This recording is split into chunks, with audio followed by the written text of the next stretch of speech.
This story begins with several system windows informing citizens about a series of anomalous events occurring around the world. A giant abalone was reported found by fishermen on the coast, so immense that not even 10 people could surround it, suspected to be a mutation caused by nuclear wastewater. There was also information about an ancient tree in a tourist area growing wildly, spreading its roots for kilometers, and cracks appearing in the ground due to a possible abnormal earth pulse. The notifications continued with giant vines falling from the sky, making fairy tales real, and with news that subway tracks had been destroyed in multiple places, resulting in some casualties. No one paid attention, since they knew all this was nothing more than a bunch of sensationalist headlines, not very different from the false alarm about the zombie bite years ago. Many students were gathered in front of the school, considering that local rumors were much more interesting than the news. Suddenly, their attention was completely diverted to the figure approaching. It was the beauty of the school, Chu Qingli.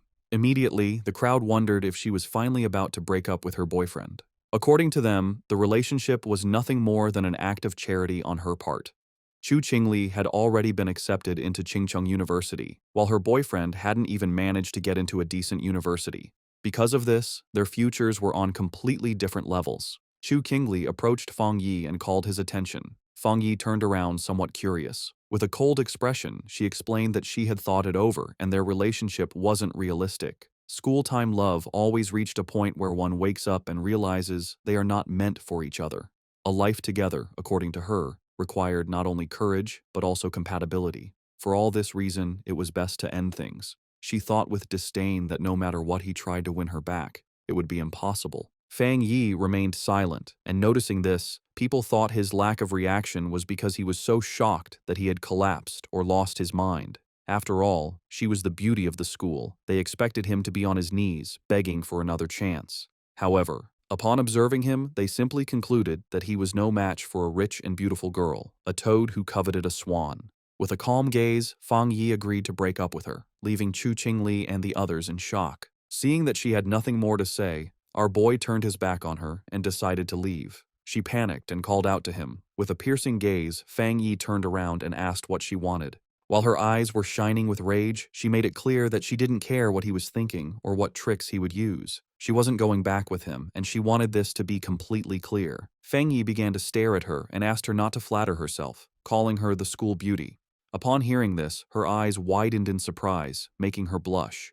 The others were in shock at Fang Yi's attitude. Fang Yi was aware that Chu Qingli and the others had no idea what was about to happen. He knew that society's current rules, like money and education, would soon turn to ashes. They were unaware that he had returned from a future disaster, a man reborn in this timeline. Because of this, the Chu Qingli before him was, to him, simply a distant stranger from another life. Fang Yi left the school. He had more important matters to attend to. For him, school beauties and reputation were irrelevant, since everything was about to be completely reconfigured. The real crisis was one looming over all humanity on Blue Star. It all began the night before, when Fang Yi woke up and some strange cracks showed him the future, and then the system informed him that an aura recovery had been detected. Its full activation would take place in 364 days, 11 hours, and 59 minutes, and once this happened, the world would undergo an unprecedented transformation. Fang Yi was somewhat confused. Several figures appeared in front of him, and the system revealed that society's rules would be rewritten. The era of cultivators was about to arrive, and power would become the new standard. Our boy felt somewhat curious, extended his hand and asked who it was. Then a strange light began to appear in front of him. A system window appeared, explaining that it came from the confines of the universe and used top-tier algorithms integrated with cosmic secrets. Its function was to automatically generate cultivation techniques based on spiritual materials touched by the host, showing that current techniques were zero. Fang Yi began to extend his hand, and his eyes widened in surprise as his hand passed through the system window. Then, a powerful monster emerged and began to roar. Fang Yi was paralyzed and his eyes filled with fear. Inside the monster's mouth was a corpse, and the system revealed that this was his end as an ordinary person, as well as the fate of billions on Blue Star. Fang Yi swallowed saliva and could not help but feel afraid. He put his hand over his chest, and his eyes filled with worry. Fang Yi began to ponder and remembered his past life. He had been just an average person, swept along by the tide of events, struggling only to survive with the hope of overcoming the disaster. However, he witnessed the fall of his nation and the suffering of the people, and in the end, he could not escape from the mutated beasts. He remembered dying in despair, full of rage, and with a deep desire for revenge. His eyes began to shine with determination, as he thought that perhaps this was why he had been chosen by the system and brought back 1 year before the recovery of Aura. He began to extend his hand, knowing that at this moment, most people had no idea about the change that was coming. Fang Yi touched the fragments of the system and decided that he would use each anomaly caused by the aura to his advantage. The system began to initialize a new evaluation. The eyes of our boy began to shine as the system informed him that it had been successfully linked. A new path had been unlocked, and now everything in existence could be used as material. His mission was to collect powerful techniques and abilities to become a strong cultivator and save the world. In the city, people were informed that humanity now faced an unprecedented crisis. Answers could not be found in the past. The only option was to adapt with their own strength. Everyone was surprised, except Fang Yi. When he turned on his phone, he saw several notifications. He understood that the government neither confirmed nor denied the strange phenomena, limiting itself to telling people to prepare.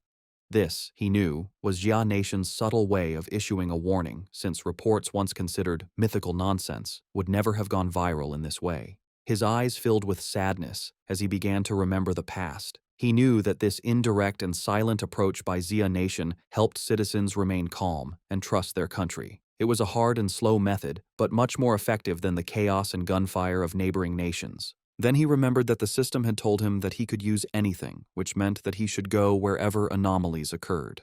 His attention was fixed on the phone. It was the #1 trending news. The UV index at Qingcheng University had reached a historic record of the century.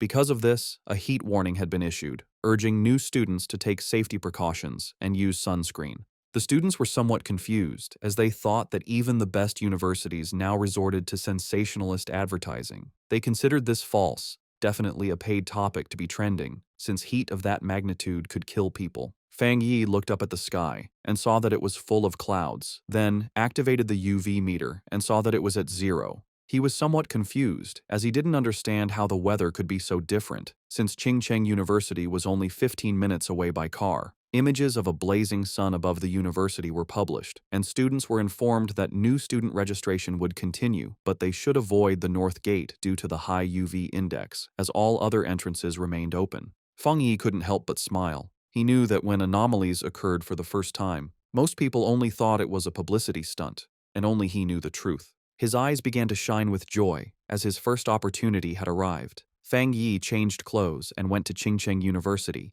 Everyone was carrying umbrellas. It was so hot that the leaves of the trees had fallen. Our boy went to the north gate of Qingcheng University, the least crowded of all. He knew that something was definitely wrong in this place. Shiny ashes began to descend from the sky. While students were fleeing to avoid being scorched to death, Fang Yi's attention was fixed on it. He sat down and decided to touch it. Once his finger made contact, an intense glow began to emerge from it, and the system reported that it had detected an intense fluctuation in the Yang attribute, unlocking the data template of it. The energy began to enter Fang Yi's body, causing him terrible pain. An intense glow began to emerge from our boy's body. People covered their eyes to avoid going blind. They didn't know what was happening and thought they were hallucinating. The energy started burning Fang Yi's clothes, making him clench his teeth tightly. He put his hands on top of his head and started going crazy, not knowing if the system had finished compiling. He felt like he was about to die. The compilation was completed, and Fang Yi acquired a Yang attribute technique, the Golden Sun breathing technique. Later, it's the day for new students to register at Qingcheng University. Our main character's ex-girlfriend arrives at the registration area. A guy offers to carry her suitcase for her.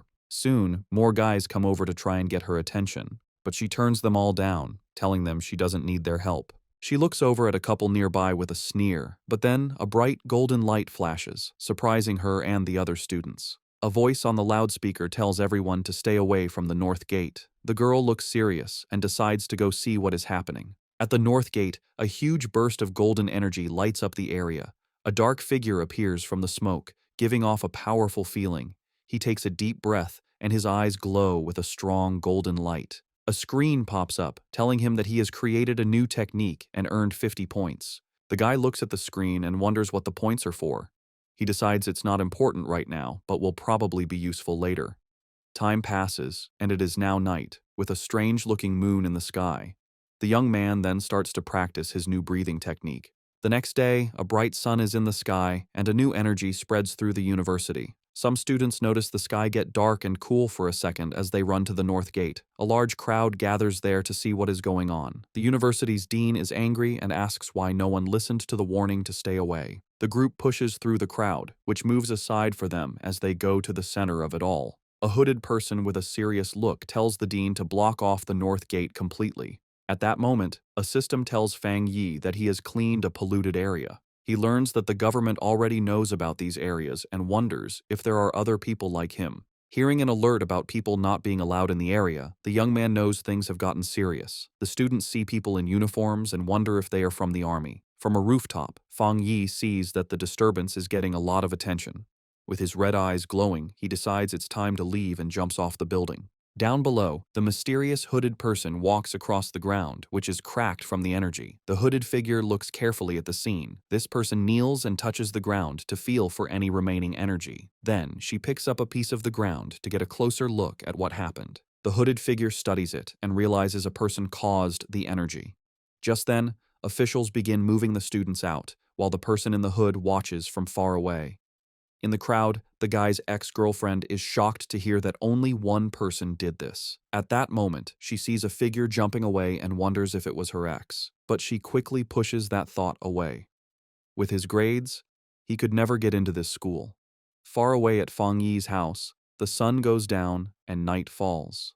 Lying on his bed, the young man complains that his body is still hot, even after a cold shower. Because of the heat, he's afraid he won't get any sleep. He also worries that because of what happened today, someone might have noticed him. He then picks up his phone and sees a popular news story about a cultivation association. The young man remembers that everyone used to think it was just a joke on the internet. Just then, he remembers the hooded people at the university and thinks they must be from the association. Curious, he opens the news story to read the whole article. It explains the different cultivation levels, from ghost acts to total transcendence. In the comments, people think it's a joke, but he wonders if the announcement is real. Fang Yi thinks about how he never knew any of this in his past life as a normal person. Sitting on his bed, he thinks about the cultivation association and decides to try his technique again. He closes his eyes and focuses to start his training. In that moment, he begins to sweat as a strong, golden energy flows around him. He starts to float in his room, surrounded by a bright golden glow. A light shines on him. The first step is to strengthen his body to hold the power of heaven and earth. He successfully controls the energy and shapes it into a divine axe. His eyes glow brightly, and he smiles, feeling full of power. The system tells him he has reached the Dushui level and gives him 50 more points. The guy remembers the points and reads the screen, which says a new path is now open. The system explains that the points can be used to put the compiled data into any object.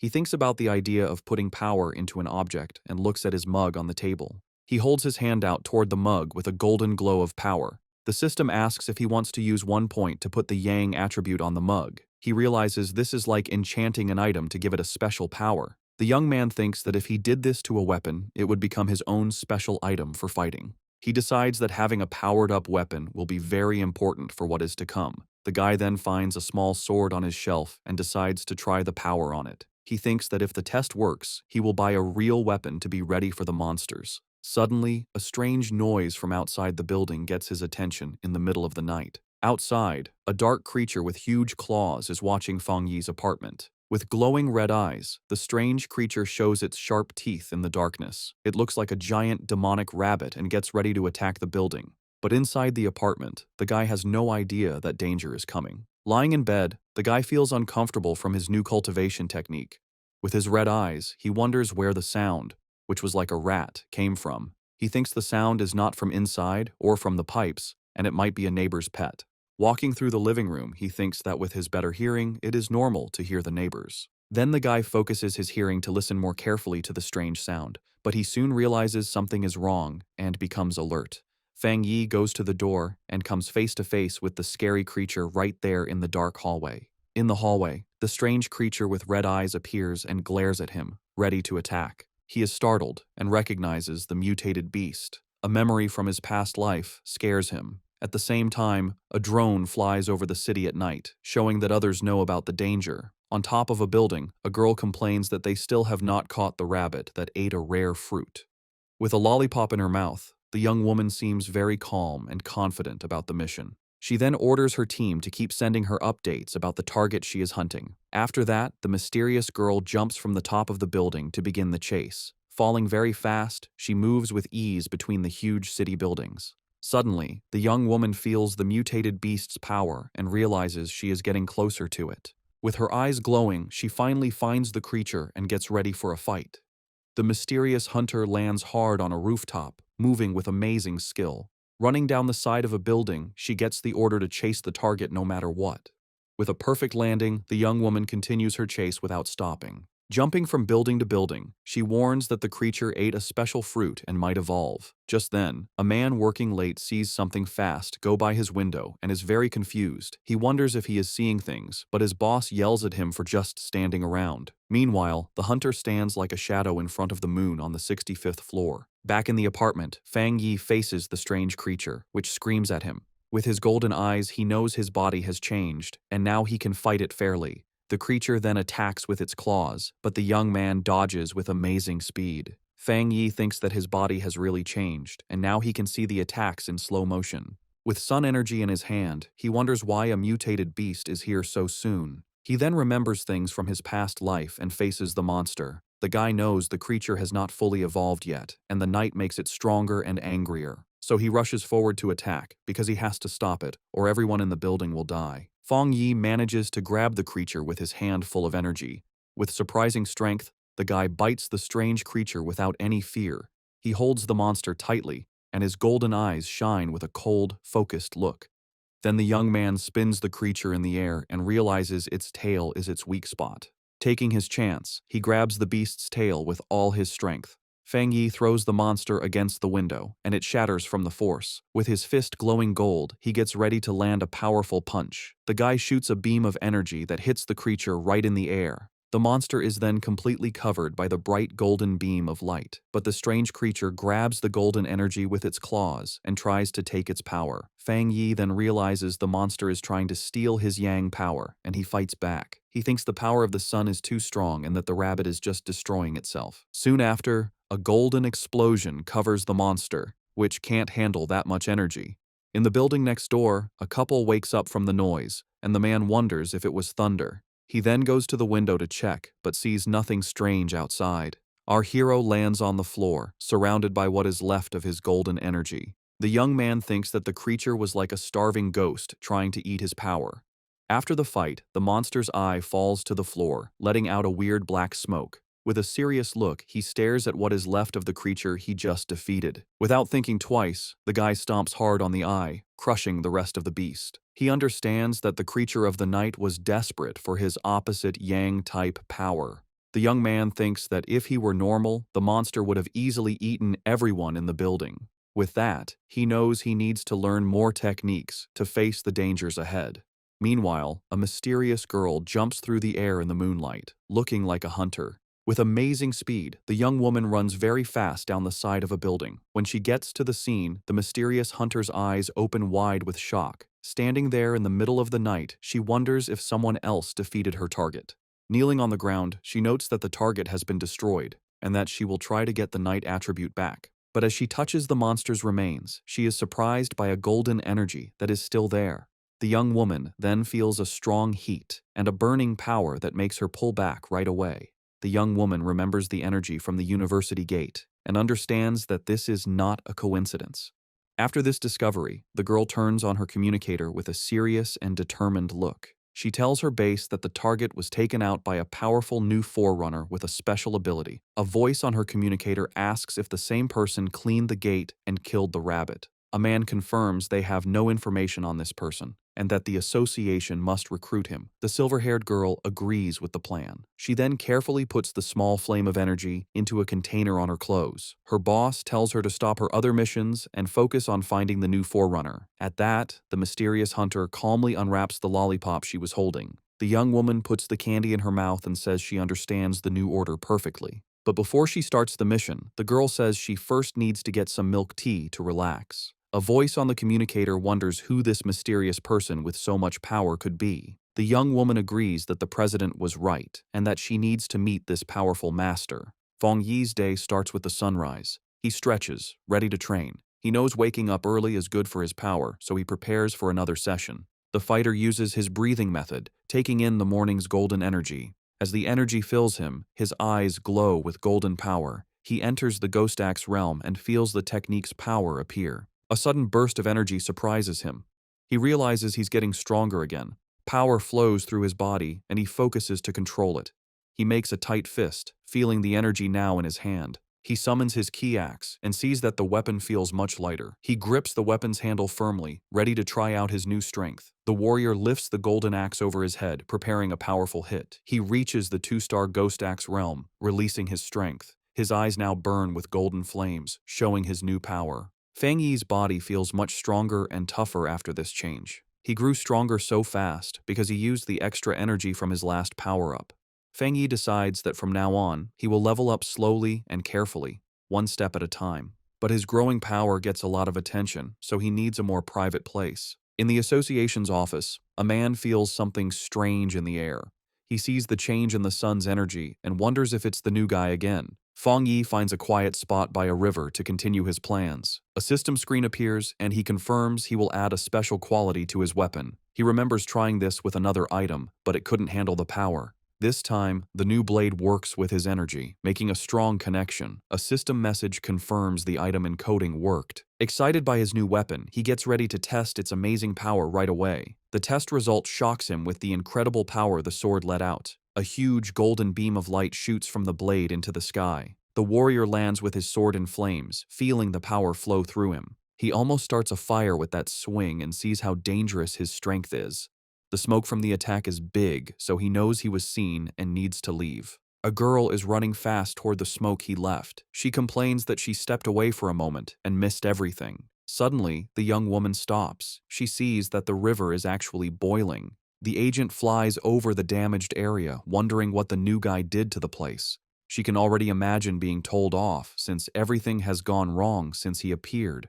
Just then, a golden flash in the distance catches her eye, and she becomes curious. The hunter is shocked by what she senses. This shouldn't be possible. His power level jumped from 1 star to 2 stars, and he even made a spirit weapon. The association only has 2 of those weapons, and the way to make them isn't fully known. The girl gets suspicious, wondering how he got this kind of power by himself. But she thinks she must be wrong and decides to start cleaning up the mess he made. Far away, Feng Yi thinks about how his weapon now has the Yang attribute, but he wants more. The system can encode anything, so he plans to add more qualities to the blade. Suddenly, his phone buzzes. He has a message from someone he doesn't know. He completely forgot about being private, and now a stranger is inviting him to a pioneers group. He's shocked to learn that official members must be at least Ghost Axe realm level. The stranger talks about a new pollution zone and invites him to a group hunt. He asks for the location, and the stranger sends a file about the lava dragon of the Shadow River. The zone has lava, and the same Yang attribute he has, so Feng Yi decides to accept the invitation. Far away in the Binmu district, a group is waiting for old Li's friend to arrive. One member says the girl's map was so good, he got there easily. The blonde girl thanks everyone for coming and tells them they need to work together. She is from the Cultivation Association and is disappointed that the pioneers here aren't very strong. What many don't know is that the Cultivation Association is a government group. Getting into the group was hard and required her family to ask for favors, so she hates to fail. Just then, one of the explorers sees the newbie arriving and calls him by his name, Fang. Feng Yi makes a strong entrance with his new sword and introduces himself to the group. The agent is startled by his power, but sees his aura isn't scary, but warm. Since the team is all there, the leader gives the signal, and they go toward the cave entrance. Feng Yi decides to go first and asks the blonde agent to take care of the light. The group walks through the cave, and one of them warns Fang about the loose rocks. They think it's strange that the place isn't very hot yet. Feng Yi reflects on how quickly the team accepted him and feels that their friendship is real in these hard times. Feng Yi keeps moving forward, and the ground under his feet starts to change color, showing that danger is near. Suddenly, they get to a huge opening and are amazed to see a river of boiling lava right in front of them. Without hesitating, Fang rushes toward the danger and the blonde agent yells at him not to be so reckless. To everyone's surprise, the warrior pushes his sword right into the lava. The explorers panic and scream for help. A fiery explosion throws the team back, and Fang Yi's system detects a worldwide problem and starts to analyze the information. As he plunged his sword into the lava, Fang Yi's system analyzed the anomaly, revealing a new power, the inner flame, with an extremely high internal temperature and explosive properties, and the scarlet flame sword technique, which unleashed its power when the blade was drawn, coating it in fire and lightning. Resolved, Fang Yi gripped his sword. His eyes and the blade glowed with fiery power, a perfect technique for his Tang sword. Below, the other explorers, thrown back by a previous explosion, watched in amazement as Fang Yi stood unharmed in a vortex of fire. Realizing his weapon was absorbing the lava's power, Fang Yi then used his script points to permanently embed the scarlet flame attribute into his sword, which now burned with energy. When the flames subsided, his teammates concluded he had suffered a small cultivation accident and had recovered. The group was euphoric, noticing the cave's spiritual energy had stabilized. One of them celebrated being able to absorb it smoothly, while another, on the verge of beginning his cultivation path, excitedly shouted Xiaoya's name. The blonde agent, Xiaoya, encouraged them to train while she kept watch, and the team thanked her for the opportunity. The peace was interrupted when Xiaoya detected figures approaching the entrance, warning that other pioneers were arriving. 3 muscular men entered, led by one with an eye patch and glowing red eyes who arrogantly declared the resource-rich land was now theirs. Xiaoya grew worried, recognizing all 3 newcomers were at the 1-star Ghost Axe realm, a level her team couldn't challenge. Despite the danger, Xiaoya tried to reason with them, politely stating they had arrived first and even offering to let them join. Her diplomacy was met with contempt. The eye-patch-wearing leader mocked her low level and ordered them to get lost or face the consequences. Xiaoya's expression hardened. She reflected on the harsh reality of survival of the fittest in this new era, but as a member of the Xia Nations Association, she decided she couldn't allow this injustice. Just as the confrontation was about to escalate, Fang Yi stepped between Xiaoya and the hostile leader. With his sword ignited, he coldly asked the large man if he had nothing better to do than bully a young woman. The eye-patch-wearing leader was left stunned and speechless. Without hesitation, Fang Yi unleashed a single, devastating swing that created a fiery explosion, sending the 3 aggressors flying. The force of the attack startled Fang Yi's own teammates from their meditation. He remembered the tragedies caused by those who followed the survival of the fittest principle, knowing only overwhelming force would work on such people. To make his point, Fang Yi drove his blade into the ground in front of the rival leader. Surrounded by an immense golden aura, he coldly ordered them to scram. Terrified by this second display of power, the leader called Fang Yi a monster and screamed for his men to run as Fang Yi watched them flee. His teammates rushed over, buzzing with excitement over his incredible power. Fang Yi smiled, brushing it off and suggesting it was time to leave. As they left, Xiaoya contemplated the immense power Fang Yi had shown, realizing he had held back. Convinced he was a top-tier pioneer, she knew she had to report this major discovery to her organization immediately. The scene shifts to the Spiritual Energy Cultivation Association office, where a woman on the phone with Xiaoya repeated in surprise that another high-attribute pioneer had appeared. The office worker grew flustered, realizing she had said too much, especially with an imposing man standing behind her. She awkwardly hung up after confirming the report. The young woman cheerfully asked her gray-haired superior if they were lucky enough to have 2 high-attribute pioneers in a row. He, however, grimly corrected her that luck had nothing to do with it, explaining that every high-attribute individual is destined to become a new center of power, a responsibility that stressed him immensely. Under a sunny sky, Fang Yi returned to the city. He tried to disguise himself as a cosplayer, but his powerful presence and authentic sword only drew more attention. His walk was interrupted when he saw on his phone that news of the cave incident had already gone viral. He chided himself for his carelessness, knowing the eruption of his internal flame was too noticeable. Dismissing the idea that his teammates would betray him, he focused on a more urgent matter. The massive yang energy he had absorbed was pushing him toward a new breakthrough. He needed to find a secluded place immediately and headed for the back mountain. 5 minutes later, on that same mountain, a silver-haired young woman named Su Qingying, a garden restoration expert, felt a sudden, powerful presence. She saw an intense burst of light, like a miniature sun, and recognized the signs of a cultivator breaking through to the 3-star Ghost Axe realm. The scale of the energy astounded her. She'd never imagined a breakthrough of that realm could be so monstrous. Driven by a sense of duty and a flash of recognition, she raced toward the disturbance, vowing to catch the mysterious individual this time. High on the mountain, Fang Yi was focused on his breakthrough. He pulled in huge amounts of golden energy, which spun around him before forming a bright, sun-like ball above his head. As he meditated in the air, the power behind him formed a complex, star-shaped divine shape. Golden energy sparked across his skin, and his eyes glowed with great power as he tried to control the wild energy. Finally, the power came together, taking the shape of a giant divine axe made of pure golden and light blue energy, crackling with power. Meanwhile, Su Jingying arrived and stopped suddenly when she saw the amazing sight. She watched in total disbelief, seeing that the mysterious person was about to swing the divine axe he had just created. His level of control was incredible. She wondered how anyone could command so much spiritual energy with such perfect skill and steadiness, asking herself if this man had secretly been training for centuries. The sight brought back a painful memory. Su Qingying remembered her own attempt to break through to the Ghost Axe 2-star level. The pressure from her own divine axe had been too much for her, pushing back and making her cough up blood. It left her stuck in bed for a full week.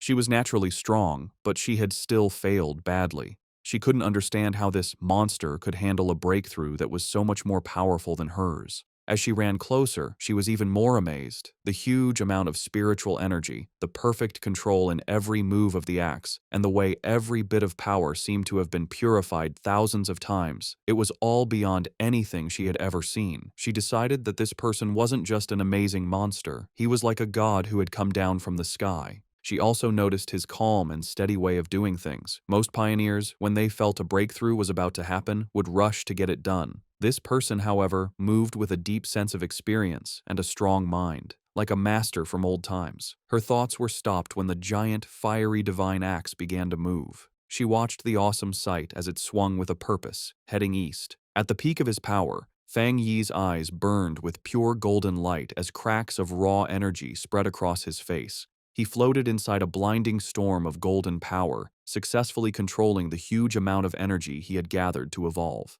A system window then appeared, officially confirming he had succeeded. He had reached the Ghost Axe realm, 2-star.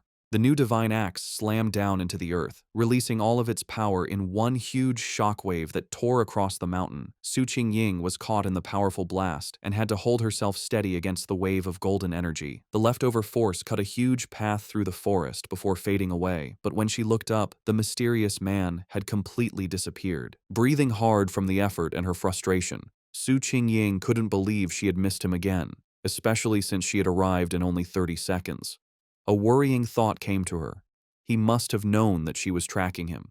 She worried that if he stayed this hard to find, her mission to recruit him would be impossible. Just as she was about to give up, she paused. A sudden idea hit her. She looked away from the path of destruction and toward a giant old tree that was now glowing with a soft, leftover golden light. With a new feeling of certainty, she called out into the woods that seemed empty, calling him Senior and asking if he was still in the area. From the shadows of the forest, Fang Yi appeared, his hooded body giving off a cool confidence. His glowing red eyes were on Su Qingying. He immediately knew she was the person who had been looking into him for the past few days. Seeing she had been found, Su Qingying stood her ground and properly introduced herself. She said she was the captain of the Firefly Squad, a part of the Spiritual Practitioners Association of Xia Nation, and also one of the nation's first pioneers. On behalf of the association, she sincerely invited him to join them. She admitted she had been following him for 2 days and hoped her methods hadn't made him think badly of her. As she spoke, Fang Yi stayed quiet, and his face was hard to read under his hood. Su Qingying added that while the public didn't know yet, all the official papers for the association were ready. Inside, however, she was very nervous, choosing her words carefully, and worrying if she was bothering him or making the powerful man angry. She knew she had to sound soft and respectful. Her carefully planned speech was cut short by Fang Yi's simple, direct question. "Why should I join?" The direct question surprised her completely. She stuttered for a moment, panicking over what to say.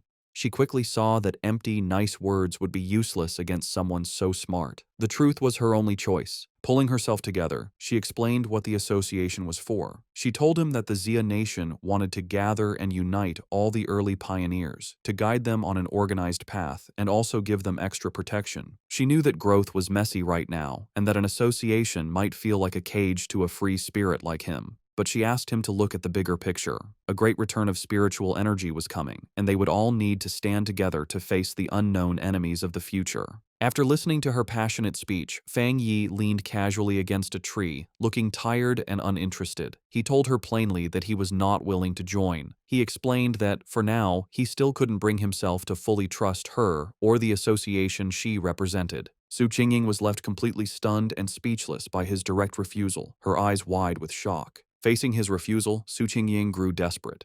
She quickly pulled out her identification card from her jacket. Holding it up for him to see, she quickly introduced herself again as Su Qingying and mentioned she used to be a well-known athlete before the spiritual energy returned. She begged him to believe her, hoping her public identity would give him a reason to trust her. Fang Yi paused and thought about her words. He touched his chin thoughtfully, saying that he now vaguely remembered her. His mind remembered a framed picture of her celebrating a victory as the runner-up in the Xia Nation's long-distance championship. He realized her natural athletic skill was what made her such a fast and good pioneer. However, his face then became hard. A dark memory from his previous life came to mind, showing a vision of a ruined city. He knew that in his original timeline, the Xia Nation's work, including the association, had failed in the end, leading to the end of humanity. Now that he had returned with his system, he knew he had to be part of the solution, but joining the association at this point was not the right move. Putting on a more thoughtful look, he looked back at a hopeful Su Qingying and confirmed that he did remember her. He told her he would think about her offer, and before she could answer, he jumped into the air and sped away from the spot. Just as quickly, he reappeared right behind a startled Su Qingying. He gave her a firm condition. She must keep his location a secret from everyone for now. In his mind, he studied her respectful behavior and guessed that the association was careful about upsetting powerful pioneers who weren't with them. He saw this as a weakness he could use. Su Qingying suggested a deal. She explained that the association had detected the energy from his breakthrough and that she had to file a report. She suggested sending a report that was a mix of truth and lies to protect his identity while keeping her bosses happy. After a moment of thought, Fang Yi agreed to her plan. Su Qingying tried to call out to Fang Yi as he agreed to her plan, but in the blink of an eye, he was gone. She ran down the mountain slope after him, but it was no use. Tired and annoyed, she walked alone on a forest path, muttering in frustration about how many times she had failed to catch him and how he was now trying to avoid her. She sighed, complaining about the tiring work of erasing the powerful energy signs he left behind after every incident. Her thoughts were cut short by a voice in her earpiece, telling her to stop worrying about the hard-to-find pioneer and remember the mission she was on. The voice seriously told her that the strange creatures had appeared again. Su Qingying froze, her eyes wide with shock as she asked if they were really back. A scary memory flooded her mind, showing her surrounded by a crowd of terrifying wolf-like creatures with bloody mouths and glowing red eyes. She thought to herself that she would never forget those strange, bloody beasts. The story explained what they were. Cold, evil, and bloodthirsty monsters born from the pollution zones made by the spiritual energy's return. They got power from these zones, turning into monsters that ate humans. Some could even hide as natural disasters, killing anyone as they split up lands and made new pollution zones. If they weren't stopped, their very destructive nature would let them keep eating the human world until nothing was left. A heavy storm suddenly hit the city. The night sky wasn't lit by streetlights, but by constant, violent flashes of lightning. Rain poured down, and red alerts lit up people's phones, warning of the severe thunderstorm and telling everyone to stay inside. Another alert announced that the Yuhuang Mountain area was closed because of flooding risks. From their windows, people commented they hadn't seen a storm this bad in years, with some joking that a powerful being might be facing a lightning trial nearby. Hidden in a rainy alley, Fang Yi watched the storm grimly, his red eye glowing. He could feel the huge amount of lightning energy in the air, recognizing its wild power. He knew this was no ordinary storm but another anomaly, with its power focused on a single point. His eyes scanned past the city buildings and locked onto a distant mountain peak that was being hit by lightning again and again. He had found the center of the storm. Without hesitating, Fang Yi raced into the downpour, leaping across rooftops as he sped toward the mountain. When Fang Yi reached the base of Yuhuang Mountain, his system immediately confirmed a pollution zone was detected. He looked up at the peak, but instead of its usual beauty, he saw a grim scene with skeletal remains scattered among twisted trees. Another system notice added to the danger, stating the pollution level was unknown. Still, Fang Yi moved forward without hesitating, walking into the dark, stormy woods with a determined look. As he got closer to the center of the storm, he saw a massive bolt of blue lightning strike the mountain's summit, lighting up the whole area. He had found his target. Inside the Spiritual Practitioners Association's command center, officials held a tense meeting. A large screen showed a vortex of blue energy over a mountain peak. An official reported that the danger on Mount Yuhuang was rising quickly, so they had to close it off and call it a new contamination zone. The grim-faced association leader said the situation was so critical, he had to pull Su Qingying from another important mission. He asked her to report on what was happening. Su Qingying told the officials that it was currently impossible to climb the mountain, as the unstable thunder energy was about to explode. Because of this, the area was officially classified as an A-level contamination zone. She continued with more worrying news. Based on how fast the energy was growing, the mountain would soon be an S-level threat, which would start their highest emergency plan. But she pointed out a major problem. Based on their data, no explorer they had could safely get near the area, admitting that not even she could handle it. A wave of shock went through the room, as calculations showed the mission would mean certain death even for highly advanced explorers. Facing this impossible situation, a man in a security uniform ordered the foot of Mount Yuhuang to be completely sealed off, with patrols sent out 24/7 to stop anyone from trying to climb it. The association leader firmly agreed. He declared they had to stop the threat by sealing the mountain and that no one could go near it until the energy concentration dropped. While the association thought Mount Yuhuang was too dangerous, Fang Yi was already deep inside the zone. Huge bolts of blue lightning crashed down around him. As the storm raged, Fang Yi stood firm, protected by a golden aura from his breathing technique. He knew, however, that just surviving the storm wasn't enough. To get the purest thunder energy, he had to climb to the center of the storm at the mountain's peak. His decision was fueled by dark memories of the past. He knew that the creatures they faced now were just the beginning, and even more terrifying monsters would appear in the future. He realized that his current fire-based powers were not enough for the challenges to come. He had to become stronger himself, not just rely on his weapon. Surrounded by the lightning, Fang Yi saw a rare and perfect opportunity to use the thunder energy to strengthen his own body. Fang Yi knew if he didn't take this chance to get stronger, he would face certain death from the disasters to come. His eyes glowing gold, he drew his flaming sword and, with a defiant roar, plunged it directly into a massive bolt of blue lightning.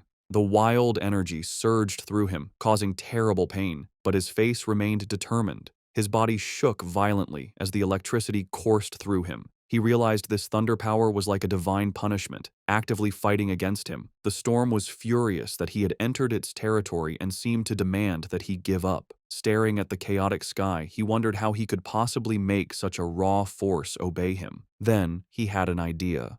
He calmed himself and remembered his system's rule. To get a power, he had to touch the energy source. A golden aura exploded from him as he unleashed his golden sun breathing technique, determined to fight through the storm. With a loud roar, Fang Yi pushed forward, using his flaming sword to cut a path through the storm of blue lightning. The clash of his golden energy against the raw storm created a huge, chaotic explosion. Blood trickled from his mouth from the strain, but his eyes burned with determination. He knew this was a desperate gamble where he had to push himself to his limit, facing death in order to live. Finally, after a hard struggle, he reached the peak. He plunged his sword into the ground, cracking the rock as he arrived at the center of the storm. Here, the power was even more terrifying, a violent flood of thunder energy that made it hard to even breathe. He felt the storm's full attention on him and realized it no longer just wanted to push him away, it wanted to kill him. As if to prove it, the storm gathered its full power and shot a single, massive beam of white-hot lightning directly at him, an attack meant to completely destroy him. As Fang Yi faced the storm's final attack, his system activated, detecting a powerful thunder attribute and starting to process it. Far below in the city, people watched from a tall building, amazed. One man taking a photo had never seen lightning so big. Another wondered if a god was going through a trial, even thinking he saw a person in the sky. At the mountain's peak, the fight ended in a brilliant explosion. Feng Yi had won. A system message confirmed it, announcing he had obtained refined divine thunder power and could now summon heavenly lightning to make his body godlike. He was rewarded with 5 writing points. Feng Yi now floated in the air, surrounded by blue lightning and his golden aura. He understood his new power. The thunder attribute was a top-tier force for both attack and defense. Unlike his sun power, which was mostly for defense, the thunder could refine his body and turn it into intense energy. He decided that the thunder was now his spear and his shield. He also realized the power wasn't just about destruction, it was also about purification and rebirth. He could feel the energy strengthening his bones and muscles without any pain. The system then offered him an upgrade to punish evil, which would grant him double critical damage, asking if he wanted to use writing points to get it. Landing softly, Feng Yi thought about what to do next. His first thought was to put this new thunder power into his Tang sword. He considered it carefully. While it would make the blade stronger, he worried it might mess with the purity of the sun attribute already in it. He also knew that putting too many different powers into one item could damage or even destroy it. Suddenly, he had a brilliant idea. Looking at his hand, he decided to do something different. He would implant the thunder attribute directly into his right hand. The system immediately responded, asking if he wanted to put the thunder attribute into the chosen item. A confident smirk appeared on his face as he gave the command. Instantly, all the wild blue lightning in the air rushed into his right hand as he claimed the storm's power for himself. The next day on the storm-damaged peak of Mount Yuhuang, the immediate danger was gone. Below a cliff, Su Qingying and an army officer named Major Han Li stood over numerous figures in body bags. Su Qingying reported that the contamination zone's energy had strangely dropped from its most dangerous level to a mild level in just 3 hours, though some electricity was still in the air. Major Han Li listened and immediately figured out what had happened. Someone had been there. It was a seeker, a person who actively looks for these dangerous events. Su Qingying was shocked, wondering if another seeker was involved and if they could have survived. She knelt and looked for clues but couldn't sense anything, guessing that the heavy rain had washed away any evidence. She concluded that the seeker must have left the mountain safely around 8 p.m. the night before. Major Han Li agreed with her timeline. The strange event began around 6 p.m., and the army sealed the mountain at 7 p.m., so the seeker must have climbed the mountain before it was closed. He noted that their instruments predicted the danger would reach grade S, but after 8 p.m., the energy suddenly dropped. Standing where the lightning had been strongest, the major added his own theory. He believed the seeker not only survived the lightning, but probably had a thunder-related power, turning the disaster into a great opportunity. He concluded this person was the direct cause of the sudden change. The major then shared his biggest worry. People like this were the most dangerous because they didn't know whose side they were on. Su Qingying agreed, adding that if such a powerful person was a threat, the disaster they could cause would be huge. They had to be found quickly. Miles away, sitting on his couch and unaware of the military operation now focused on him, Feng Yi let out a sudden, loud sneeze. Back on the mountain, Major Han Li made his decision. He gave a firm order to his troops. Find this person immediately, at any cost. As his command was given, he assigned the mysterious target his temporary codename, the Tyrant. The investigation on Yuhuang Mountain started right away. The army hoped the Spiritual Practitioners Association could recruit the mysterious person codenamed Tyrant soon. In the meantime, they would keep all information about the event secret and start their own investigation. On the rainy peak, the association leader told Major Han Li that they already had a high-level pioneer trying to make contact. He then turned to Su Qingying and ordered her to give her report to the major. Su Qingying was caught off guard by the order and gasped in panic. Forced to think fast, she began her half-true report. She connected the current incident to the pioneer who had recently cleared the pollution zone at a local university. Inside, she was panicking, terrified she would say something wrong and reveal her deal with Feng Yi. She explained that she had been trying to contact him, but he was hard to find. She mentioned finding the body of a mutated rabbit he had killed and correctly identified his Yang Flame attribute from the evidence. She finished by promising to do her best to get close to him and find out how he had cleared the university's gate. She silently prayed for help, knowing that mixing truth with lies was her only way to make her story sound real. Major Han Li listened closely, thinking about what a pioneer with a Yang Flame attribute meant. He seemed happy with her report and thanked her for her hard work, calling her a talented young pioneer. Su Qingying gave a sharp salute and replied that it was her duty. With the meeting over, Major Han Li mentioned they would release fake news about natural disasters to hide the event from the public. He also said he disagreed with posting spiritual energy information online where bad people could use it. As the officials talked, Su Qingying quietly sighed, relieved that the tough questioning was finally over. Back at his home, Fang Yi used his golden sun breathing technique to easily dry his white hoodie, making it glow with a warm light before holding it up, perfectly clean and dry. After putting it on, he checked the changes in his body. Even after adding the powerful thunder attribute, he could still feel a clear difference. He looked down at his right hand, which now sparked with blue lightning. It had completely changed, becoming the strongest part of his body and getting a huge boost. As he flexed his fingers, making small balls of lightning appear, he could feel that he was close to another upgrade. What surprised him most was how the once wild thunder attribute had become as calm as a kitten after being added to his body, letting him control it freely. He compared this to the terrible pain he felt when he first unlocked the Yang attribute, and wondered if the energies got weaker during the process.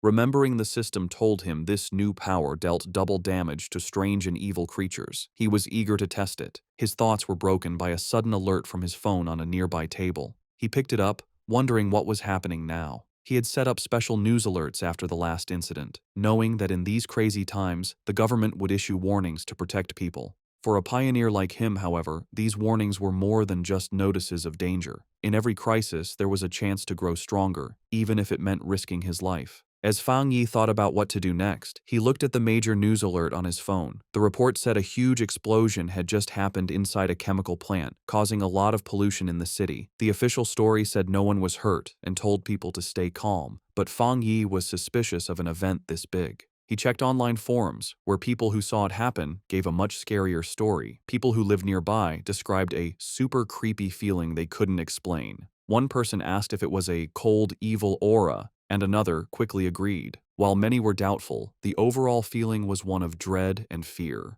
The words cold and evil aura felt familiar to Fang Yi. Suddenly, a terrifying memory from his past life came back. A bloody hand and a horrible monster. He remembered hiding in fear from a giant, red, demonic beast as it destroyed everything around it. The creature, a gross, multi-eyed rat-like monster, was a threat he knew too well. Back in the present, he looked serious. He remembered the nature of these creatures. They were plants or animals that changed in a strange way after becoming self-aware, their power going wild and giving them terrifying hunting and killing abilities. They loved to appear in the dark of night. Realizing this new threat was 100 times more dangerous than the mutated rabbit he had fought before, Fang Yi knew he had to do something. Clenching his fist, which sparked with his new blue lightning, he decided he would go out that night to stop these creatures from surviving and getting stronger. Standing up, he was surrounded by blue electrical energy. It was time, he decided, to test his new 200% critical hit ability in a real fight. On a dark and stormy night, rain fell on the empty city streets. As a traffic light changed, a blur of motion sped across the wet road, a squad of cloaked figures moving with amazing speed. These were the members of the Destroyer Squad, and they were hunting. One member reported to their headquarters that they were tracking Anomaly File Number 7, codenamed Candle Knight, but had lost the target. The creature's known ability was to blend into the darkness, making it very hard to follow. The squad member added new, scary details to the file. The anomaly made a faint sizzling sound when it was close and liked to eat humans. As lightning lit up the sky, the squad landed on a rooftop to look over the city. Their leader, a determined man with light hair and a scar on his face, knew the stormy weather was perfect for the creature's hunt. He said with grim certainty that they could not let that happen. Miles away, in a busy command center, an operator got the updated information. He confirmed the new data for File 7. Candle Knight had been submitted. The situation was serious. An extermination request was filed as a high priority, with a goal to solve it in 12 hours. The order came back from headquarters. The Destroyer Squad was to keep chasing the target, but their own safety was most important. The team immediately started the chase again, leaping from building to building through the rainy city. The squad leader paused, looking at a glowing holographic map of the city full of red markers showing active anomalies. He knew that a 12-hour response time wasn't fast, but it was the best headquarters could do. The country was large, and with anomalies appearing everywhere, even their advanced resources were stretched thin. Just as the destroyer squad got close to their target's last known location, a warning came from their headquarters. The operator told them that the area they were entering was currently occupied by Spiritual Energy Cultivation Association agents. A photo of Su Qingying appeared on the screen as the operator explained that her team was watching pioneers there and could be asked to help. The destroyer squad's leader acknowledged the message and asked headquarters to have her come help, saying he had heard of her good work. Elsewhere, Su Qingying was surprised to learn she had become so famous. The destroyer squad waited grimly in the rain. Soon, Su Qingying and her own cloaked team arrived, taking a spot on a higher rooftop. With a hand on her hip, she looked down at the squad below and casually asked if they were the ones calling her for overtime. The destroyer squad's leader was not happy with her casual tone. He sternly told her that the Candle Night anomaly eats people and that this was much more serious than a simple overtime request. One of Su Qingying's team members shot back, asking if that was the right way to ask for help. Su Qingying then turned to leave, saying that the destroyer squad seemed so good, they probably didn't need help after all. She announced that her team, the Ying squad, would be leaving. As they started to go, her team members muttered among themselves, one worrying about their boss's savage attitude and another defending her, saying their own missions were just as dangerous. The leader of the destroyer squad immediately panicked and called for her to wait. He apologized for his harsh tone and begged for her help. He explained just how dangerous Candle Night was, and that without her famous tracking skills, they would be at a great disadvantage. He stressed that if his team failed, the people of the city would be the ones to suffer, as the monster would kill them all. After agreeing to work together, the two teams stood on a rainy rooftop, ready to hunt. Su Qingying concentrated, and a glowing blue ball of energy appeared in her hand. She announced she had found the creature. The orb's energy expanded, showing the monster's location. Hidden in the dark, wet ruins of a chemical plant, the monstrous, multi-eyed rat-like creature called Candle Night was eating something. Its file noted that it liked darkness, dampness, and eating people. With the target found, Su Qingying gave the command for the joint operation to start. The creature's senses were sharp, and it instantly looked up, aware of their presence. It jumped away, just as an attack hit the ground where it had been. A member of the destroyer squad said the target had spotted them and ordered the team to form up. The squad members moved with incredible speed, their cloaks blurring as they chased it. They surrounded the creature from all sides, and with their prey trapped, they shouted together, ready to attack. One of the destroyer squad members lunged forward, shouting the order to attack. He hit the creature hard, sending it crashing into a pile of rubble. But instead of being weaker, the monster's body began to change, its back erupting with red sores and black spikes. With a furious shriek, the enraged Candle Knight fought back, creating a vortex of dark energy. Su Qingying desperately shouted for the teams to watch out for the sound wave and dodge. Her warning was a moment too late. A powerful sonic blast erupted from the creature, sending the squad members flying back. The destroyer squad's leader was thrown from the rooftop, crashing onto the street below. One of his team members rushed to his side. The leader pushed himself up, bruised but alive. He admitted that if he hadn't moved back at the last second, his bones would have been broken. He knew they were in grave danger. If the creature stayed in the city any longer, it would cause a huge disaster. The battle took another turn as Candle Night continued to change. It grew large, bat-like wings and let out a roar, its throat glowing with green energy. It then spewed a corrosive, dark substance that filled the air with toxic green smoke. The creature aimed this blast at the ground, trying to melt the street to burrow underground and escape. One of Su Qingying's team members warned her that the monster had a corrosive dark power and that anything it touched would be destroyed. She explained that their team didn't have a power strong enough to fight it. Su Qingying, however, stayed calm. She ordered her team to stay alert and not to mess up the destroyer squad's formation, reminding them their main job was to gather information and help with strategy. Meanwhile, a destroyer squad member with a dagger prepared to strike the escaping creature. Suddenly, a pair of menacing red eyes glowed from the darkness. The winged Candle Knight lunged forward, narrowly dodging an attack from a leaping squad member. Enraged, the destroyer squad leader yelled at his team not to let the monster escape. The winged creature flew through the city streets, chased by the cloaked members of the Ying squad. From a high rooftop, Su Qingying and two of her team members watched. Suddenly, she sensed a sharp increase in spiritual energy from the creature's direction. Realizing something important was about to happen, she ordered her team to stay outside while she followed it in by herself. The chase led them to a large, dark, abandoned factory. Inside, Su Qingying said she would scan the area's spiritual energy. The destroyer squad's leader noticed the advanced watch on her wrist. She confirmed it was a new device from the association, explaining that the watch showed the energy level a squad could safely handle was 50. Candle Knight's reading had been just 48. Suddenly, the device on her wrist began to flash wildly, the reading shooting past 80. Su Qingying shouted that the energy levels were going crazy. At that moment, a massive, shadowy form with glowing green eyes appeared in the rafters above. They had been led into a trap. Su Qingying realized with horror that there was more than one creature in the factory. The shadowy, monstrous face of a new creature loomed behind them. The destroyer squad's leader panicked, yelling that they needed to retreat immediately. Taking charge, Su Jingying suggested a tactical retreat toward the main door to force the hidden enemy to show itself. She fired a blast of energy to clear a path, shouting for her team to follow. But before they could escape, she cried out in pain and collapsed, her senses overwhelmed by an invisible poison gas. Su Jingying suddenly found herself alone in the vast green darkness of the factory. She called out to her team, but no one answered. She knew they were nearby, but the poison had made them unable to sense her. Putting the pieces together, she realized the full trap. Candle Knight had led them to this factory, which was the territory of a much more powerful creature, a giant serpent she had only faintly sensed earlier. As if summoned by her thoughts, the huge, armored head of a shadowy serpent with glowing green eyes loomed over her. She now understood that unlike Candle Knight's simple dark power, this creature's black mist was a strong poison, and they had been breathing it in since they arrived. The gas worked silently, paralyzing its victims while draining their spiritual energy. Fighting back would only use up their power faster, leading to certain death. She could feel her own spiritual energy was almost gone, and without it, she knew she would soon be another victim. As she collapsed to the floor, her strength gone, she despaired at the terrifying intelligence of a creature that was just playing with them. She closed her eyes, wondering if this was the end. Lying defeated on the factory floor, Su Qingying saw a single ray of light cut through the green darkness above. A flicker of hope appeared in her eyes. Suddenly, the factory ceiling exploded inward, and a blinding light filled the room.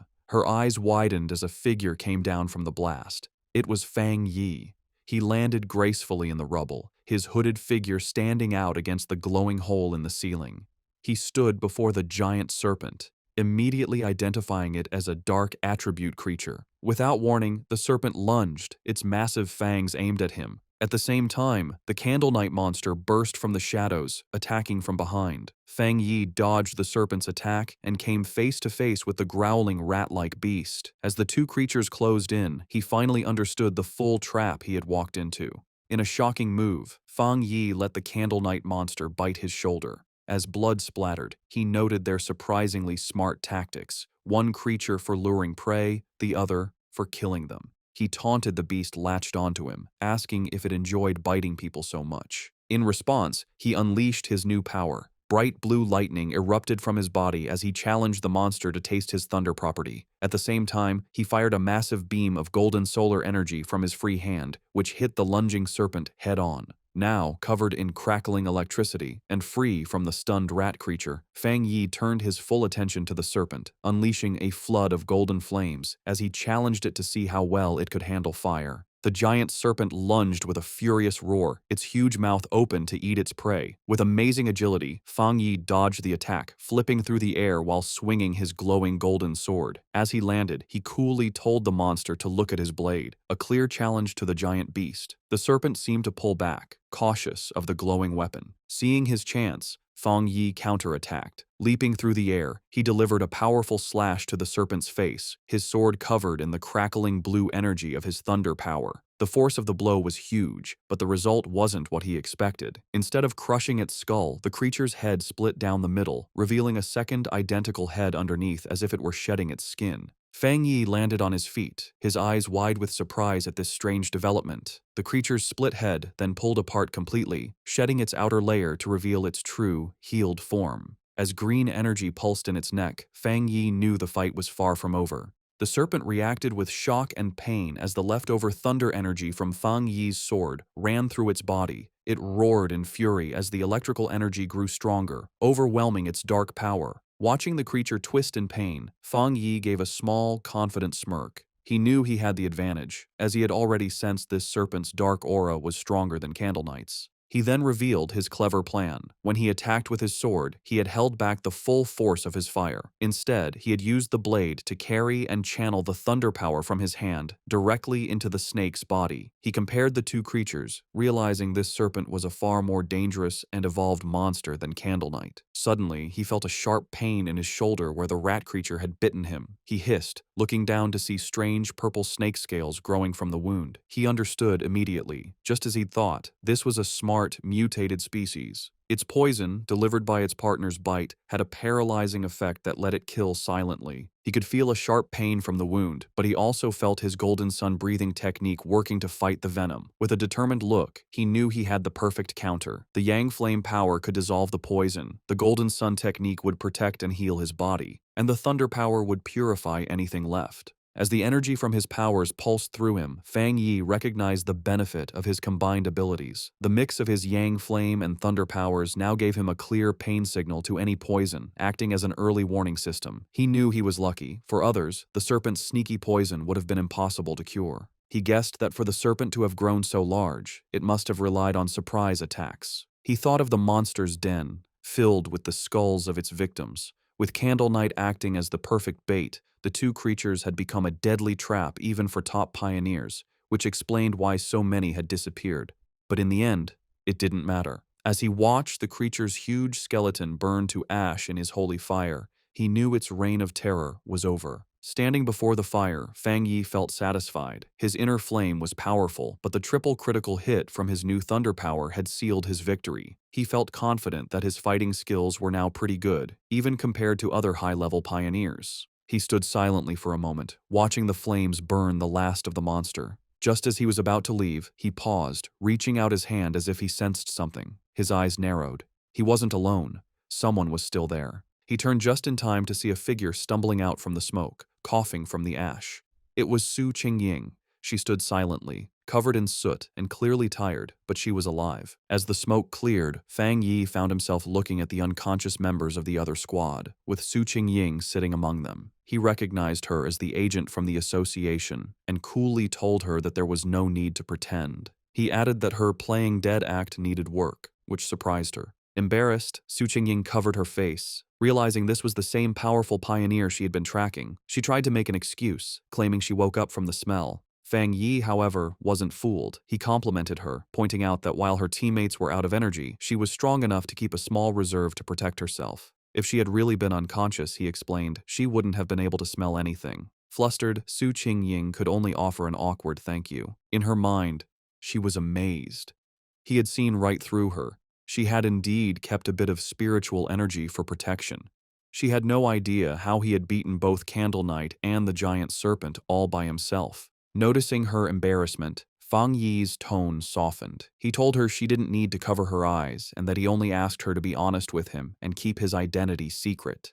Seeing she and her team were safe, he said it was getting late and he would be leaving. Su Qingying tried to call out to him, but it was too late. Saying that explaining things would spoil the surprise, he jumped effortlessly through the hole he had made in the factory ceiling and disappeared into the night. As he traveled across the rooftops, Fang Yi thought about the battle. He was glad Su Qingying hadn't tried to absorb the dark power from the monsters, remembering its disgusting coldness. He wondered why he couldn't absorb it himself. He guessed maybe the dark energy was already gone, or his body had instinctively rejected it. He decided to think about it later, at home. Left alone in the huge, abandoned factory, Su Qingying looked up at the moonlit hole in the ceiling where Fang Yi had disappeared. She sighed, disappointed that she hadn't gotten a good look at his face, and realizing he still didn't trust her, or the association. Her quiet moment was short. Acting like a squad leader again, she walked over to the unconscious captain of the destroyer squad and gave him a few slaps, telling him to wake up. The man groaned and slowly opened his eyes, bruised and confused. His first thought was panic, and he shot up, shouting that they had been ambushed. Su Qingying just watched him with a calm look. The leader and his squad members then saw why she was so calm: the massive, smoking skeleton of the giant serpent. They stared in total disbelief, confused by the scene. The leader demanded to know what happened and where the powerful Yang energy came from. Su Qingying calmly explained that a powerful pioneer had rescued them. She continued her carefully planned report, explaining that the pioneer was likely the person from her original mission, a very high-level individual with a Yang attribute. She let her voice trail off, suggesting his appearance was a lucky coincidence. The other squad members were in complete awe, with one saying it was unbelievable that one person could defeat both monsters. Su Qingying added that she hadn't managed to recruit him yet, and that he had even managed to track her back, which only made him more mysterious. Getting back to their grim job, the destroyer squad leader asked where Candle Knight's body was. As he began using a green energy technique to clean the scene, he said they needed to collect the remains for the association. As the squads began the cleanup, the destroyer squad's leader used a green orb of energy to gather the strange, dark remains left from the battle. As he stepped forward, he accidentally crushed a piece of debris on the floor, which suddenly exploded in a blast of bright blue electrical energy. He jumped back in pain, yelling at the force of the shock as Su Qingying looked on in surprise. This new discovery only made things more mysterious. The remains, which they now realized belonged to Candle Knight, were crackling with leftover electricity. The squad leader turned to Su Qingying, questioning her report. He reminded her she had said the pioneer had a yang attribute, yet this incredibly strong electrical power told a different story. The two leaders knelt to look at the electrically charged body. Su Qingying was stunned by the pure strength of the thunder power left behind, confirming it was a high-tier power. This led the destroyer squad's leader to a new idea. Maybe two high-level pioneers had appeared, one to kill the serpent and another to kill Candle Knight, before leaving together. Su Qingying knew that wasn't right. She struggled with how to explain the unbelievable truth, remembering the image of the lone pioneer holding both crackling blue lightning and roaring golden fire. She knew no one would believe that a single person could have two different top-level powers. Having just one made you a genius. Having two was almost unheard of. The impossible proof was right in front of them. The burning skeleton of the giant serpent was the work of a Yang Flame Walker, while the electrified body of Candle Knight was the clear mark of a Thunder Tyrant. The combined squads could only look on in complete disbelief, wondering what kind of monster this mysterious pioneer really was. As reinforcements from the association arrived, Su Qingying was glad she had left team members outside. If she had been inside too long without checking in, they would have reported her missing. She grimly realized the rescue team now at the scene had originally been sent to collect their bodies. Her two subordinates, who were knocked out by the serpent's poison, finally woke up. They scrambled to her side, crying with relief that their captain was still alive. With the threat gone, the association's team began their work. Their job had changed from a rescue to a forensic investigation. Using advanced scanning tech, they carefully analyzed the leftover spiritual energy and the battle signs, trying to piece together what happened for their report back to headquarters. Soon, one of the specialists approached Su Qingying and the destroyer squad's leader with his findings. He reported that after comparing all the data, from fighting habits to the way both monsters were killed, there was a 99% probability that one person was responsible for killing both of them. The two squad leaders stared at each other, their faces showing both shock and serious concern. The other squad members murmured to each other in disbelief. They were processing the fact that they had been saved by a pioneer with two different high-tier powers, something they never thought was possible. They knew either monster could have easily killed them all, yet this powerhouse had finished them both off, seeming to use single strikes. The power difference between them and this mysterious person was just ridiculous. Understanding the huge importance of this discovery, Su Qingying contacted her superior. She reported that the information on her target had been significantly updated. Looking up at the hole in the ceiling, she confirmed that the mysterious pioneer from the university and the powerful individual codenamed Tyrant were, in fact, the same person. Back in his office, the association superior listened calmly to her report. After thinking about the information, he gave a new command, telling Xiao Su to pause her mission for now. He explained that the pioneer had saved her team, killed the monsters, and secured the area. These were not the actions of an enemy. He added that he and Old Han, Major Han Li, didn't agree on the matter, and for her own safety and to avoid leaving a bad impression on their powerful potential ally, she was to stop all contact with the tyrant for the time being. While on the phone with her boss, Su Qingying, though she had agreed to pause her mission, couldn't help but add one more piece of information. She told him she had one more theory, based on what happened when she had tracked Tyrant to the back mountain where he was advancing his power. Her boss, interested, asked her to explain. She explained that during that encounter, she had sensed an incredibly strong aura where he was active. At the time, she suspected he might have a spiritual weapon but thought it was unlikely. However, now that it was confirmed he had two high-tier powers, the possibility seemed much more real. The association superior was surprised by this new information, questioning if the pioneer really had a spiritual weapon. He quickly became skeptical, leaning back and saying it was highly unlikely. He argued that no matter how talented, a solo pioneer couldn't possibly have such a rare item without outside help. Furthermore, he added, the team had found no traces of a third spiritual energy, which would usually come from a separately made spiritual weapon. Su Jingying quickly corrected him, clarifying an important detail. The spiritual weapon aura she had sensed during her first encounter with him was clearly a yang attribute. This new information completely changed things. The superior's eyes widened as he understood what this meant. If the weapon's attribute came directly from the user's own yang energy, it meant he wasn't just using a weapon, he was creating it. This led to an amazing conclusion. If he could create his own spiritual weapons, then he had to be a spirit creation realm cultivator. Such a being could theoretically do this alone, but that level of power was almost mythical. Su Qingying was floored by this idea, knowing that cultivators at that level were extremely rare, with barely more than 2 in the entire world. The superior then thought of an even more terrifying possibility. If this person did have a third, separate attribute, it would shift the balance of power and shake the entire pioneer community. He explained that according to all known research, different attributes clash inside the human body, making it nearly impossible for them to exist together. So far, no pioneer had ever been confirmed to have 3 different spiritual attributes. Therefore, if the pioneer truly had a spiritual weapon, the fact that they didn't detect a third energy signature from it might actually be a good thing. As the call ended, the superior was left with a single worrying thought. He could only hope that such a powerful pioneer would never become an enemy of humanity. Back at his apartment, Fang Yi stood thoughtfully under a hot shower, washing away the dirt and tiredness from his recent battle. As he dried off, he thought about the current state of the world. He knew there was less than a year until the official spiritual energy revival, but dangerous monsters and strange events were already happening more and more often. He used his yang attribute to easily dry his clothes, his hand glowing with golden energy as he thought about how many pioneers, like himself, had already started cultivating on their own. He thought back to the aggressive men he had met at the lava river, realizing that once the connection between the body and the spiritual world was opened, people naturally became more sensitive to the world's changes. He recognized that even without the country's official approval, many self-trained pioneers had already reached the 1-star Ghost Axe realm. The fact that the government, through agents like Su Qingying, was now reaching out to wild pioneers like him showed that both sides were in a relatively peaceful phase of mutual exploration.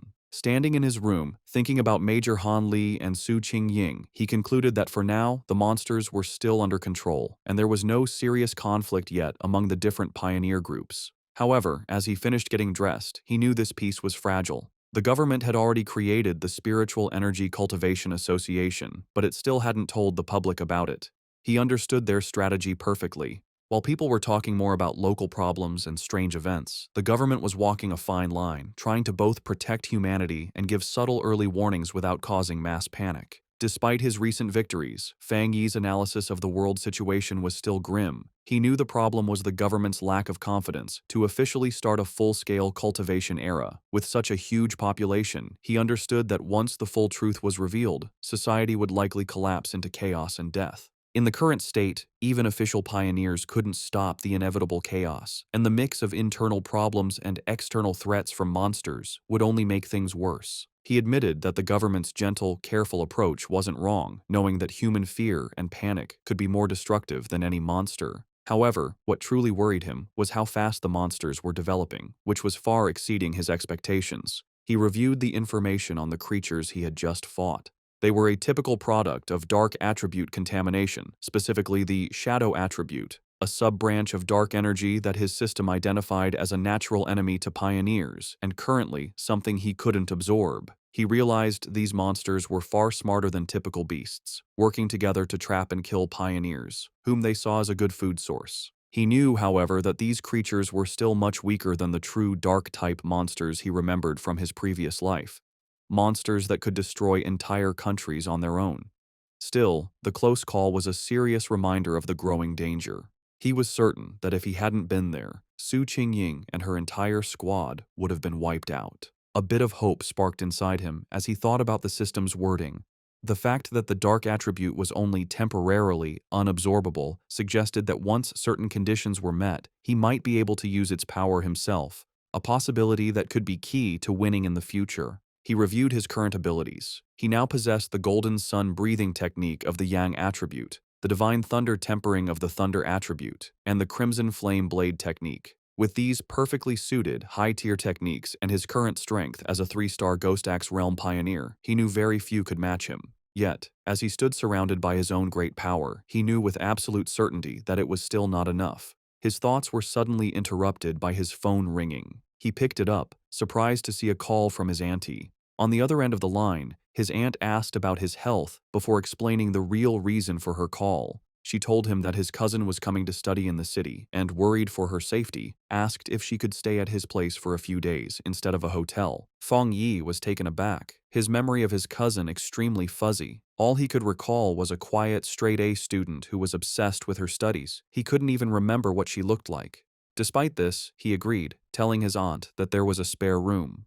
When he asked when she would be arriving, his aunt simply replied that she would give the cousin his address and let her come over by herself. Elsewhere, in a dark room lit only by a computer monitor, a person with long, almost claw-like fingers typed quickly on a keyboard. The person, wearing a big hoodie with bare ears, was finishing a phone call with her mother. Her mother, who was Feng Yi's aunt, told her that she should arrive at her cousin's place by tomorrow afternoon and that she would bring some specialty snacks. The person politely ended the call, saying it was no trouble and that she had something else to do. On her screen was a chat window for a group called Spiritual Energy Revival, Martial Arts Vanguard Team. The user, Feng Heiju, had just announced her arrival in the city and her plans to stay at her cousin's place. After ending the call, she clicked her mouse, pulling up a new window. It was a rumor alert about an internet-famous town, now nicknamed Death Town, where 3 more people had vanished in relation to a pork beast challenge. A gruesome, blood-splattered image of the town was with the article. With glowing glasses reflecting the screen, Feng Heiju identified the location as Yanghuo Town, her interest clearly sparked. Her browsing was interrupted when her mother entered the room, asking if she had finished packing. Feng Heiju told her mother that she was packed, but that she'd rather stay in a hotel than bother her cousin. Her mother insisted, saying it was much safer than staying alone and that she trusted the cousin completely. Gently pushing her daughter out the door, her mother gave her some final advice. Be sure not to cause trouble and help out around the house when she could. Feng Heiju reassured her mother that she understood. Once the door was closed, Feng Heiju let out a small sigh, preparing herself for the visit. She thought of it as just one more hurdle to overcome. Adjusting her glasses with a flash of determination, she resolved that no matter what her cousin was like, he couldn't possibly be more difficult to handle than a monster. The next day, under a bright blue sky, a young woman with long dark hair and glasses pulled a suitcase toward an apartment building. She checked her phone, confirming that the map had led her to the correct destination.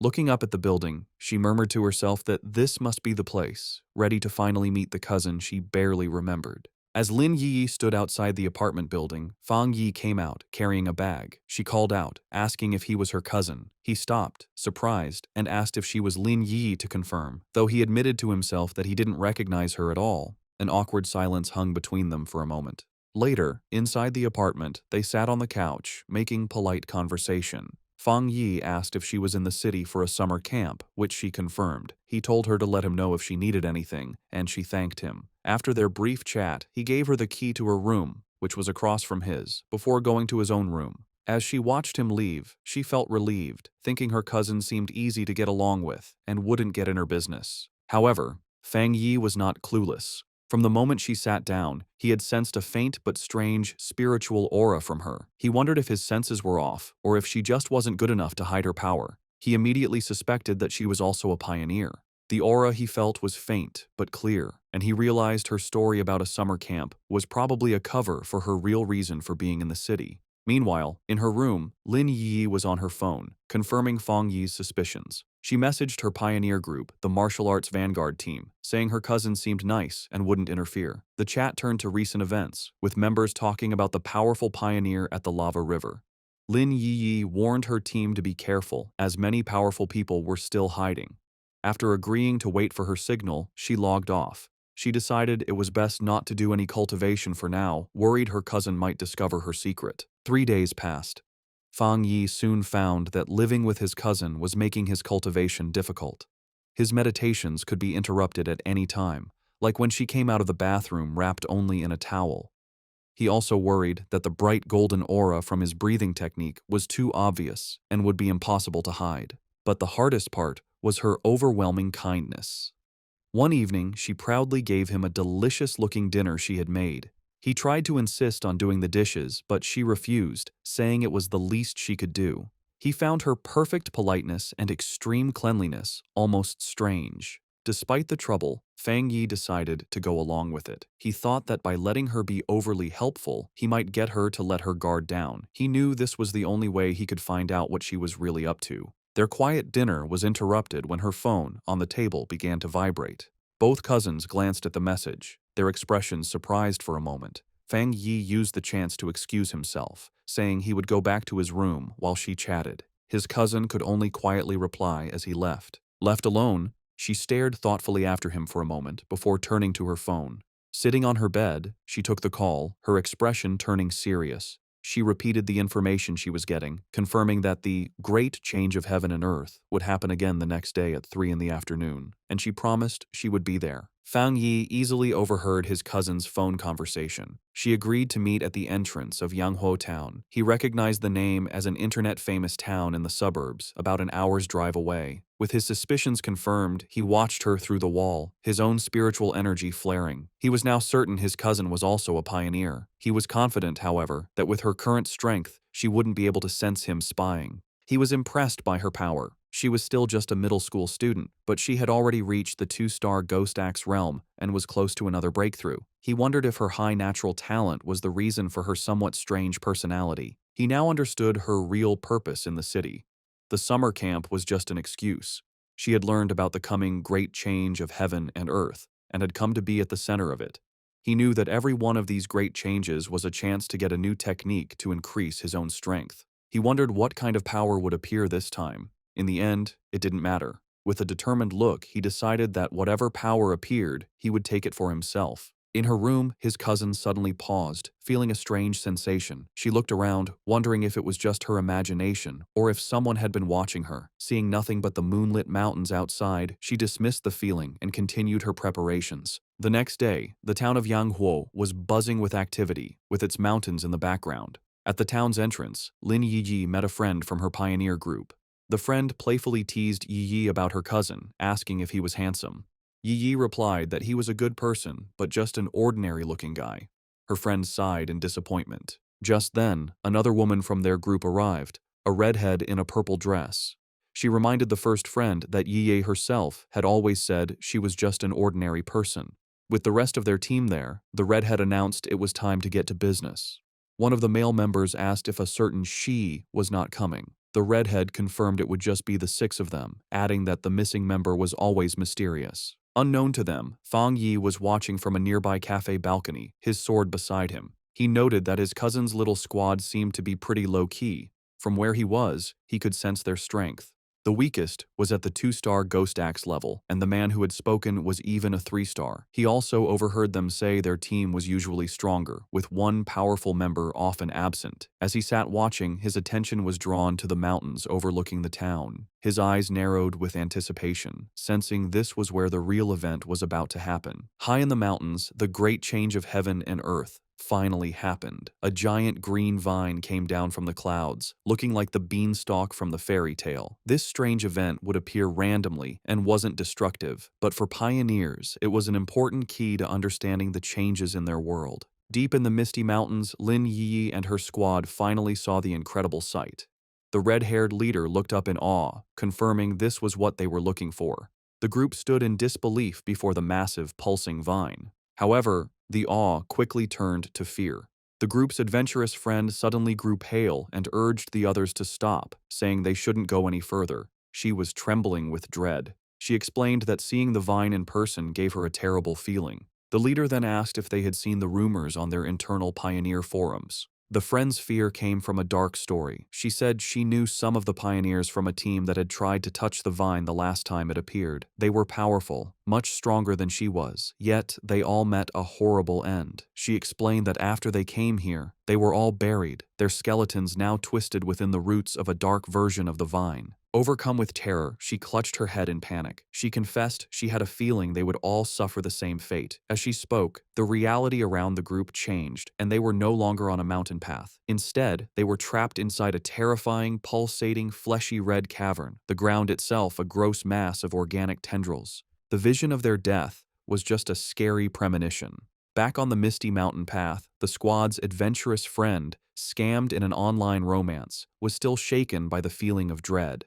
She admitted that while she was originally ready to take the pioneer's risk, to either come back rich or die, the moment she saw the vine, she felt an overwhelming fear. Her gut told her this was a new, unknown, and powerful high-level monster, a mutation she couldn't handle. Tears filled her eyes as she said she wasn't ready to die here and wanted to back out. The red-haired leader and Lin Yi looked at their upset teammate with understanding.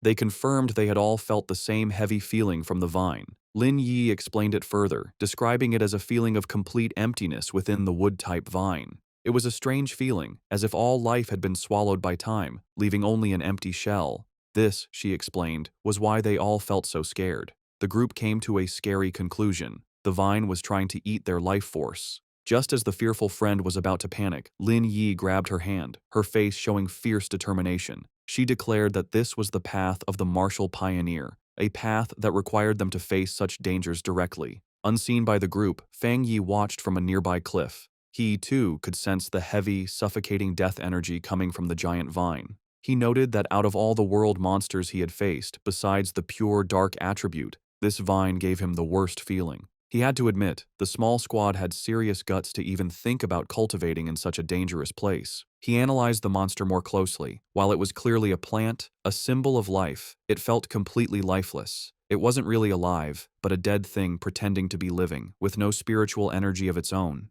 He could see it was stained with the blood and bodies of its past victims. Back with the squad, Lin Yi took charge. She stood on a cliff edge, speaking to her team with new purpose. She told them they didn't have much time to waste.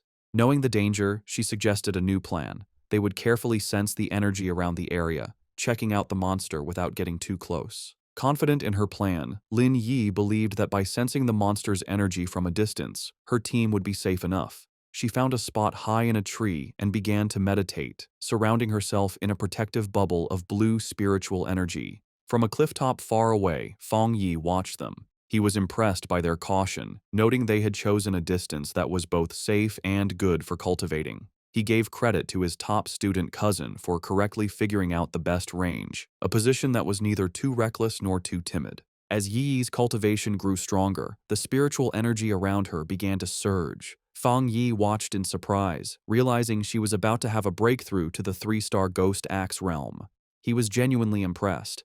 His cousin was truly talented. In a bright flash of blue light, she successfully broke through. Her teammates watched in awe, amazed that she had already reached such a high level of power. However, the huge energy disturbance from her breakthrough did not go unnoticed. Deep in the forest, the sleeping roots of the giant vine began to twist and glow with a scary green light. The pioneers felt the ground shake, and one of the men looked back in alarm.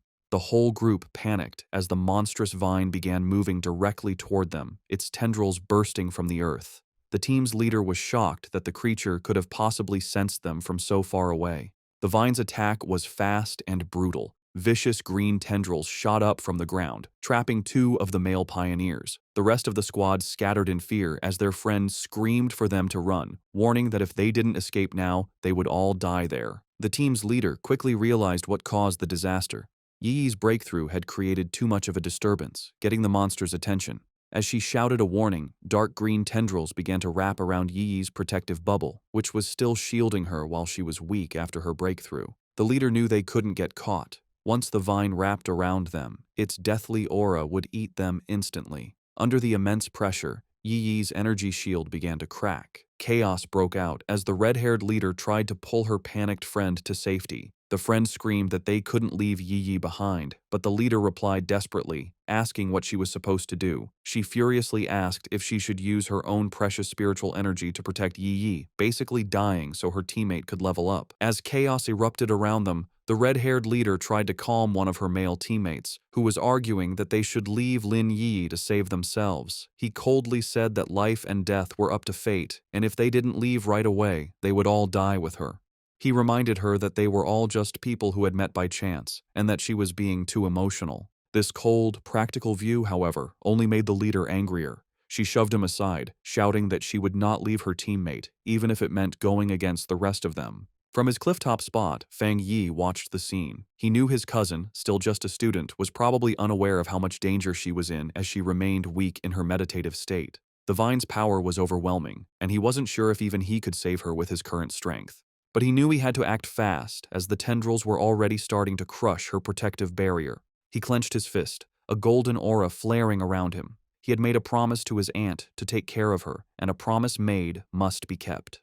The red-haired leader jumped into action, leaping through the grabbing vines to reach Yi Yi. She landed a powerful kick against one of the tendrils, breaking it with the force of the hit. But her victory didn't last long. Dozens more vines shot out, wrapping around her and trapping her completely. Just as the vines were about to crush her, Yi Yi's protective shield finally broke. But before the monstrous plant could grab its new victims, Fang Yi stepped in. Leaping through the air, he sent out 2 arcs of bright golden energy from his sword. The rest of Yi Yi's squad could only watch in horror, screaming her name as they saw her shield break. A massive, fiery, phoenix-shaped blast of energy shot down from the sky, hitting the mass of vines with explosive force. Fang Yi landed gracefully in the now cleared area, a small pillar of golden flame rising from the ground where he stood, having saved both his cousin and her brave leader just in time. As Fang Yi floated in a bright aura of golden light, just his presence was enough to overwhelm the deathly vine. The surviving members of the pioneer squad watched in stunned silence as the monstrous plant, which had just been moments from killing them all, stopped its attack and began to pull back from the overwhelming yang energy. The tendrils pulled back from the intense light, hissing and dissolving as they retreated. As Fang Yi came down, surrounded in a radiant glow, the pioneers could only cover their eyes from the blinding light, barely able to understand what was happening. The practical male pioneer who had suggested leaving Yi Yi was completely shocked, questioning if this newcomer was another pioneer. The red-haired leader, just as stunned, recognized the power for what it was, the purest form of the yang attribute. She knew that only a high-tier power of this level could possibly push back such a powerful, life-draining monster.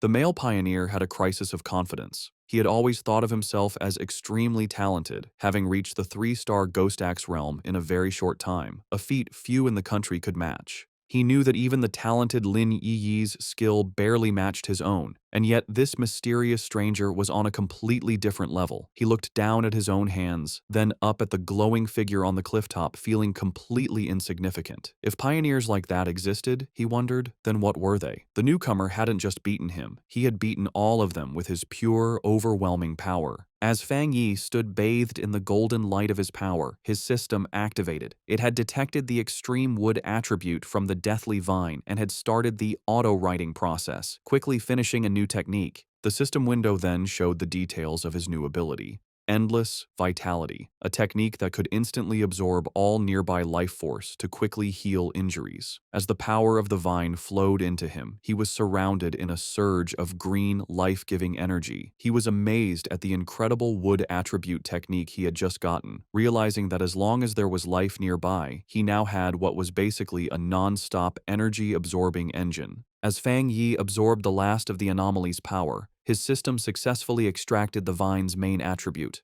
A notification confirmed it. Extracted attribute, Desolation. The system described its scary power, the ability to instantly create a desolate aura that would destroy all surrounding life. Fang Yi stood calmly in the swirling green energy, fully taking in the new power. When he opened his eyes, they glowed with the same vibrant green as the desolate vine. He stood in the now lifeless clearing, a faint green aura around him. He now understood why the vine could only grow in such a dangerous, remote place. If it grew anywhere else, it would drain every bit of life for miles around. He thought about the ruthless nature of the desolation attribute, a powerful force that forcibly stole the life force of others. His thoughts were interrupted by a grateful voice. The red-haired leader of the pioneer group approached, her clothes torn and her body bruised, but she was alive. She thanked him greatly, saying that without him, they would all be dead. She then asked how they could possibly repay him for saving their lives. Fang Yi simply waved her off, coolly telling her there was no need and that they would meet again someday. He then turned and walked away. In his mind, however, he didn't feel like a hero. He knew that he had only found this opportunity because of their information. In his mind, he was the one who had benefited from the situation. As for the conflict he had seen among the pioneers, he wasn't concerned. With a final leap, he launched himself into the air, leaving the stunned squad behind. He knew that people's true characters are easily shown in a crisis, and a disorganized team like theirs would not be safe in the dangerous new era. Left in the empty clearing, the adventurous girl and the shaggy-haired man watched him go. The girl, still in shock, wondered aloud what they should do now. The man, however, answered her with a bitter, blaming tone, asking if she now regretted her earlier hesitation to save their teammates. With the immediate threat gone, and Lin Yi now at the third tier, the red-haired leader knew their best option was to stick together. Sometime later, Yi's eyes opened, glowing a brilliant blue as she came out of her meditation. Her teammates rushed to her side, relieved she was finally awake. The male pioneer who had suggested leaving her now said that their fate depended on their leader's wisdom, but another teammate said their focus should be on the mysterious stranger who had saved them. Still confused, Yi asked what had happened. Noticing her other teammates lying unconscious on the ground, she stood up and was immediately hit by the powerful burning warmth of a leftover yang attribute on a nearby tree. She could feel its intense heat even from a distance. The shaggy-haired man then stepped forward, offering to explain what had happened while she was unconscious. Later that day, back in front of her cousin's apartment, Yi was still trying to understand the incredible events. She couldn't believe that someone so powerful actually existed. Her teammates' words echoed in her mind. He had called the mysterious pioneer a monster. He had described how the vines they couldn't even scratch had been easily pushed back by his power, and how the massive beanstalk had retreated far into the sky, no longer daring to come near them. Such was the overwhelming presence of the man who had saved them. She knew that even though he was long gone, the vine was still calm, a sign of his lingering power. She opened the door to the apartment and was surprised to find Fang Yi there to greet her. He looked at her with concern, noticing that she looked a little pale. Yi quickly pulled herself together, forcing a smile as she brushed off his concern, blaming her tiredness on a long day of studying. Fang Yi accepted her excuse, telling her she had worked hard and should go rest. He offered to order takeout for dinner, and she agreed before heading to her room. Once inside, she collapsed onto her bed, completely exhausted. She knew that breakthroughs were mentally draining, requiring a lot of concentration. She felt more tired than if she had stayed up for a month straight. Lying on her bed and scrolling through her phone, she felt a sense of relief. She was no longer an ordinary person. She wouldn't die from a few all-nighters. She accepted that this constant, life-threatening struggle was the fate of a pioneer in a world where things had begun to change. She thought of her cousin's seemingly normal, peaceful life and knew that such a life was no longer possible for her. Her quiet thoughts were interrupted by a new message in her Pioneer group chat. It was from a user named Jiaolan, the mysterious, powerful member who was usually absent. Jiaolan had sent a simple, direct message. "If there are any more traces of that strong man, please inform me." This was the first time Jiaolan had ever spoken in the group, and it immediately got Yi's attention. She replied, agreeing to the request, before asking her own question to the group. She asked if they thought the man who had saved them could be the same one from the Dark River Lava Dragon incident, and if so, why he would have helped them. The group chat immediately lit up with a post about the mysterious high-tier Yang attribute master. The post described his sun-splitting slash in great detail, telling how the witness had been forced out of the cave by a blast of white-hot light. The author of the post declared with total certainty that no other pioneer in the Xia country could match his power, and warned everyone to stay away if they ever met him. Meanwhile, Fang Yi was heading out for the evening on his bicycle. He was confident that after the day's events, his cousin would have let her guard down around him, letting him come and go without making her suspicious. With his new freedom, he had a new mission in mind. It was time to find a suitable carrier for his new desolation attribute. He knew that this power was most compatible with plants, and he pedaled off into the night to begin his search. As he rode through the night, Fang Yi thought about the best way to use his newly acquired desolation attribute. He knew that despite its power, it was still a bad attribute at its core, based on destruction and decay. He worried that putting it on his own body could lead to bad reactions. Furthermore, he was concerned that its evil nature might conflict with the good, purifying power of his thunder attribute. He decided that the best solution would be to find a carrier for the attribute, something like the strange vine itself. He guessed that the original vine monster had been born when a regular plant sensed the return of rich spiritual energy and chose to evolve, creating the desolation attribute as a way to gather more power. With this in mind, a plan began to form in his mind. With a confident smirk, he knew exactly where he needed to go. He followed a moonlit road, guided by a sign pointing toward the forest park.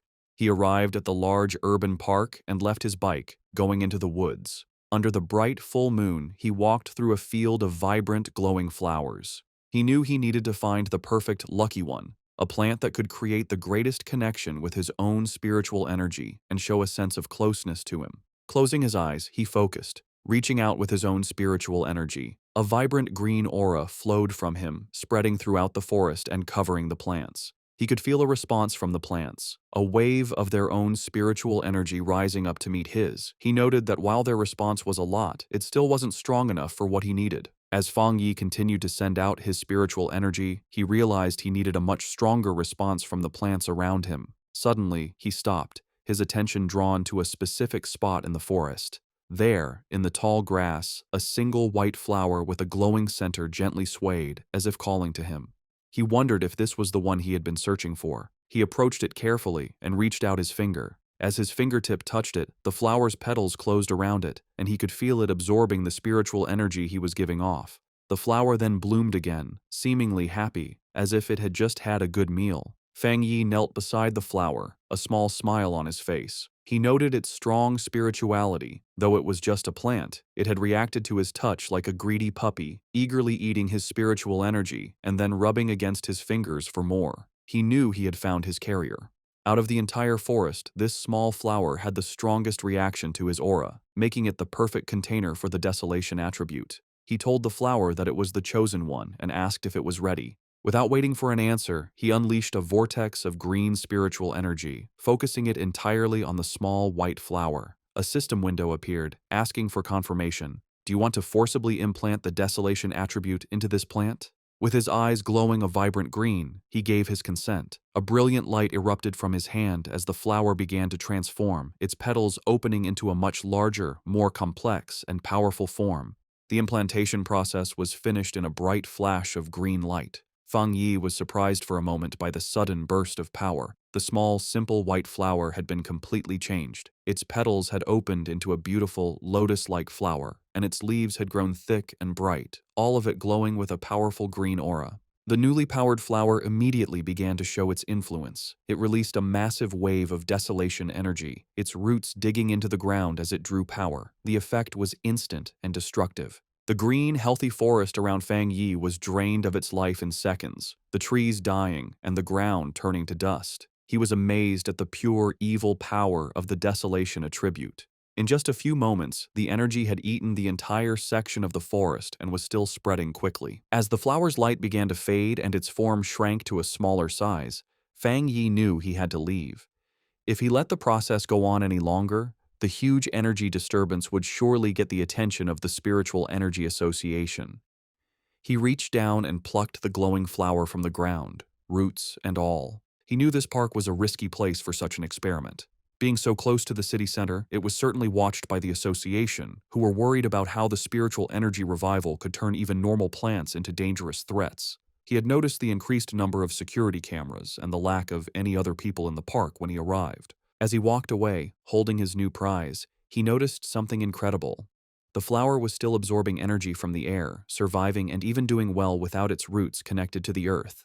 He looked at it more closely, a smile of wonder on his face. He found it magical that its spirituality hadn't weakened at all since being pulled up, especially since it had been just an ordinary wildflower moments before he chose it. This led him to a deep conclusion. By giving the desolation attribute to the plant, he had unlocked its evolutionary potential, setting it on a path to becoming something far greater than it was ever meant to be. Just as Fang Yi was about to leave the park, a loud alarm blared through the forest, its red light flashing. A loud robotic voice gave a serious warning. Abnormal value exceeded. Fang Yi immediately realized that even though he tried to be quick, he had still set off the park's monitoring system. With no time to waste, he grabbed his newly acquired desolation flower and quickly left. Miles away, in a high-tech control room labeled Spiritual Energy Revival Plant Research Department, the same alarms blared. Technicians scrambled, shouting that the anomaly value was going crazy and demanding to know what was happening. An order was quickly given. All staff were to put on their protective bracelets, enter the park, and immediately block off the area, stopping anyone from entering or leaving. A team in full protective gear entered the now lifeless section of the forest. One member checked the reading on his wrist device, which showed a dangerously high value of 30. He noted that this was terrifyingly high. For comparison, the incident at Qingcheng University had only ranged between 8 and 10, and even the powerful Dark River lava dragon had peaked at 25. Another team member added that the park's original spiritual energy level had never even gone above 10. As one of the researchers took a soil sample, another reported his strange findings. The air humidity, surface temperature, and sunlight were all completely normal. Yet, all the plants in the area looked as if they had been drained of their life in a matter of seconds. The team leader decided they needed to get closer to the center to figure out what kind of spiritual attribute could have caused such an event. However, as one of the members stepped forward, another researcher with glasses, who seemed to be a senior member, shouted at him to stop and not get any closer. He warned them with serious authority not to touch anything, identifying the leftover energy as the desolation attribute. He then asked if any of them knew about the vine that had recently come down from the sky. The younger researchers were stunned into silence. One of them finally found his voice, realizing with growing horror that the senior researcher was talking about the infamous devil-like vine that had already been classified as an A-level mutation. The senior researcher confirmed their fears. Standing before a ghostly image of the vine with the souls of its victims trapped at its base, he explained the source of its terrifying power. The reason it was so deadly, the reason it had killed so many pioneers, was its natural desolation attribute. A powerful parasitic ability that drained the life force from all surrounding creatures, making everything it touched its own.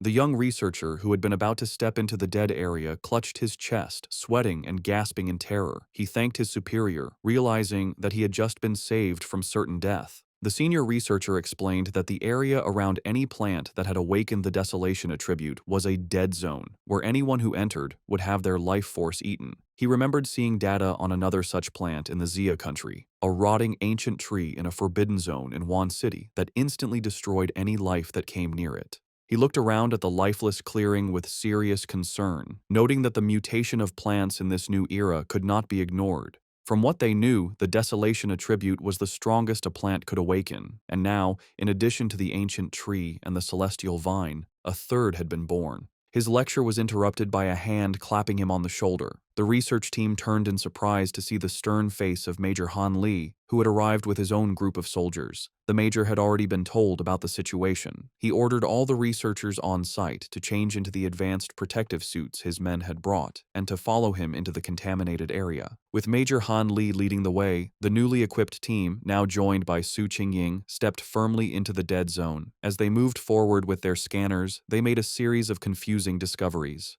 They couldn't find a source for the desolation energy, and the aura itself was quickly fading, the level having dropped to 25 in the few minutes since they arrived. This went against what they knew about the celestial vine, which was supposed to be able to move. Major Han Li turned to Su Qingying, suggesting they investigate the area more closely. She agreed, her expression serious. As Major Han Li and Su Qingying began their investigation, two members of the team with glowing blue auras started tracing the flow of the leftover spiritual energy. The energy trails led them from the outer edges of the dead zone back to a single starting point. As they got closer, they stopped, their faces filled with shock. The Major and Su Qingying realized the horrifying truth at the same time. The source of the desolation energy had been dug up and taken away. A researcher in a protective suit couldn't believe what he was hearing, questioning how such a thing was even possible. Major Han Li knew that if someone truly had the power to enter a desolation dead zone and steal its source, their identity was extremely important. Su Jingying, however, had another theory. She showed a glowing data pad to the Major, explaining that after running a big data analysis, they had found a person whose movements matched both this incident and another recent mutation.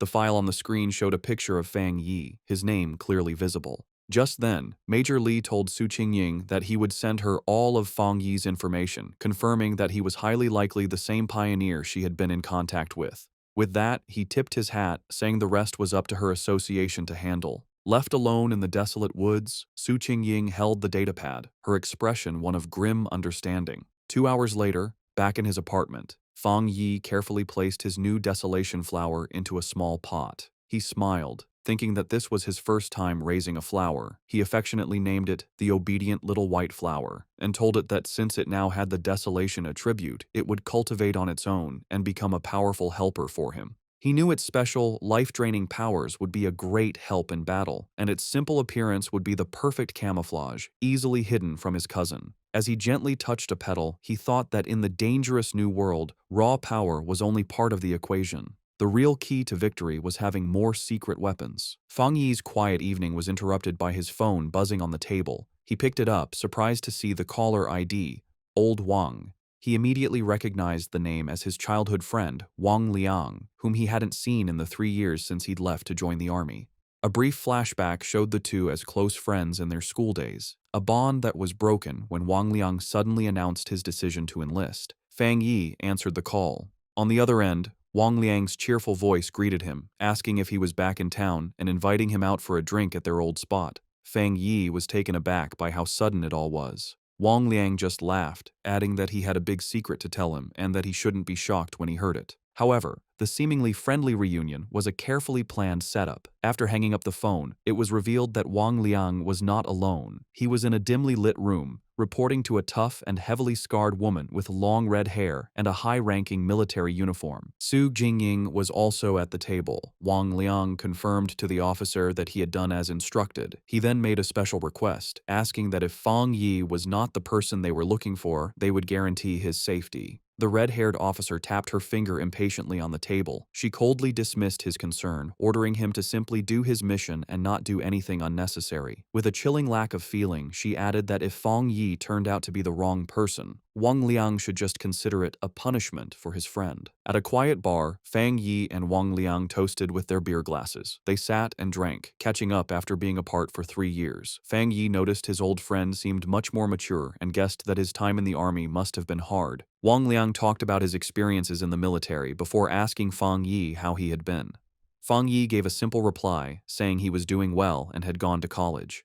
As he drank his beer, he thought back to his past life. In that chaotic time, he never had the chance to see Wang Liang again. He remembered that his friend, as a soldier, had probably died in some forgotten battle. He wondered if this time, in this new life, he could change his old friend's fate. Wang Liang then changed the subject, his tone becoming more serious. He asked Fang Yi if he had seen anything strange lately, like zombies or monsters from movies.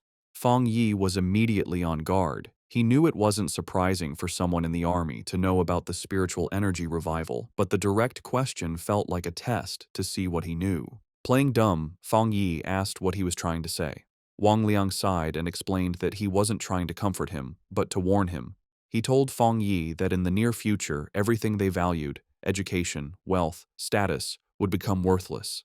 The entire world order was about to change. Fang Yi listened closely, his face showing no emotion as he stared at his empty glass. He knew that ordinary soldiers were sworn to secrecy and couldn't leak any details about the spiritual energy revival. This confirmed his suspicion. The military had identified him as a target, and Wang Liang, his childhood friend, had been sent to test him. Wang Liang, seeing his friend's silence, tried to reassure him. He told him not to worry, that as long as he didn't reveal anything, he would be fine. But Fang Yi understood the situation. Despite his pretended ignorance, his friend was still trying to help him. Even at the risk of breaking military rules, Wang Liang was kindly warning him to be careful of the coming changes. Their conversation was suddenly cut short when Wang Liang's phone began to vibrate urgently. He answered the call, and a furious voice on the other end ordered him to return to his team immediately and report to the target location within 10 minutes. Wang Liang snapped to attention, accepting the order as Fang Yi watched in silence. He immediately jumped up, apologizing to Fang Yi and explaining that he had an urgent mission and couldn't see him home. As his friend was about to leave, Fang Yi dropped his act. He asked if the mission was related to the spiritual energy revival and told his friend to take him along. Wang Liang stopped, turning back to look at Fang Yi with a mix of shock and confusion. Fang Yi stood up and grabbed his friend by the collar. He told Wang Liang to take him to see his superiors, letting him know that he was aware of the real reason for their meeting. He reassured his friend, telling him that while he didn't know exactly what his superiors knew, he knew Wang Liang would never hurt him. He explained that he was more interested in what the military was dealing with, knowing it had to be related to the great changes happening in the world. Since the Spiritual Energy Association was already handling the monsters, he was curious what the military's role was, and he wanted to see it for himself. Wang Liang agreed, and the two of them walked toward a massive, heavily guarded military base in a mountain valley, labeled Military Number 19 Spiritual Forbidden Zone. As they got closer, Fang Yi was struck by the incredibly dense spiritual energy in the area. He noted that the concentration level was so high it had likely surpassed a standard pollution zone. As they were met by a squad of soldiers, one of them ordered Wang Liang to return to his team. After a quick check, the soldiers allowed Fang Yi to enter the base, leading him through a brightly lit corridor. Inside the military base, Fang Yi and Wang Liang were led into a massive, cavern-like training ground. There, a large group of soldiers was in a desperate battle, using crackling blue energy to hold back a monstrous, spiky black creature with a single glowing red eye. The beast fought back with fierce power, shooting a devastating beam of red energy that tore through the soldiers' ranks, causing cries of pain and fear. Standing on a raised platform, the tough, red-haired officer watched the scene with a critical eye. Fang Yi, who had been brought before her, immediately recognized the creature's power as a mix of two different attributes. The officer confirmed his thought, saying the monster was a perfect mix of the dark and flame attributes, making it exceptionally fierce and cruel. She added that it had already seriously injured several of her soldiers. A caption identified her as a 3-star Ghost Axe Realm officer named Ji Royan. Spotting Wang Liang, she barked his name, and he immediately stood at attention. She furiously asked why he had brought an unauthorized person into a restricted area, but before he could explain, she cut him off. Her expression softened a little as she told him to forget it, explaining that the situation was urgent and they needed him to join the formation immediately. She then turned her attention to Fang Yi. She saw nothing special about him, noting that his spiritual energy was only slightly active. She briefly wondered if he was the powerful pioneer they were looking for, but dismissed the thought, knowing she had to focus on the battle. She gave him a stern warning. Since he was Wang Liang's friend, she wouldn't say much, but he was in a restricted area, and his life was now his own responsibility. He was also sworn to secrecy about anything he saw. Fang Yi simply replied that he understood. With that done, Ji Royan took command. She picked up a massive energy cannon and shouted the names of two of her soldiers. The two men immediately jumped into action, their bodies covered in blue energy as they fought the monster up close. Ji Royan then aimed her cannon and fired a massive blast of pure energy at the creature. The attack hit the monster head-on, creating a huge explosion, but the creature was far from beaten. It let out an angry roar as its shadowy form began to pulse with a terrifying red light, its fanged mouth growing larger and more threatening. It was clear that the attack had only made it angrier, causing its mutation to get worse. The enraged monster lashed out with its massive claws, and one soldier shouted a warning to his comrade. The other soldier managed to block the attack, but the force of the blow sent him flying backward. Ji Royan immediately took charge, ordering her team not to be careless and to keep their distance. She knew they had to finish the creature off before it could complete its evolution. Watching from the side, Fang Yi was impressed by the soldiers' performance. He saw a well-trained team of comrades who trusted each other completely, with incredible discipline and coordination. He knew that every person was essential, and that when they worked together, they could unleash a power far greater than their individual strengths. This thought, however, was immediately broken when he realized the monster's power was increasing at a scary rate. He shouted at them to run, warning them that they were no match for the creature in its current state. But his warning was lost in the chaos. The monster shot out a massive blast of dark purple energy, sending the soldiers flying. Ji Royan refused to back down. She ordered her team to raise their alert level and upgrade the restricted area's mutation level. With a furious roar, she commanded that no one was to retreat. It was too late. The monster's transformation was complete. It now stood as a huge, demonic beast, covered in black and red flames, its eyes glowing with pure evil. One of the soldiers shouted a terrified warning. The evil dog had fully mixed with the dark attribute and completed its mutation. The creature's single eye, now a burning red orb, focused on a new target. It fixed its gaze on Wang Liang, who could only stare back, frozen in terror. As the monster prepared to strike, Ji Royan and Fang Yi both reacted in horror, realizing with a jolt that Wang Liang was in mortal danger. Just as the monster completed its evolution, lunging forward in a blast of power, a soldier was violently thrown backward by a surge of energy. Ji Royan immediately shouted for her team's attention, announcing that the C-level evil dog had fully mutated and was now reclassified as a B-level threat, requiring an immediate change in their battle plan. The soldier who had been thrown to the ground coughed up a spray of blood. Fang Yi rushed to his side, catching him and asking if he was all right. The injured soldier explained that he had been trying to send spiritual energy to the monster's restraining collar, but the creature's evolution had caused the device to violently explode. Despite coughing up a black, thick liquid, the soldier tried to be brave, telling Fang Yi not to worry about the officers of Restricted Area 19. Fang Yi could only look on with a grim, angry expression. Realizing her normal weapons were now useless, Ji Royan dropped her heavy energy cannon to the ground. She stood before her remaining troops, her determination unshaken. She gave a final, desperate order. No matter what they had to do, even if it cost them their very lives, they could not let this B-level mutation escape the restricted zone. But just as she and her team were about to make their last stand, Fang Yi stepped directly in front of her, blocking her path. Ji Royan demanded to know what he thought he was doing, but he ignored her. His eyes and hand began to glow with a brilliant blue light as arcs of raw lightning crackled around him, a clear sign that he was about to join the battle himself. Surrounded by crackling blue lightning, Fang Yi mocked the monstrous creature, his eyes glowing with power as he questioned how tough it was. He then charged toward the mutated beast, his arm a bolt of bright blue energy aimed right at the creature's head. The impact was huge, as a massive explosion of divine thunder erupted when he hit it, completely overwhelming the monster. The sheer force of the attack created a powerful shockwave that sent the nearby soldiers flying backward.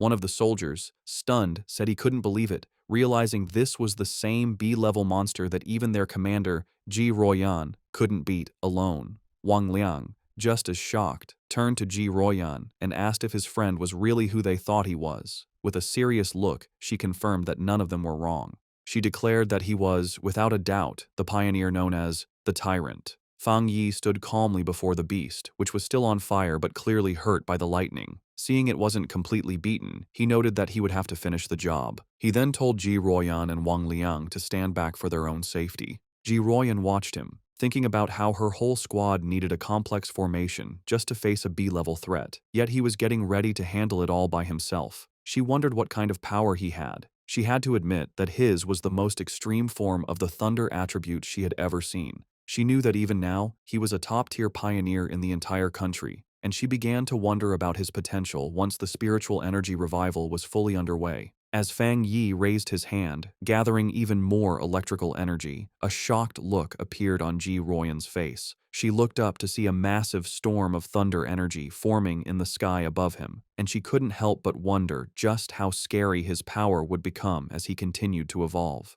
With a final step forward, Fang Yi unleashed the full power of his thunder attribute. A massive pillar of bright blue lightning erupted from the ground where the monster stood, a display of power that truly matched his codename, the Tyrant. His eyes, still crackling with leftover electricity, showed a calm determination as the blinding light from his attack began to fade. The surviving soldiers watched in terror. One commented to another that the sight made his whole body shake. While he could handle the monster's corrosive dark power, the pure, destructive force of the thunder was on a completely different level. Once the dust settled, Fang Yi casually gave a thumbs up to his friend, announcing that the threat was gone. Wang Liang rushed over, shouting with relief that Fang Yi had scared him to death. Overjoyed, Wang Liang playfully punched his friend on the shoulder, laughing that he never expected his old buddy to be so powerful. The mood then shifted as Wang Liang apologized, admitting he had suspected Fang Yi was a pioneer but had to follow orders. Fang Yi brushed it off, asking why his friend was being so formal after 3 years apart and telling him he understood. Their reunion was interrupted as Ji Royan approached them. She formally thanked Fang Yi for his help, extending her hand as a sign of respect.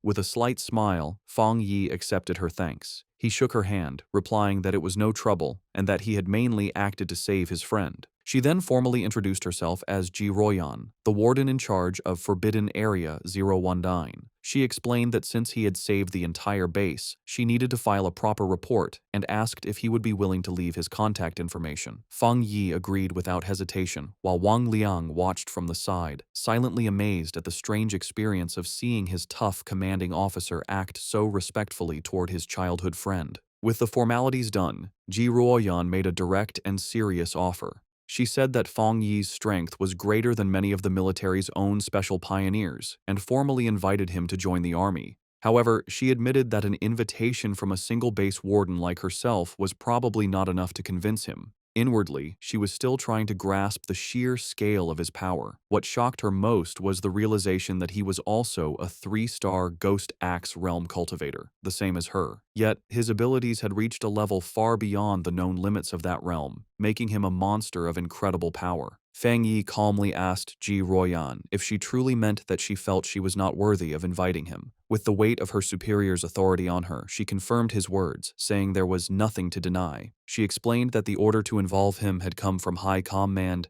and she was certain that they would come to invite him personally in the future. Fang Yi let out a small laugh, telling her it wasn't necessary to be so formal. He placed a hand on his chest and explained that he genuinely respected all of them, knowing that not everyone had the courage to sacrifice themselves for others. He admitted that he had never seen soldiers in combat before, and what he had just seen had truly moved him. Touched by his sincerity, Ji Ruoyan could only offer a quiet thank you. He then made an offer of his own. He told her that if they ever ran into trouble in the future, they could call on him for help, just as they had always done for ordinary people like him in the past. However, he added one important condition. They could not interfere with his personal cultivation or restrict his freedom. His unexpected proposal left Ji Ruoyan momentarily stunned. With their business concluded, Fang Yi announced that it was getting late and he should be leaving. Ji Ruoyan agreed, saying that she and Wang Liang still had to get rid of the mutated creature's body and that she would arrange for someone to take him back. As he stood before the soldiers, Fang Yi finally understood the military's true purpose in this new era. He realized they stationed themselves in these dangerous, spiritually rich zones for 2 reasons: to use the energy for their own training, and more importantly, to act as a crucial line of defense between the ordinary world and the strange monsters that now threatened it. After he was gone, Ji Ruoyan turned to Wang Liang and said that his friend could no longer be described with a simple word, like impressive. She knew that what they had seen that day was just a small part of his true strength. The fact that a pioneer could reach such a high level of power so quickly showed that he had an amazing level of insight. She concluded that he was a rare mix of luck, courage, and raw ability, all the things needed for greatness. Seeing his commander's deep respect for his friend, Wang Liang eagerly suggested that if she felt she wasn't the right person to recruit him, she should let him, as his childhood friend, take on the job.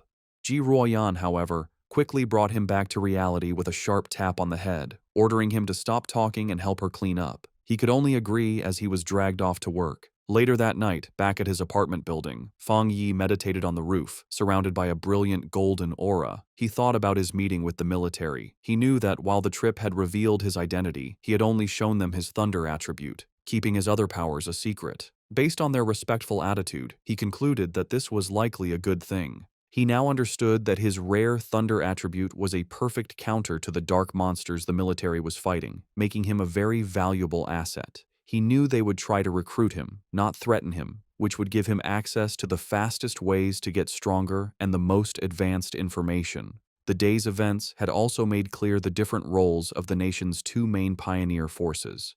The military, represented by Ji Ruoyan, were the Night Watchers, the hidden protectors of the nation. The Spiritual Energy Cultivation Association, with agents like Su Qingying, was in charge of handling the threats that slipped into the cities, protecting civilian life as much as possible. He understood the government's 2-part strategy, using the forbidden zones to contain the biggest dangers while slowly releasing information to the public about the coming changes. This careful approach was buying valuable time, preventing society from collapsing into chaos. As he continued his meditation, a bright orb of golden energy pulsed in his core.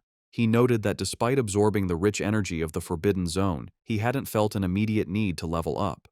However, the feeling quickly changed. Golden energy surged through him, and cracks of power spread across his face. Having spent even a short time in such a spiritually rich place had filled him to the brim. He recognized the signs immediately. He was on the verge of another breakthrough. Meanwhile, on the streets below, his cousin Lin Yi was walking home with groceries, wondering if he had returned yet. She thought that if he was home, she could have him try her cooking. Her casual thoughts were suddenly shattered when she looked up and saw a massive pillar of golden light erupting into the night sky from the direction of her apartment building. Her eyes widened in shock and alarm. A reflection of a flaming divine axe appeared in her eye as she recognized the powerful energy of a ghost axe realm advancement. But she immediately knew she was wrong. The sheer scale of the power, showing up as a massive, fiery divine axe in the sky, was far too terrifying for an ordinary breakthrough. She could only stare in disbelief, wondering if another powerful pioneer was making their move in the city. On the street below, Lin Yi stared at the sky in complete disbelief. She recognized the immense power of the Ghost Axe realm, but this was something else, a force so powerful it was changing reality itself. As a giant, divine hand made of pure golden energy formed in the clouds above, she realized the terrifying truth. This was the power of the legendary spirit creation realm. The realization that a pioneer of such incredible strength was living right next to her sent a wave of shock and fear through her. The massive energy surge did not go unnoticed. Miles away, in a high-tech command center, red alarms blared as technicians scrambled. An urgent warning flashed across their screens. The anomaly value had reached a catastrophic level of 99, its location pinpointed to the southeast of the city. An official and Su Qingying reacted with alarm. The official demanded to know what was happening, ordering all units to the target area. Su Qingying wondered how such a powerful anomaly could have gone undetected, noting that an energy reading of this size was powerful enough to destroy an entire city. Before a holographic map of the city, military leaders held a tense emergency meeting. They debated the two terrifying possibilities. Either a new, godlike spirit creation pioneer had just appeared, or the city was on the brink of a massive disaster. One grim-faced officer suggested it could very well be both. The situation escalated as the senior official frantically called headquarters, demanding they send all advanced equipment, short of large-scale weapons. His panic was cut short, however, when a subordinate burst into the room, breathlessly announcing that the alert had been cancelled. The anomaly had been identified not as a monster, but as a pioneer undergoing a promotion. Back on the rooftop, the blinding golden light faded as Fang Yi let out a quiet breath of relief. The breakthrough was complete. He casually noted that he had successfully reached the one-star spirit creation realm. Aside from his body feeling lighter and more agile, he didn't feel a significant difference in his raw power. His quiet moment was interrupted when his phone buzzed with a new message. It was from his friend, Wang Liang. The message was a warning. A new anomaly had appeared at Qingcheng University's playground. Internal military sources had confirmed it was a pollution zone, and more worryingly, it was the second time this specific anomaly had occurred. Fang Yi texted back, saying he knew about the previous heat anomaly. Wang Liang confirmed it was the same one, back again, and playfully warned Fang Yi not to tell anyone he was the source of the intel. After Fang Yi jokingly threatened to report him, Wang Liang's tone turned serious. He told Fang Yi that he was genuinely worried for his safety and urged him to be careful. Fang Yi put down his phone, his expression thoughtful. His friend's warning only confirmed his own strategy. This was exactly why he was so cautious in his dealings with both the military and the association. He knew that being too well known could bring unwanted trouble, which was why he had deliberately chosen to keep his powerful Yang Flame attribute and his Crimson Flame Blade technique a secret. They were his hidden aces.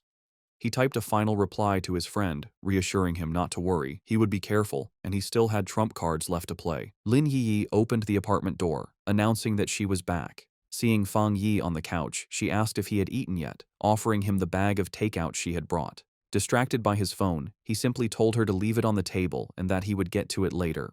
As she watched him, a worried and slightly frustrated expression crossed her face. In her mind, she thought about her cousin's character. She saw him as a perfectly good person, but with one major flaw, his laziness.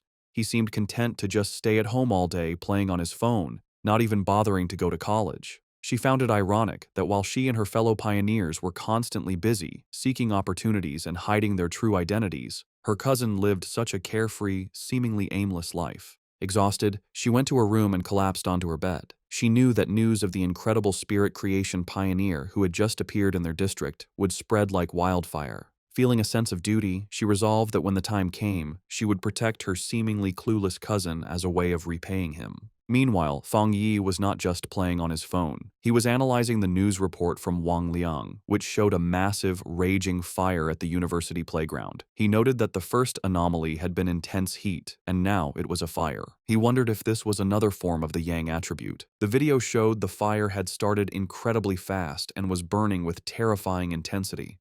Online comments from witnesses expressed shock, with some wondering if special forces were now being called in for simple fires. The report also mentioned that all the surrounding trees and flower beds had been burned and the area was now completely locked down. Fang Yi observed that the video was short and ended suddenly, but it was clear this situation was far more serious than the previous incident at the university. He wondered what would be different about this new Yang attribute. Realizing he had to investigate in person, he knew that to get into the sealed-off area, he would have to contact his new military acquaintance, Ji Royan. The next day, a crowd of reporters had gathered outside the sealed gates of Chingcheng University, blocked by a line of soldiers. They shouted questions, asking for confirmation about the rumors of a fire that couldn't be put out, and demanding to know why an incident of this size was not being reported in the news. As the reporters pressed for answers, Ji Ruoyan and Fang Yi arrived. The crowd watched, wondering who these two imposing figures were as the soldiers immediately opened the gates, allowing them to pass without question. The reporters were left outside, confused as to how they had gotten in so easily when they had been completely blocked. Inside the cordoned-off area, they looked out over the smoldering ruins of the university playground. Fang Yi remarked on the sheer destructive power, questioning if this was the sky fire he had heard about. Ji Ruoyan confirmed that was its official name. She explained its terrifying nature. It appeared without warning, was impossible to put out, and could only be left to burn itself out until everything it wanted was turned to ash. The name, she suggested, was quite fitting. With the initial look done, Ji Ruoyan told Fang Yi she needed to head to the principal's office and asked if he would wait for her. He told her to go on ahead, saying he would be fine there. Alone, Fang Yi walked along the edge of the destroyed area, which was now blocked off with yellow tape. He knelt and touched the scorched earth, analyzing the scene. He noted that the ground was already cold, and more importantly, there was no leftover spiritual power left from the sky fire. He realized with some disappointment that this meant he couldn't collect its attribute. His plan had been too simple. His thoughts were suddenly interrupted when a familiar voice called his name. He looked up to see his ex-girlfriend, Chu Qingli, standing on the steps nearby with a friend. She asked in surprise what he was doing there. Her friend with glasses immediately recognized his name, asking Chu Qingli if this was the ex-boyfriend she had mentioned, the one who had only gotten into a vocational college. Chu Qingli simply confirmed it was him. The friend then patted Chu Qingli's shoulder with a smug, condescending look. She told Fang Yi that she understood he was likely there because he was still hung up on his ex, but now that the gap between their lives was so big, he should just give up. Fang Yi could only stare back, genuinely confused by her assumption, questioning the very idea that he would be hung up on her. From a distance, other students began to gossip about the scene. They wondered who the guy with the school beauty Chu Qingli was, guessing he must be another sad suitor.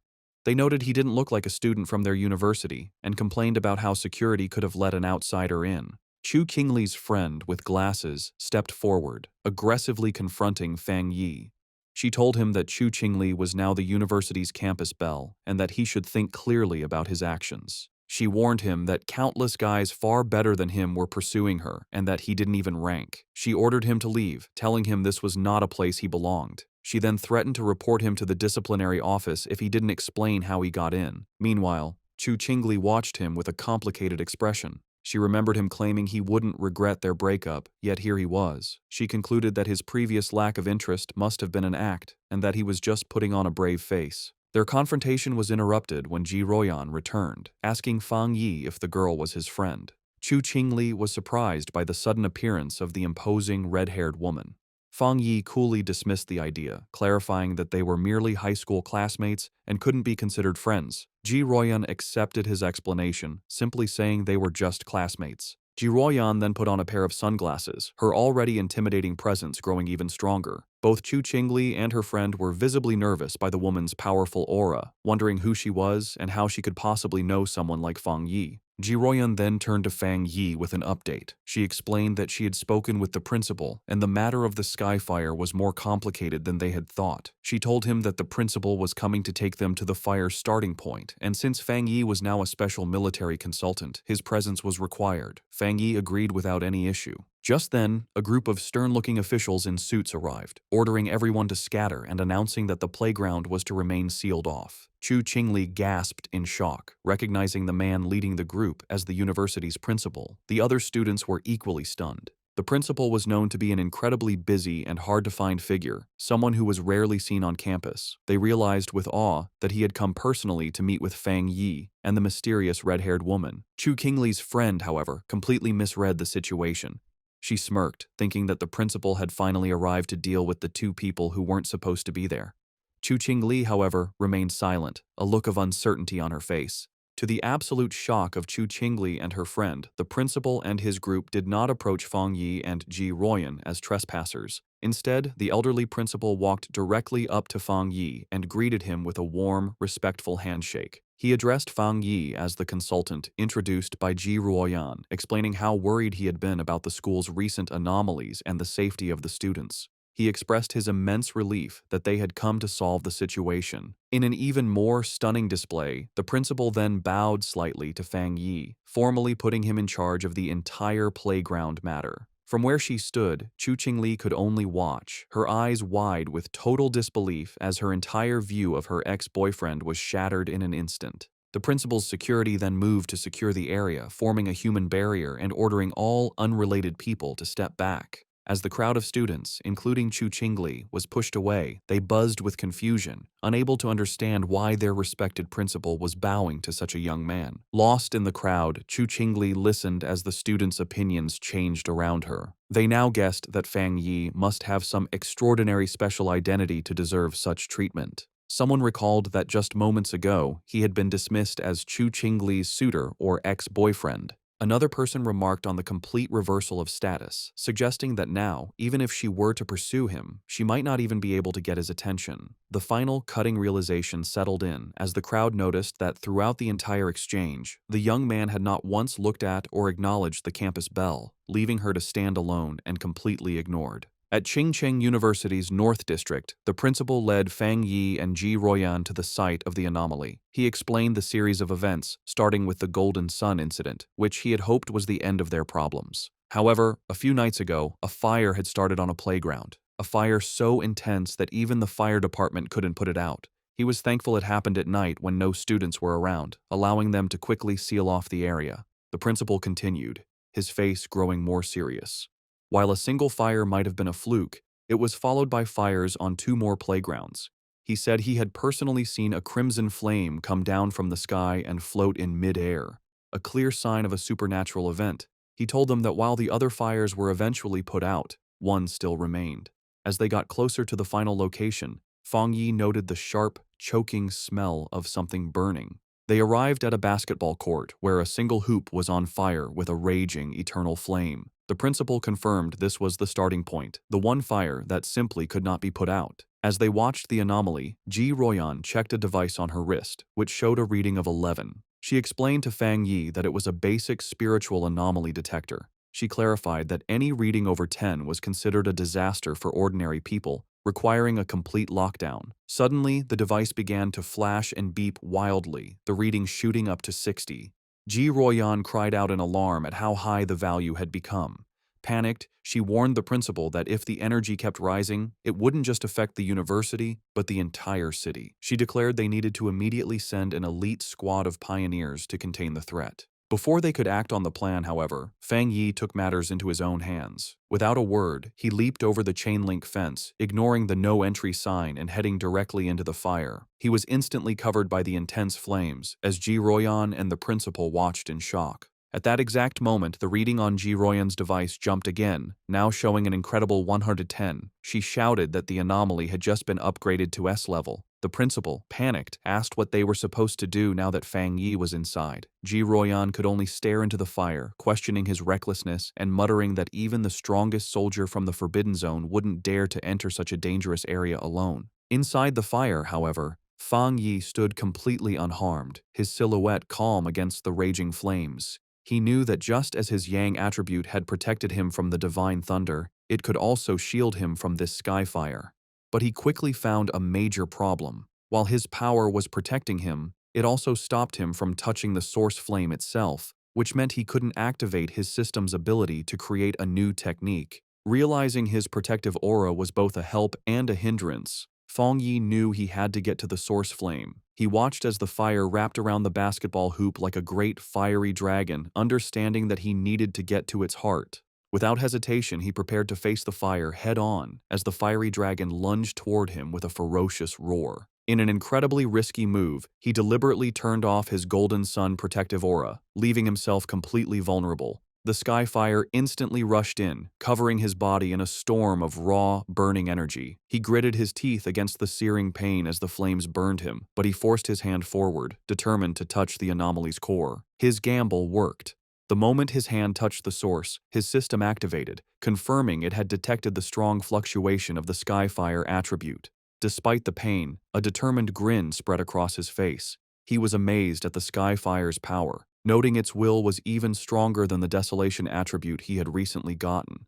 With fierce determination, he declared that he would absorb this power no matter the cost. The system began its final calculation, successfully compiling the new data. With a triumphant smirk, he knew he had succeeded. A new system window appeared, announcing his reward. He had obtained the Skyfire attribute technique, the Nine Dragons Skyfire Sealing Art, a power designed to eliminate evil and seal all demons. As he mastered the new ability, the once wild flames became extensions of his will, wrapping around his arm like a tame dragon. The system confirmed that the compiled technique was now unlocked and ready for immediate use. As he focused his will, he began the final process of extracting the Skyfire attribute itself, absorbing its essence directly into his being. His eyes began to glow with a burning red light as fiery markings appeared on his face, a physical sign of his new power. With his hands clasped in a seal and his eyes burning with red energy, he prepared to unleash his newfound ability, calling out the name of the Nine Dragons Skyfire Sealing Art. As Fang Yi unleashed his new power, massive, glowing red chains erupted from his back, lashing out into the fire. Outside the fence, Ji Ruoyan and the principal watched in awe.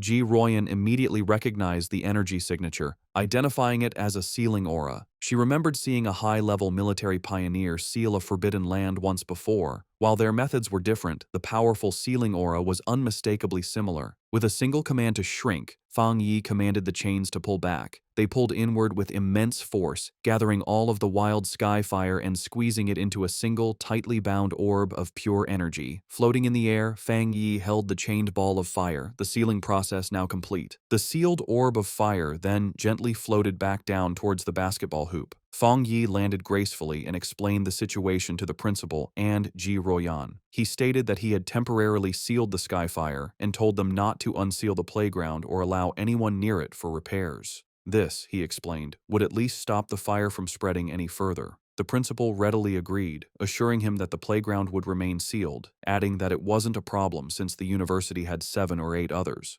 Ji Ruoyan, however, watched Fang Yi with a silent, intense look, her expression hard to read. The principal, very impressed, remarked on how humorous Fang Yi was and offered any further help he might need.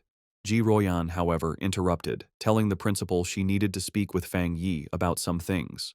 The principal happily excused himself, leaving the two of them alone. Once he was gone, Ji Ruoyan turned to Fang Yi, her tone direct and serious. She told him that he had been hiding his true depths very well. Fang Yi tried to play it off casually, saying that the Skyfire was indeed powerful and hard to deal with, but she saw right through his act. With a sharp look, she told him to stop pretending, making it clear that she wasn't talking about the fire, but about his own incredible talent and level of power. Ji Ruoyan dropped her intense questioning, admitting that it was normal for pioneers to have secrets, especially for one as powerful as him. Fang Yi simply listened with a calm expression. Her tone then shifted, becoming more serious and sincere. She explained that although she had no right to ask anything of him, she hoped he would listen carefully. She painted a dark picture of a future world in chaos, a time of great change where the Zio nation would desperately need top-tier talents like him. She put his potential into clear perspective, telling him that once the spiritual energy fully revived, a person of his power would be as important as a modern-day nuclear weapon. Because of this, she warned,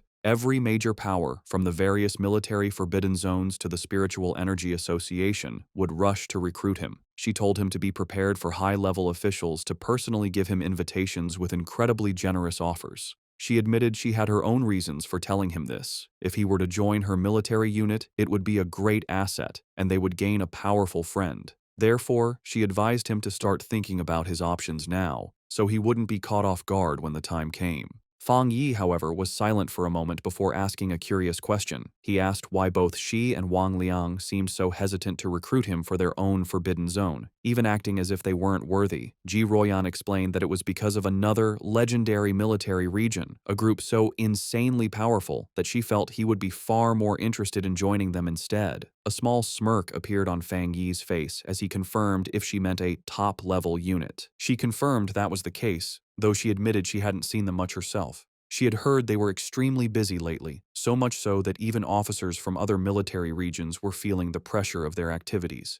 Changing the subject, she suggested they stop talking and go, as the principal had invited them to eat at the university cafeteria. As they walked, Fang Yi silently concluded that even the nation's most powerful forces were facing their own big troubles. His mind raced with the implications. Ji Royan's words meant that terrifying anomalies, with power far beyond the capabilities of current pioneers, had already begun to appear. He realized that the pioneers fighting these threats must include spirit creation realm cultivators like himself, and perhaps some who were even stronger. A new sense of urgency washed over him. He felt that the day of the full spiritual energy revival was fast approaching, and his preparations were still far from enough. His thoughts then shifted back to the immediate task at hand, how to best use the Skyfire attribute he had just collected. He analyzed its nature, an irregular, wild, and all-consuming flame that left nothing in its wake. He realized it would be the perfect weapon against anomalies that could reproduce or regenerate endlessly. Suddenly, an idea struck him. The wild and powerful nature of the Skyfire was a perfect match for his Crimson Flame Blade technique. He imagined enchanting his sword with this new power, realizing it would be an incredible enhancement to his fighting style.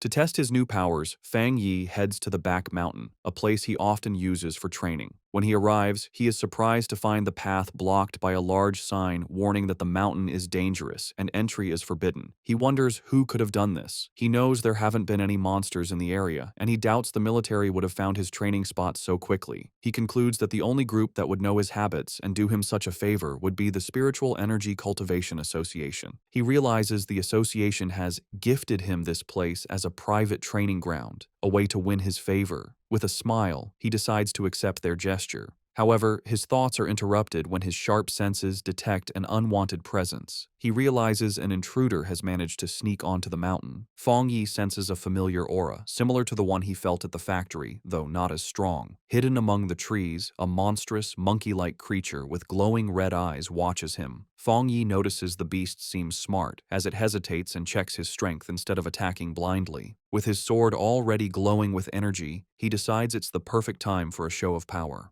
A system window appears before him, asking if he wants to put the newly acquired Skyfire attribute into his Tang sword. The system describes Skyfire as a powerful light attribute, perfect for destroying evil. With a fiery determination in his eyes, Fang Yi accepts. Immediately, his sword erupts in a column of endless, crackling flames.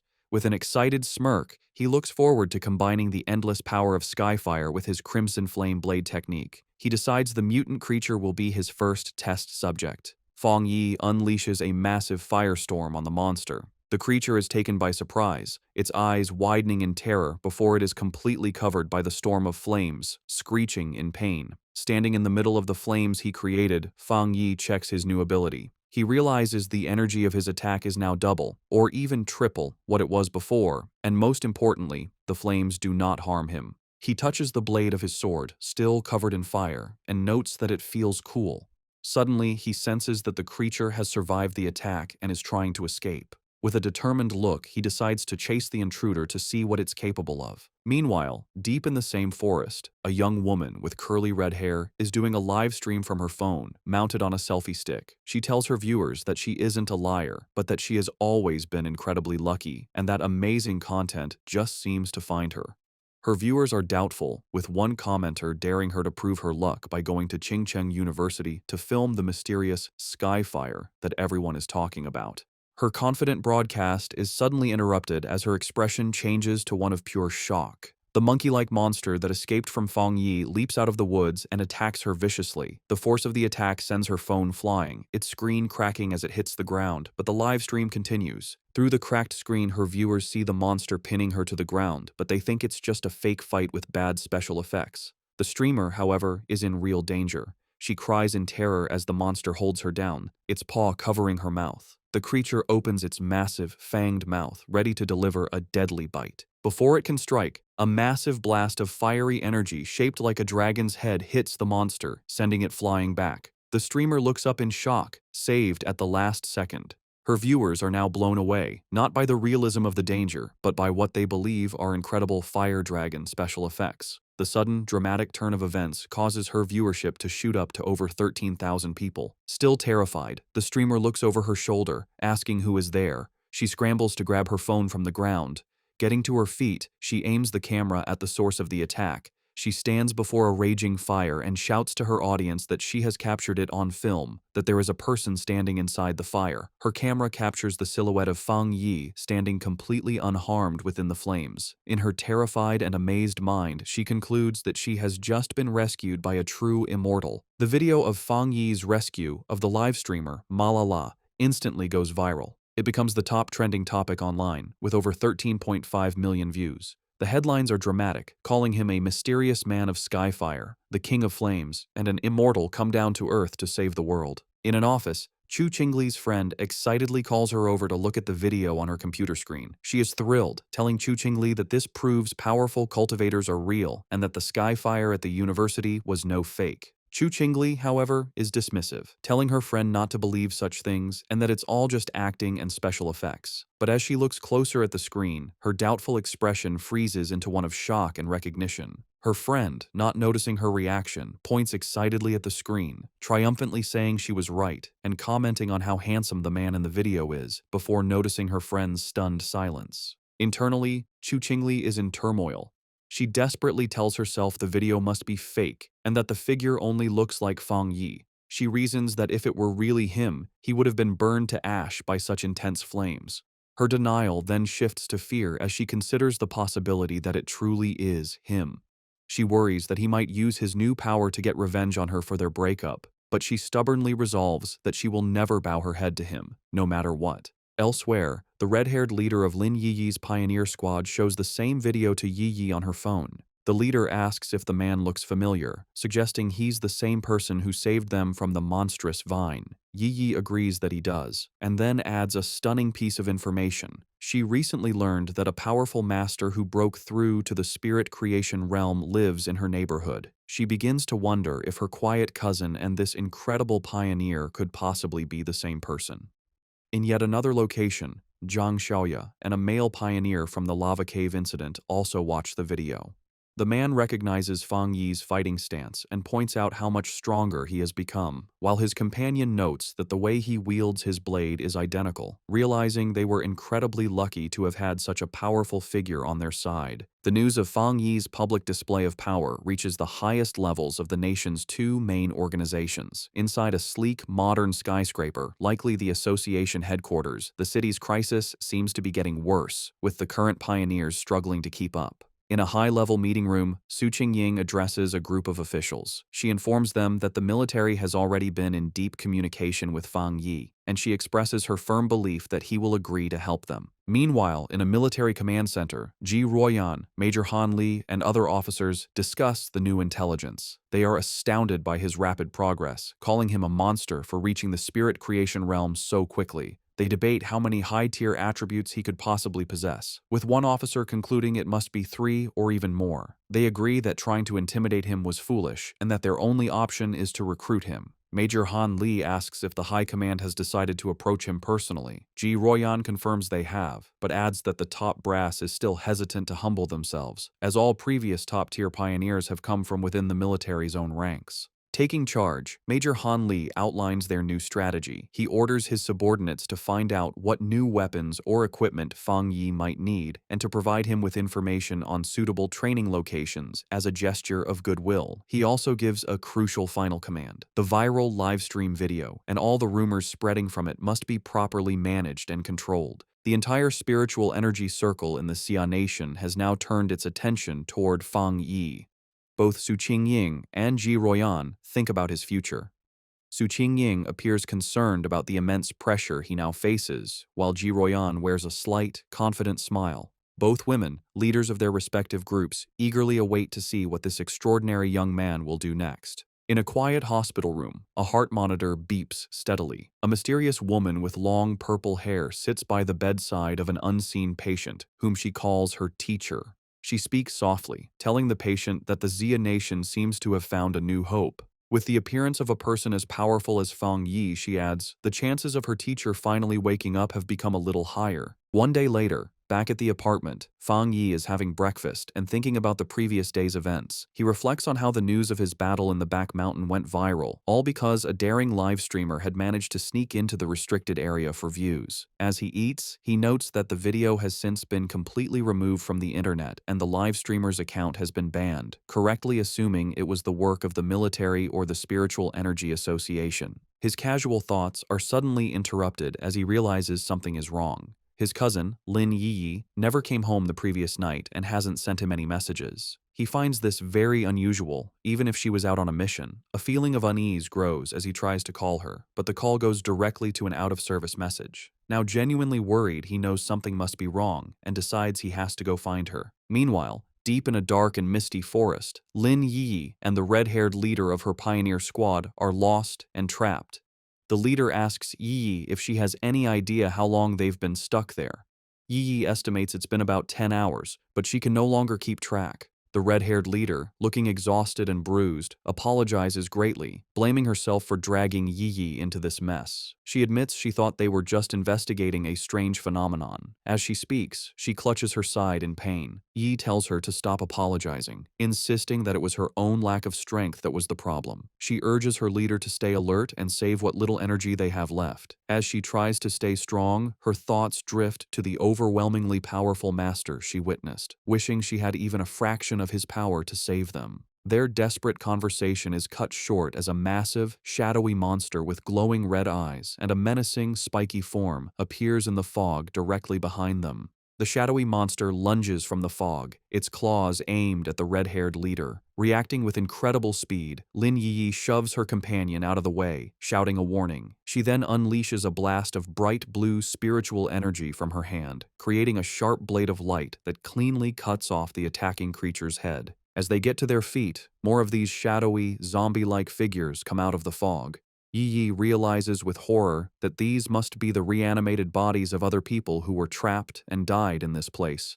After defeating one of the creatures, which dissolves into a puddle of black mist, Yi explains that the main monster is just playing with them, turning its victims into these strange puppets. The red-haired leader adds that their attacks have no real effect on the mist itself, and their spiritual energy is being drained quickly, all while the real enemy stays hidden. They soon realize they are trapped in some kind of illusion created by the monster, a swirling gray space where the creature seems unbeatable. It is a waiting game. The monster is just letting them get tired. A bead of sweat rolls down the leader's face as the seriousness of their hopeless situation sinks in. Suddenly, the sky above them tears open to reveal a single, massive, blood-red eye staring down at them. The leader screams Yi's name in terror. The eye is a gross, pulsating ball of flesh that begins to bubble and multiply, splitting into numerous smaller, slimy eyeballs. Angry and desperate, the red-haired leader lashes out, furiously chopping at the flying eyeballs and destroying several of them in a frenzy. Yi, however, senses a change in the creature's energy and warns her leader not to be careless, realizing that their enemy is finally losing its patience. The main eye then unleashes a powerful, concentrated blast of red energy. Yi manages to put up a crystal barrier just in time, but the force of the impact is huge. The barrier shatters, and Yi finds herself alone, surrounded by dozens of the glowing red eyes in the heavy darkness. She feels her hope fade, wondering if this is how she is going to die. Trapped in the monster's dark domain, Lin Yi is slowly being eaten by shadowy tendrils. She can no longer hear her leader's voice and realizes they have both been swallowed by the darkness. A wave of regret washes over her as she apologizes to herself for being overconfident, admitting she was wrong to think they could handle such a dangerous mission alone. As she accepts her fate, her mind wanders to the future she will never see, wondering what the world will be like after the full spiritual energy revival. With a final thought of despair, she laments that she will never see the magnificent era to come as she reaches out a hand, sinking into the abyss of glowing red eyes. Tears stream down her face as she closes her eyes, ready for the end. Just as all hope seems lost, a massive explosion of brilliant blue light erupts, tearing the darkness apart. A figure bursts through the shadows, radiating an immense aura of crackling blue energy. It is Fang Yi, his eyes glowing with power. He remarks to himself that he almost didn't make it in time. Yi stares in utter shock and disbelief, tears still fresh on her cheeks, as she recognizes her rescuer and gasps his name, identifying him as her cousin. With a powerful blast of divine thunder, Fang Yi completely shatters the monster's shadowy domain. He lands gracefully in the now clear forest, his hand still sparking with leftover electricity. He has saved both his cousin and her unconscious leader. Yi can only stare, her world turned upside down by the stunning revelation that her seemingly ordinary and lazy cousin is, in fact, an incredibly powerful pioneer. The battle is not over yet. The true form of the anomaly, a grotesque, multi-eyed, fleshy orb, appears from the shadows behind Fang Yi. Yi snaps out of her shock and desperately shouts a warning, telling him that the creature's main body is behind him. Fang Yi, however, is not worried. His hand ignites with the golden red energy of Skyfire as a confident smirk spreads across his face. He sees this as the perfect opportunity to test the effect of his new power on a dark attribute creature. He leaps into action, unleashing his Crimson Flame Blade technique. The attack, now strengthened by the inextinguishable power of Skyfire, completely engulfs the monster in a raging fire. The creature lets out a final, agonizing shriek as it is burned by the divine flames. In the aftermath, the red-haired leader slowly regains consciousness. She finds herself and Yi sitting safely on the ground, surrounded by a protective circle of fire. Confused and terrified, she asks Yi if they have died and been dragged to hell along with the monster.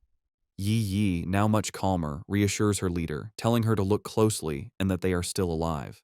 Still trying to process what has happened, the leader repeats Yi's words in disbelief before asking who saved them. Fang Yi casually walks towards his cousin and her leader, a small smile on his face as the protective flames die down. He tells them the problem is solved and, noticing the time, remarks that they must not have had breakfast yet. The red-haired leader stares at him, her eyes widening in sudden, dawning recognition. She springs to her feet, her expression one of pure excitement and awe. She points at Fang Yi, confirming that he is the one who saved them before in Yanghuo Town from the monstrous death vine. Fang Yi looks slightly surprised, thinking to himself that he was recognized so easily. Lin Yi is completely stunned by this new revelation. She asks her leader if she's saying that the powerful fire attribute master who saved them from the vine was also her cousin. The leader turns to Yi, equally shocked by the connection, and asks how this supermaster could possibly be her cousin, reminding Yi that she had described him as a completely ordinary person. Fang Yi can only scratch the back of his head with an awkward smile. The leader, still buzzing with excitement, grabs Yi's shoulders. She reminds her that this is the same savior who defeated the Desolation Vine with a single, incredible slash. Yi's mind races, trying to connect the dots. She realizes her cousin is indeed the high-level fire user, but she is still confused, as she just witnessed him use an incredibly pure and powerful thunder attribute to destroy the monster's dark mist. Her thoughts spiral as she fully grasps the implications. The immense power of both his fire and thunder abilities means he is a super genius with dual high-grade attributes. Then, another, even more shocking realization hits her as she remembers the immense spiritual disturbance in her neighborhood, the one that signaled a breakthrough to the legendary spirit creation realm. She wonders if that incredible display of power was also her cousin's doing. Tired of the confusion, Fang Yi cuts in and confirms that yes, it was all him. He then changes the subject, asking them about the dark attribute anomaly. He says that they should have known this type of creature was not to be taken lightly, and asks why only the two of them came and where the rest of their teammates were. The red-haired leader explains that their other teammates were unavailable. One was sick and grounded at home, while another was on a more difficult mission, clarifying that their squad doesn't always operate as a full unit. Yi Yi then admits it was her own fault, confessing that she had become reckless after her recent breakthrough and wrongly believed she could handle the mission alone. Fang Yi listens, his expression thoughtful. He recalls the infighting he witnessed within their team before. He notes that the leader, who had been openly critical of her teammates, is now defending them to an outsider. He sees her loyalty, and he knows his smart cousin has likely sensed the team's instability as well. With his identity now revealed to two people he feels he can trust, he makes a proposition. He turns to his cousin and her friend and asks if they would like to form a team with him. Both women are stunned into silence for a moment before the red-haired leader erupts with joy. She clasps her hands together, overjoyed at the prospect of teaming up with such a powerful master and exclaiming that she is incredibly lucky to benefit from Yi Yi's connection. Yi Yi, however, is having a more profound realization. She understands that a pioneer as powerful as her cousin must have known her secret all along and had been quietly watching over her. The thought that on this difficult and lonely path of cultivation, she has a reliable and powerful family member helping her without asking for anything in return brings her an overwhelming sense of happiness and relief. A single tear of gratitude rolls down her cheek.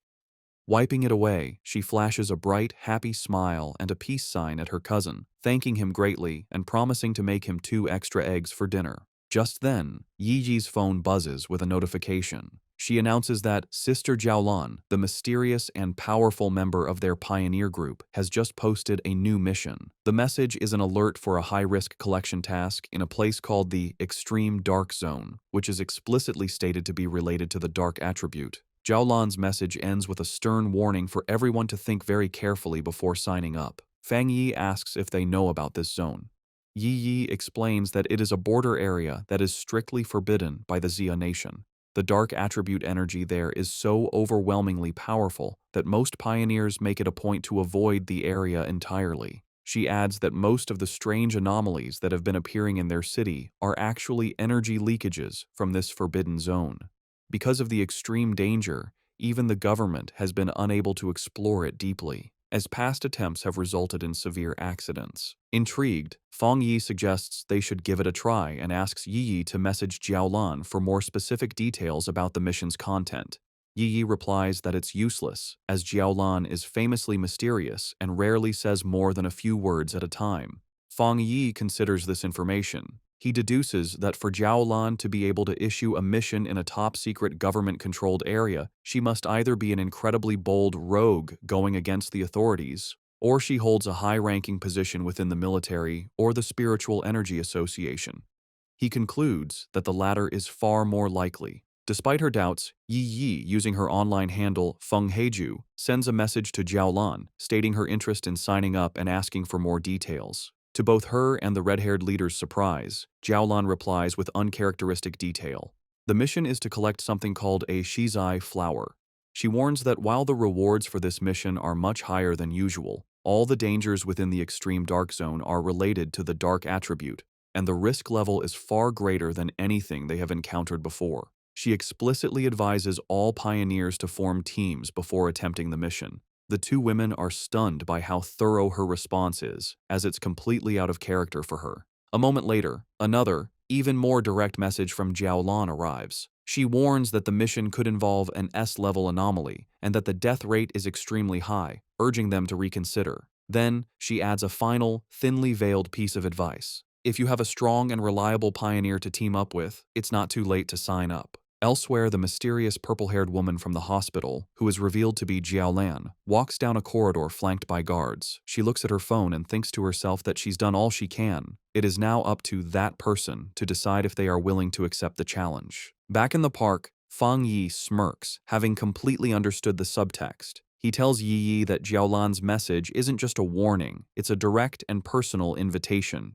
He translates the hidden meaning, "I know who you are. I know a pioneer of your caliber would be interested, and I'm daring you to come." Fang Yi realizes with certainty that this entire mission posting was aimed directly at him. Looking out at a vision of the dark and desolate landscape of the extreme dark zone, he finds the prospect interesting and decides he will indeed be making a trip there. Lin Yiyi, using her online name Feng Heju, officially accepts the mission, telling Jiaolan that her team has 3 people. The scene changes to a hospital waiting area, where Jiaolan is walking with 2 female helpers. One of them is worried about the small size of the team that just signed up. Jiaolan, however, is calm and confident. She says that if he is a pioneer that the Xia nation can truly trust, he will come. The helper asks more, worrying about what will happen to the other pioneers if he doesn't show up. Jiaolan simply replies that if he doesn't come, then it means their fates were not meant to be. As they walk, a smirk appears on Jiaolan's lips. She asks her helpers if they really believe the purpose of a mission to collect the Shizai flower is to send powerful pioneers to their deaths. She explains that the true goal of this incredibly dangerous task is the exact opposite of what it seems. A vision reveals what the flower is. It blooms from a dark, evil pool, fed by the bodies and souls of fallen pioneers.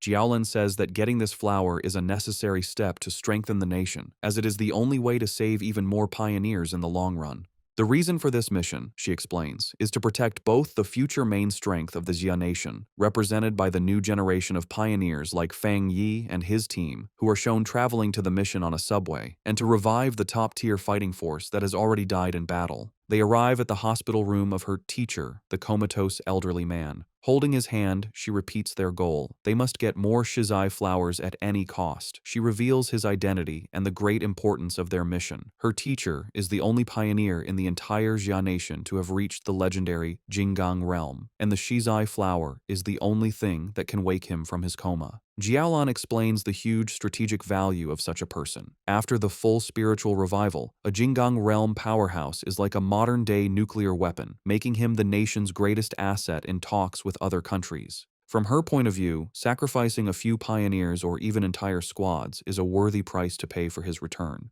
Her helper, however, gets concerned for Jiaolan's own well-being, telling her that while the mission is important, her health is too. The comment causes a dark reaction. Jiaolan's face darkens as she repeats the words, "My health is important." She suddenly explodes with rage and sadness, shouting that her life is indeed important, but only because it was a gift, paid for by the lives of her fallen comrades who died to save her. She clutches her head, hit with a sudden intense pain, a physical sign of her trauma. After a moment, she calms down and apologizes for her outburst. One of her helpers asks if her headache is acting up again.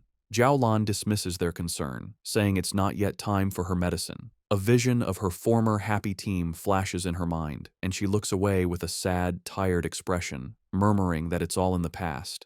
The story flashes back to a traumatic memory from Jiaolan's past. In a dark, empty landscape, a voice screams for the sword-wielding squad to leave immediately. A younger Jiaolan kneels among the bodies of her fallen comrades as her dying captain tells her the mission to get the Shizai flower is now in her hands. As she trembles in despair, thinking of her teacher and her country, she realizes the extreme dark zone is a truly unforgiving place. She screams in protest, refusing to leave her captain. In his final moments, the captain places his hand on hers, transferring his spiritual energy to her. He tells her he hopes their powers will be of use to her and pleads with her to make it back alive. Back in the present, Jiaolan stands in the hospital, thinking about that tragic day. She reveals the bitter irony of her team's sacrifice. They gave her their power, but they didn't know that a Shizai flower is useless if it is touched by blood or not picked perfectly whole, meaning their mission failed even as they saved her life. Later, after a long journey, Fang Yi's new team arrives at the empty outskirts of the extreme dark zone.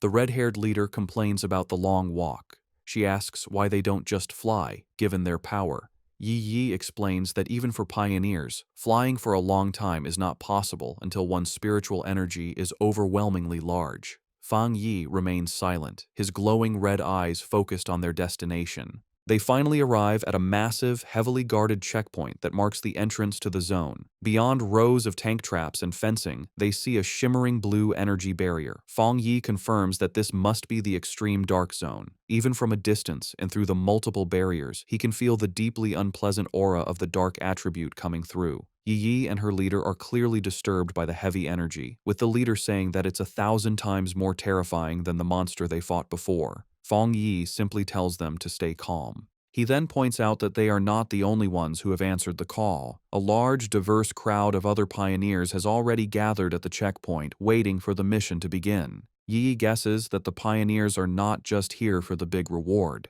She explains that the dark attribute is known to be very difficult to deal with, ruthless, and naturally hostile to humans. However, with the increasing number of violent dark attribute monsters appearing in the cities, pioneers have realized they can no longer afford to ignore the source of the problem. Many have come here to face the threat directly and find a way to fight back. The red-haired leader agrees with her logic, and Fang Yi looks on with a slight smile, impressed by his cousin's sharp mind. The scene shows the various wild pioneers, each with unique gear and styles, all waiting for the gates to open. As they wait, Fang Yi explains his reason for taking on such a dangerous mission.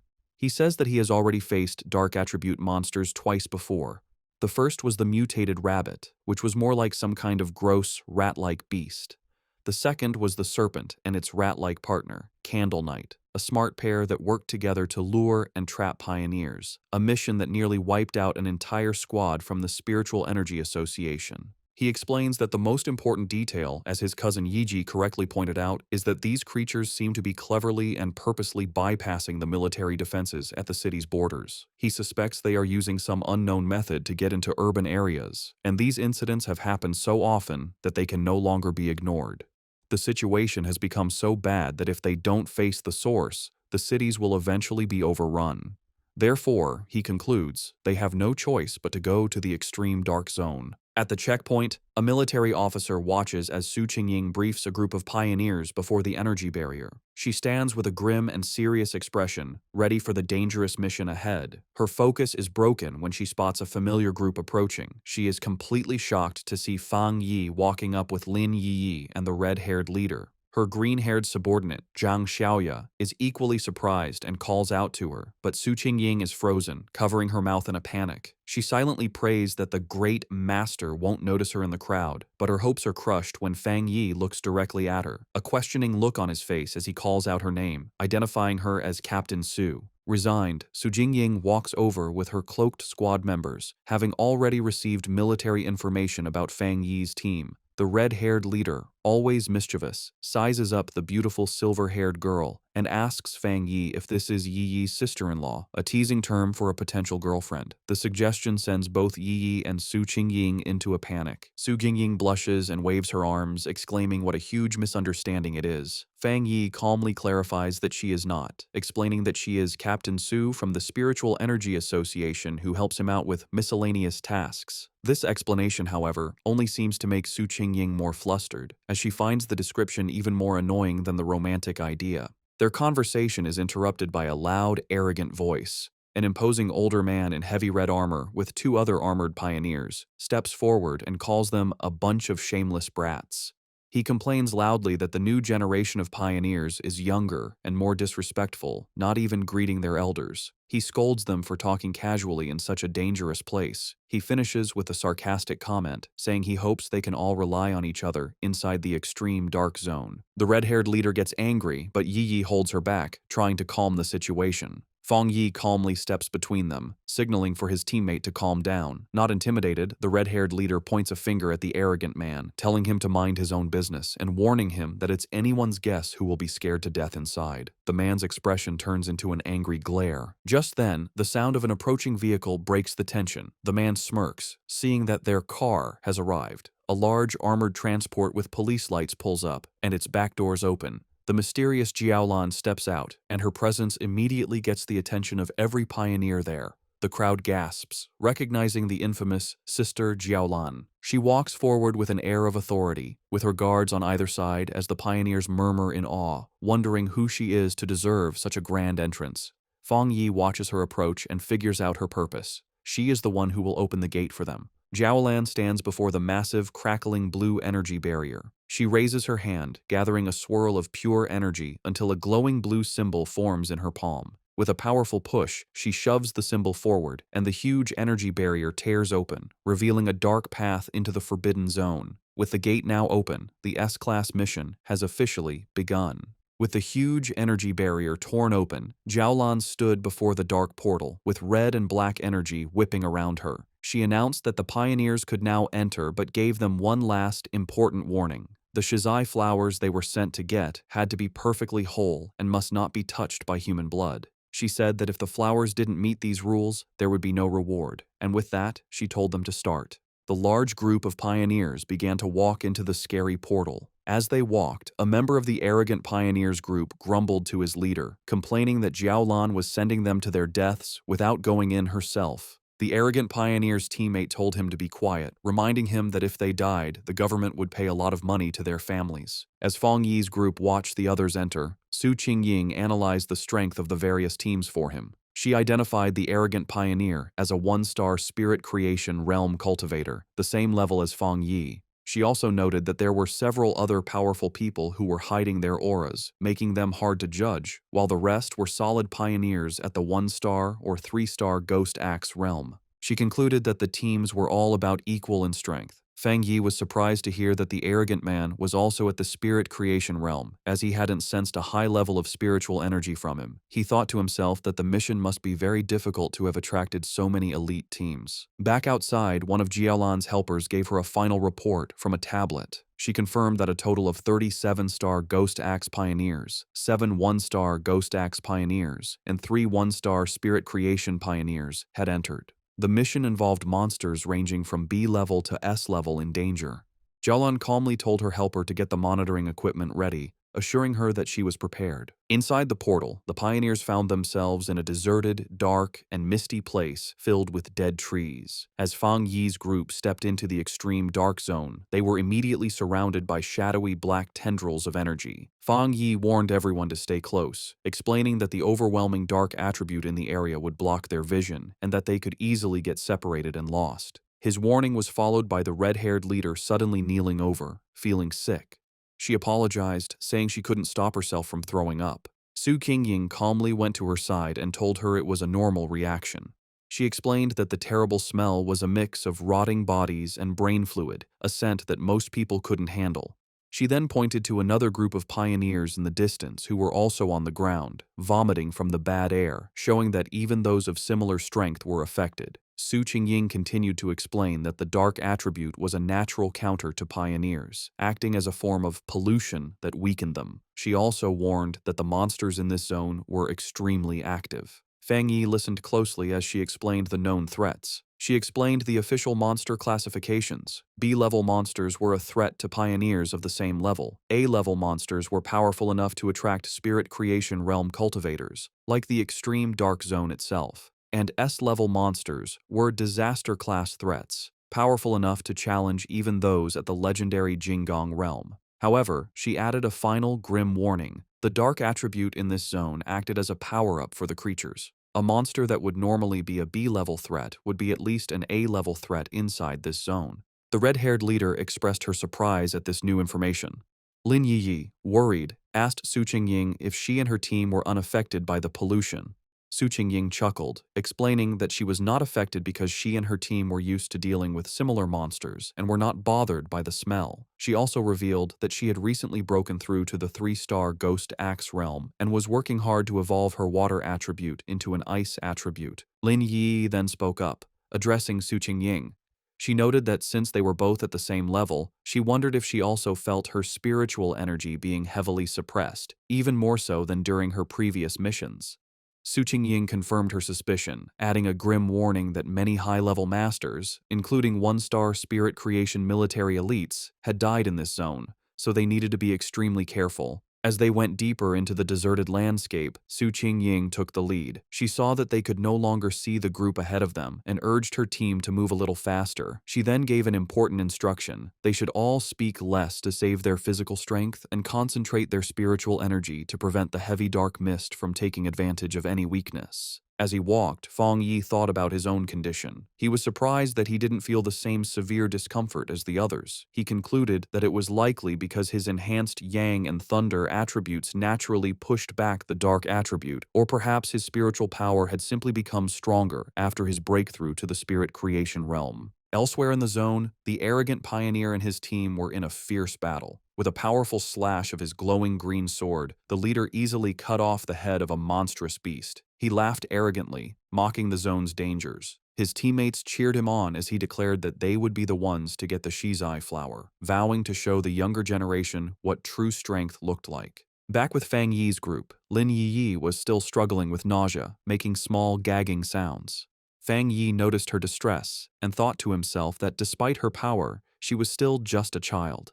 He gently placed a hand on her back, sending a comforting wave of spiritual energy through her. The effect was immediate. Lin Yi felt the nausea and the chilling cold vanish, replaced by a comforting warmth like the winter sun. She marveled at the incredible power of the spirit creation realm. She commented on the comforting warmth of what she believed to be a rare, high-grade fire attribute. She thought about how her own wood attribute slowly absorbs energy and how Su Qingying had mentioned her own water attribute turning into the rare ice attribute. Fang Yi corrected her, clarifying that it wasn't a fire attribute, but the yang attribute. He apologized for not explaining it to her before, and casually revealed that he was the one responsible for both the incident at the North Gate and the fire on the playground at Qingcheng University. The red-haired leader was shocked by this confession. She asked in disbelief if he was admitting to having 3 different high-grade attributes. Fang Yi explained that the 2 fire-related events were not the same, noting there were small but important differences between the Yang and Skyfire attributes. Inwardly, Fang Yi thought about his 4th power, the Desolation attribute. He decided to keep it a secret, believing it was always wise to have a hidden advantage. Outwardly, he gave a vague confirmation to his team's amazed questions. The red-haired leader, shivering from the heavy cold, nervously approached Fang Yi. She explained that she had not yet reached the 3-star Ghost Axe realm and couldn't sense attributes very well, but she knew his Yang attribute could help her. Promising to behave, she shyly asked if he could warm her up as well. Fang Yi agreed to warm her for the day and placed a hand on her shoulder, sending a comforting wave of energy through her that made her yelp in surprise. As she breathed out a visible puff of warm air, sighing in relief, Zhang Xiaoya and the other member of Su Qingying's squad looked on in confusion. Seeing how well it worked, Fang Yi kindly offered the same to Su Qingying's team. After a moment's hesitation, Su Qingying admitted that the warmth felt nice, and her 2 enthusiastic subordinates eagerly accepted the offer.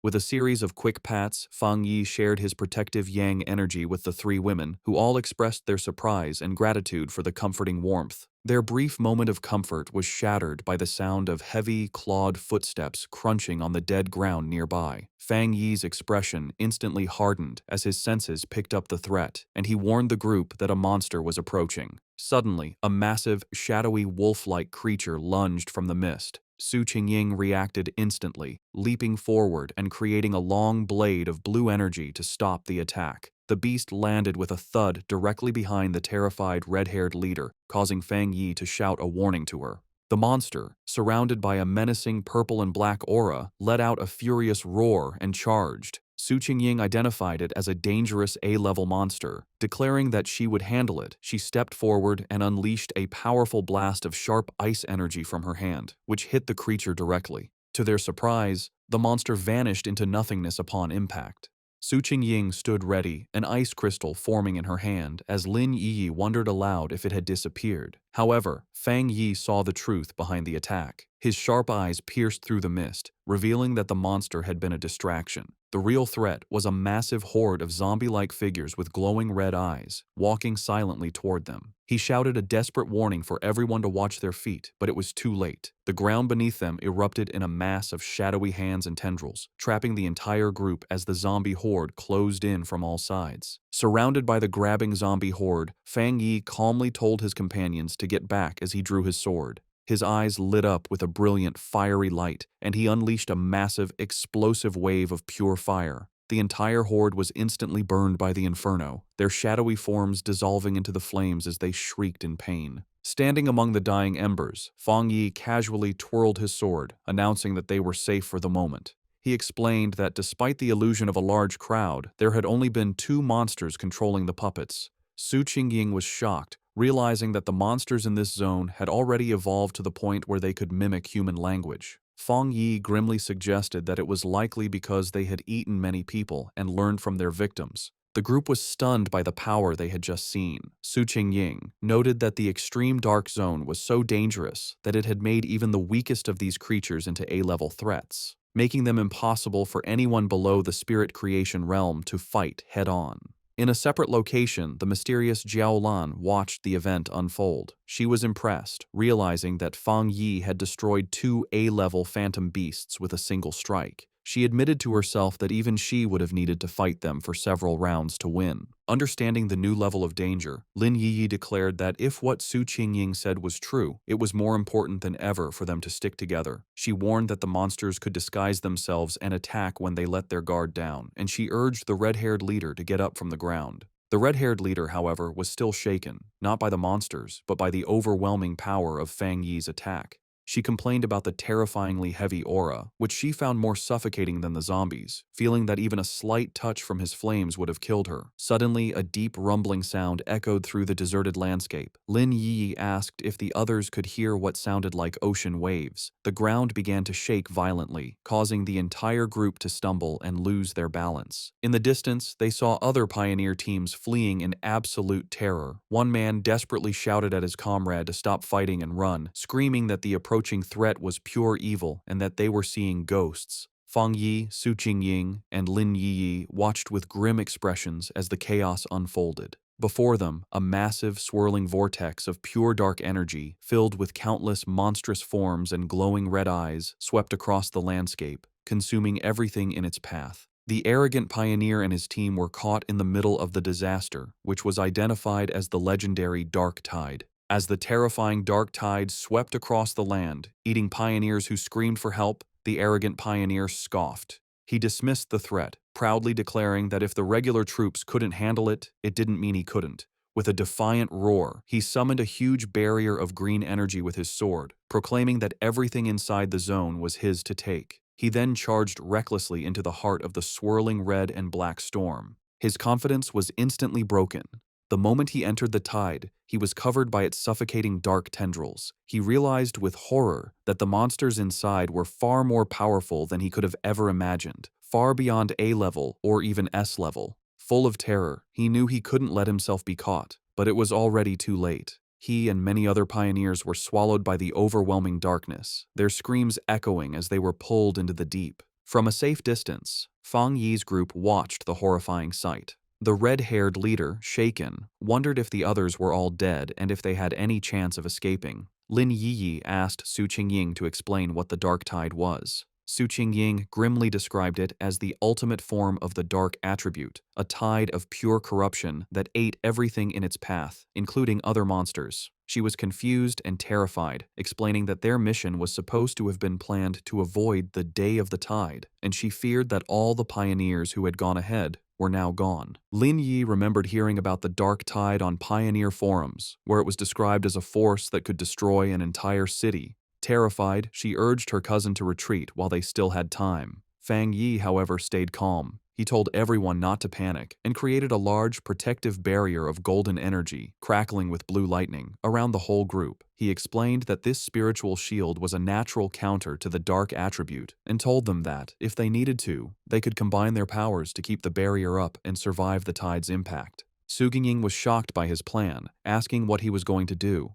She warned him that the dark tide was a concentrated state of the dark attribute and that their combined power couldn't possibly stop it, reminding him that the powerful spirit creation pioneer had just been swallowed whole. Fang Yi was not bothered. With his sword erupting in golden flames and his other hand sparking with blue lightning, he confidently declared that he would go and destroy it. Before anyone could react, he leaped forward, becoming a streak of pure fire and lightning that shot directly toward the massive wave of darkness. His teammates could only watch in stunned disbelief, with Su Qingying wondering if he really meant to destroy the dark tide itself. He plunged into the heart of the storm, his light cutting a path through the swirling chaos. Inside the eye of the tide, Fang Yi floated calmly, completely unharmed inside a protective golden aura as the monstrous dark energy swirled around him.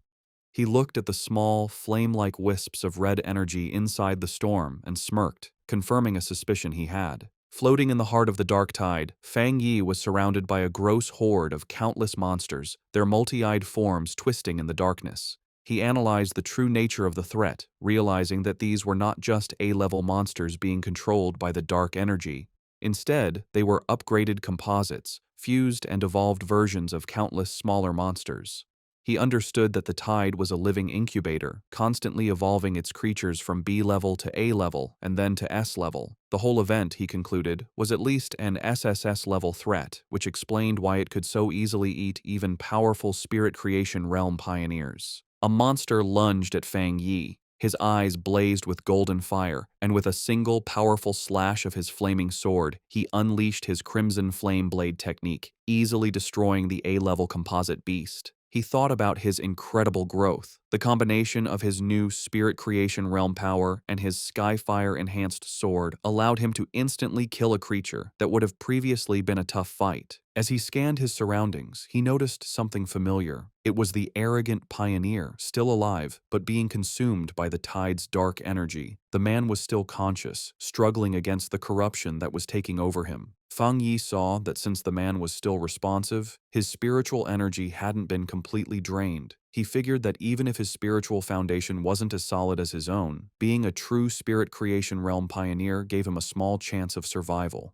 Deciding to act, Fang Yi gathered his divine thunder power. He unleashed a massive blast of purifying lightning, striking the dark mass that held the arrogant pioneer. The man was thrown clear of the tide, landing hard on the ground, unconscious but free from the corruption. Standing over his fallen rival with his sword still burning, Fang Yi noted that the man could be saved, but just barely. His victory didn't last long. The dark energy around him began to twist and come together, and the monsters he had just destroyed began to reform before his eyes. He watched as a massive, multi-eyed creature regenerated from the darkness, realizing with grim certainty that the tide could infinitely reproduce its minions. He wondered if this terrifying regenerative power was the special characteristic of monsters that were above S-level. Facing the endlessly regenerating horde, Fang Yi decided on a new, much riskier plan. With a confident smirk, he proposed to try something different. He deliberately dropped his protective spiritual energy aura, leaving himself completely exposed to the full, overwhelming power of the dark tide.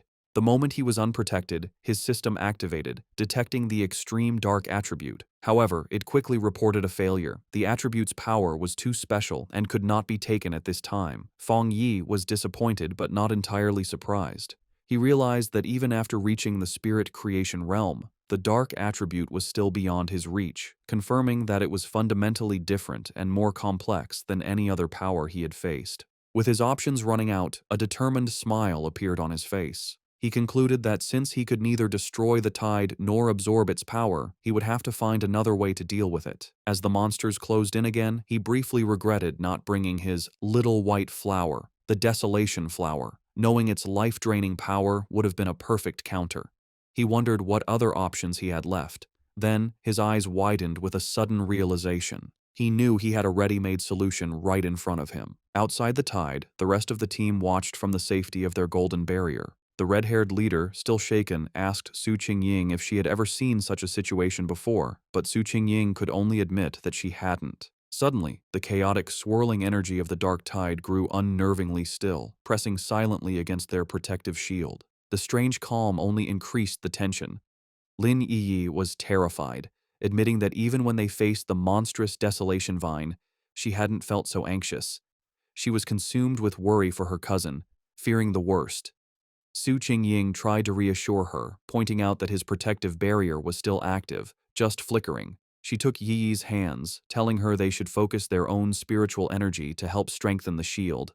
She added with grim logic that if a pioneer as powerful as Fang Yi were to fall, their own fates would be sealed anyway. Su Xingying continued to boost their morale, reminding them that Fang Yi was a Spirit Creation Realm cultivator who used several powerful attributes, and she suspected his true strength was even greater than they knew. She told them that it was not up to pioneers at their level to worry about rescuing someone so far beyond them.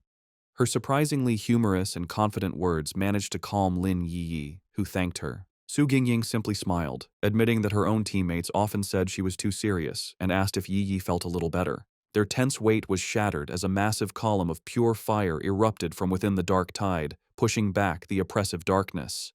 From the heart of the inferno, Fang Yi unleashed his ultimate technique, the 9 Dragons, Skyfire Sealing Art. He rose from the flames, his body glowing with a mixture of blue and golden energy. Outside, his teammates watched in absolute awe. The red-haired leader excitedly pointed him out to a stunned Lin Yi, while Su Qingying stared in disbelief at the sheer scale of the power on display. The technique appeared as 9 colossal, fiery dragons that swirled and danced, their combined light completely overwhelming the dark tide. Elsewhere, the mysterious Jiaolan, who had been monitoring the mission, was thrown off balance by the immense spiritual pressure. She recognized the power as the legendary Skyfire attribute and the technique as a powerful seal. She watched in utter disbelief as the 9 dragons came together, compressing the entire, city-destroying dark tide into a single, unstable orb of fiery energy, questioning if he had truly managed to seal the entire event. But Fang Yi was not finished. Having contained the tide, he gathered his divine thunder power in his hands, unleashing it in a massive vortex of crackling blue energy that swirled around the sealed fiery sphere. With a powerful roar, he invoked the name of his combined technique, the 9 Dragons' Edict. The 2 immense powers of fire and thunder crashed together, creating a massive explosion that shook the very foundations of the extreme dark zone. With a final, decisive command to seal, Fang Yi brought his hands together, forcing the chaotic energy to collapse in on itself. The vortex of fire and lightning compressed into a smaller, more stable sphere, finally settling into a small, brightly glowing orb of perfectly contained, pulsating power. After Fang Yi's incredible display of power, the arrogant pioneer lies unconscious on the ground. Fang Yi thinks that, for now, they are safe, and that he has unexpectedly rescued someone, wondering what he should do with him. Lin Yi runs to her cousin, very relieved that he is okay. Su Qingying, standing by the fallen pioneer, offers to have her team take care of the unconscious man. Later, Su Qingying approaches Fang Yi, asking why he does not seem happy after successfully sealing such a high-level dark attribute. In her mind, however, she is completely amazed, thinking that he truly kept his word to destroy the dark tide and that he is a truly incredible person. Fang Yi explains to the group that they must move quickly. He says that the seal he used is only temporary and that the overwhelming dark attribute energy in the area is still strong. They must hurry to find the Shizai flower before the seal wears off. Su Qingying understands and confirms that her team will take the man back to the association for treatment while her teammates carry the unconscious pioneer on their shoulders. The group stops at a cliff, looking out over the empty landscape. Su Qingying realizes that none of the other pioneers who went ahead made it out, sadly concluding that they were all eaten by the dark attribute, as not a single trace of them remains. The red-haired leader mourns how people who were alive just moments ago have completely vanished. Fang Yi, for his part, thinks that maybe he is cold-blooded, but he feels relieved that he didn't have to watch them die. As they approach a scary dark pool, Fang Yi takes command. He tells Lin Yi and the others to go ahead with Su Qingying's team, explaining that this pool is now the most dangerous thing and it's better for him to stay behind to protect them. The group agrees and moves forward. When he is left alone, standing on a rocky ledge, a system window appears before Fang Yi, telling him that it has detected a new, strong fluctuation of the dark attribute. Immediately, a powerful vortex of purple and black energy erupts from the ground around him. The system confirms that the detection was successful and announces that it is activating its ultimate computing power to begin writing a new technique. Fang Yi is lifted into the air, his arms outstretched, as huge pillars of pure dark energy rise around him. The system declares that the writing process has been successful, and Fang Yi's eyes snap open, now glowing with a menacing purple light, filled with the essence of the power he has just mastered. A system window confirms his new acquisition. He has obtained the dark attribute technique, the limitless dark world. The system explains that this ability allows him to create a sealed space of dark mist, inside which spiritual energy is massively weakened. Fang Yi thinks about his new power, recognizing the dark world as a special domain he can control. He understands the huge strategic advantage this gives him. The corrosive effect of his new power will drain his enemies' spiritual energy and slow their ability to refill it. He imagines himself rising over a sea of desperate hands. He realizes that if he combines this new weakening effect with his other powerful attributes, he will become even more formidable, confidently concluding that he could destroy even a monster stranger and more powerful than the dark tide itself if it were to appear again. As the last of the purple energy settles, Su Qingying, still in disbelief, asks Fang Yi if he feels the dark mist reforming around them. Her eyes widen in shock as she fully processes the immense spiritual fluctuation she is sensing. She stares as Fang Yi is surrounded by the leftover energy, wondering how he could possibly be having another breakthrough without any of the usual big signs like a change in heaven and earth. The realization then hits her with stunning force. He hadn't just sealed the S-class dark tide, he had absorbed its power. She finds the very idea ridiculous and unbelievable.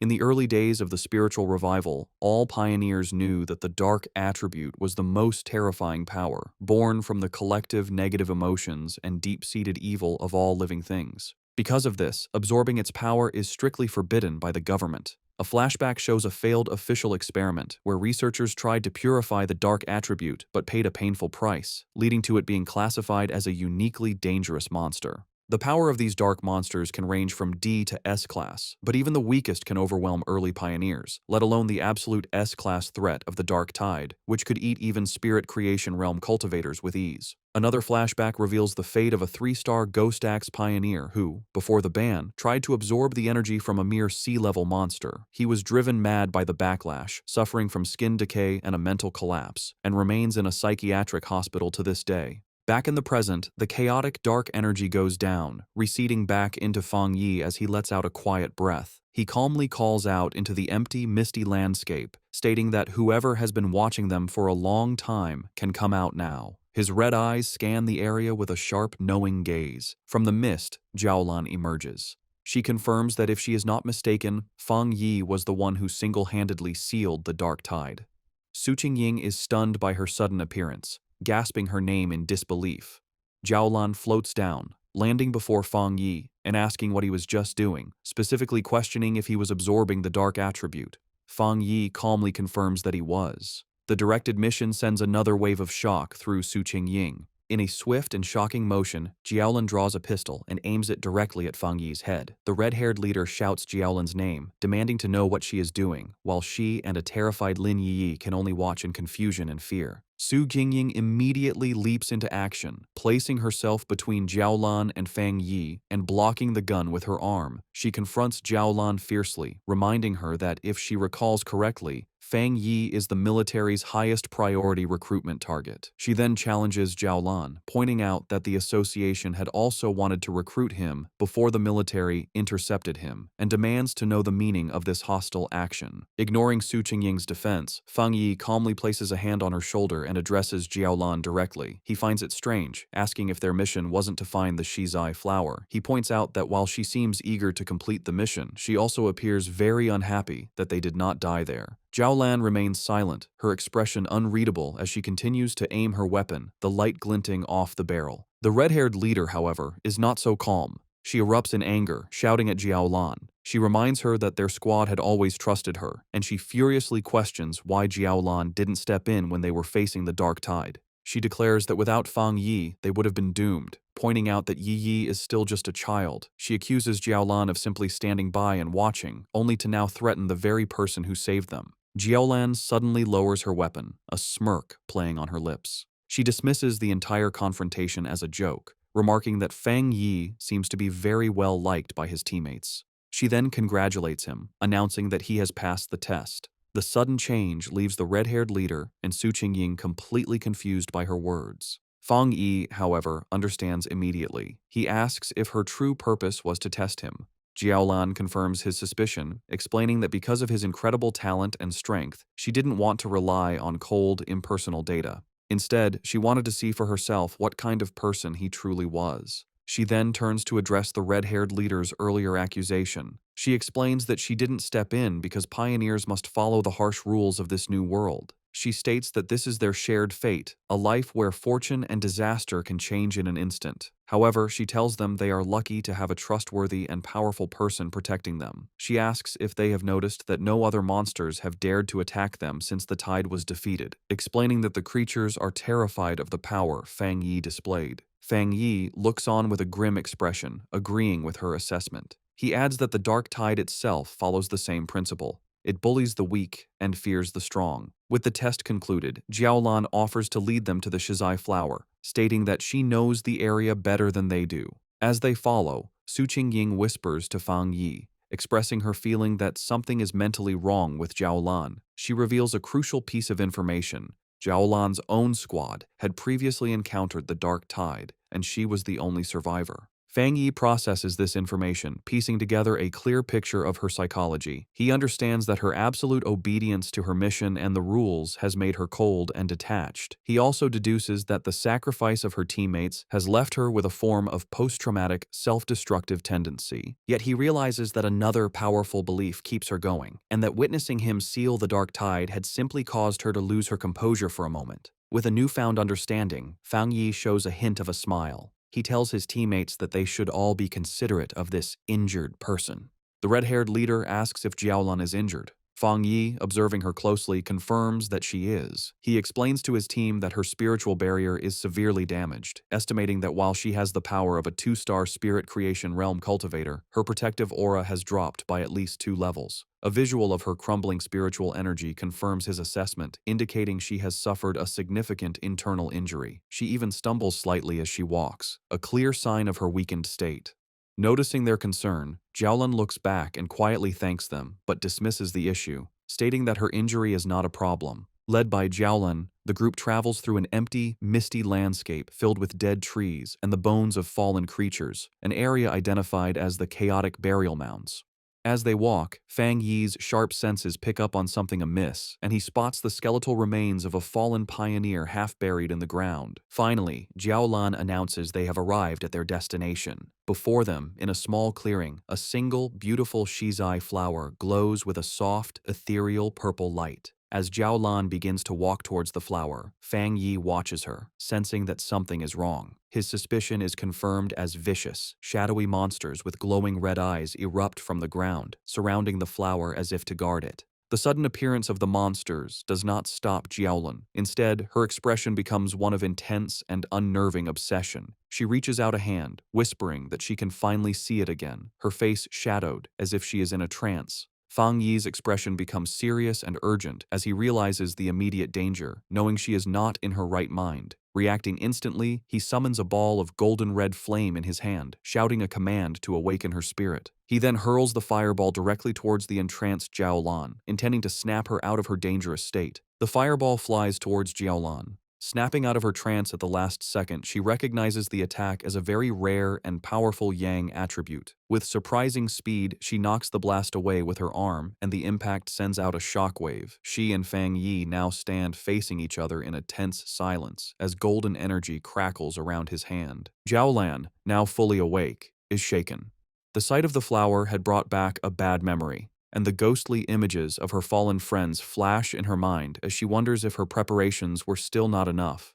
Seeing that she has returned to her senses, Lin Yi and Su Qingying rush to her side. Yi asks if she is all right, while Su Qingying wisely notes that Jiaolan is being badly affected by the dark attribute, and suggests it would be safer for them to all stick together. Ignoring them, Fang Yi steps forward confidently. He states that for the shizai flower, it is enough if he goes alone, deciding to handle the situation himself.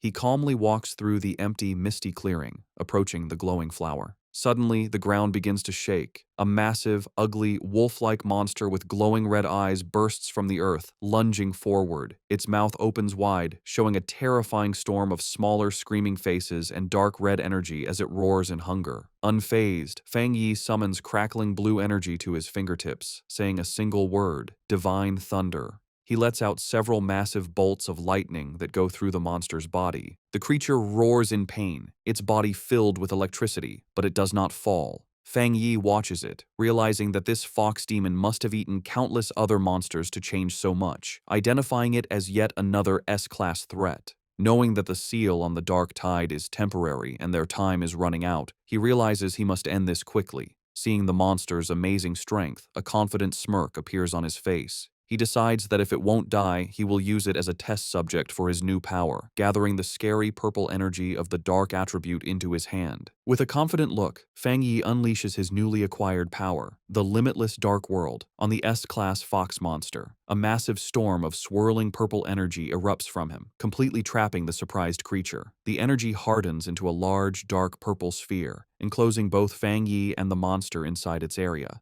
Inside this new reality, shadowy purple tendrils whip out from all directions, wrapping tightly around the S-class beast.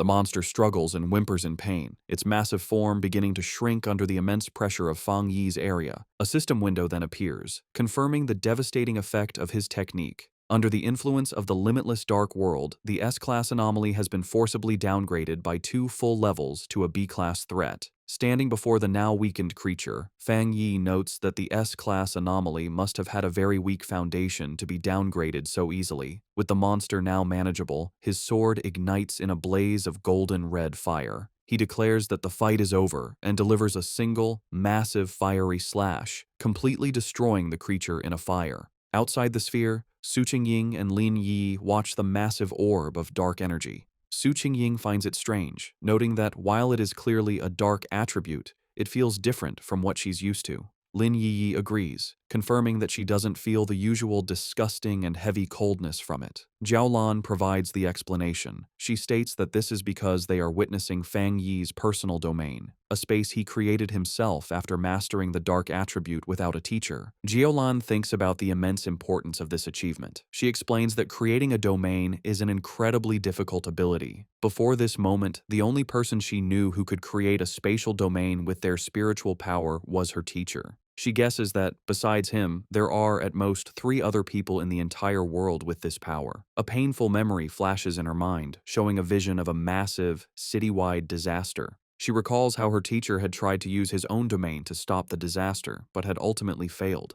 Their thoughts are interrupted as the purple sphere disappears, revealing Fang Yi standing alone in the clearing.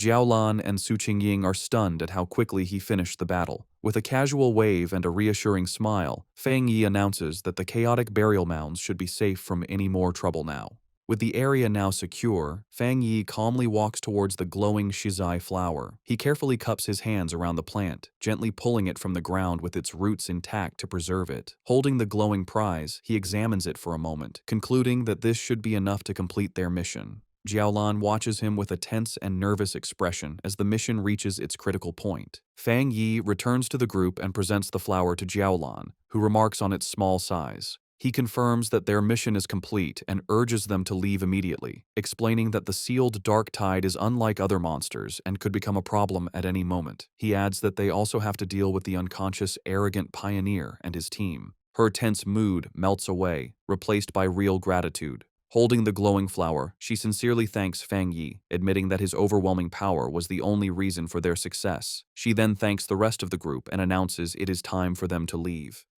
As the others begin to walk away, Jiaolan pauses for a moment, looking back to thank Fang Yi one last time. She then reveals the full, critical importance of their mission. She explains that Elder Wu, the Xia Nation's only Jinggang realm pioneer, is on the brink of death, and the shizai flower is the only life-saving medicine that can save him. With a slight, grateful smile, she tells Fang Yi that he has just saved the life of the nation's most powerful protector. Fang Yi listens intently, his expression thoughtful as he processes this new, important piece of information, quietly repeating the name of the legendary Jinggang realm to himself. As the group finally emerges from the dark portal of the extreme dark zone, they are met with a sky filled with swirling red clouds. The red-haired leader throws her fists up in triumph, shouting with immense relief that they can finally see the light and have made it out alive. Lin Yi agrees, grateful to see the daylight again. Their return is met with a wave of cheers from a large crowd of officials who had been waiting anxiously. They celebrate the successful retrieval of the shizai flower, admitting they didn't quite believe it when Jiaolan had first informed them. As the team walks through the path cleared by the crowd, the red-haired leader is surprised by how many people are there. Someone in the crowd wonders aloud who the person was that actually managed to get the flower. Suddenly, Lin Yi's expression becomes one of surprise as she notices something ahead of them. Parked directly in their path is a massive, heavily armored military vehicle, flanked by elite soldiers. The red-haired leader immediately recognizes the vehicle and the symbol of the legendary Star God War Zone, the most powerful and famous military force in the entire Xia Nation. A wave of realization and embarrassment washes over her as she understands that Jiaolan is a member of this elite unit, making her regret having yelled at her earlier. The Star God War Zone is ranked as the #1 military district in the nation. After the spiritual energy revival began, their unique advantages allowed them to secure the most resource-rich forbidden zones, turning them into valuable cultivation grounds. As they get closer, an official carefully hands the shizai flower, now safely stored in a glowing blue container, over to a high-ranking officer. The officer is revealed to be Major Han Lee, who takes the container with a slight, satisfied smile. In a stunning and unexpected show of respect, Major Han Lee and his entire group of soldiers snap to attention, giving Fang Yi a sharp, formal salute that visibly surprises him. Major Han Lee then turns to Jiao Lan, assuring her that he will immediately deliver the shizai flower to the hospital and that she can rest easy. Jiao Lan agrees, saying she will follow shortly. With its precious cargo secured, the armored vehicle speeds away. With the immediate crisis handled, Jiao Lan turns to face Fang Yi. He asks her directly if she is from the Star God War Zone. She confirms that she is, and adds that word of his incredible strength has already spread throughout her entire military district. With a confident and knowing look, she tells him that it won't be long before he becomes a very famous and important figure. Jiaolan continues her conversation with Fang Yi, openly admitting that she recognizes his individual strength is great enough to single-handedly overwhelm even the most elite squads in her war zone. She then makes a formal recruitment offer, pointing out his seemingly limitless potential and inviting him to join the Star God War Zone, promising him access to the best cultivation resources. She also reassures him that the rewards for this mission for his team and for Su Qingying's squad will be delivered soon. Fang Yi listens with a slight smile but seems to be considering his options. Her tone then becomes much more serious as she explains the true seriousness of their situation. She tells Fang Yi that with the world changing so rapidly, the nation's most urgent concern is the threat of dark attribute anomalies. A vision of a city being consumed by a massive, ominous cloud of purple and black energy illustrates her point. She warns that the number of these anomalies is growing at an alarming rate. She explains that the influence of these dark zones will continue to expand like a deadly tumor, capable of causing catastrophic consequences at any moment. Because of this immense danger, she says, they have no choice but to establish forbidden zones and have organizations like the Spiritual Energy Association strictly guard them. She clarifies that she is not telling him this to pressure him into joining, but because she believes that an outstanding and powerful pioneer like him has earned the right to know the truth of the world's situation. Understanding her sincerity, Fang Yi smiles and gives her his assurance. He tells her that he understands, and that if he encounters any anomalies in the future, he will not stand by and do nothing. He tells her she can rest easy on that point. Hearing his promise, Jiaolan's stern and weary expression finally softens into a genuine, relieved smile. Formally introducing herself, she says it's a pleasure to meet him and offers him a small, dark token. Fang Yi takes it, revealing a black tablet with a dragon symbol and the characters for Star God War Zone. Jiaolan explains that this token will grant him unrestricted access to any forbidden zone for his cultivation, and that the gates of the Star God War Zone itself will always be open to him. She then makes one final, important request, asking if he would like to come and see Elder Wu. Fang Yi asks if she meant the Jingang Realm Pioneer. She explains that this person is her teacher, and she thinks Fang Yi should meet him, though she says this is just a personal wish, as she would like to be his friend. Fang Yi accepts her offer and the token she gave him, putting it in his pocket. He agrees to go with her, saying it's always good to have more friends. As a gift to seal their new friendship, he holds out a hand crackling with blue lightning, telling her he has something for her. Jiaolan is confused, but Fang Yi explains that he thinks he can clean out the rest of the dark attribute poison in her body. Before she can react, he unleashes a flood of blue lightning that completely surrounds her, leaving her shocked. The energy flows through her, and she is amazed to find that the thunder attribute has a healing effect. The cold, deep pain she felt is replaced by a warm numbness, and she realizes the discomfort is completely gone. Internally, her old wounds from the dark attribute begin to heal as her body is cleansed by the energy. She feels like she is being reborn as the rare and powerful thunder attribute removes all the toxins from her body. When it's over, Fang Yi asks Jiaolan how she feels. Still surrounded by faint sparks of lightning, she confirms that she feels great and that the leftover dark energy has been completely removed. Su Jingying watches as paramedics take care of the unconscious, arrogant pioneer. Wondering if it's possible to save someone so badly injured, she turns and is surprised to see Fang Yi and Jiaolan still there, but she immediately notices that her aura seems different and her injuries appear to be gone. Jiaolan explains that Fang Yi used his rare, pure thunder attribute to completely clean the dark attribute poison from her system. Su Jingying is amazed by this, realizing that this is the true nature of our boy's power. It can be used to destroy enemies and to save people. She points at Fang Yi in amazement, who just asks her what she's looking at. A brilliant idea strikes Su Qingying, and she excitedly waves over the paramedics. She goes to Fang Yi and suggests a partnership, explaining that if they could combine his spiritual power with their advanced medical equipment, they could save many more pioneers suffering from dark attribute corruption. To show she is serious, she bows deeply, begging him to show his power just one more time. Fang Yi stays silent, thinking about her request. Fang Yi agrees and unleashes a controlled burst of blue lightning from his hand, asking if that is enough of a demonstration. One of the paramedics, seeing the pure energy, excitedly confirms that it seems to be working and that such a high-level thunder attribute can indeed fight the dark attribute. Jiaolan explains that when Fang Yi treated her, the power was sent directly and destroyed the corruption inside her. Su Qingying suggests that all they would need is for Fang Yi and the patient to hold hands. However, the paramedic clarifies that not every cultivator, even at the spirit creation realm, can handle such pure energy. He explains to a smiling Su Qingying that while Jiaolan's injuries were serious, they were minor compared to the other patient. He estimates that healing the arrogant pioneer would require 10 times the amount of spiritual energy. He adds that just saving the pioneer's life will be a great achievement, and a full recovery is likely impossible. Fang Yi agrees to the procedure, asking the paramedics how to transfer his spiritual energy. They lead him toward the ambulance. A paramedic tells him to place his hand into a special device and release his spiritual energy, which Fang Yi agrees to do. From a distance, Lin Yi watches, thinking about how she never imagined Jiaolan was a high-ranking member of the elite Star God War Zone. She is amazed that her cousin is so powerful that even this legendary military unit is trying to befriend him. She remembers how the normally cold Jiaolan personally asked to be her cousin's friend and even gave him her personal token. After a while, Fang Yi turns to Lin Yi and the red-haired leader, checking on them. Lin Yi confirms they are feeling fine. She then explains that she and the red-haired leader have decided to go out for more training and take on some missions by themselves. They feel they can't always depend on him and need to grow stronger on their own.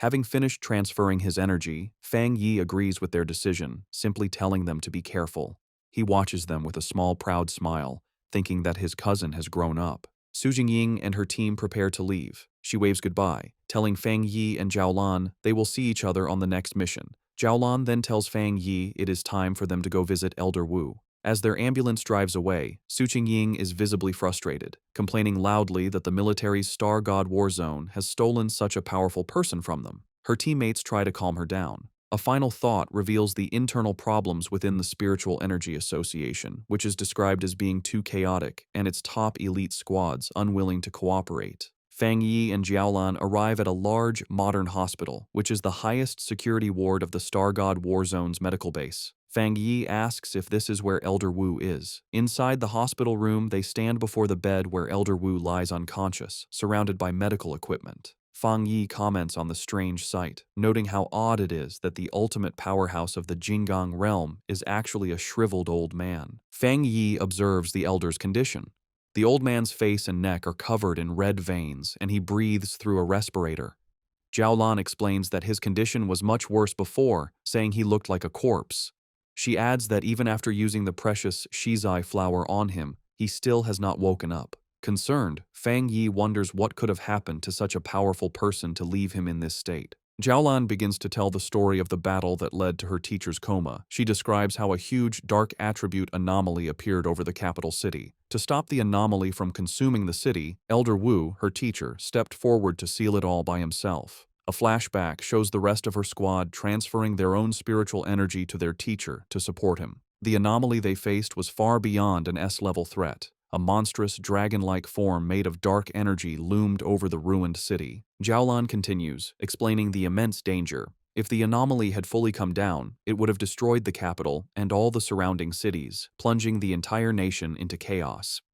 In a desperate last stand, Elder Wu used his own personal domain to seal the S-level anomaly, but the disaster was even more powerful than they expected. The overwhelming power of the dark attribute backfired on him, corrupting his body. Jiaolan concludes that if he hadn't been a master of the Jinggang realm, he would have been instantly turned to ash. Back in the present, Fang Yi looks down at the comatose hero with new respect. He acknowledges that to stop the destruction of a city, Elder Wu is truly a great pioneer. As Fang Yi looks at the comatose Elder Wu, his thoughts go to his past life. He remembers that many pioneers had sacrificed themselves so he could be the last human to survive. He realizes with a sad thought that in his original timeline, Elder Wu had probably already died by this point. A new determination fills him, and he reaches a hand towards the elder. Jiaolan, startled, shouts at him, demanding to know what he is doing to her teacher. Fang Yi calmly tells her not to worry. He explains that while the shizai flower is already working, he wants to try and remove some of the stubborn dark attribute that remains in the elder's body. He places his hand on the elder's chest, and a powerful surge of blue lightning begins to flow into the old man's body. Fang Yi explains that this will help him wake up faster. Jiaolan watches in shock, exclaiming that the power he is trying to clean came from an S-level disaster. After a moment of hesitation, she gives in, telling Fang Yi to go ahead and try. Perhaps he is the miracle they need. The room is filled with the crackling of Fang Yi's power as he pours his energy into the elder. Jiaolan warns him to be careful, explaining that the dark attribute inside her teacher is far more terrifying than the dark tide. She adds that, without the shizai flower, the elder's recovery would not have been so slow. Fang Yi, his face serious, confirms that he understands. He can feel the immense power of the darkness within the elder's body. He knows that even though the shizai flower's purifying power has weakened it, the dark energy can still exert an immense and oppressive force. Suddenly, a powerful wave of dark energy erupts from the bed, pushing both Fang Yi and Jiaolan back. Jiaolan shouts a warning, telling Fang Yi to be careful and focus his mind as the dark energy is beginning to affect him. In response, a brilliant golden aura erupts around Fang Yi as he activates his own spiritual protection. His eyes glow with a golden light, but he realizes with a start that the dark energy has pulled his consciousness into a vision of the past. He finds himself standing alone on a deserted street in a ruined city, looking up at the massive, terrifying red eye of the anomaly that had consumed the sky. Inside the mental vision, the anomaly's massive red eye looms over the ruined city and asks Fang Yi who he is. Fang Yi realizes that by touching the dark attribute left in Elder Wu's body, his spirit was pulled into this dangerous illusion. Unbothered, he confidently replies that his identity isn't important, as he is just the one who has come to eliminate it. As his hand glows with blue lightning, he concludes that this anomaly isn't as powerful as it seems. In response, the giant eye launches a massive, sharp red spike at him, catching him by surprise. Fang Yi quickly activates his golden sun breathing technique, his eyes glowing with golden power as he prepares to defend himself. He swiftly dodges the storm of red spikes that rains down from the sky. The anomaly then unleashes tendrils of strange, red and black lightning. Fang Yi notes that this strange lightning is as strong as the divine thunder he absorbed on Yuhuang Mountain. The anomaly reveals its true form, shifting into a huge swarm of countless insect-like creatures made of pure dark attribute energy, swirling around a central red eye. Fang Yi recognizes that each of these creatures is as strong as the monsters from the dark tide, and he understands there are tens of millions of them. The entire swarm then comes down on him like a terrifying vortex. In response to the huge threat, Fang Yi summons his flaming sword. Facing the monstrous swarm, he declares that his only option is to wipe out these pests. With a determined shout, he charges forward and unleashes a massive, fiery slash that cuts a bright path through the heart of the swarm. His powerful attack successfully cuts the central eye of the creature in two. He analyzes the threat, identifying it as an S-level collective anomaly. However, he guesses that its power has been greatly weakened.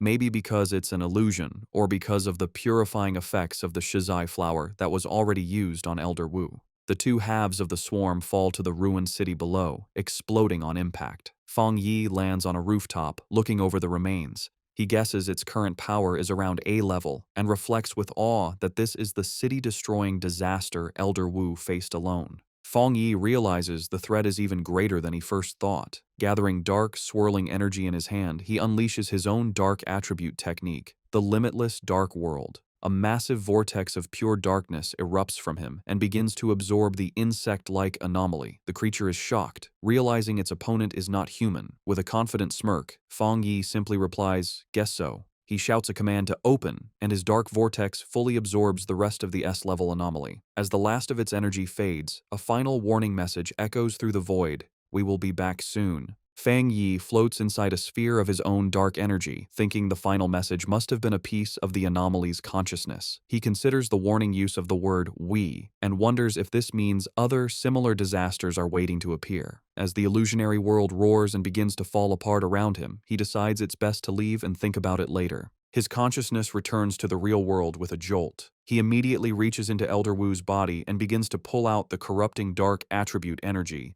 A mass of dark purple energy, crackling with his own blue lightning, is pulled from the Elder's chest. To contain the dangerous substance, Fang Yi uses his Nine Dragons Skyfire sealing art, trapping the energy inside a sphere of red, fiery chains. Holding the sealed orb, he explains to a stunned Jiaolan that this is the dark attribute remnant left in Elder Wu's body. He concludes that this must be the last piece of the city-destroying anomaly. He explains that while the sealed orb of dark energy is still powerful, its influence has been greatly reduced thanks to the Shizai flower and Elder Wu's own seal. He praises the Elder, noting that he is truly the nation's #1 pioneer for using his own body to hold back the dark power. He knows anyone else would have died many times. As Jiolan looks at her teacher, she sees the red veins on his face have faded and his breathing seems more peaceful. She tells Fang Yi that he has truly saved the Elder's life. Fang Yi, however, humbly says that it wasn't all his own ability. He explains that without the Shizai flower weakening the corruption first, he wouldn't have been able to remove the stubborn dark attribute. Jiaolan agrees, saying that while the flower saved the Elder's life, Fang Yi's power has now given him a chance for a full recovery. With a final surge of power, Fang Yi clenches his fist and completely crushes the sealed orb of dark energy, turning it to dust. He announces that the remnant is now completely useless. He then tells Jiaolan he has one more thing to tell her. He reveals that in the mental illusion, the remnant of the dark attribute anomaly warned him that it would return. He concludes that they must always be prepared, as they can't let an old man who has just recovered from a serious illness fight on the front lines again. Jiaolan confirms that she knows, as she has heard the rumor before. When Fang Yi asks her what she means, she explains that the monitoring departments of the military and the association collect data on spiritual energy changes. She reveals a rumor based on this data. With the current power of the Xia nation, they might not survive the first year after the full spiritual energy revival. Of course, she adds, no one believed it. Fang Yi remarks that monitoring spiritual energy changes sounds very official. Jiaolan then asks if he also believes the rumor could be true. A shadow crosses Fang Yi's face as he wonders if his own rebirth has somehow changed the future. He recalls that in his original timeline, he lived for 3 years after the spiritual energy revival, and by that time, the entire planet had been nearly destroyed. Coming back to the present, he puts a comforting hand on Jiaolan's shoulder, telling her not to overthink things and that Elder Wu should wake up soon. He looks at her with a serious expression and makes a solemn promise. If the disaster does return, he will stand with them and fight. He knows that the final battle against the great disaster will come, sooner or later. He declares with fierce determination that this time he will change everything. Later that night, Fang Yi is back at his apartment. He sits meditating on his couch, surrounded by the swirling energy of his new dark attribute. He thinks about his recent battles, feeling that after his 2 fights with S-level anomalies, he is close to breaking through to the 2-star spirit creation realm. However, he knows the full spiritual energy revival is coming fast, and even with his new dark attribute, his current strength is not nearly enough. He thinks about the terrifying power of the anomaly he faced in the mental illusion, realizing that even when it was weakened, its true power was immense. His thoughts are interrupted when he notices the potted plant he had left on his table, the obedient little white flower. He speaks to the glowing flower, telling it that it's not easy to carry around and admitting it was his mistake for not bringing it with him on his last mission. Smiling, he picks up the plant, which seems to brighten up, and tells it that he regrets not giving it a chance to level up. He then decides to take it out for a walk. Fang Yi heads to the back mountain, his private training ground. As he walks along the moonlit path, he notes how skilled the association's plant research department must be. He observes that in the short time since the area was last damaged, the forest has already begun to recover, a sign of nature's improved self-healing in this new era. He finds a good spot in the woods and kneels down, taking the flower from its pot to plant it in the rich soil. He makes a mental note to thank Su Qingying and her team for securing this place for him. As he prepares to plant it, he holds the flower and gently warns his new companion to take it easy and only absorb a little at a time, reminding it that if it becomes too greedy, not Not even all the forests on the planet would be enough to feed it. Once in the soil, the obedient little white flower immediately takes root. A massive vortex of green, life-draining energy erupts from the plant, spreading quickly through the forest and absorbing the life of all the nearby trees. After a few moments, Fang Yi stands with his arms crossed in the now dead and empty section of the woods, deciding that the flower has absorbed enough for now. With a satisfied smile, he gently pulls the brightly glowing flower from the ground, roots and all, and tells his companion it's time for them to find a new place to feed. He holds the plant, which seems to bloom with new energy, and wonders where it might rank among all the evolved plant-type spirits.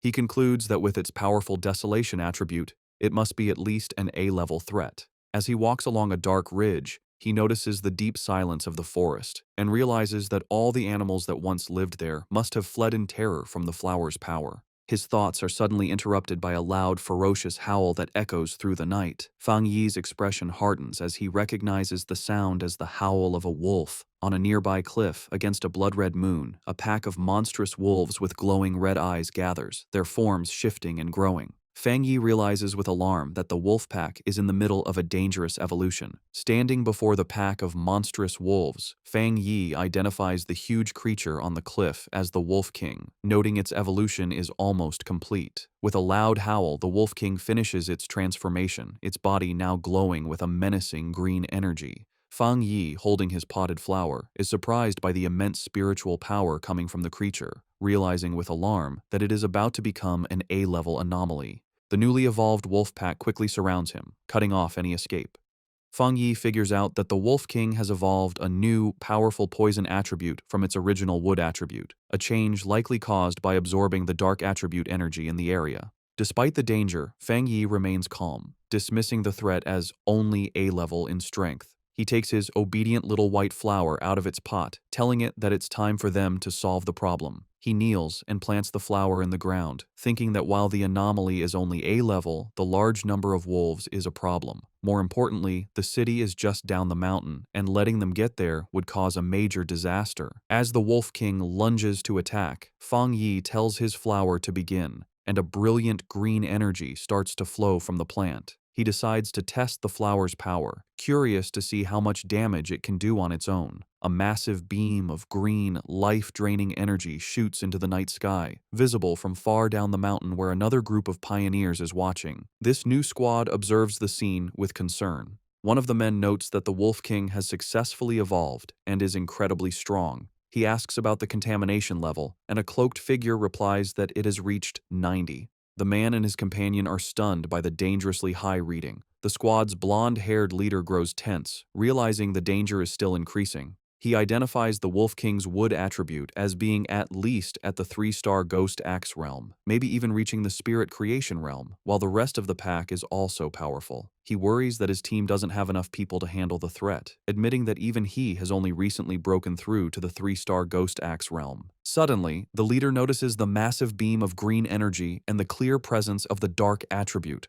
He now understands why the contamination level is so high. He shouts in alarm, explaining to his team that the Wolf King has evolved dual attributes, something he knows is extremely rare among anomalies. The contamination reading on the squad leader's watch suddenly spikes to 100. The leader grits his teeth, knowing they must stop the wolf pack's evolution before the area below is lost. He recognizes that the beasts, already cruel, will only become more terrifying with their new power. He decides to call the Spiritual Energy Association for backup. Just then, the ground begins to shake violently. One of his men asks if it's an earthquake, but the leader knows the wolf's evolution shouldn't cause such a tremor. He realizes with growing fear that another, different anomaly has appeared. His watch confirms his fear as the contamination reading skyrockets to an impossible 1,000. The pioneers look on in terror as a massive eruption of green desolation energy bursts from the mountaintop. The green-haired pioneer recognizes the power of desolation, wondering in disbelief why it would appear here. As the life-draining energy rushes toward them, the squad panics. One man cries out, asking if this is the giant vine from the sky that had disappeared, sad that there was no warning. The squad leader shouts for his team to retreat and get all nearby residents evacuated immediately. However, just as quickly as it appeared, the huge wave of desolation energy seems to stop. One of the men calls out to the leader, noting that the energy has stopped advancing. The squad watches as the massive vortex of green power pulls back, sinking back into the mountain. They wonder if the danger has passed. One asks if they should still report it, while another questions if they should go up the mountain. On the mountaintop where Fang Yi planted his flower, the ground is covered in a network of thick green roots. These roots sprout dozens of glowing white flowers, which then erupt in a massive burst of green energy, blooming into a huge, radiant flower-like structure. The energy then transforms into a sea of white petals that covers the entire area. The Wolf King howls in fury as the seemingly harmless petals turn into a deadly weapon, forming a sharp blade that slices through the air. Fang Yi stands calmly among the swirling petals and explains the terrifying nature of his flower's power. The sea of spiritual flowers will endlessly grow back and multiply, absorbing and purifying the enemy until nothing is left. Fang Yi stands on his flower's massive root system. As the wolf pack begins to fall to its power, he taunts the Wolf King, asking how its pack members will do without the same spiritual protection he has. The smaller wolves are quickly trapped by vines covered in white flowers, their life energy rapidly drained until only their skeletons remain, collapsing into dust. Having absorbed the life force of the entire pack, the flower and its petals turn a deep, menacing red. In a last, desperate attempt, the Wolf King gathers its energy and fires a powerful green blast from its mouth. The red flower, however, easily forms a protective barrier, absorbing the full force of the attack. Hidden among the swirling red petals and vines, Fang Yi tells the beast that its attack is useless. He explains that the desolation attribute of his spiritual flower has already taken root deep within the mountain itself. The sea of flowers, he says, draws its power from the mountain and uses it on the mountain, creating an endless cycle of power. The Wolf King, now smart after its evolution, seems to understand its hopeless situation, but still refuses to give up. It identifies the main red flower as the source of the power and charges directly at it. Fang Yi watches with a small smile, mockingly asking his little flower what it will do now that it has been discovered. In response, the central red flower grows to an immense size and lunges forward to meet the charging Wolf King. It opens its massive petals and traps the beast within its grasp. The Wolf King howls in agony as its life force is drained away by the powerful desolation attribute. The massive red flower continues to absorb the Wolf King, its green energy being eaten by the desolation attribute. Fang Yi watches with a serious expression, surprised that his flower is allowing the dark attribute to invade it. The Wolf King is completely consumed by the flower's pulsating red petals. Fang Yi is amazed by this development, marveling at the formidable power of the desolation attribute. He realizes that he never expected the flower to be able to create its own technique without his direct input after he implanted the attribute. As the giant flower shrinks back down, he understands the terrifying nature of its new ability. Once an enemy is trapped within the sea of flowers, there is no escape. The flower then spits out the clean, bleached skeleton of the Wolf King. Fang Yi concludes that even if the spiritual flowers are destroyed, they can endlessly grow back and use their desolation power to reduce any enemy to bones. Standing before the massive red flower, which is now surrounded by a field of smaller red flowers, he decides to give this new technique a name, the Endless Spiritual Sea. A system window appears, confirming his creation and announcing that the spiritual flower has successfully written the desolation attribute technique, Endless Spiritual Sea. Having finished its battle, the flower's petals close up, glowing brightly from within. Fang Yi looks on, a bit tired from the battle, as a single red petal gently brushes his cheek. The flower then erupts with a massive surge of energy, and Fang Yi realizes with surprise that his little flower is also about to evolve. In a high-tech control room, alarms blare as an analyst reports an A-level anomaly. He explains they are detecting two different spiritual powers in the same area. Just as the Wolf King was evolving and creating a dark attribute, a separate and powerful desolation attribute appeared. The Association Superior, listening with Su Qingying, demands to know the location. A technician points to a map, explaining it was an area Su Qingying's team was previously in charge of. The Superior questions this, asking if the destroyer squad wasn't already sent to deal with the wolf pack. His question is cut short by a call from the squad on the ground. The squad leader reports that a powerful wave of desolation energy appeared and wiped out the A-level wolf pack. However, he adds that the desolation power moved back into the mountain, where a large number of unusual flower anomalies have since appeared. The pioneers stand before the mountain, which is now glowing red from a sea of flowers, unable to get closer. The Association Superior and the squad leader continue their talk. The leader warns that if this new, unknown anomaly were to erupt, it would be far worse than the celestial vine. He requests support, admitting that even with all the pioneers there, they likely couldn't handle an unexpected event. The superior agrees and decides to send 2 elite teams. Su Jingying, however, has another idea. She looks at her superior with a knowing expression, stating she has a feeling that the source of the desolation power is Fang Yi. She interrupts the call, pointing out that Fang Yi's home is in the area and confidently declaring that he will protect everyone. As she speaks, a vision shows Fang Yi floating in a fiery aura above the city. Back on the mountain, the landscape is now covered in a sea of red flowers. Fang Yi stands before his obedient little white flower, which has grown to a massive size. He observes that, just as he suspected, after eating the Wolf King, the flower is about to evolve a second attribute. The giant red flower blooms, its center now glowing with a brilliant golden light. Fang Yi is surprised, noting that the flower's new power is a fire attribute. He touches the massive plant, remarking on how its evolution method, simply swallowing enemies, is an incredibly easy way to gain power. After its evolution, the massive flower shrinks back to its original handheld size, its petals now a deep red. A system window appears, confirming the spiritual flower has completed its evolution. It is now classified as an A-level anomaly named the Desolate Fire Spirit Flower and has dual desolation and fire attributes. The notification adds that the flower has a strong desire to eat spiritual energy and can be placed in the limitless dark world to be nurtured. Fang Yi reads the notification, confused by the mention of the limitless dark world. A new idea strikes him. He realizes he can place the flower inside his personal dark domain. He understands that the domain contains a large amount of dark attribute anomalies and a good environment. He thinks that if the spiritual flower eats the energy inside, it could even evolve a third dark attribute. Just as he holds the orb of his dark domain, a massive storm begins to gather in the sky. His eyes glow with golden light as he realizes he is about to have another breakthrough, this time to the 2-star spirit creation realm. He sits down to cultivate, and a massive pillar of golden divine energy comes down from the heavens, surrounding him.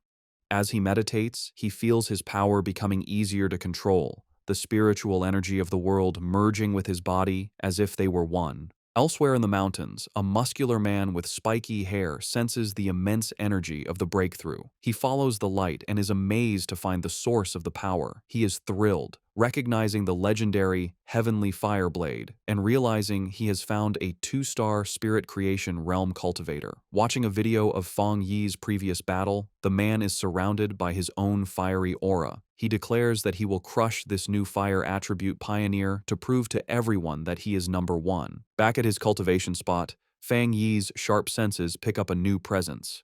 He shouts out, asking who is there. The mysterious man launches a massive fireball at him, questioning if he is a fire attribute pioneer. Unfazed, Fang Yi gathers his dark energy and easily absorbs the powerful attack with his own vortex. He smiles, satisfied that he has finally lured out this hidden enemy. Fang Yi recalls that he had sensed the man hiding nearby for a while, not even trying to hide his spiritual energy. He identifies the newcomer as a wild pioneer, someone not with any organization who loves to challenge others, who has just broken through to the spirit creation realm. The muscular man, now fully revealed and surrounded by a powerful fiery aura, lands before Fang Yi. He comments that Fang Yi is interesting and that he can feel a strong spiritual pressure from him. He then introduces himself as Jiang Lu and aggressively asks how Fang Yi managed to hide from his fiery attack earlier. Fang Yi remains silent, observing his new opponent. With a confident grin, Jiang Lu says he forgot to introduce himself properly. He declares that his name is Jiang Lu and that Fang Yi will remember it soon enough. With that, he charges forward, his body covered in flames, ready to attack. In response, Fang Yi calmly raises a hand, pointing 2 fingers toward the sky, and simply says the words, "Divine Thunder." A massive bolt of brilliant blue lightning comes down from the heavens, aimed directly at the charging Jiang Lu. Jiang Lu is caught completely by surprise, wondering what this new power is. The divine thunder strikes him head-on with immense force. He lets out a pained cough, smoke coming from his mouth after the powerful impact. He struggles to his feet, his body covered in crackling blue electricity and scorch marks. He wonders what just happened, questioning how his opponent could use a thunder attribute when he was supposed to be a fire pioneer. He grits his teeth, his body still shaking from the powerful electrical shock. Fang Yi stands over the defeated Jiang Lu, who is on his hands and knees, completely unable to move. Fang Yi grabs him by the hair and brutally smashes his head into the ground, causing the rock to shatter. With crackling blue lightning still surrounding him, Fang Yi mockingly asks his opponent to repeat his name, saying he didn't hear it the first time. Jianglu can only stare in silent shock, his face pressed against the broken ground. Jianglu is filled with disbelief, wondering how he could have been so easily defeated. He had just reached the one-star spirit creation realm and had always been the fastest cultivator he knew. He couldn't understand how he lost, especially when he hadn't even had a chance to use his ultimate move. His mind flashes back to a time when he was celebrated by his peers, his rare and powerful fire attribute making him a true powerhouse. He had believed that everyone would eventually have to submit to him. A small, dismissive sound escapes Fang Yi's lips as he sends another surge of electricity through Jianglu's body, causing him to scream in pain. Jianglu wonders how his opponent can have a thunder attribute when he was supposed to be a fire user. Fang Yi, his eye glowing with blue energy, looks down with disappointment, remarking that he had expected his opponent to be much stronger. With a condescending smile, Fang Yi mocks the younger generation's overconfidence as he pins Jianglu to the ground with his electrical power. Jianglu grits his teeth in pain and frustration, his mind racing. He realizes that even though his opponent is clearly at the two-star spirit creation realm, his spiritual pressure feels as if it is much higher than his own, by at least 2 entire realms. A final, terrifying realization hits him. It feels like a difference of 3 full realms. Convinced he is about to die, Jianglu thinks to himself that his end has come, and that he, the great Jianglu, is truly going to die here. Terrified on the ground, Jianglu begs Fang Yi not to kill him. With a cold, silent look, Fang Yi lets him go. He warns him that a pioneer's power shouldn't be used lightly against others, and suggests that if he has so much free time, he should focus on clearing up some of the new anomalies. After a final, dismissive look, Fang Yi walks away, leaving a confused Jianglu on the ground. Jianglu watches him leave, wondering about Fang Yi's great spiritual power and whether the gap between them is because Fang Yi is a genius or because he himself is too weak. Later, in a luxury apartment, a sad Jianglu enters a room where 2 men are waiting for him. One of the men welcomes him back and comments on his new hairstyle, while the other, a red-haired man, immediately scolds him, saying he had warned him not to pick fights. The red-haired man continues to scold him, telling Jianglu that his aggressive attitude is too dangerous, especially since the spiritual energy revival hasn't officially started yet, and that it will only bring him trouble. To his friend's surprise, instead of getting angry, Jianglu collapses onto the sofa, completely defeated. Confused by his strange behavior, one of the men asks what happened and if he is still the same fight-ready Jianglu they know. The red-haired man asks Jianglu what happened, reminding him that he had gone to challenge the Heavenly Fireblade user. Still sad, Jianglu quietly admits that it was over in an instant. His other friend grabs him, demanding that he speak clearly. With tears on his face, Jianglu breaks down and confesses that he was the one who was defeated instantly. His friends are in total disbelief. Jianglu, in a frantic state, wishes he had realized something was wrong and backed down, which would have saved him from this shame. The seated man expresses his confusion, questioning how the Heavenly Fireblade could be so strong when Jianglu himself is a rare genius who broke through to the spirit creation realm in just a few months. Jianglu then remembers the fight, recalling how his best technique, the meteor flame, was shattered in a single moment by his opponent's powerful thunder attack. His friends try to make sense of the defeat. The seated man wonders if Jianglu simply fought the wrong person, arguing that with his pure firepower and his spirit creation realm level, it's almost impossible for anyone to beat him so easily. The red-haired man suggests that maybe this person wasn't a pioneer at all, and that their first guess about his strength was wrong. Jianglu furiously rejects their ideas, screaming that he couldn't have been mistaken and that the location was definitely his opponent's territory. He insists they wouldn't understand because they didn't experience it. He describes the man as a monster, recalling the terrifyingly powerful thunder that felt like it was going to make his head explode. Both of his friends are shocked into silence as Jianglu declares that his gut feeling tells him it was the right person. He explains his horrifying conclusion. His opponent is a top-tier pioneer with both fire and thunder powers, and his thunder power is somehow many times stronger than Jianglu's own fire. He believes the man was hiding his true strength, which he guesses must be at least at the 3-star spirit creation realm. His friends are stunned by this. The red-haired man thinks about how impossible a 2-star wild pioneer at that level should be, concluding that if Jianglu is right, this person will become a nightmare for all other pioneers. After a moment, Jiang Lu looks up with new determination and asks his friends if he should try to become his opponent's apprentice, leaving them completely speechless. While meditating in his apartment, Feng Yi is surrounded by a swirling golden aura. He finds it strange that the feeling of being on the verge of a breakthrough to the two-star spirit creation realm has suddenly disappeared. He opens his glowing, fiery eyes, deciding that the problem isn't with him, but must be because of some outside factor. He realizes that the spiritual energy in the air has become unstable, making it impossible for him to gather it and advance. This confirms his fears. Remembering the secret government monitoring of spiritual energy and the rumors of a coming disaster, he wonders if something truly terrible is about to happen. Looking out at the city, he sees a massive electrical storm brewing, confirming his suspicion. The full spiritual energy revival is beginning early, right here in his city. He immediately tries to call Jiaolan to find out what the military knows, but the call won't go through. He worries that they might have been forced to go silent, which would be the worst-case scenario. Just then, his phone rings with a call from Su Qingying. He answers to the sound of static as a panicked Su Qingying tells him the situation has changed and asks for his help. As Feng Yi asks if the bad signal is due to monsters appearing in the city, a monstrous, bat-like creature with glowing red eyes suddenly slams into his window, cracking the glass.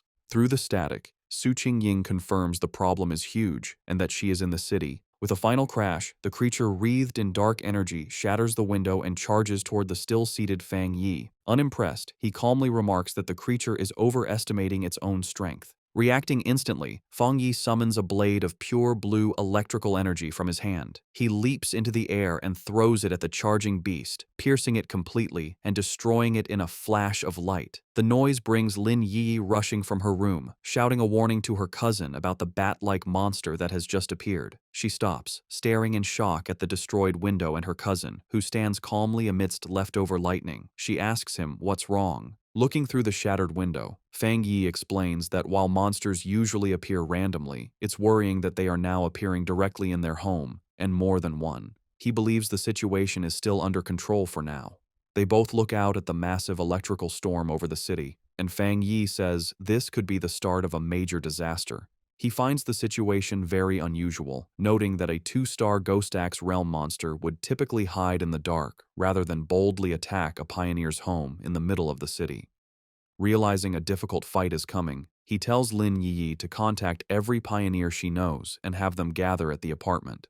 She agrees without hesitation. Feng Yi then steps onto the ledge of the broken window, telling his cousin that since she is about to have her own breakthrough, he is trusting her with the safety of their home. He tells her to guard the window while he is gone. Elsewhere, across the chaotic city, Su Qingying and her squad are on a rooftop, their communications already being affected by the intense storm. One of her teammates, Zhang Xiaoya, wonders if their equipment is just broken. Su Qingying grimly states that if a true disaster happens, they will have to handle it on their own. They look up at a massive, swirling vortex in the sky, and Su Qingying hopes it's just a false alarm. Acting as captain, she gets on her communicator, checking patrol statuses and ordering all units to stay on high alert. Her command is cut short as she, Zhang Xiaoya, and the other member of the group look up with expressions of pure shock and terror. A massive swarm of the dark, bat-like monsters begins to descend from the vortex, and a warning is shouted that a group of anomalies has appeared, signaling the start of an invasion. Across the city, a red alert warns of the biggest rainstorm in 50 years, telling all citizens to stay indoors. The streets are filled with fear and confusion as people look at the dark sky, wondering if it's the end of the world. Meanwhile, Zhang Lu and his red-haired friend are speeding through the wet streets on their motorcycles. The friend yells to Jiang Lu that the situation feels wrong and asks if they should stay or go, but Jiang Lu is silent and grim. Suddenly, a monstrous bat-like creature in dark red energy dives at them from the sky. Jiang Lu reacts with anger, shouting that the creature is looking for death as he summons a fireball. He launches a powerful fire blast at the monster, while his friend wonders why it would attack them, since they usually avoid pioneers as strong as Jiang Lu. To their shock, the creature comes out of the flames with a screech, completely unharmed. Zhang Lu realizes with panic that it's not that the creature wasn't burned, but that it revived instantly. Overwhelmed by the power of the monsters in this city, he decides they need to go home right away. The scene flashes back to several hours earlier, in a high-tech control room at the Spiritual Energy Association. Su Qingying and her superior are in a meeting where an official suggests they need their best people to communicate with Feng Yi. Just as the superior turns to speak with Su Qingying, an alarm interrupts them. A special warning appears on the main screen, announcing that an A-level anomaly will arrive in the city center within 24 hours, and that many bat-like anomalies are already gathering in the suburbs. The association superior questions if it's really an A-level anomaly, and a worried Su Qingying declares they must send a team immediately and that she will go too. The scene returns to the present, where the leader of the destroyer squad looks up in terror at a giant version of the bat monster coming down on him. He frantically yells into his communicator, correcting the report and warning that the anomaly isn't A-level, it's S-level. The creature's huge, shadowy form grows, its glowing red eyes watching as it prepares to destroy everything. The scene shifts to a quiet military district with empty, futuristic hallways. Outside, however, a fierce battle is raging. A massive swarm of glowing red bat-like anomalies attacks a military warship, which fires a huge blast of energy in defense. In the heart of the swarm, Jiaolan fights hard, her body a whirlwind, as she uses powerful purple energy whips to slice through waves of the dark creatures. Jiaolan pauses, watching the endless stream of monsters. She knows her unique ability lets her shape and strengthen her spiritual power, but the number of dark attribute bats keeps growing. It feels like they are trying to stop her and her soldiers from doing something important. Just then, a young blonde man, crackling with yellow lightning, lands beside her. He smiles, complimenting her on her power. He then explains their bad situation. The entire military district is being held by only a few high-level officers. He asks for her orders. Jiaolan tells him that their communications are being jammed, making it impossible to contact anyone outside. She assumes the other military districts are facing the same problem. Facing a sky turning black with the swarm, Jiaolan makes a hard decision. She shouts her commands, ordering 2 squads to stay and defend the restricted zone no matter what. She declares that everyone else will follow her to break through the enemy lines and try to connect with other military forces. With her command given, she, the blonde lightning user, and their soldiers jump into the battle, ready to fight for their freedom. As they fly towards the city, Jiaolan has a horrifying realization. Looking at the city, now completely covered by the blood-red swarm, she understands their real goal. The anomaly's ultimate target was never the military zone. It was the entire city. In the pouring rain, citizens scramble for cover. At a bus stop, the live streamer Malala and a man wait, but she is excited instead of scared. She tells the man that the strange, heavy rain is a perfect chance for a popular stream. With a determined smile, she says that sometimes you have to take risks for amazing footage. Her excitement quickly turns to horror. In the next moment, a shadowy bat-like monster lunges from the darkness and eats the man as Malala watches, screaming. The air fills with chaos as a massive swarm of these creatures descends on the street. Malala runs for her life, hearing the terrified shouts that the bats are drinking their blood. One of the creatures catches up and attacks her, and she screams, believing her end has come. Just as the monster is about to strike, a bright blue blade of energy slices through the air, killing the creature and saving her.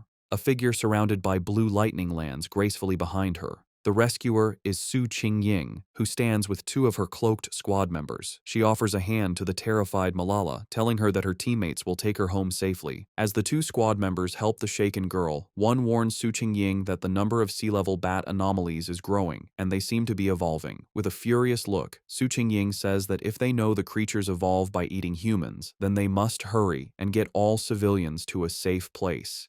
She then gives her final order, telling her team to meet her back at this spot later, as it is the area with the most anomalies. Her teammates agree as they lead Malala away, leaving Su Qingying alone to face the growing blood-red swarm.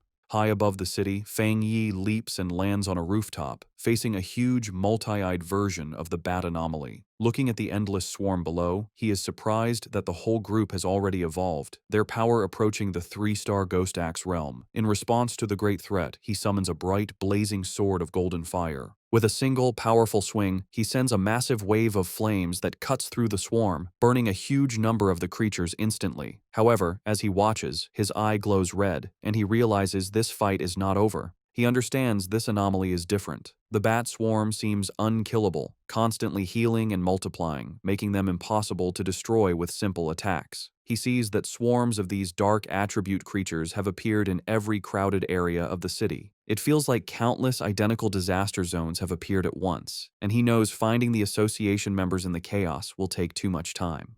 Looking out at the city, now covered in a swirling dark mist, he concludes that he has no choice but to deal with the swarms one by one. Deciding on a new strategy, Fang Yi raises his hand and uses his ultimate technique, the limitless dark world. A massive, swirling vortex of dark green energy erupts from him, and he declares that the anomalies will become food for his spiritual flower. As his vortex begins to absorb the swarm, he thinks of his allies. A vision of the pioneers he gathered at his home appears in his mind: Lin Yiyi, Su Qingying, Zhang Xiaoya, and others. He knows he must act quickly. He believes that with his cousin's ability and the protection of the other pioneers, his home should be safe for now. But he also understands that if the disaster gets worse, the nightmare will become real, and survival will become nearly impossible for everyone. 10 minutes later, Su Qingying is still fighting on a rooftop, surrounded by the endless swarm of bat anomalies. She grits her teeth in frustration, realizing that no matter how many she destroys, they just keep coming. Her spiritual power is recovering too slowly, and she worries that she will soon be completely out of energy. She also briefly thinks about her two teammates, hoping they are safe while escorting the civilian.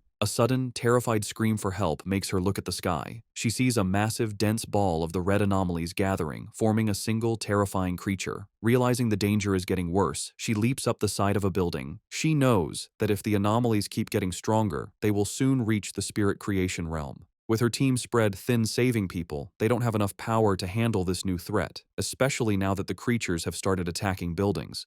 She fires several powerful blasts of blue energy at the bats, trying to break through. However, the huge number of creatures is too much, and they overwhelm her, knocking her from the sky. As she falls, she has a horrifying realization. Looking at the massive, swirling vortex of dark energy and lightning above, she understands the swarm's true purpose. An anomaly king is about to be born. The city is falling into ruin, overwhelmed by the massive swarm of shadowy, bat-like creatures under a heavy downpour. The disaster is so immense that it seems no one, not even the military or the Spiritual Energy Association, can stop the city's destruction. In the middle of the chaos, pioneers fight desperately. Reports come in that pioneer teams are sacrificing themselves or being destroyed. Su Qingying fights alone, her protective barrier holding back the endless horde, as a new alert classifies the S-level anomaly as an anomaly king. In the association's command center, the situation is grim. Officials receive reports of catastrophic casualties. The number and regeneration speed of the creatures are overwhelming their defenses, and it's too late to call for reinforcements from other regions. A subordinate reports that the city is completely surrounded by a massive black fog, cutting off any chance of rescue. They realize with horror that they have become an isolated city. Facing the city's final moments, the association superior stands with his men, declaring that as pioneers, they will stand and fall with the city. He vows that the monsters will have to step over their dead bodies. With grim resolve, he gives a final order to send a last code to headquarters. If they cannot stop the disaster, headquarters must immediately launch a destruction strike to prevent the dark attribute from spreading. Meanwhile, Su Jingying's fight continues. Her protective barrier begins to crack under the constant attack of the swarm, and she feels her spiritual power is almost gone. Gathering her last strength, she concentrates her energy and unleashes a final, massive blast at the swirling vortex of monsters. However, her attack is easily deflected. The evolved creature, now more visible, lets out a terrifying shriek as it reveals its true power, which Su Qingying is shocked to realize is at the level of a 3-star spirit creation realm. The creature attacks her barrier, shattering it completely. Defeated, Su Qingying grits her teeth in despair, her spiritual energy nearly gone. The creature's power shatters Su Qingying's protective barrier. Defeated and injured, she falls through the air as the massive creature descends upon her. Realizing this is the end, she gathers her last energy for a final, desperate attack. Just as she's about to attack, a streak of brilliant fire flashes past her, exploding and stopping the monster. Through the fading light, Su Qingying is shocked to see Fang Yi standing before her, his sword still blazing. He turns to face the threat, his eyes glowing with great power, one fiery orange, the other electric blue. He declares his power is divine thunder and charges forward, channeling both fire and lightning into his blade. He meets the creature head-on and with a single, devastating swing, slices the massive creature completely in half. The two halves of the monster erupt in a series of fiery explosions that light up the dark city sky. After the battle, Fang Yi and Su Qingying land on a rain-slicked road. He calmly apologizes for taking so long to find her, explaining there were too many identical swarms of monsters. Still weak, Su Qingying warns him to be careful, as the creatures can revive. As she speaks, the scattered remains of the monster begin to reform in the sky. Fang Yi simply looks up, stating that he already knows this. Facing the regenerating swarm, Fang Yi tells Su Qingying not to worry, as he always finishes what he starts. He gathers a huge amount of purple dark attribute energy into his hand and unleashes his limitless dark world, a powerful vortex to absorb the enemy, declaring he always keeps his word.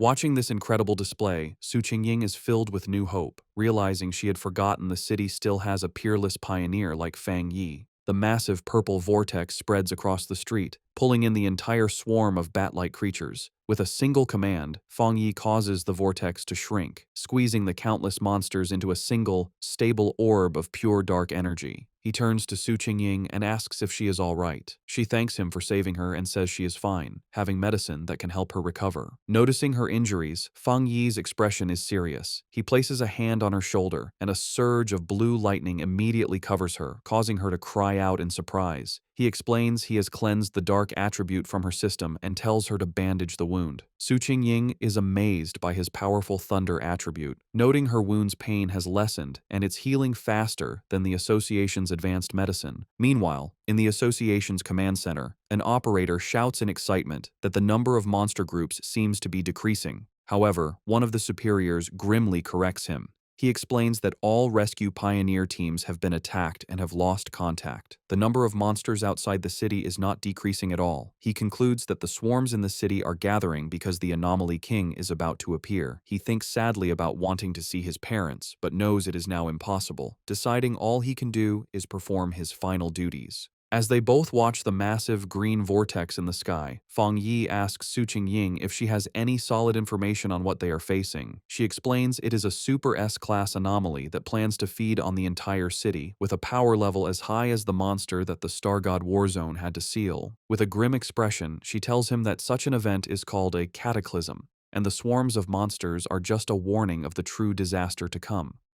She says that within the swarm, a terrifyingly powerful spirit is being born, and if it succeeds, the entire city will be destroyed. Su Qingying then shares what the association has learned. While monsters of the same type often eat each other to evolve, dark attribute anomalies are different. A fully evolved one, called the Anomaly King, has a power that forces all other anomalies of its type to obey it. She turns to Fang Yi with a worried look.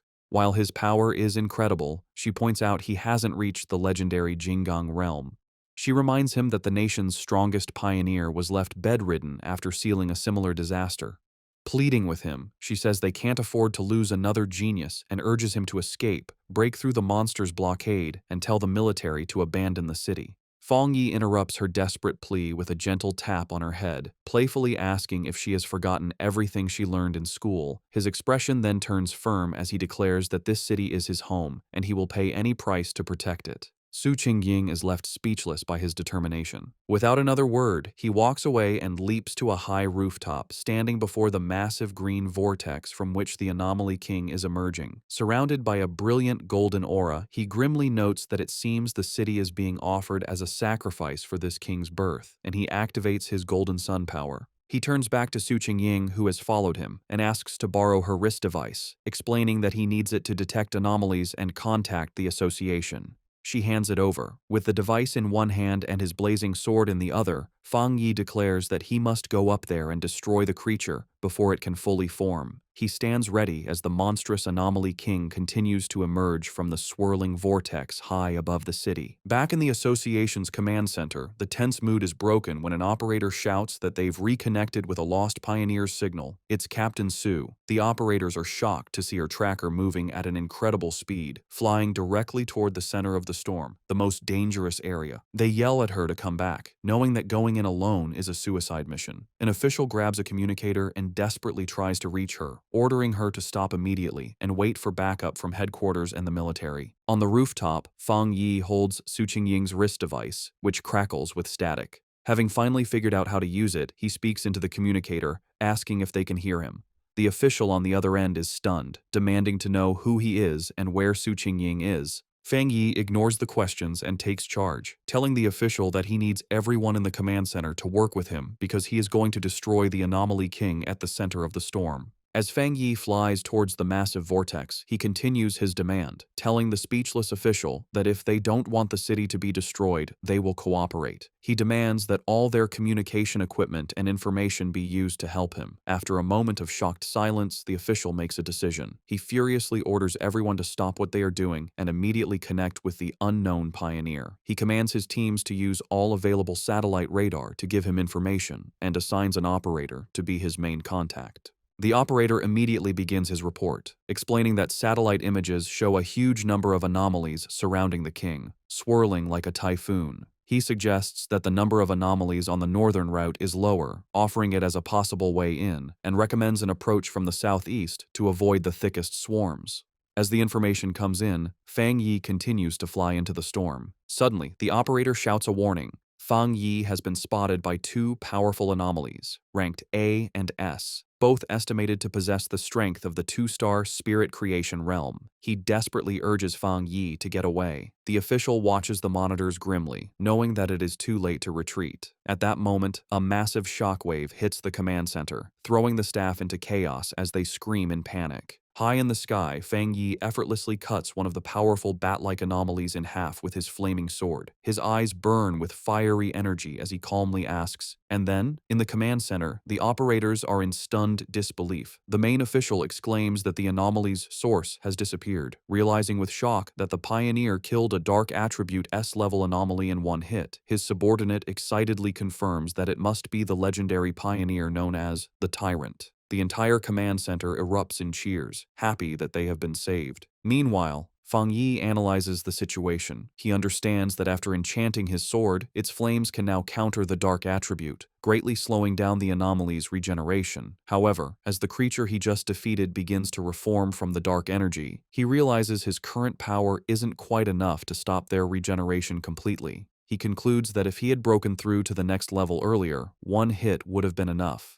Realizing he needs a different plan, Fang Yi clenches his fists, gathering both his fire and thunder energy. Deciding that speed and frequent attacks are the only solution, he unleashes a flurry of fast slashes that cut the reforming monster to pieces, though he notes with annoyance that their endless numbers are a problem. Suddenly, a strange, swirling green orb of energy appears in the sky, catching the attention of the dark creatures, which begin to fly down towards it. On the ground, a group of cloaked pioneers watches in confusion. One of them wonders what is happening as the bat-like creatures have suddenly stopped their attack. The association superior, who is with them, grimly states that this is not good. He knows there is only one reason the swarms would stop. They are being called back by the Anomaly King, which means its arrival is getting closer. The remaining military and pioneer forces watch as the swarms gather into a massive, blood-red cloud over the city, understanding that their only chance is to stop the swarms before they can be fully recalled. Outside the surrounded city, the battle continues. Jiaolan, from a high point, unleashes a powerful blast of energy into the swarms of dark creatures. Her subordinate, the blonde lightning user, approaches her with a grim report. He asks how much longer it will be until they can enter the city, and Jiaolan replies that their instruments estimate it will take at least another half hour. The subordinate despairs, knowing that in half an hour, the Anomaly King will have fully hatched and the city will be lost. Jiaolan can only watch the huge blood-red swarm, explaining that they have no choice, as the number of creatures is more than 10 times what they first thought, a threat equal to 10 S-class anomalies. Even with the military's powerful weapons, they can't completely eliminate the endlessly regenerating creatures. Jiaolan worries that if they fail, the nearby cities will also be consumed by the dark attribute. She asks if they still don't have enough people to break through the blockade.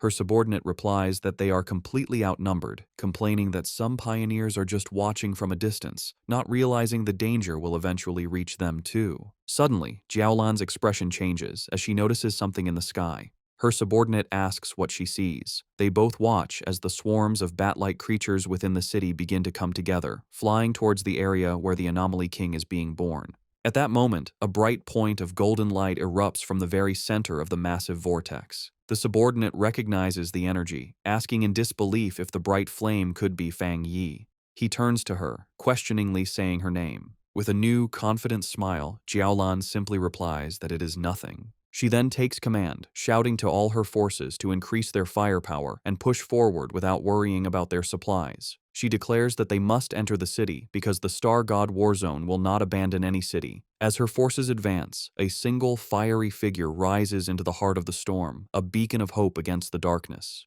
Jiaolan and a stunned Su Qingying can only stare at the immense sea of flames he has created. From the safety of a shattered apartment window, Lin Yiyi excitedly recognizes her cousin's blade technique, while the red-haired leader looks on in amazement. High above the city, the remaining swarms of bat-like creatures converge on Fang Yi, trying to stop him. Unimpressed by their numbers, he notes that they have all come to stop him. With a determined look, he declares that this is exactly what he wants and swings his massive, blazing sword. The attack creates a colossal fire explosion that radiates through the sky, cutting a huge path through the endless horde of dark creatures. As his eyes burn with intense fiery energy, Fang Yi has a sudden realization. He feels the sensation of being on the verge of a breakthrough returning, the same feeling that had disappeared earlier. He understands that despite the thin spiritual energy in the air, he has found the conditions to break through again. With a confident smile, he decides to speed up the process. He raises a hand and calls forth a swirling vortex of purple energy, unleashing his limitless dark world, which opens like a massive dark eye in the sky, with him as a shining star at its center. Reaching out his hand, he calls for his spiritual flower to emerge. A glowing red orb appears, with cracks spreading across its surface. From within it, the massive red, desolate fire spirit flower emerges, crackling with dark energy. It immediately begins to attack the swarms, draining their life force as Fang Yi commands it to absorb them and help him achieve his breakthrough.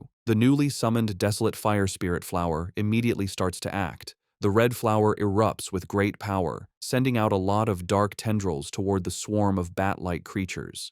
The tendrils pierce through the monsters easily, and the flower begins to eat them, using their dark energy to help Fang Yi's breakthrough. Once the swarms are gone, Fang Yi lands gently in the middle of the now huge red flower. From there, he watches the big green and red vortex in the sky where the Anomaly King is still forming. With his eyes glowing red, he thinks that although the giant creature is visible, it feels strangely unreal, like a reflection in water. However, a confident smirk appears on his face as he realizes he can sense the creature's core. He can hear its heartbeat, a dull, powerful sound like war drums. Fang Yi understands that the king's power can bring out the deepest and most evil desires in people, making it a serious threat. His eyes glow with an intense red light as he realizes the king is holding back, hiding itself, maybe because its evolution isn't complete yet. Standing on his flower, Fang Yi asks it if it has found the king's exact location. The flower seems to confirm that it has, sending the location to the device on Fang Yi's wrist.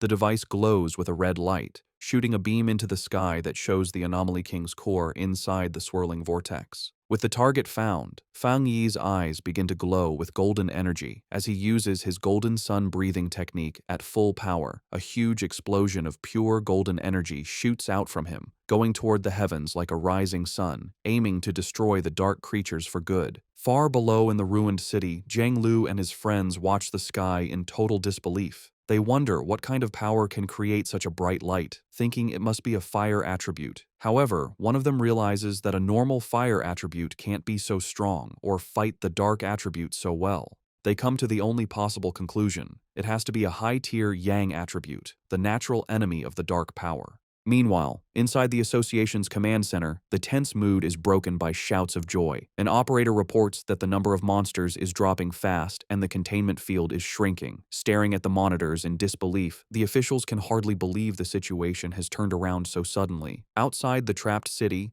a military convoy is forced to stop. A subordinate reports to Jiaolan that all the swarms blocking their path are going back to the city, as if they get a new command. From where she is, Jiaolan watches the massive golden light of Fang Yi's power shining over the city, realizing that he must be attacking the Anomaly King's core. Her blonde subordinate joins her, confirming that the incredible power belongs to the Tyrant, and recognizing it as the purest form of the Yang attribute. Jiaolan, however, says she's worried about him facing such a powerful enemy alone. Her subordinate, feeling urgent, declares that they must enter the city immediately to help, but Jiaolan stops him, her eyes on the sky as she shouts for him to look. Her expression is one of pure shock. Inside the massive vortex, a strange, green, spiky ball like a giant virus has appeared.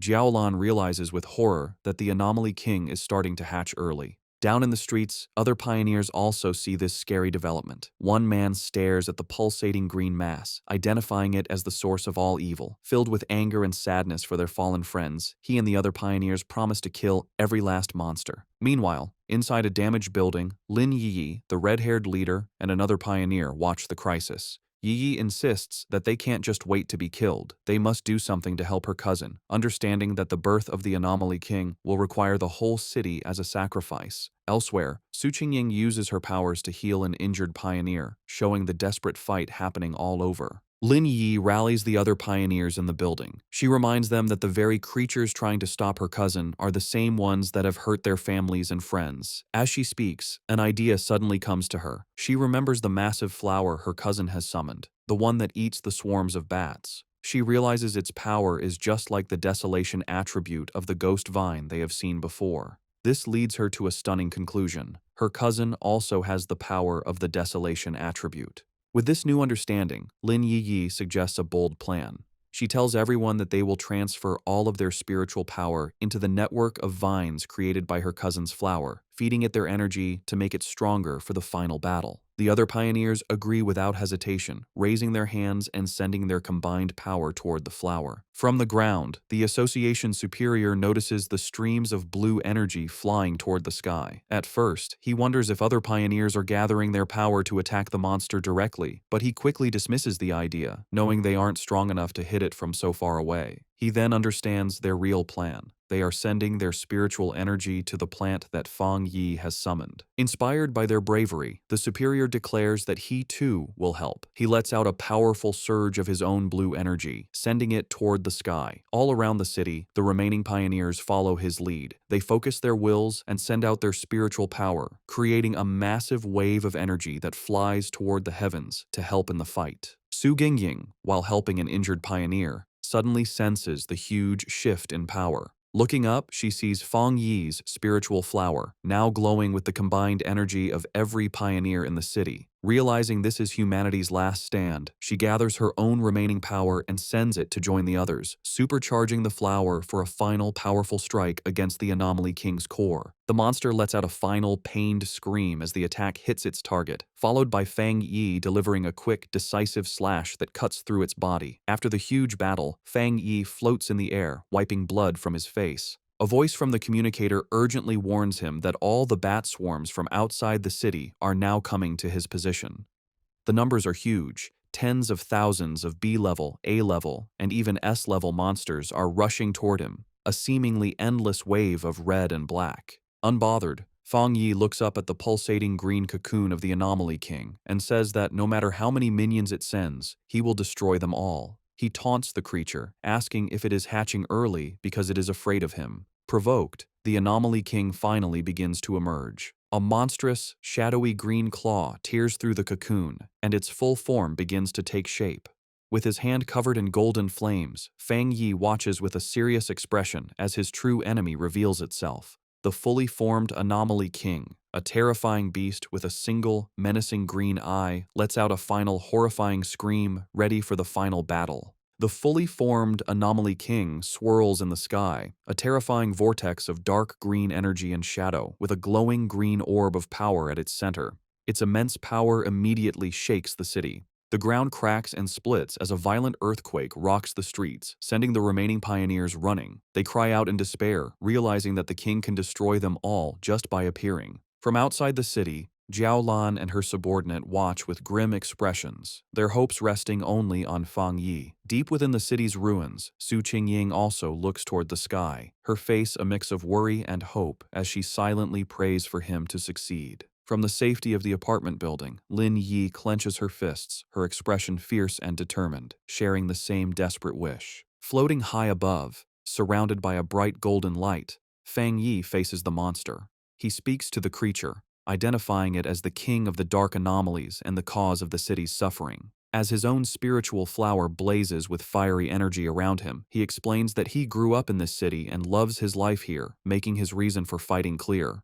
In response, the Anomaly King lets out a furious, deafening scream. With a final, determined look from his burning red eyes, Fang Yi gives his final message, telling the monster that for the sake of his home, it has to die. Their two immense powers collide in a massive explosion of red, green, and golden light, the fate of the entire city hanging in the balance. The huge clash between Fang Yi and the Anomaly King creates a massive, blinding explosion that lights up the sky. When the light fades, Fang Yi is floating in a strange, dark void, facing the single, giant green eye of the Anomaly King. The creature stares at him, its voice echoing in his mind as it mocks him for daring to challenge it when he is only at the one-star spirit creation realm. Before Fang Yi can react, the Anomaly King opens its huge, shadowy mouth, creating a powerful vortex. Fang Yi senses the danger right away, but cannot stop the force that begins to suck him in. As he is pulled into the monster's mouth, he realizes the Anomaly King is different from any other creature he has faced. Even after being hurt by his full power attack, it is still strong enough to swallow him whole. He lands inside the monster's gross interior, a cave of pink flesh and thick, slimy purple digestive fluids. He knows the liquid is not only very corrosive, but also has a huge amount of the dark attribute. He thinks any normal pioneer would be dissolved instantly. He finds it strange that such an evolved and smart creature would make the mistake of swallowing him alive. With a determined look, he realizes the monster has made a deadly mistake. He wonders if it is not afraid of an attack from the inside, knowing a creature's interior is always its weakest point. To test his idea, he gathers fire in his hand and slams his fist into the fleshy floor. The inner walls of the beast sizzle and burn. Fang Yi checks the situation, noting that while the corrosive liquid weakens his powers, he can still do a lot of damage. He decides that as long as his attacks work, he can solve this problem. With new confidence, he calls his desolate fire spirit flower to help him. He is surprised to realize that the Anomaly King's attack has not only eaten him, but has also pulled his spiritual flower inside with him. This is lucky, as the flower is now supercharged, having absorbed the dark energy of the bat swarms and the spiritual power of all the pioneers in the city. However, as he holds the bright red flower, he notices it seems to hesitate. He asks it what is wrong, wondering if it dislikes the Anomaly King's dark attribute. To his surprise, the Desolation attribute flower, which usually feeds on dark energy, seems to be pushed away by the Anomaly King's unique power. Fang Yi finds this unexpected, as his original plan is to use the flower's life-draining ability to empty the monster from the inside. Realizing he has to change his plan, he holds the flower in one hand and once again slams his other fist into the fleshy walls of the monster's stomach. After the battle, the Anomaly King's form dissolves, but it immediately begins to reform in the sky, swirling into a huge vortex as it calls back all the remaining bat-like swarms. On the ground, Lin Yi and the red-haired leader watch in confusion and fear. The leader asks what is happening, but Yi can only say she doesn't know, her main worry being where her cousin is. Elsewhere, Su Qingying bravely leads the evacuation of civilians, telling them to move in an orderly way and promising the pioneers will do everything to protect them. When asked where Fang Yi is, she explains with a look of pure panic that he is still fighting the Anomaly King from inside its body. The military, led by Jiaolan, arrives with a large force. An officer reports that the swarms and the Anomaly King are attacking the city randomly and orders a quick evacuation to reduce casualties. Jiaolan stands on a military vehicle, giving firm commands to her soldiers, but she cannot help but look at the terrifying creature in the sky with a look of dread. The Anomaly King begins to absorb all the swarms, pulling them into its swirling form to get its power back. Inside the monster's stomach, Fang Yi is shocked by this, realizing the creature is far from beaten. As the monster begins to digest him, its powerful corrosive energy coming down on him, he feels his own power dissolving and his body being broken down. He notices the dark energy fading from around him and closes his eyes for a moment. When he opens them again, he is no longer inside the monster. He finds himself standing alone in the ruins of a completely destroyed city, with broken skyscrapers around him under a dark, threatening sky, leaving him to wonder where he is and what has just happened. In the ruined cityscape of the illusion, Fang Yi stands with a grim look. Behind him, a huge, shadowy beast with glowing red eyes begins to come out of the darkness. The monstrous creature immediately lunges forward, throwing a powerful punch down at Fang Yi. Fang Yi focuses his senses and realizes with concern that his spiritual power is gone. The beast continues its attack, bringing its huge fist down towards him once more. Leaping away with amazing agility, Fang Yi narrowly dodges the attack as the impact shatters the ground. He lands safely on a piece of rubble and realizes something important. He notes that even without his spiritual power, his body still feels strong from his training. He now understands the situation. This is an illusion created by the Anomaly King to trick him into thinking he has returned to his past life before he became a pioneer. The beast tries to crush him with a huge stomp, but Fang Yi once again leaps out of the way, dodging the attack. As he lands, he comes to a critical conclusion. The Anomaly King is not powerful enough to completely take his strength. Its power is not actually greater than his own. He understands that his abilities are not truly gone. Now, he just needs to figure out how to break through this mental block. He figures that every illusion must have a flaw, and that this flaw will be the Anomaly King's own weakness, which it will accidentally show. Just as he is planning, the beast moves with blinding speed, trapping him in its huge hand. The monster brings him close to its snarling face, its voice echoing as it tells the foolish human that once he enters this place, he will never be able to leave. Held in the monstrous beast's hand, Fang Yi's situation seems hopeless. However, a confident smirk appears on his lips as he realizes he has found the key to breaking the illusion. The Anomaly King's fake form begins to merge with his own, showing him a mocking, monstrous smile. The creature then opens its huge jaws, declaring that it is all over and that this is the unavoidable fate of him and all of humanity. To break his spirit, it shows him a horrifying vision of his defeated friends, Jiaolan, Su Qingying, and the others, lying lifeless, reinforcing its belief that humans are nothing more than food for its evolution. Pretending to be defeated, Fang Yi remains silent for a moment, before looking up with a small, defiant smile. He calmly asks if that is truly what the monster believes. In that instant, Fang Yi unleashes his true power. His body explodes in a brilliant golden surge of energy as he declares that the monster is nothing but a puppet. He explains that the monster does not seem to understand the truth of his existence. Golden shapes of countless people appear around him as he reveals he has been reborn for the sole purpose of protecting his home and everyone he cares about. The huge golden light completely covers the shadowy beast, causing a massive explosion that shatters the illusion from within. A wave of pure fire sweeps through the mental space, its power reflecting in a single blazing eye. Now free from the illusion and back in the real world, Fang Yi's form has changed. His hair blazes like fire, and his body crackles with blue lightning as he calls upon his system to get to work. Floating in the stormy sky, he is surrounded by a huge handshape of pure golden energy, fully prepared to end the fight. Just then, a system window appears before him, confirming that he has met the requirements for a breakthrough and asking if he wishes to advance to the 2-star spirit creation realm. With his power surging, Fang Yi accepts his breakthrough to the 2-star spirit creation realm. He declares himself the king of anomalies and charges forward in an explosion of golden energy. Fang Yi realizes that, thanks to the Anomaly King, he has reached a new understanding. Channeling his immense power, he delivers a devastating slash. In his new form, with golden flame-like hair and blue lightning crackling around him, he declares his rebirth is meant to change the world's fate and that he is the chosen avenger. Back in the real world, the Anomaly King laughs, mocking Fang Yi for being only a 2-star cultivator. Unfazed, Fang Yi leaps into action, preparing for the monster's next attack. He agilely dodges a powerful blow from the shadowy creature. The Anomaly King looms over him, its dark form filling the sky, telling him he can't escape and will become its food. However, the monster's expression changes to confusion, not understanding what is happening. In contrast, Fang Yi shows a confident smirk, knowing his plan is working. Suddenly, blue thunder energy erupts from within the Anomaly King. The monster writhes in pain, yelling at the stinking human for causing it pain and wondering what this strange body is. With his power at its peak, Fang Yi prepares his final move, declaring that he will seal the monster. He calls on his technique, the 9 Dragons Skyfire, to purge all evil.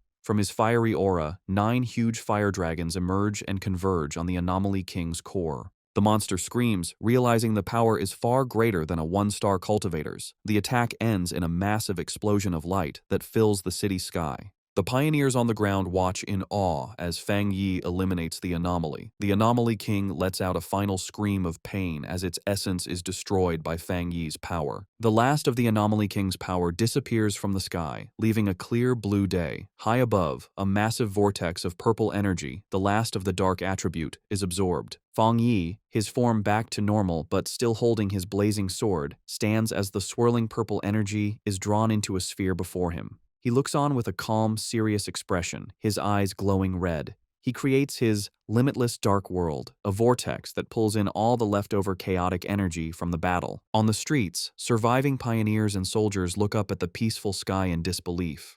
One of them wonders if the nightmare is finally over, while another confirms the battle has ended. Atop a military vehicle, Zhao Lan is met with a massive cheer from the survivors. They celebrate that the city has been saved and they have survived. As dawn breaks, Zhao Lan's blonde subordinate asks if she is going to find Fang Yi. She looks toward the rising sun with a gentle smile, explaining they have their own duties now. She explains their job is to help people's lives return to normal and restore the city. Below them, the survivors embrace, cry, and cheer in the morning light. Miles away, the Spiritual Energy Association's staff celebrates. They are overjoyed they helped stop the Anomaly King, feeling like they've woken from a bad dream. They stand by a window, reflecting. They are relieved Fang Yi appeared and defeated the king, thinking that without him, they would have carried the shame of the city's fall. Elsewhere, Su Qingying and the association superior watch as paramedics carry injured pioneers. Su Qingying asks if the pioneers are still alive. The superior places a reassuring hand on her shoulder, confirming their medical centers were not destroyed and they can be treated. Su Qingying knows that without Fang Yi, they would have no chance to be treated. She wonders about his true identity and incredible power, always doing what others think is impossible. The superior agrees, saying the event they all saw makes it clear Fang Yi has reached the 2-star spirit creation realm. He is sure headquarters will act now, and someone else will try to contact him first. Su Qingying thinks about how much Fang Yi has grown. She once thought she could compete with him, but now he has completely surpassed her. She concludes he is a top genius in the entire Xia nation. The superior recalls the golden light and fire dragons that sealed the anomaly, an event everyone saw. He knows it will spark a lot of discussion and decides they must act quickly. A confused Su Qingying asks what he means. The superior suggests a new title for Fang Yi, the Sealer, thinking it's a fitting name. After the great battle, Lin Yi and the red-haired leader rush through the ruined streets, with Yi calling for her friend to wait. Panicked, Yi asks where her cousin could be, while the red-haired leader tries to calm her. Suddenly, Yi notices something in the distance. Her expression changes to relief, and with tears in her eyes, she joyfully calls out her cousin's name. She has found Fang Yi, who stands calmly in the rubble, holding his sword. Fang Yi asks why they came to look for him. Yi rushes to him, asking if he is all right after the battle. She tells him she knew he would need them, but Fang Yi is silent, looking exhausted. He finally tells her he is fine and says she did a good job. He then puts his arms around both his cousin and the red-haired leader for support. Internally, he thinks about how hard the fight was, admitting he used all the energy from his recent breakthrough for the final attack. He feels a little embarrassed that they are worrying about him. Overhearing this, Lin Yi suddenly notices something. She exclaims in shock, asking if he really broke through to the 2-star spirit creation realm. She is amazed by his fast advancement and incredible talent, while the red-haired leader is also stunned that the big shot has broken through again. Meanwhile, news of the battle has spread. Online forums are filled with talk about the man who saved the city, the pioneer they now call the Sealer. People wonder who this mysterious person is, asking if he's a god for beating the Anomaly King with one slash when the association and military couldn't. They guess he might be part of a hidden organization, a secret weapon of the Xia nation. Elsewhere, Zhang Lu's red-haired friend points at a computer screen, sure that the person in the video is the one who defeated Zhang Lu. Zhang Lu watches the footage, filled with excitement. He declares he is honored to have lost to someone so powerful. He leaps from his chair, announcing he's going to find this man and ask to become his student. His friend, however, advises against it, suggesting that many people will be looking for him right now. The scene shifts to the great Xia capital city. In a dark, secret room, shadowy figures gather around a glowing table to discuss recent events. One man, smoking casually, says he's disappointed he didn't get to see the military and the association destroy each other in the disaster. Another member suggests they find a pawn or assassin to deal with this new powerful figure. But a mysterious woman with long, sharp fingernails dismisses the idea. She says such a simple approach isn't worthy of the so-called chosen one and savior of the world. She holds up a photo of Fang Yi, scornfully noting his new title, the Sealer. With a swift motion, she pierces the photo at Fang Yi's neck with a sharp nail, tearing it. She calmly says there's no need to rush, as the photo in her hand bursts into a purple flame. She declares that anyone who stands in their way will be destroyed. As she speaks, the purple flames form the shape of menacing eyes, making their threat clear. While Fang Yi and Lin Yi are resting in their apartment after the intense battle, they are startled by a knock at the door. Fang Yi opens it to find Su Qingying and the association's superior. Su Qingying is holding several large gift boxes, and the superior expresses his sincere thanks on behalf of the Spiritual Energy Association. He explains that they made a grave mistake during the S-class anomaly invasion, and it was only thanks to Fang Yi that they avoided terrible consequences. Su Qingying excitedly thinks of him as a big shot. Fang Yi tells them it's no problem and invites them inside. After Fang Yi serves them water, the group sits down at the table, with Lin Yi also joining them. The association superior thinks to himself that the association should get a better home for Fang Yi. He then gets to the point, explaining that the association has another matter to discuss. He reveals that they plan to publicly promote the title of the Sealer. Intrigued, Fang Yi asks him to explain. The superior projects a map showing powerful pioneers who have appeared in every major city, explaining that they are well-known figures. He contrasts this with the recent S-class anomaly, which he calls the most terrifying disaster yet. He explains that they want to use the name the Sealer to establish their city, Tai, as a key strategic city. Fang Yi listens to their proposal. The superior clarifies that after the disaster, they have decided that their city needs a powerful pioneer leader. Su Qingying adds that in the future, anomalies will become more frequent, and they can't risk their city being nearly abandoned again. When Fang Yi questions the term abandoned city, Su Qingying explains that without him, everyone in the city would have died. Fang Yi tells his cousin that he understands now, admitting his knowledge of the world is still lacking, but reassures her that they don't need to be so negative. He realizes that by focusing only on his own training, he has ignored the city's broader development. Looking out at the city, he understands that while Tai was a major city before, its importance doesn't match the top-tier cities. He recalls that among over 100 cities, the top 3 are Dushen, Tian, and Kang, with other major centers also being important. He concludes that this recent disaster is also an opportunity for Tai City to become more important. The superior confirms this, explaining that cities are now judged based on the number and strength of their pioneers, with higher-rated cities getting more resources. He concludes that everyone needs a symbol of hope. He proposes that the association will protect Fang Yi's identity while creating a mysterious public image for the Sealer, letting others build his legend.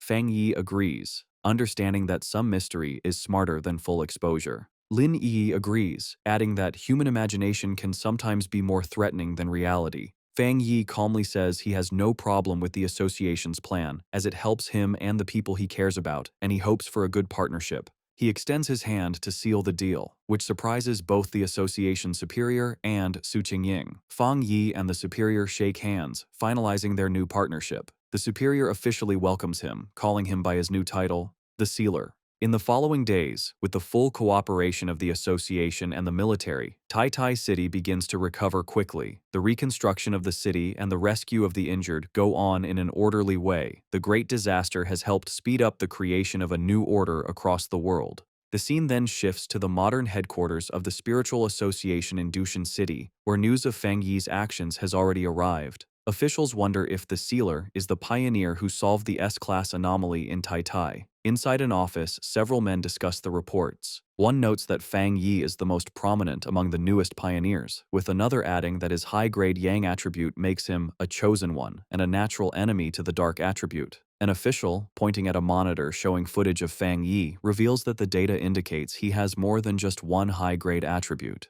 He reminds them of the viral Skyfire Slash video, which showed a high-grade fire attribute, and the military's codename for him, the Tyrant, which came from his high-grade Thunder attribute. His colleagues are stunned, but the man with glasses insists there is something even more incredible about him. Their discussion is interrupted by a woman with wavy blue hair and glasses, who asks if they are talking about the Sealer. She confidently asks to see the data they have on him. The men immediately recognize her and comply, pulling up his file on the main screen. As she studies the information, she thinks that with more pioneers emerging, and with someone like Fang Yi taking the lead, there will inevitably be many who will challenge his authority. Her glasses gleam with a determined light as she admits that even she wants to see his power for herself, thinking that she and the Sealer will probably meet very soon. The scene shifts to a modern library in Kong City, where people are quietly reading. Fang Yi's ex-girlfriend, Chu Qingli, is sitting at a desk working on her laptop when a young man nervously approaches her. With a blush, the man stutters as he tries to ask for her contact information, but Chu Qingli coldly interrupts him. She tells him that this is a library and he is disturbing others. Dejected, the young man walks away while Chu Qingli returns to her work. Internally, Chu Qingli dismisses the man as boring, thinking how people like him are completely unaware of the massive changes happening in the world. She reflects on her own recent transformation, recalling that after an exam, she unexpectedly awakened her spiritual power and became a one-star Ghost Realm pioneer. She knows that becoming a pioneer is an incredibly rare thing and that she is one of the chosen few. She smiles, believing this new power is why she was able to escape the recent disaster that struck Tai Tai City. She scoffs at the idea of ordinary people trying to fight against anomalies. Her thoughts then drift to certain inferior guys, wondering what they could do in this dangerous new era. A flashback reminds her of Fang Yi telling another girl that he and Chu Qingli were just classmates. Chu Qingli grimaces, convinced that the old Fang Yi would have been quickly killed by the monsters during the invasion. She questions how she could have ever seen a similarity between a useless man like him and the incredibly talented Sealer. On her laptop, she looks at an article about the Sealer, thinking that he is 10,000 times better than her ex-boyfriend. With a confident expression, she decides that only a strong and handsome pioneer like him is worthy of being her partner. Meanwhile, Fang Yi is looking at a real estate brochure. He and his cousin Lin Yi, both dressed in stylish new outfits, stand ready for a day out. Fang Yi announces that they will be taking a break from training to find a new house. Lin Yi playfully asks if they are really not going to train, but Fang Yi explains that they need to balance their training with rest. He mentions that the association's suggestion to improve their living standard was a good one. Yi realizes the idea came from Su Qingying, who had told her their living conditions needed an upgrade and that she would go house hunting with them. Yi is thrilled, amazed that Captain Su has such resources, and was casually offering to give them 2 high-end houses. As Fang Yi and Lin Yi are enjoying their day off house hunting, a strange, bad-smelling green vapor begins to float around them. Yi asks her cousin if he can smell the stench, and Fang Yi agrees, comparing it to the smell of a sewer. His expression suddenly hardens as he realizes the smell is not an accident and that someone is following them. Both he and Lin Yi quickly turn around. From the green haze, a group of 3 menacing-looking men emerges. Their leader, a large, muscular, bald man with a heavy metal pipe, mockingly identifies Fang Yi as the Sealer and taunts them for only noticing him after they had already walked into his trap.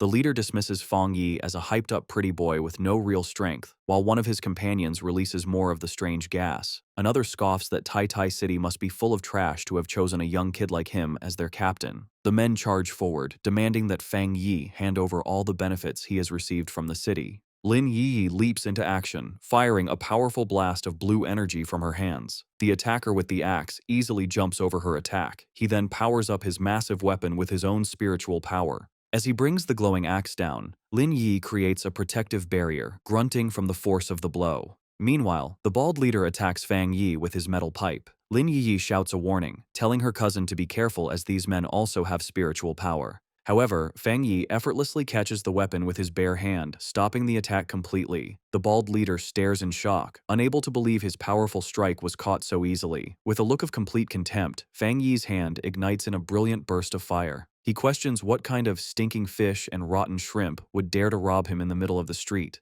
Without hesitating, Fang Yi punches the bald leader in the face, his fist covered in flames. The man flies backward, screaming in disbelief that he was beaten so easily. His friend with the gas tank watches in shock, confused why Fang Yi is not affected. He thinks his special, universal permeating potion should have paralyzed his opponent. Fang Yi just stares back, his hand still flickering with fire. The green gas is described as a potion made from the sweat of a wood attribute pioneer, designed to break an enemy's spiritual barrier, but it has a terrible, lasting smell. Angry about his defeat, the bald leader gets up, shouting he was just careless, and that since they are all at the spirit creation realm, they have nothing to worry about. He charges forward again, his body glowing with a purple aura. Fang Yi smirks, identifying his attacker's powers as mutated earth and wood attributes. He remarks that their sneaky tactics fit their crooked style. He confidently thinks that while a normal spiritual barrier might be weak to such tricks, they are useless against him. Meanwhile, the man with the axe-like weapon jumps high to attack Lin Yi. However, she reacts with amazing speed, kicking him in the groin and making him cry out in pain. As Yi lands, Fang Yi watches, thinking that while he doesn't want to cause a big scene, having his daily life interrupted is very annoying. He takes off his sunglasses, his expression now serious and his red eyes glowing with power. Telling his cousin to move, Fang Yi unleashes his true power. A huge surge of bright golden energy erupts from him, pushing back the attackers. He stands in the middle of a sun-like explosion of golden light that covers the area, stunning his opponents. The golden energy expands, trapping the three men. Covered in the intense, holy flames, the men scream in pain. They wonder what kind of terrifying fire this is, finally realizing the true power of the sealer as they beg for the pain to stop.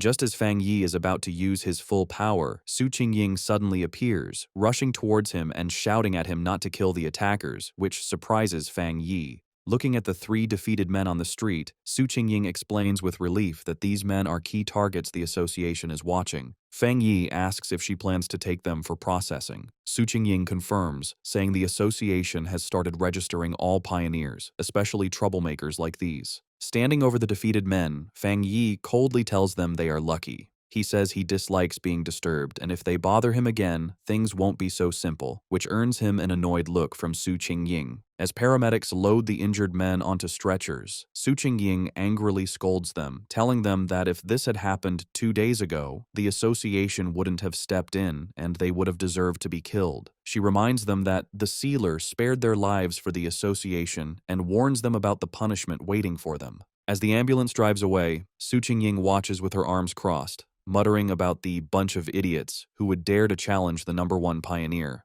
Lin Yiyi timidly asks Su Qingying what punishment the men will face. Su Qingying explains that because all three have criminal records, they will face life in prison even though they are at the spirit creation realm. They will lose their freedom and rights and will have to serve as pioneers in prison.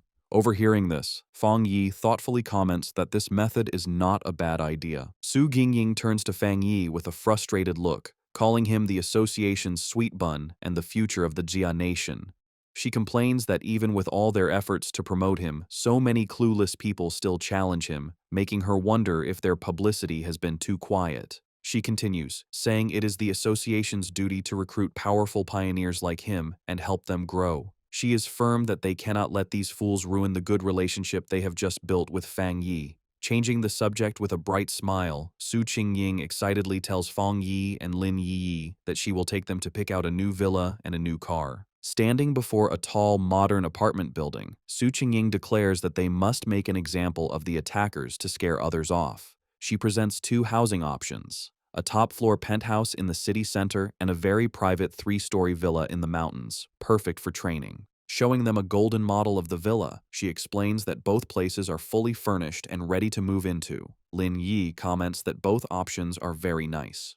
With a confident smile, Fang Yi simply holds up 2 fingers and says he will take both. His decision leaves both Lin Yiyi and Su Qingying speechless. Fang Yi playfully asks if it's possible, saying he trusts Captain Su's sincerity. Flustered but happy, Su Qingying quickly agrees, assuring him it's no problem. Afterward, the 3 of them visit a luxury car dealership. Su Qingying explains that the association has a partnership with the showroom and they can choose any car they like. While looking at cars, people comment on Lin Yi's fair skin and elegant look. From outside, a group of men watch them, noting that even though his clothes are ordinary, it is Fang Yi who stands out. They wonder if he is the son of someone important. Inside, Chu Qingli's friend is also present, and the others guess that Fang Yi is buying a car for his girlfriend. Chu Qingli's friend is shocked when she recognizes him. She remembers he is Chu Qingli's ex-boyfriend, the same young man the university principal had personally greeted. Her mind flashes back to her previous argument with him, and she gets angry at the thought of him buying a car for another girl. She takes out her phone and starts recording Fang Yi, Lin Yiyi, and Su Qingying as they look at a sports car. Her phone buzzes shortly after. As she sends the photo to Chu Qingli, she excitedly texts her friend that she has seen her ex-boyfriend at a VIP dealership, buying a car for a beautiful girl. Chu Qingli, however, replies with a dismissive, "So what?"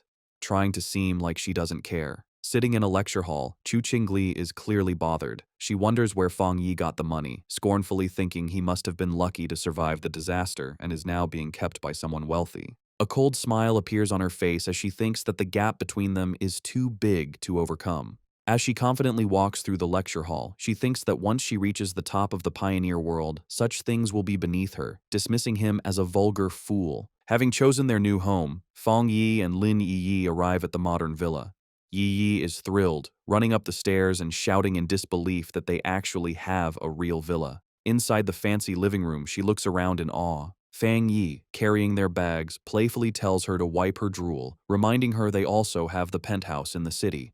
Filled with excitement, Yi Yi announces she is going to check out the upstairs, running up the grand staircase while Fang Yi watches with a fond smile, thinking how childlike she is acting. As he watches her go, his thoughts turn more serious. He thinks that she is finally acting her age. His mind drifts to a vision from his past life, a memory of a fallen pioneer, and he realizes that before his rebirth, he had never seen his cousin again. He assumes she must have been a trusted pioneer who died in the line of duty. With quiet determination, he vows that this time, he will not let her die again. His thoughts are interrupted by his phone ringing. The caller ID shows the name Zhao Lan. He answers the call, and Zhao Lan's voice congratulates him on his promotion to Captain Fang. She teasingly mentions hearing that the association recently gifted him 2 houses. Lounging on a sofa, Fang Yi replies with a smirk that he thinks it's a good habit they should continue. Jiaolan tells him not to bother with the flattery, knowing that a powerful pioneer like him doesn't care for such things. However, she admits that for improving one's living conditions, there is currently no better reward. She then adds that soon, when the first spirit fruits from the spiritual energy revival are ready, she will send some his way. Jiaolan's thoughts show she understands the New World Order. She thinks about the huge gap between ordinary people and pioneers, a gap defined by power. She knows there is an even bigger difference between regular pioneers and a top-tier individual like Fang Yi. Getting to the real reason for her call, she places a hand on a top-secret folder and tells Fang Yi she has an internal mission she hopes he will join. Fang Yi immediately understands and tells her to explain. Jiaolan asks if he knows of the Tianbao building in Kang City. Fang Yi recalls that it is the largest shopping mall in the city. Jiaolan confirms, but explains that it was recently sealed off due to a monster invasion that caused many deaths, angering the citizens. She reveals that the building has now become a literal ghost building. Chang City becomes the center of attention, with the huge Tianbao building standing tall over the area. It was once the city's most famous landmark and busiest place. However, recently, because of frequent strange vibrations and events, the building becomes a place of terror. Surrounded by a dark, swirling mix of red and purple energy, the situation gets so dangerous that the Kang City Spiritual Association has to completely seal it off. Fang Yi arrives in Kang City to help with the mission. At the meeting point, he waves to a group waiting for him, introducing himself as the one who took the mission. The group has 4 other people. Fang Yi remembers Jiaolan told him not to reveal his true identity or power level yet, so he decides to keep a low profile. Fang Yi quietly analyzes his temporary teammates. He notices the team is a mix of different people. He guesses that 2 of them are from the military because of their clothes. The other 2, a serious-looking man with gray hair and a woman with short purple hair, introduce themselves as members of the Kang City Spiritual Association. They say Officer Jiaolan has already talked to them and that they will be working together. The group gets into an armored vehicle and drives through a heavy rainstorm toward the sealed building. Inside the car, it is tense. The brown-haired guy is driving, and the blonde girl in the passenger seat looks nervous. She breaks the silence, suggesting that since they don't know each other's strengths, they should agree to help each other once they enter the danger zone. In the back seat, it is even more awkward. Fang Yi sits casually next to the serious man and the short-haired woman, who are crossing their arms and staying quiet. Fang Yi rests his chin on his hand, thinking the team is messy, and the quality of the association members in Kang City seems low. The serious man in the back glares at Fang Yi. He leans over and whispers to the short-haired woman, questioning if this young guy is really the powerful expert that Sister Lan, Jiao Lan, promised to send. He is doubtful because Fang Yi looks too thin, like a student. He notices that Fang Yi isn't wearing an official device, and his power is completely hidden. However, the short-haired woman stares at Fang Yi with a shocked look. Her mind flashes to the rumors of a legendary figure surrounded by flames. She wonders if this student could actually be the Sealer, the godlike figure who single-handedly stopped a natural disaster. But looking at his young age, she finds it hard to believe. The short-haired, purple-haired woman stares at Fang Yi with great interest. She connects the dots, realizing this young student matches the description of the legendary figure with 3 rare high-level powers who sealed the King of Anomalies. She is now almost sure he is the Sealer. Meanwhile, at the Star God Warzone office, the phone rings. Jiaolan answers and gets terrible news. The Tianbao building has completely fallen. The voice on the other end reports that they have lost contact with everyone inside. The anomaly level has shot up to 12,000, and there are 53 confirmed deaths. Jiaolan looks stressed, realizing the situation is getting worse faster than they thought. However, she promises that the person she sent, Fang Yi, will be fine. She ends the call firmly, saying that since the mission was handed over to them, no more questions should be asked. Back in Kong City, the Tianbao building is surrounded by a terrifying, swirling mix of red and purple energy. The armored vehicle arrives, and the team steps out into a heavy, unnatural rain that looks like blood. Fang Yi observes the area with a serious look, noting the situation is bad and the creatures inside seem much stronger than what he has faced before. The group looks up at the massive skyscraper. The outside is covered in dark stains. Fang Yi points them out, and the team realizes the entire side of the building is covered in huge splashes of blood. The short-haired woman tells Fang Yi that the building has 40 floors and is the tallest in the city. While many were evacuated, the narrow inside makes it hard. Fang Yi realizes that some people didn't cooperate before the lockdown, meaning many civilians are still trapped inside. Fang Yi asks if there is a way to contact the people inside. The brown-haired driver says it is impossible. No news has come out since the anomaly started. He reveals that he helped on the second day of the lockdown. The driver remembers the building looked like a dead zone, aging decades in moments. He describes the horror of seeing chopped-up body parts falling from the windows, chewed on by monsters. He explains that in less than a week, the building's dark aura has grown heavier. Hearing this, Fang Yi turns to the group with a sharp, critical look. He confronts them, realizing that since they have no contact with the inside, their death count of 53 is just a guess based on the body parts they found outside. He coldly scolds the Kang City Spiritual Association for being too casual. The driver sweats nervously, stammering that they had no other choice. Fang Yi thinks about the grim reality, realizing the death numbers from the association are likely much lower than the truth. He reasons that for ordinary people, an anomaly is a world-ending event. In a closed space, they are like sheep waiting to be killed with no escape. Deciding to waste no more time, Fang Yi orders the team to enter the building immediately. He explains that some anomalies evolve by eating humans, meaning a higher death count will lead to stronger monsters inside. However, his leadership is immediately challenged. The serious gray-haired man grabs Fang Yi's shoulder, stopping him. While acknowledging the military's order to follow Fang Yi, the man demands that Fang Yi first explain his plan before they rush in. Fang Yi turns to look at him coldly, asking what plan there is to discuss when they are blind to the situation inside. He insists they have to go in to investigate first. The gray-haired man is not satisfied. He argues that everyone there has experience with anomalies, and that, as the commander, Fang Yi should at least know their abilities. He starts to criticize Fang Yi, pointing out that he hasn't even joined the official organization and lacks training. The argument is cut short when the short-haired, purple-haired woman steps in, looking angry. She pushes past the men, telling the gray-haired man to be quiet because they are short on time. She reminds him that Fang Yi took this mission because Officer Zhao Lan recommended him, meaning questioning Fang Yi is like questioning a high-ranking officer. Fang Yi watches, silently, thinking to himself that fighting among themselves is the worst thing to do before a mission. Without arguing further, he turns and walks into the dark entrance, coldly telling them that if they don't want to enter, they should stay behind. The team, including the hesitant members, quickly follows him. The group enters the Tianbao building and finds it completely destroyed and spooky. Cars are crushed and trash is everywhere, but the blonde girl notices something strange. Despite the destruction, there is no sound. Suddenly, a dark shadow swoops down from the high ceiling. The serious gray-haired man senses something and looks up, confused. Before he can react, a terrifying green-eyed monster descends from the darkness, screaming as it ambushes him. Fang Yi reacts instantly and summons his sword that immediately bursts into intense flames. With a fierce swing, he sends a wave of fire at the descending monster, his expression cold and focused. The creature doesn't stand a chance. In a split second, it is sliced into pieces by a flash of light and sword beams. Fang Yi lands gracefully, posing with his flaming sword, as the monster behind him is completely destroyed. The serious gray-haired man and the short-haired, purple-haired woman are stunned. They can barely believe the fight ended the moment it began.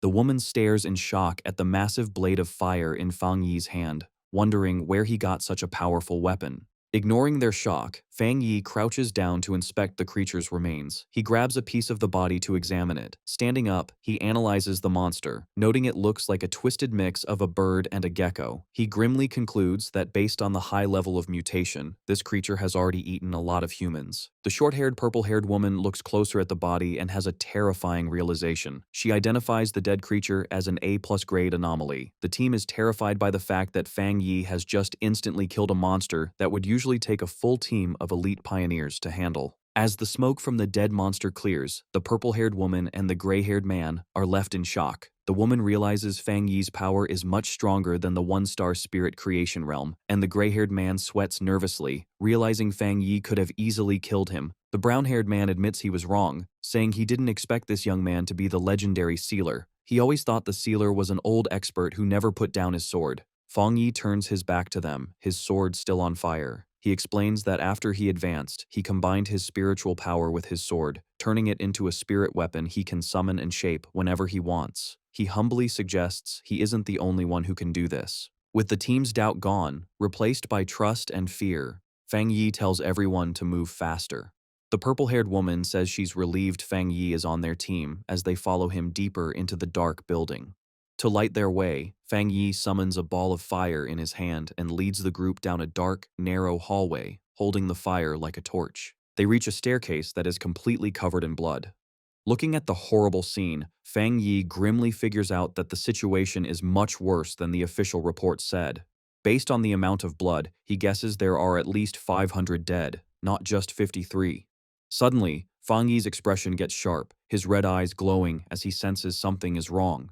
The group enters a supermarket area. The brown-haired association member and the purple-haired woman look around nervously. They notice that while the floor is covered in blood and trash, there are no bodies. She wonders if the monsters ate the victims so completely that nothing was left. Unseen by them, a scary shadow monster with glowing green eyes gets ready to attack from the darkness. Fang Yi senses the attack and yells for them to watch their backs. The purple-haired woman turns around in terror, screaming as she sees the monster jumping at them. Reacting instantly, Fang Yi throws his flaming sword with amazing speed past his teammates. The sword hits the shadow monster in the air, cutting off its head instantly in a burst of black blood and fire. As the burning body of the monster falls, the brown-haired association member stammers in fear, realizing another monster was hiding right next to them.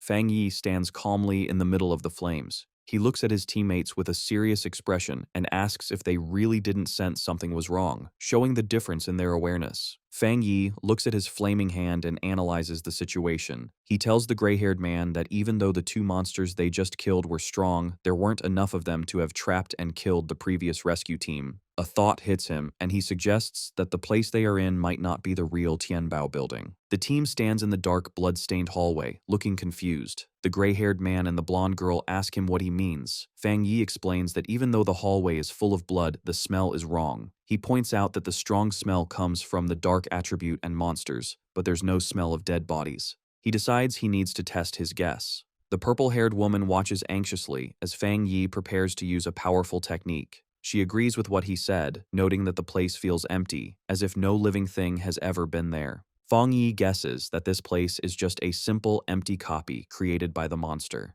He extends his hand and releases a huge surge of purple energy, saying that if he's right, this place has been turned into an empty shell. He creates a giant sphere of black energy, the limitless dark world, shocking his teammates who recognize it as the dark attribute. A system window appears, confirming his theory. It detects a similar dark attribute called the inner dark world and asks if he wants to see the data. The system explains that the inner dark world is a space created by splitting the dark attribute, acting like a nest that takes over the original space. It reveals that to enter the real inner dark world, one must find the door that builds it. Fang Yi now understands. He tells the team that to enter the real Tianbao building, they must find this door, and the same rule applies to those who tried to escape. He explains that the people trapped inside were affected by the dark attribute, causing them to hallucinate. They probably mistook windows for the door to safety. As he controls the dark energy, Fang Yi concludes this is why the people who tried to escape through the windows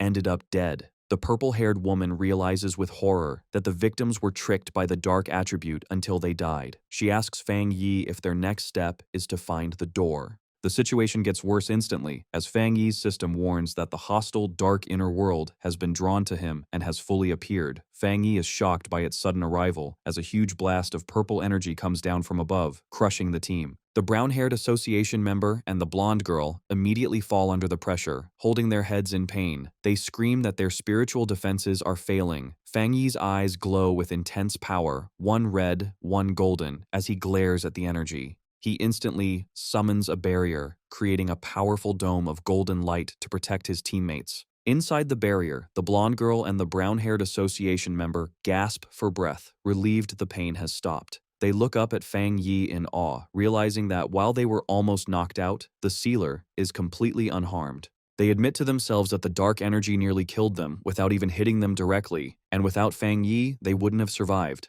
Fang Yi suddenly focuses on a point in the empty air, his sword lighting up with intense flames as he declares he has found it. He unleashes a technique called Fire Dragon, pulls out his blade, and swings it violently at the invisible target, shouting that the entrance is right here. The force of the attack causes the space itself to break like glass. The gray-haired man and the purple-haired woman watch in shock as the hallway breaks apart before their eyes. Fang Yi steps forward onto the new ground, his expression dark and serious. The broken illusion reveals a huge, scary gateway swirling with dark green mist and shadows, the true entrance to the dark inner world. Fang Yi takes the lead, his sword blazing with fire to light the way, and orders everyone to follow him closely. As they walk deeper into the real building, Fang Yi keeps up a golden barrier to protect the team from the gross, red fleshy veins that now cover the walls. The blonde girl suddenly looks sick, covering her mouth as she says she can smell something terrible. Fang Yi looks ahead with a grim expression, identifying the smell as the smell of dead bodies and blood from their own kind.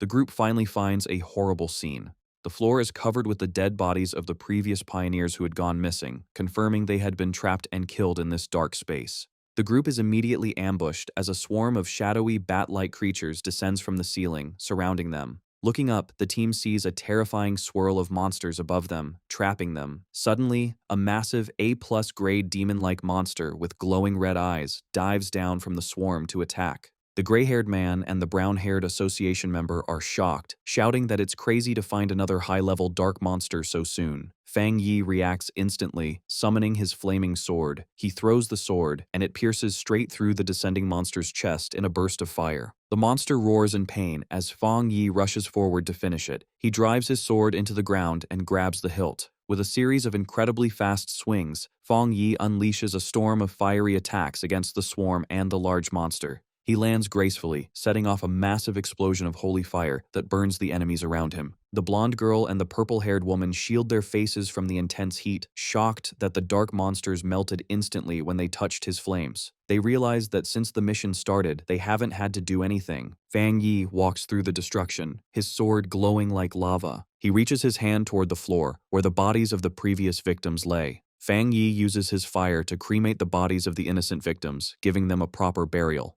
The brown-haired association member and the blonde girl watch the flames in awe, saying that his title as the Sealer is well-deserved. Fang Yi turns to the group and gives his orders. He tells them that since they entered the building, they should help out. He instructs them to search the first floor for survivors, while he goes upstairs to handle the remaining monsters. The team, including the gray-haired man and the purple-haired woman, stands ready to follow his orders, their doubt now replaced by respect. Fang Yi continues to clear the building floor by floor. On the 10th floor, he battles a swarm of flying shadow creatures, swinging his flaming sword to keep them away. He analyzes the enemies, realizing they have evolved to at least the 1-star spirit creation realm, but he easily cuts them in half, noting their abilities haven't changed much. Fang Yi then leads the team up the escalator to the 15th floor, his sword leaving a trail of fire. The air becomes even heavier. The blonde girl complains that the cold, dark power is getting through her protective barrier as they find a hallway filled with bodies. The gray-haired man notices something strange about the bodies. He warns the others that something is moving inside the corpses and that they are corrosive, telling the team not to breathe in the spores. A drop of liquid falls into a puddle, and a massive spiked shadow rises behind Fang Yi and the brown-haired association member. The monster reveals itself to be a terrifying, multi-eyed creature that looks down at them. It roars, unleashing a barrage of energy spikes. Instead of being scared, Fang Yi smiles, saying that things have finally gotten interesting. Fang Yi spins his sword rapidly, creating a shield of fire that deflects the incoming energy spikes. The monster comes down to attack directly, but Fang Yi prepares to counter, realizing the creature is trying to buy time to evolve further. He throws his flaming sword with great force, shocking the monster and causing a huge explosion. Fang Yi reaches out his hand, disappointed, and tells the defeated monster that he overestimated it, expecting a challenge at least at the 3-star spirit creation level. The gray-haired man is on high alert and turns sharply when he hears a noise, while Fang Yi asks who is there. Looking inside, Fang Yi asks if they are survivors. A young man hiding behind the door stammers in fear, asking if they are the forerunners sent to help. The team discovers 5 people alive inside what looks like a hidden storage room for a luxury brand. The survivors are huddled together in the dark, looking terrified. Fang Yi realizes they must have hidden here to escape the attack. Seeing their fear, Fang Yi smiles gently to calm them. He reassures them that everything is fine now and that they have come to rescue them. The brown-haired association member steps forward with a friendly smile, introducing the team as the Kang City Spirit Association. He tells the survivors that the monsters outside have been killed and that they should come out quickly. The young male survivor stares at Fang Yi in disbelief, stammering as he tries to understand. He shouts in shock, asking if it's true that Fang Yi killed all those terrifying monsters with just a single slash. Meanwhile, outside the Tianbao building, a monitoring team watches the situation. The building is covered in a red, ominous energy, but the monitors are hopeful, noting that this time is different. They track Fang Yi's spiritual energy, observing the fire of his spirit weapon on every floor. Suddenly, an analyst shouts that the latest reading is from the 40th floor. The analysts are stunned. They report that the sealer cleared the Tianbao building from bottom to top in only 9 minutes and 56 seconds. They realize this news will shock the entire Pioneer Circle in Kang City. However, the celebration is cut short as a red alarm goes off. The monitor warns that it's not over yet, as they have detected an S-class monster eruption at the very top level. Back on the top floor, Fang Yi stands among the rubble, looking up with a serious expression. He realizes he has found the main target. Looming over him is a massive, skeletal creature with glowing green energy and black feathers. Fang Yi identifies the terrifying monster as the anomaly king of this location, the Bone Bird. Fang Yi charges directly at the massive anomaly king, the Bone Bird, leaping into the air with his sword. As he gets closer, he analyzes the creature, realizing the strange worms on it are not parasites, but part of its main body. With a powerful swing, Fang Yi unleashes a golden strike, but the Bone Bird blocks the attack with its thick, cage-like bones. Fang Yi is surprised for a moment as his attack is stopped. The monster glares at him with glowing green eyes. Below, his teammates watch in despair, worrying that even the powerful Sealer can't defeat this anomaly king, and they feel helpless because they are too weak to help. Fang Yi makes a sound of annoyance, realizing he has spent enough time testing the creature. He decides it is time to end the fight and stops holding back. He calls forth the Divine Thunder, covering his sword with crackling blue lightning. With the added power of thunder, he swings again, this time easily cutting through the bone defenses that had stopped him before. The Bone Bird roars in pain and rage, but Fang Yi, surrounded by blue lightning, just tells it to stop making so much noise. He unleashes a massive vertical slice of blue energy that cuts straight through the monster's giant body. Staring coldly at the creature, Fang Yi notes that even though this monster turned the building into a feeding ground, it is much weaker than the Bat Anomaly King he fought before. Fang Yi moves with incredible speed, delivering a flurry of quick slashes to the monster before landing gracefully on the ground. The gray-haired man and the blonde girl watch in complete shock, realizing that Fang Yi is not just fighting the monster, but completely dominating it by himself. The purple-haired woman watches closely, realizing that every cut is perfectly calculated, dissecting the monster with terrifying precision. Fang Yi realizes that he hasn't even needed to attack the Bone Bird's skull directly. As he dodges its attacks, he understands that the monster can't fight back because the power gap between them is too big. He concludes he has become even stronger than the Anomaly King. The monstrous bird lets out a desperate, broken roar as it tries to recover. Fang Yi looks at the creature with a cold, glowing red eye and asks if it still thinks it can heal, asking if it really thinks he is just playing around. He begins to gather a huge amount of spiritual energy, causing bright blue lightning to crackle around him. With the energy fully charged, Fang Yi leaps high into the air. He unleashes the power directly into the Tianbao building, sending a massive pillar of lightning through the structure that lights up the dark, red sky. The energy swirls into a vortex, cleaning the darkness from the area. As the attack finishes, the dark clouds break apart, and the golden light of the setting sun shines through, signaling that the darkness is gone. Outside the building, the association's monitors watch in disbelief as the Anomaly King's energy disappears. They realize Fang Yi is a pioneer on a completely different level, and they wonder if this is the true gap between them and a top-tier genius. They reveal that the S-class invasion has been classified as the King Sacrifice Hell, and the details of how it was solved are sealed in top-secret files, noting that Fang Yi's solution is something no one else could copy. Fang Yi lands safely on rubble as the dust settles. He turns to the purple-haired woman and the gray-haired man, telling them the bone bird is dead and they can now contact the outside world. The purple-haired woman immediately activates her communicator, identifying herself as Song Yue and reporting that the incident has been successfully resolved. She confirms that thanks to the sealer, they completed the mission smoothly. As she speaks, Fang Yi walks away toward the exit. She expresses hope that the Kang City Spirit Association will cooperate and be grateful for his help. Suddenly, the purple-haired woman looks shocked by what she hears on the communicator. She asks about a Kang City captain who was just elected, angrily asking why he is coming now that the mission is finished. A streak of light flies through the city toward them. The voice on the communicator explains that the captain learned the sealer was there. They tried to stop him, but he is too arrogant to listen. The purple-haired woman is furious, arguing that the mission was given to the military zone and they are responsible for the Tai captain. She declares they need to send Fang Yi away immediately, seeing the new captain's arrival as a challenge. As Fang Yi walks down a staircase, the purple-haired woman states that the sealer is the most important captain recommended by their zone and warns that anyone who challenges him will face the consequences. Fang Yi walks out of the Tianbao building, looking to leave now that the battle is over. He pauses, confused, as he senses something approaching quickly from above.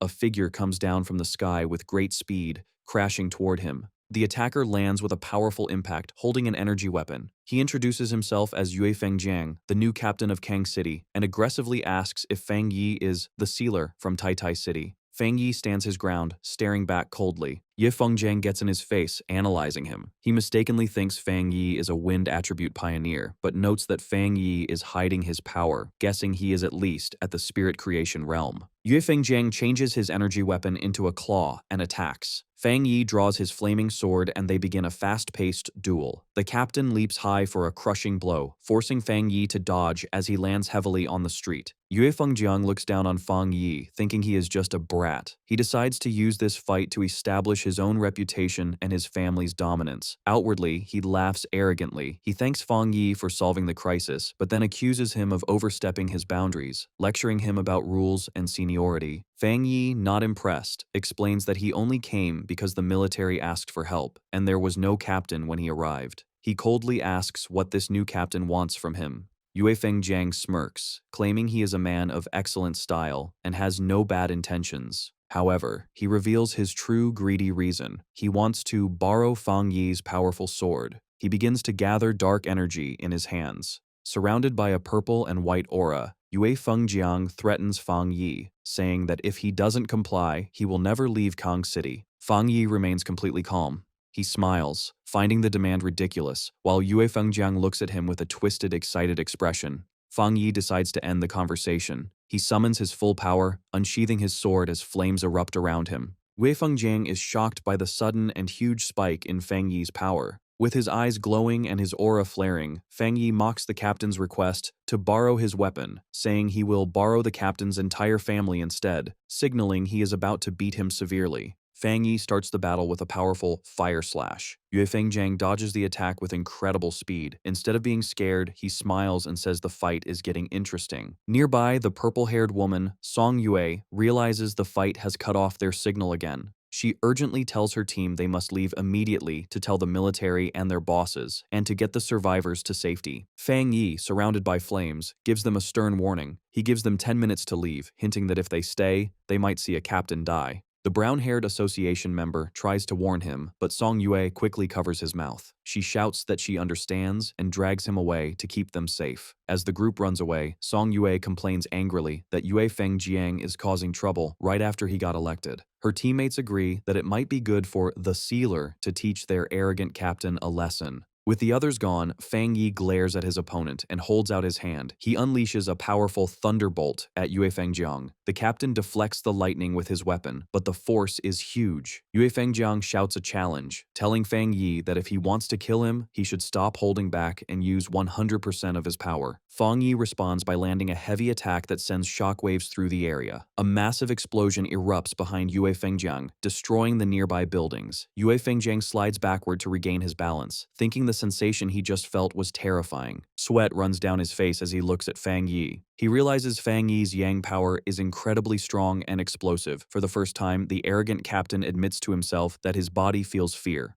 Fang Yi stands in the raging flames, his figure dark with glowing red eyes. He smirks at Yue Fengjiang's earlier taunt about using full power. He coolly replies that if he were to use 100% of his power, he is afraid Yue Fengjiang wouldn't even last 10 minutes. Yue Fengjiang smiles confidently. He laughs like a maniac, convinced the power is in the sword itself. He believes it is a new secret weapon from the Spirit Association, and that Fang Yi is just lucky to have it. Fang Yi stays silent, staring at him with a cold, unimpressed look. In Yue Fengjiang's mind, he imagines the weapon in a containment tube, believing it holds terrifying power. He is jealous that such a special prototype was given to this kid. He grabs his chest, deciding his trip to the city was worth it because he has found a treasure to steal. Filled with greed, Yue Fengjiang tears off his shirt with a surge of purple energy. He arrogantly calls Fang Yi a mere 2-star cultivator and demands he hand over the knife. He threatens to kill him to take it, shouting that Fang Yi still hasn't shown enough power to impress him. Meanwhile, at the Tai Tai Spirit Association headquarters, the mood is tense. The superior slams his hands on the table, furious to learn that the Kang City captain has started a fight with their captain, Fang Yi. Su Gingying looks worried as the superior sweats, realizing how serious the situation is. She points out that the Sealer was invited by the Star God War Zone, meaning this conflict involves high-level military politics. The superior is confused when his assistant whispers an update, asking him to repeat the absurd news. The assistant explains that they contacted Kang City, but the other side arrogantly replied that if the fight isn't stopped in 10 minutes, the situation will be irreversible, thinking Fang Yi is the one in danger. The Kang City officials believe that since they are the third-ranked city, their captain is better and will not lose. The Tai Tai officials are shocked and insulted that Kang City is looking down on them. The superior slams his fist down again, calling the Kang City officials fools. He realizes they think sealing a top-level monster is easy and have completely underestimated Fang Yi. The assistant adds that the Kang City captain is rumored to have just reached the 3-star rank and is supported by a huge family with endless resources. Looking out the window, the superior scoffs at the mention of the 3-star rank. With a serious look, he explains that the Sealer has multiple top-level powers and his true fighting ability is far beyond his visible rank. He grimly concludes that because Kang City didn't experience the King's Sacrifice Hell, they don't understand the true meaning of Fang Yi's title. He predicts that the Kang City captain won't just lose, he might even die. Back at the battle, Fang Yi prepares a devastating punch, his red eye glowing. He lands a brutal punch on Yue Fengjiang's face, sending blood and teeth flying and shattering the arrogant captain's defense. The battle continues in the sky above the city. Yue Fengjiang is confused because his attacks have no effect on Fang Yi's flames, wondering why the fire blade is endless. As they fight, Yue Fengjiang realizes with horror that his spiritual power is disappearing on contact, as if it's sinking into the sea. He is overwhelmed by Fang Yi's constant attacks. Suddenly, Fang Yi appears right next to Yue Fengjiang's face, coldly whispering that they have arrived. Yue Fengjiang turns and is shocked to see the Kang City Spirit Association building right next to them. Fang Yi looms over him with a terrifying presence. He tells the captain that out of respect for the city and the military, he is giving him one last chance. Before Yue Fengjiang can respond, Fang Yi delivers a powerful kick that sends the captain flying down. Fang Yi doesn't stop. He unleashes a massive barrage of fire-slash attacks towards the building, shouting that he fears some people are hiding inside, so he has decided to make his presence clear. Yue Fengjiang is caught in the blast, his face twisting in shock and pain. The resulting explosion is massive, lighting up the city skyline. On the ground, people look up in confusion, wondering if a fire has broken out. The crowd begins to panic as the temperature suddenly rises. A man with glasses screams, pointing out that he can see 2 people fighting in the sky. High above, Fang Yi, surrounded by his golden fire, prepares to clash again with Yue Fengjiang, who is covered in dark purple energy. On the ground, a civilian recognizes the fire from the news and excitedly tells the others that the rumors about the spiritual energy revival are real. Fang Yi looks down at his opponent with a cold gaze. He checks the time and calmly tells Yue Fengjiang that he has 5 minutes left. He then throws the captain's own words back at him, asking if he didn't want to see 100% of his power. Yue Fengjiang, beaten and furious, can only growl. Fang Yi comes down from the sky like a meteor, swinging his flaming sword. As he unleashes a massive fire slash, he mocks the captain, asking how he can be in such a pathetic state when Fang Yi is only using 30% of his strength. Yue Fengjiang's face is filled with shock. He can't understand how this is not Fang Yi's full power, thinking it should be impossible for a 2-star cultivator to be this strong. Terror takes over Yue Fengjiang as he sees the attack coming. The massive beam of fire strikes him, blasting him through the sky. Meanwhile, at the Spirit Association headquarters in Shen City, the Situation Room is in chaos. An operator reports a massive energy spike in the country. The map zooms in on Kang City, showing energy levels rising rapidly at the Spirit Association building. The superior with glasses is confused, noting that the energy is not the dark attribute, so it's not a monster invasion. He demands to know what is happening. A subordinate rushes in with the shocking report. The new Kang City captain, God Blade, is fighting the Tai Tai City captain, the Sealer. The report explains that God Blade tried to steal the Sealer's weapon after he helped save the city, and when refused, he attacked with the intent to kill. The superior explodes with rage, screaming that Kang City must have a death wish. He orders his staff to warn Kang City immediately and make them stop the fight, threatening to remove every high-level official in the Kang City Spirit Association if they don't. He declares they must send someone over to handle this major incident. Just then, the doors to the conference room open, revealing a silhouette. The blue-haired woman enters, volunteering for the task. She is the Spirit Association headquarters forerunner, Gu Yuru, codenamed Sea Mystic. A young girl looking out the window shouts to her mother that she sees a shooting star, her eyes reflecting the bright light of the fight. Her mother quickly grabs her daughter to protect her, watching in horror as a huge explosion of light reflects off the skyscrapers, and she tells her family to run. Inside their apartment, the family quickly packs their bags. The father decides that Kang City is no longer safe and that they must leave for Shen City right away. As they look out the window one last time at the smoke rising from the city, the mother cries in fear, but the father tries to comfort them, promising they will find a way out as they leave their home. Back in the sky a minute earlier, Yue Fengjiang screams in pain as he is covered in a huge wave of fire, fighting against the intense heat. He bursts out of the flames, shirtless and hurt, and furiously threatens Fang Yi, warning him that his powerful Yue family will never let him go. Fang Yi hovers calmly in the sky, ignoring the threats, while Yue Fengjiang continues to scream that the Kang City Spirit Association will not let him get away with this. Inside the glass-walled headquarters of the Kang City Spirit Association, a group of officials watches the battle in a panic. Seeing the bright light of the attacks, they realize their captain, Yue Fengjiang, cannot last much longer and shout for someone to help him. They demand that the Tai Tai City captain stop his attack, but Fang Yi just stares silently with a cold, annoyed look. Looking down at the officials in the building below, Fang Yi listens as they declare that Yue Fengjiang is their captain and that attacking him is a direct challenge to their association. One of the officials slams his fist against the glass, shouting angrily that they will not accept this behavior. Fang Yi glares at them with his glowing red eyes, not impressed that the Kang City Spirit Association is so arrogant even when facing a stronger force. He creates a huge swirl of fire around him, mocking them by suggesting they didn't care about the other captains because they thought their own captain was stronger, or maybe they just didn't want to get involved. Deciding to teach them a lesson, Fang Yi unleashes a massive fire slash directly at the Spirit Association building. The officials inside hide in terror as the holy flames crash through the windows, burning the office and proving that their threats mean nothing to him. Fang Yi turns his back on the destruction with a look of disgust. As he floats above the defeated captain, he mocks Yue Fengjiang, asking if he really thought he could take the sword from his hand with such poor skill.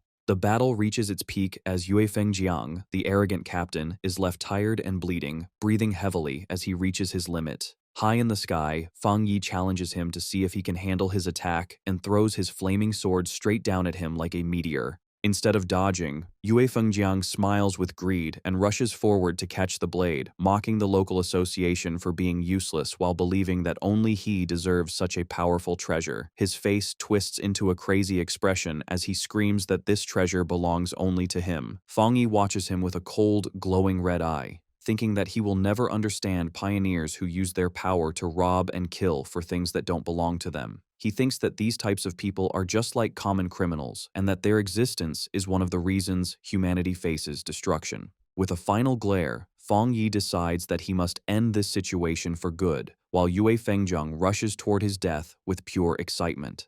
A huge explosion happens the moment Yue Fengjiang tries to touch the weapon, covering the area in a giant ball of fire. Fang Yi stands calmly in the flames and reveals that he forgot to mention that his Tang sword is not a normal spirit weapon. It is a special weapon he created that only recognizes one master. The force of the blast sends the officials of the Kang City Spirit Association running for their lives, screaming for help as the building collapses around them. As they watch the fire, they are confused, remembering reports that the sealer was only at the 2-star spirit creation realm, while Yue Fengjiang was a full realm higher. The leader of the Kang City Association stands trembling in fear, realizing their information was completely wrong. He knows that Yue Fengjiang was the only 3-star spirit creation person in the city, a genius with huge resources who was close to the Jinggang realm and ranked in the top 5 captains of the nation. However, despite his impressive background, he was no match for Fang Yi, who lands softly on the rubble as the dust settles.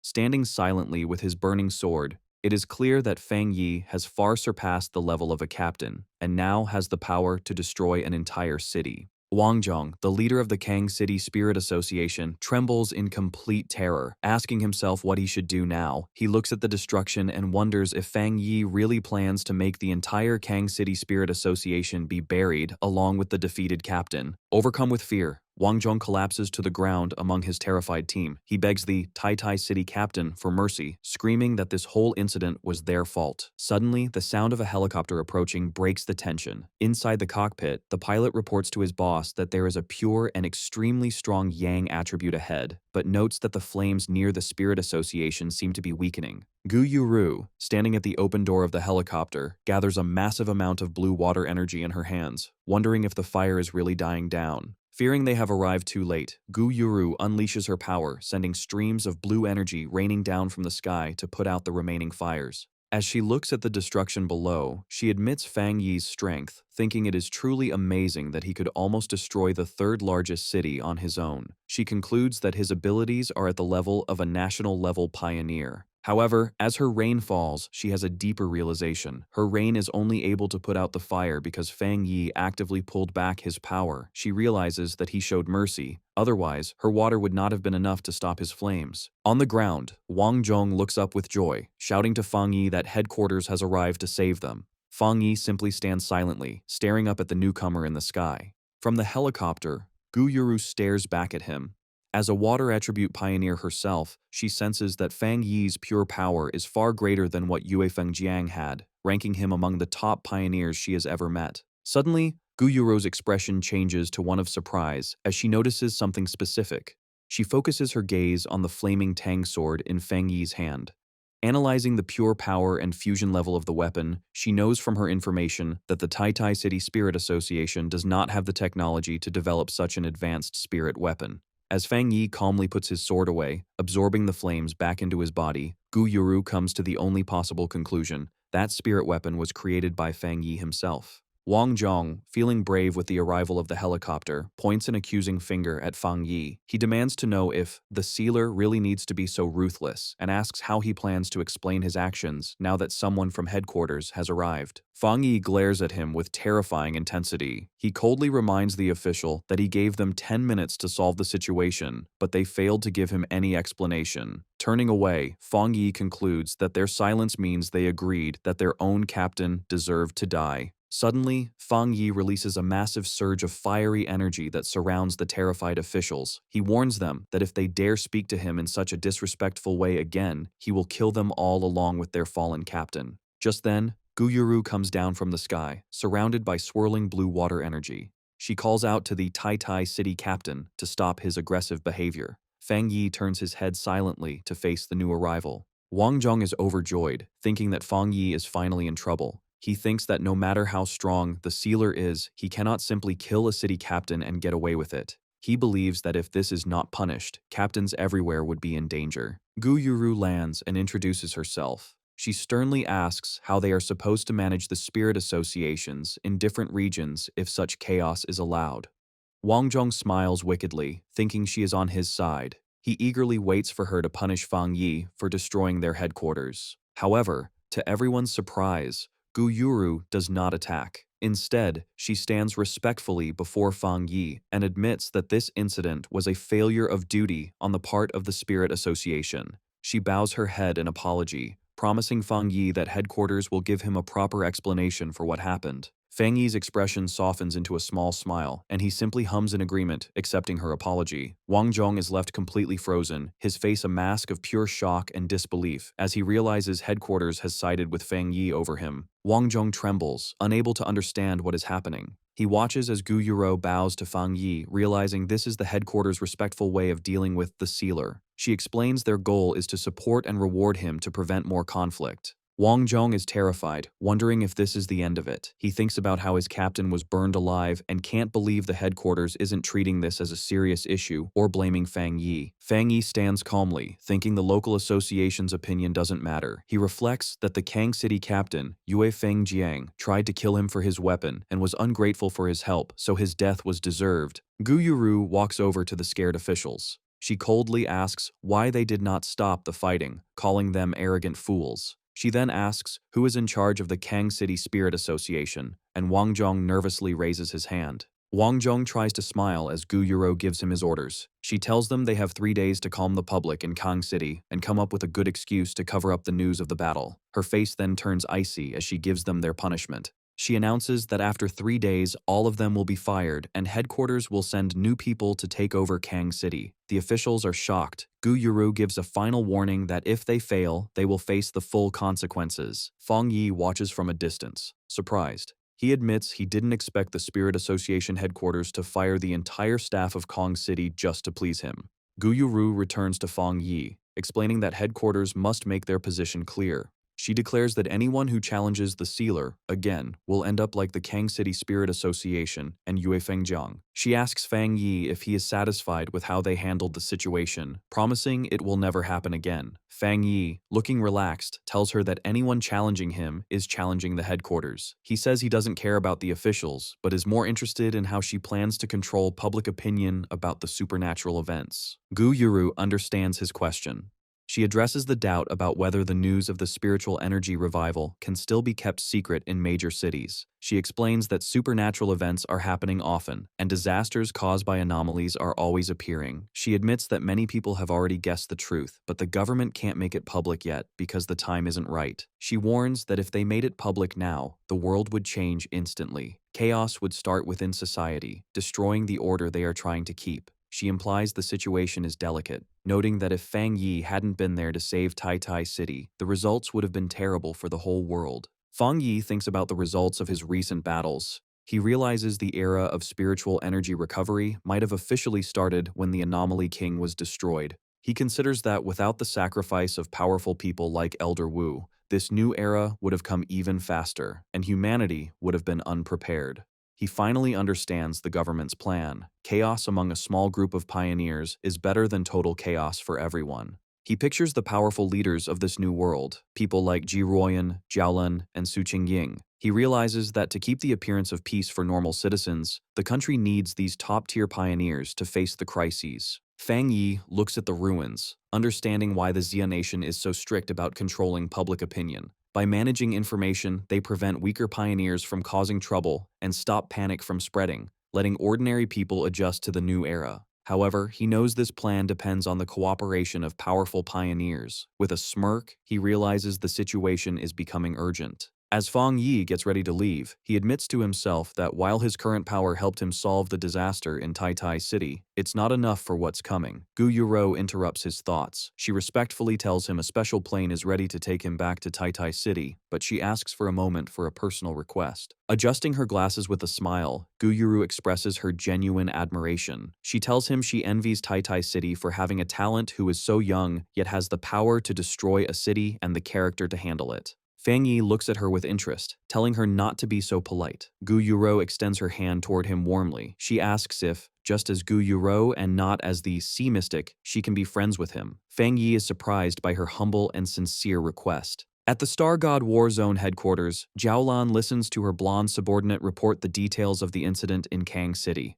Jiaolan slams her hand on her desk in anger, shouting that the situation is ridiculous and calling the Kang City Spirit Association fools. She looks at a chart showing the strategic rankings of cities. She notes that Kang City, currently third, is losing its position. She predicts that if this continues, Kang City will fall out of the rankings. She concludes that the Spirit Association headquarters needs to take over Kang City immediately. Jiulan's blonde subordinate remarks that the Spirit Association headquarters is reliable, especially Sea Mystic, who might be trying to get Fang Yi on their side. Jiulan agrees, saying their reward for the Sealer must be better than the association's. She decides to double the original reward for his help in Kang City. The subordinate expresses his admiration for Fang Yi's strength, saying his balance of ruthlessness and control makes him fit to be a city leader. He then suggests a specific reward that he thinks suits him best. He places a folder labeled Top Secret Restricted Area on the desk. Jiaolan goes silent, understanding the seriousness of this suggestion. She remarks that if she didn't know he admired Fang Yi, she would think he was trying to make things hard for him.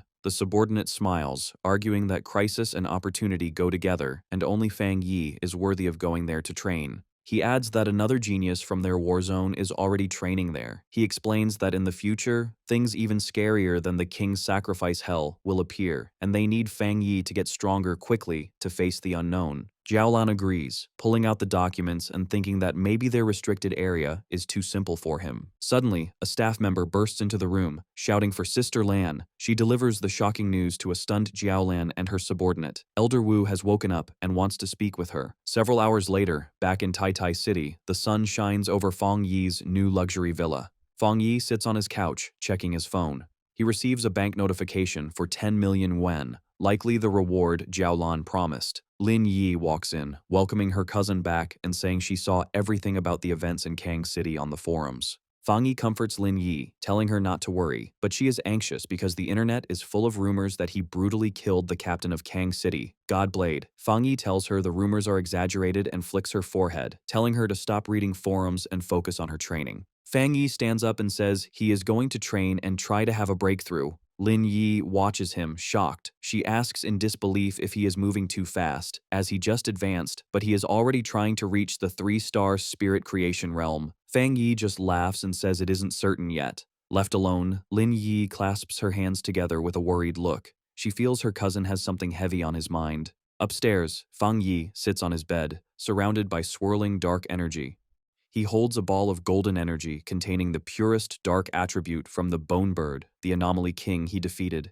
He decides to merge this energy into his limitless dark world to make it more powerful. As he activates the energy, the spirit of the Bone Bird appears. A system window asks if he wants to embed the dark attribute. He agrees, and a golden sphere of energy surrounds him as the process begins. The system confirms the fusion is successful and his limitless dark world is upgraded. Now, when enemies are pulled into his dark domain, the Bone Bird and other anomalies inside will attack them. Fang Yi floats in his meditation, his body glowing with power. Inside his mind, he sees the shapes of the countless monsters he has absorbed. He wonders if this means they can actively fight for him. He realizes that, like the Anomaly King, he can now command these anomalies. With this new understanding, Fang Yi unleashes his full power. A massive, multi-armed golden avatar made of fire appears in the sky, towering over the dark energy. Suddenly, a golden system notification appears. It detects he has met the requirements for another advancement and asks if he wants to break through to the 3-star spirit creation realm.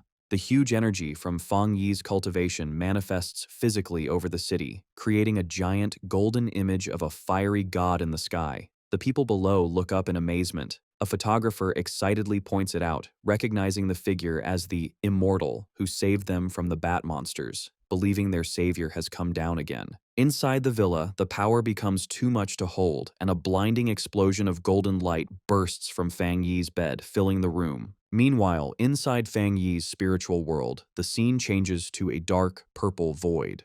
The spirits of the powerful monsters he has defeated and absorbed, including the huge bone bird and the giant serpent, rise from the darkness, towering over him. Fang Yi looks at these reborn monsters with a confident look. He thinks that these creatures have become like servants to a king, and their presence makes his limitless dark world stronger. He sits on a throne made of dark energy, looking down as the terrifying army of monster spirits bows to him, accepting him as their ruler. A system window confirms his progress, announcing that the limitless dark world has been upgraded and he has a new ability. The system explains this new skill, called Anomaly Warfare. It says that once Fang Yi pulls enemies into his dark world, he can summon these monsters to attack them. However, it warns that the stronger the enemy, the more spiritual power it will cost to keep the summons. Fang Yi holds a swirling ball of dark energy, which holds the essence of the bone bird. He smirks, welcoming the newcomer to his limitless dark world. He praises the bird's spirit for being extremely pure, noting it will be a big boost to his own strength. He tells the spirits to work hard for him, promising to treat them well. As he looks at his new army, he realizes he must increase his spiritual energy to use this new ability to its fullest. In the real world, the energy buildup reaches its peak. A giant beam of golden light shoots up from the city, piercing the clouds and lighting up the sky, signaling his success to everyone. Fang Yi floats in his room, surrounded by a golden aura. The system confirms he has successfully broken through to the 3-star spirit creation realm. He thinks about the change, feeling that all his abilities are now perfectly part of his body, and his power feels clean and purified. His eyes open, glowing with a sharp red light. He notices a major improvement. The uncomfortable feeling he used to get when using the dark attribute is completely gone. Fang Yi steps off his bed, his feet still glowing with leftover golden energy. Standing in his room, he summons flames into his hand with a confident look. He decides he will need to explore the rest of his new powers through real fights. Later at the headquarters of the Star God War Zone, Elder Wu, now fully recovered, stands by a huge window with Jiaolan, looking out at the city. They talk about Fang Yi's amazing progress, noting he has advanced in rank again very quickly. Elder Wu asks how much time has passed since Fang Yi got the Shizai flower to save his life, and Jiaolan confirms it has only been half a month. Jiaolan thinks about how in just over 10 days, Fang Yi has done things that would be a lifetime achievement for any other pioneer. The elder admits that Fang Yi did not just save him, but helped the entire future of the Xia nation's pioneers. He humbly admits that even he, a Jinggang realm pioneer, cannot completely control the dark attribute like Fang Yi can. Looking at their reflection, Elder Wu lists Fang Yi's achievements, clearing the anomaly kings of 2 cities, solving disasters, and leveling up twice in a few days. He expresses a strong desire to meet this favored son of heaven. Meanwhile, at the Taitai City Spirit Association, Su Qingying and the staff are alerted to a huge energy wave coming from Fang Yi's new home. Su Qingying realizes with shock that he has advanced again. The energy wave from the sealer, Fang Yi, is even bigger than when the Anomaly King appeared. The association staff immediately starts an emergency plan to make sure Fang Yi's upgrade isn't disturbed. Later, Su Qingying looks at her phone, thinking about the impact Fang Yi has had. She notes that since the disaster, he has gained immense respect, and even regular people feel safe knowing his spiritual power is protecting them. She reads online discussions where she anonymously tells people how strong the sealer is. She makes fun of the pioneers of Kang City for looking down on him and mentions that their captain was completely embarrassed. She feels good that she helped build his reputation to prevent future trouble. Meanwhile, in an office in Kong City, Chu Qingli sits at a computer, looking frustrated. She complains that cultivation is extremely hard and that she has been stuck trying to advance to the 2-star Ghost Axe realm. She tries to find information about the Sealer on the Pioneer Network, but finds her messages are ignored, causing her to call the other pioneers mediocre. She bitterly thinks she just doesn't know the Sealer well enough. She wishes she could meet him in person, confident in her beauty. However, she worries that in this new era, her current status might not be enough to get his attention. Looking out at the ruined city, she reads online that Kang City has thoroughly offended the Sealer and is no longer a good place to stay. She decides she must return to Taitai City immediately. With a determined look, Chu Qingli walks out, resolving to grab her future and any opportunities she can find. The sun shines on the modern home as Lin Yi asks her cousin if he has finished his advancement. Inside, the two sit at a large table for a meal. Lin Yi asks if he feels any changes. Fang Yi casually replies that it's just okay. Besides his spiritual energy flowing better and his efficiency doubling, there are no huge changes yet. However, in his thoughts, Fang Yi suspects the deeper changes will only show when he advances to the legendary Jinggang realm. Lin Yi then shows him a message on her phone. She explains that Sister Jiaolan asked if she wanted to go to the Tianhai forest, as New World anomalies seem to have appeared there. Fang Yi says he got the invitation too. He guesses the Star God Warzone wants to make up for the trouble in Kang City. Since they were both invited, he decides they should go together, which makes Lin Yi cheer happily. Later, they reach their destination, the Tianhai Forest. It is a forest on the border of the Star God Warzone's territory, with signs forbidding entry. The forest was originally normal, but over 5 years it grew wildly. The spiritual energy there is very high, leading to a high mutation rate in plants and animals. It is both an excellent training ground and a place of unknown terrors, but it remains under military control. Inside the sunny forest, Fang Yi and Lin Yi are greeted by a familiar face. The purple-haired woman from the Kang City mission waves to them, welcoming the captain of Tai Tai City. She asks if he still remembers her and explains she is currently stationed there. She adds that Officer Jiaolan asked her to meet them and explain the current situation.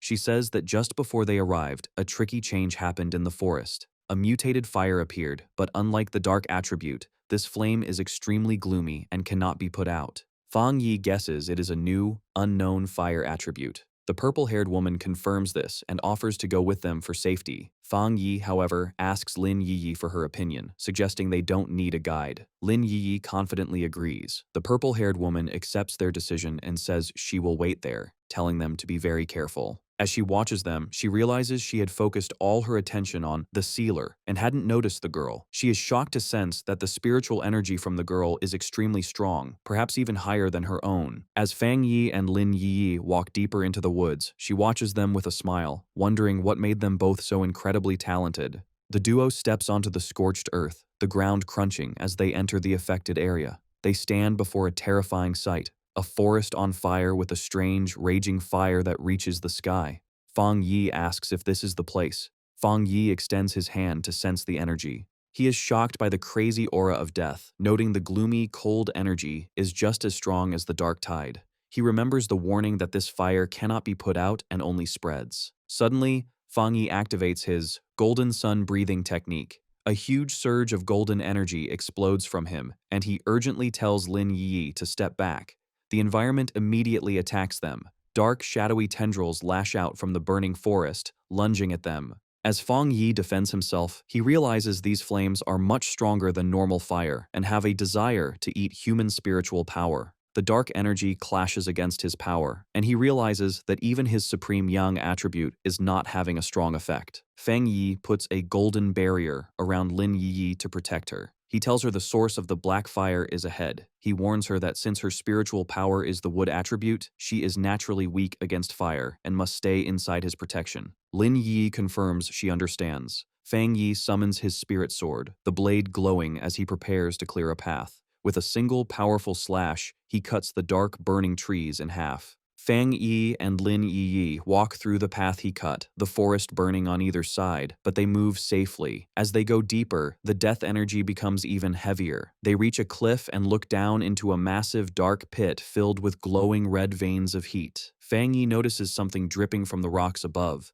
With his eyes glowing red, he focuses on it. He identifies the dripping substance as magma. They realize they have arrived at the center of the anomaly, standing over a pit of flowing lava. A system window appears in front of Fang Yi. It alerts him that it has detected a great change of heaven and earth. The system identifies the power as the Twilight Fire attribute and announces that it will automatically begin acquiring data to write a new technique. Fang Yi reaches his hand into the flowing magma. As he touches the strange energy source, a system window appears, announcing he has obtained the Twilight God domain. The system explains this power can absorb surrounding attribute powers to strengthen his own Yang attribute. Floating in the air and surrounded by a fiery sphere, Fang Yi wonders if this power is like the fire attribute of his Desolation Flower. The system adds that this power is specifically designed to boost his main Yang power. Suddenly, a terrifying red aura shaped like a demonic face erupts around him. The system alerts him that he has a new ability called Death Brand, warning him that it's special and dangerous. Fang Yi looks confused as the system explains the ability grants infinite death. If he is killed, this brand is put on the killer, trapping them in a cycle of endless death with yellow spring flames that burn them forever. Death collapse, which breaks down their body, and a hell scene where evil spirits welcome them to their grave. Fang Yi looks serious, thinking that while the ability is powerful, it might not be right for him at the moment. He orders the system to save the Death Brand ability, but chooses not to learn it for now. With the dangerous ability stored away, Fang Yi focuses on absorbing the Twilight Fire. A swirling orb of red and black energy forms as he finishes. Watching from a safe distance, Lin Yi is stunned that her cousin could handle such hellish flames so easily. As Fang Yi stands in the new Twilight Fire, she realizes with awe that he has gained yet another power. Suddenly, Fang Yi's expression changes to a sharp smile. His eye glows red as he warns Lin Yi not to get distracted, sensing something else is nearby. A massive, shadowy creature with glowing red eyes emerges from the smoke behind Lin Yi. Terrified, she stammers, asking if it's a dragon. Fang Yi instantly swoops down between his cousin and the monster. His hand glows as he corrects her, saying it's not a dragon, but a mutated lizard. The creature reveals itself as a gigantic, demonic lizard with wings. Fang Yi looks at it with disgust, mocking it as a slightly larger, four-legged insect. He decides this creature is the perfect target to test his new Twilight Fire domain.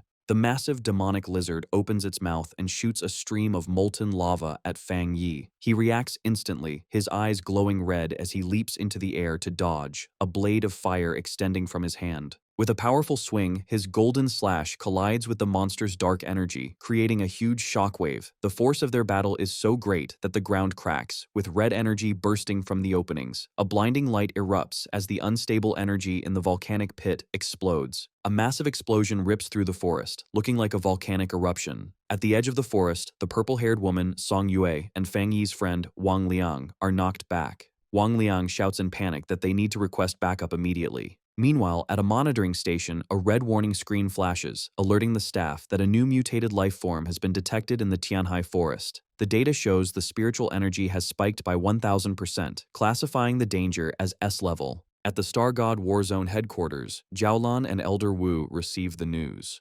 Jiaolan finds it strange that the energy in the forest, which had been stable, suddenly went out of control when the sealer went in to train. Elder Wu, in his combat armor, says that although he trusts Fang Yi's strength, they should go check to be safe. Without wasting a moment, Elder Wu and Jiaolan fly through the air at incredible speed. As they approach, Wang Liang and Song Yue are running from the danger zone. They look up and see two streaks of light. They recognize the arrivals immediately, shouting in excitement and relief that it is Officer Jiaolan and Elder Wu. Elder Wu lands like a meteor, crashing into the ground with so much force that it shatters the earth. The dust settles to reveal Elder Wu standing tall, surrounded by a yellow aura, ready to face the S-level threat. Song Yue rushes forward, amazed at the speed of the man in front of her. She wonders if this is the true power of a Jinggang realm pioneer. She compares him to Fang Yi, noting that while the sealer creates big, flashy effects, Elder Wu is the opposite, powerful and restrained. In just a few seconds, they arrive at the location.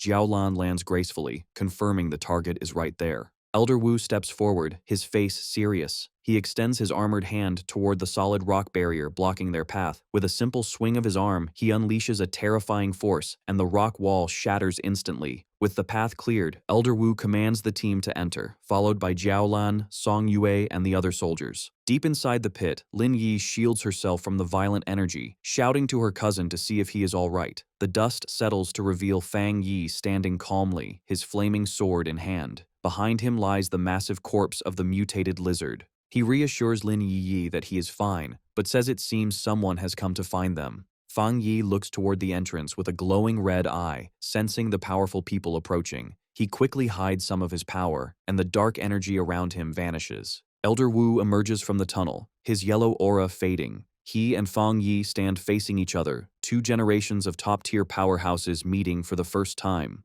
Elder Wu breaks the silence, recognizing Fang Yi as his savior and calling him the Sealer. Song Yue and the others catch up, looking shocked and worried. Elder Wu ignores them, his focus on Fang Yi. He looks at the massive carcass of the S-level mutated lizard and asks if the Sealer really grew this powerful all by himself, clearly impressed. Elder Wu figures out that the mutated lizard was about to have a perfect evolution. He realizes that once it became a dragon, its power would have been equivalent to the legendary Jinggang realm. Analyzing the body, he is amazed that Fang Yi killed such a terrifying creature in a single slash. He then senses the Twilight Fire aura on Fang Yi's body, noting it is similar to the half-dragon's power, but much purer. He wonders if the warning signal they received was actually detecting Fang Yi's power, not the monster's. Jiaolan steps forward, looking at the dead beast in disbelief. She asks if he has solved the problem again, shocked that he just killed it without waiting for backup. She realizes that if the half-dragon had succeeded in breaking through, it would have had Jinggang realm abilities. Since they hadn't detected it before, she shudders to think what would have happened if the Sealer hadn't been there.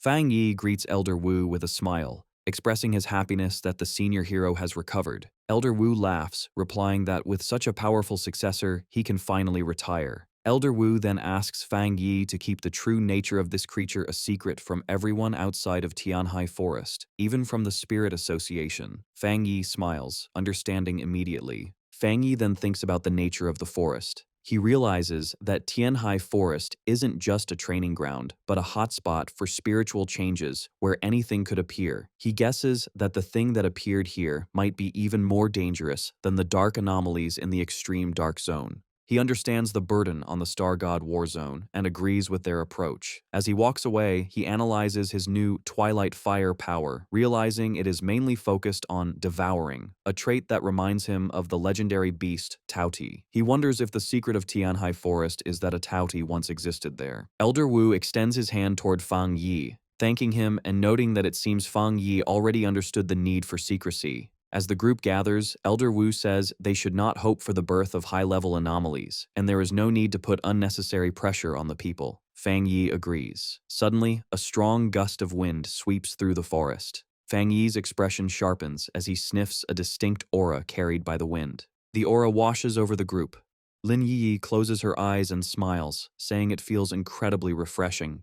Jiaolan, however, has a different reaction. Her eyes widen in shock as she recognizes the spiritual power, exclaiming at its intensity. High above in the forest, a figure is flying through the trees at incredible speed. Jiaolan questions in disbelief if that monster, a term for a top genius, has already broken through to the Jinggang realm. The figure stops and reveals himself. It is a handsome young man with long blue hair and piercing blue eyes, wearing a confident smirk. High in the bamboo forest, Bai Su, the wood attribute pioneer and ace of the Star God War Zone, descends gracefully, stepping onto a falling leaf in midair. On the ground, the group of pioneers looks up in excitement. They sense his powerful aura and speculate he has broken through to the legendary Jinggang realm, believing their war zone finally has a supreme expert. However, Fang Yi observes with a sharp, analyzing gaze, his eye glowing red. He realizes the man's spiritual power isn't what the others believe it to be. Bai Su lands and tells Elder Wu and Jiaolan that he has finished his training. He looks around with glowing blue eyes, and noticing Fang Yi, he asks who the stranger is. Elder Wu introduces Bai Su as their zone's ace, who had been in seclusion to reach the next level. Bai Su greets them but clarifies he is only at the half-step Jinggang stage and hasn't truly broken through. Fang Yi smiles confidently and introduces himself as the captain of Tai City and the Sealer. As Fang Yi observes the green energy from Bai Su, he notes that unlike others, Bai Su's power feels clear and comfortable. Fang Yi realizes their strength is similar, confirming the Jinggang realm is very hard to fully enter. Bai Su looks skeptical of Fang Yi's title, but Elder Wu corrects him, explaining that Fang Yi saved his life and solved the Tai City disaster, making him a vital partner. He sternly tells Bai Su to be respectful. Bai Su is surprised to hear how much happened while he was away. Elder Wu explains to Fang Yi that Bai Su was a prodigy who awakened early with the nation's best resources, matching Fang Yi's own speed of improvement. This is why he has been isolated and is ignorant of the outside world. Elder Wu explains the harsh reality of the new world, saying human cultivation goes against the natural order, causing them to evolve slower than the creatures they fight. He reveals that despite the large number of pioneers, true power is very rare. Currently, only 5 people in the world have reached the peak 3-star spirit creation level, known as the Jinggang realm. Fang Yi listens as the elder admits that while there may be hidden talents like him, the barrier to the next level is huge. Elder Wu describes the Jinggang realm as a massive cliff most pioneers can never climb, with many dying just trying to break through. However, he explains that once someone breaks through, their body transforms completely, becoming almost like the immortals of legend. Elder Wu then turns to Bai Su. He smiles proudly, noting that Bai Su has reached the half-step Jinggang stage, and that his energy is calm and pure, a great achievement. Fang Yi remains silent, observing the interaction. Suddenly, Bai Su steps closer to Fang Yi, staring him down. He reveals that while in seclusion, he felt the shockwave from Fang Yi's breakthrough. He explains this energy wave helped him reach his current level, and because of this connection, he is eager to test his skills against Fang Yi. The two powerful pioneers face off, unleashing their auras. Fang Yi is surrounded by a golden fire dragon, while Bai Su creates a green nature dragon. Bai Su comments that despite their differences, he feels they are the same kind of people. Fang Yi accepts the challenge with a confident laugh, his body glowing with golden energy as he agrees to the fight. Seeing a battle is about to happen, Elder Wu steps in as the referee. He orders the others to step back to a safe distance and warns the two fighters to stop before they seriously injure each other. Fang Yi and Bai Su lock eyes, their gazes burning with energy as they prepare to strike. In a split second, their powers collide, creating a massive explosion that tears through the forest. Song Yue watches in shock, amazed to see a battle between two such monsters, while Jiaolan observes silently. Elder Wu watches intently, wondering who will win, the rising star of Tai City or the longtime ace of the Star God Warzone. With the duel underway, Bai Su clasps his hands, focusing his energy for his signature technique. As a wood attribute pioneer, he commands nature. The ground shakes as massive green vines erupt, surrounding Fang Yi like a wave. Fang Yi reacts instantly, concentrating blue spiritual energy in his hands. Moving with blinding speed, he dances through the chaotic vines, slicing them apart with energy blasts, noting that Bai Su can use the whole forest as his weapon. More vines appear from the shadows, trying to catch Fang Yi, but he just grins, saying all this wood is perfect kindling for him. He summons his sword, and flames ignite around his hand. With a powerful swing, he unleashes a massive slash of fire that cuts the giant roots, expecting the fire to burn them. However, the vines glow with green light and instantly heal the damage before the fire can spread. Fang Yi's expression turns sharp as he realizes his fire isn't working. Standing before the wall of vines, he asks if Bai Su's plants are immune to fire, noting wood should be weak against it. Bai Su touches the massive trunk and confidently explains that while that's normally true, his plant army is special and can no longer be suppressed by the fire attribute. Fang Yi glares at him, his red eye glowing. Suddenly, the vines erupt from the ground beneath Fang Yi again, giving him no time to react. The massive roots swarm over him, wrapping around his body and sealing him inside a giant spherical cage of wood. With Fang Yi trapped, Bai Su stands calmly outside, asking how he likes the move and noting that if they were real enemies, this prison would have been inescapable. Inside the dark prison of vines, Fang Yi remains calm, his red eye glowing as he checks the situation. He touches the cage wall, his hand glowing with energy. He notices the wood energy here is very pure, but as he makes contact, he feels a corrosive poison on his skin. Outside, Bai Su looks on confidently. He warns Fang Yi not to touch the wood for long, explaining that the giant tree naturally has toxins, and now that it's filled with his spiritual power, the poison is even more deadly. Instead of being afraid, Fang Yi smiles, his eyes burning with golden light. He challenges Bai Su's claim, deciding he wants to test how strong the poison really is. Suddenly, a blinding light erupts from the cracks in the wooden sphere. Bai Su's expression instantly changes from confident to shocked as he senses a terrifying surge of power. In an instant, a massive pillar of golden fire explodes upwards, shattering the wooden cage and lighting up the night sky. Bai Su stares in terror, sweat running down his face as the heat washes over him. He is in disbelief, thinking it should be impossible because his spiritually enhanced plants are supposed to be immune to burning. Watching the flames consume his creation, a shaken Bai Su realizes this is no ordinary fire and wonders what kind of terrifying power Fang Yi has. Fang Yi takes advantage of the moment to launch a surprise attack from above, telling his opponent he is distracted. Bai Su reacts just in time, his eyes wide as he leaps away in a blur of green energy to narrowly dodge the flaming sword. As he lands, Bai Su is shaken. He struggles to understand how Fang Yi, who is only at the 3-star spirit creation realm, has abilities that aren't inferior to his own. Fang Yi lands heavily on the scorched ground, surrounded by the intense flames. Looking at the burning landscape, Bai Su realizes Fang Yi's strategy. He understands that Fang Yi knew he would try to use the forest's energy again and planned his retreat perfectly. Standing amidst the destruction, Bai Su accuses Fang Yi of burning the forest on purpose to remove his advantage. Fang Yi smiles with dangerous confidence, admitting he did it on purpose. He explains that since Bai Su is so strong, he had to think ahead and cut off his retreat. He adds that if he hadn't, Bai Su could have drawn endless energy from the forest, making him harder to beat. Bai Su looks down, trembling with anger. He thinks about his status as a genius and how he's being cornered in his own territory. However, his expression shifts from anger to a crazed determination. He refuses to accept defeat, telling himself that as a half-step Jinggang, he cannot lose. Laughing wildly, Bai Su challenges Fang Yi to survive his next move. He slams his hands into the ground, causing massive, jagged roots to erupt violently, shattering the ground. Fang Yi watches with a serious expression, sensing the danger. Seeing this reckless display of power, Elder Wu and Jiaolan rush forward in panic. They scream at Bai Su, asking if he wants to die and warning that trying to recreate the forest with his own body will drain all his spiritual energy. Ignoring his senior's warnings, Bai Su pushes his power to the absolute limit, causing massive roots to erupt from the cliffside. His face twists with strain as he screams, his eyes glowing with intense green light.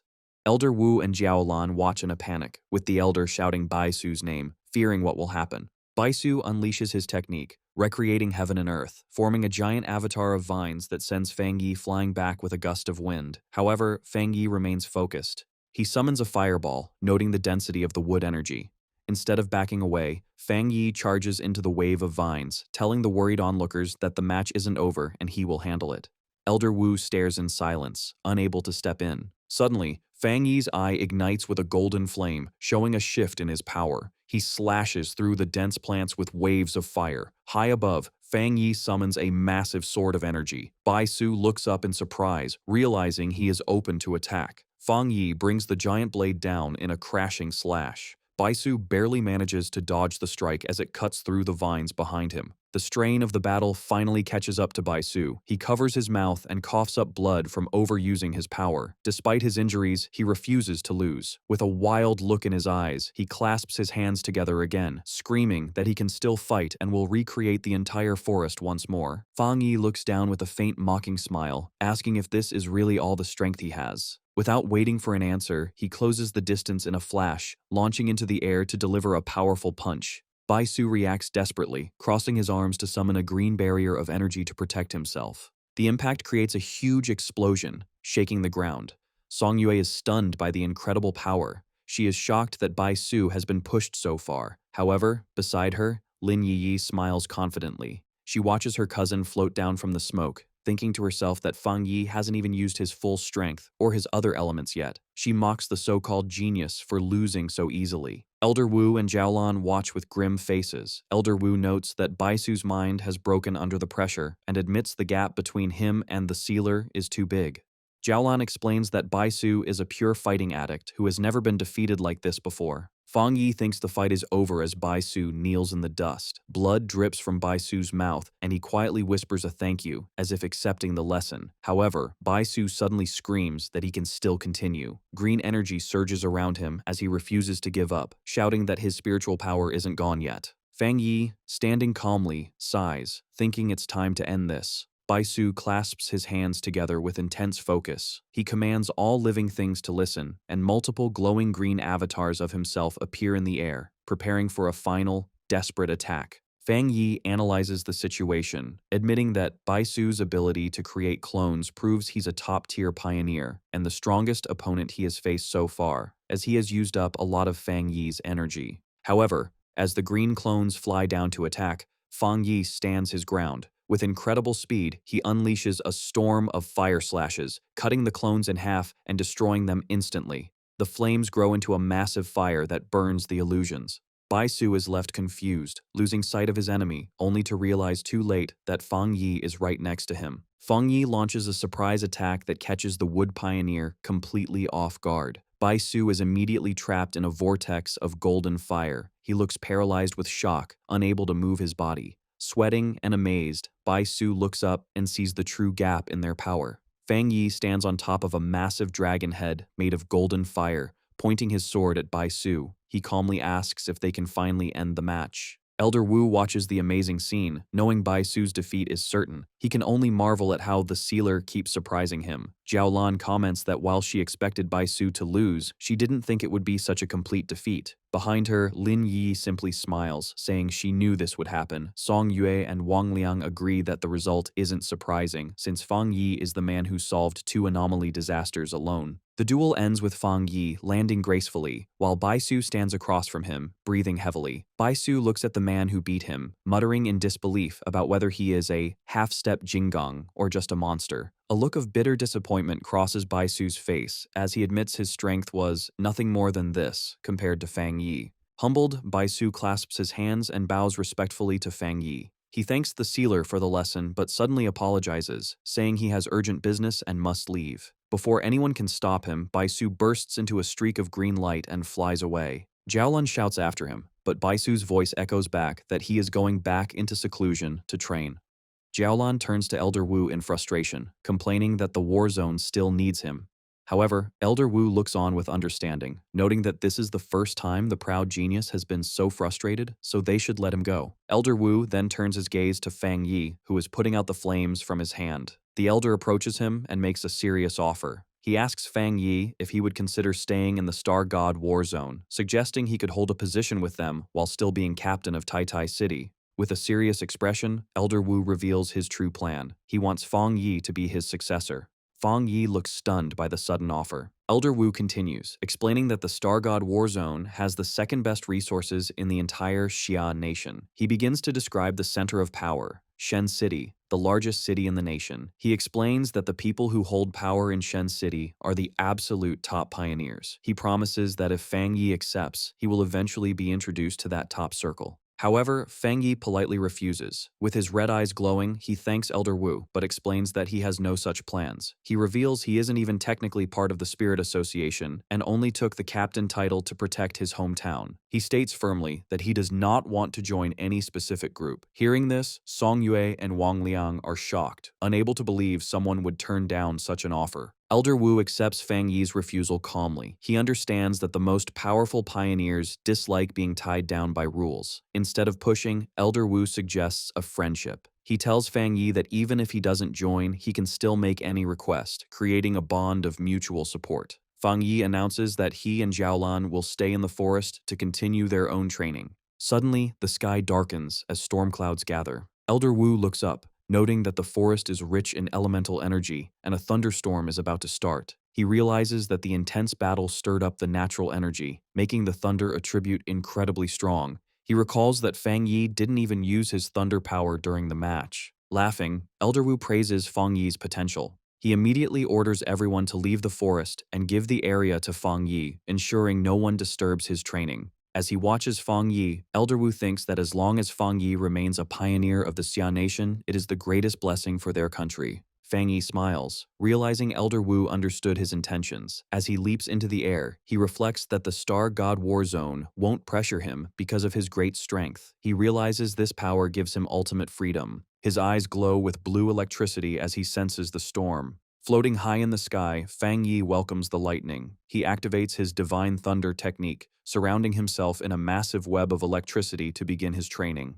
In the Tianhai forest, as the sky darkens, Fang Yi flies into the raging storm of lightning. On the ground, Bai Su, still recovering from their fight, creates a protective barrier. He watches in disbelief, thinking it's crazy for Fang Yi with his powerful fire attribute to touch an equally pure thunder power. Bai Su knows that two such strong opposing powers would clash and cause self-destruction. He knows that even pioneers with two attributes always have one that is stronger and one that acts as support, never two extreme conflicting forces. As he watches Fang Yi get covered by the electricity, he wonders if the sealer doesn't know this basic rule. Just then, a huge bolt of lightning strikes Fang Yi. However, instead of being hurt, a confident smile appears on Fang Yi's face as his eye glows with blue electrical energy, and he absorbs the power. From a safe distance, a panicked Song Yue shouts at Elder Wu and Jiaolan, asking why they aren't stopping him. She warns that the thunder power is too strong for any living thing to get near. To her surprise, both Elder Wu and Jiaolan stay calm.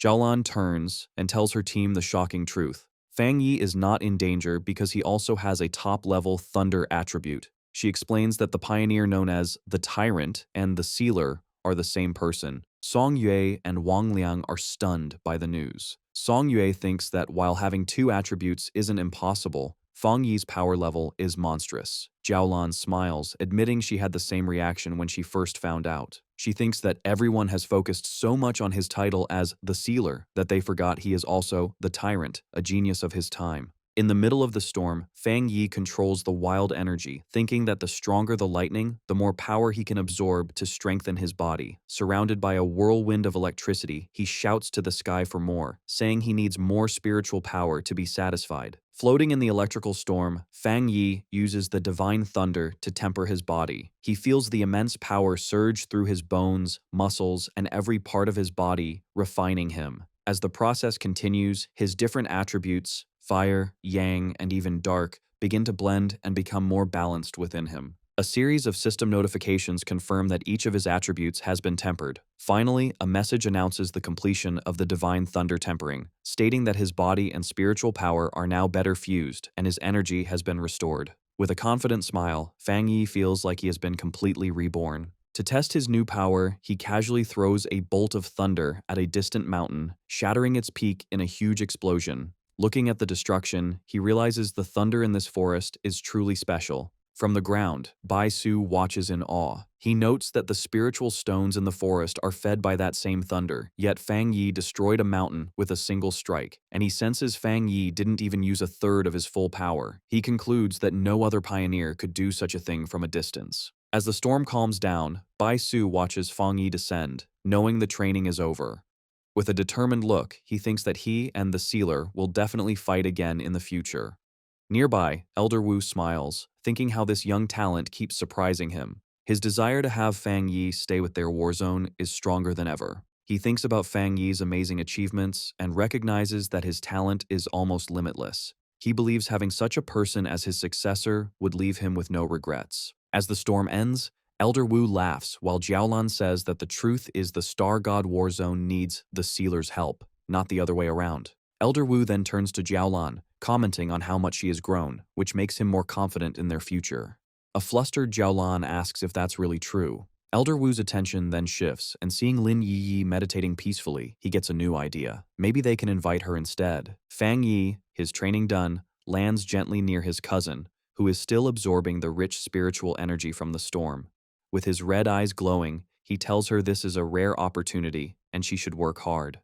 At that moment, he notices that Elder Wu and Jiaolan are still there. Fang Yi asks them why they are still there. Elder Wu explains that he has a new proposal that requires nothing from Fang Yi. He formally invites Lin Yi to train at their Star God War Zone. As he speaks, Lin Yi's green spiritual energy surges around her.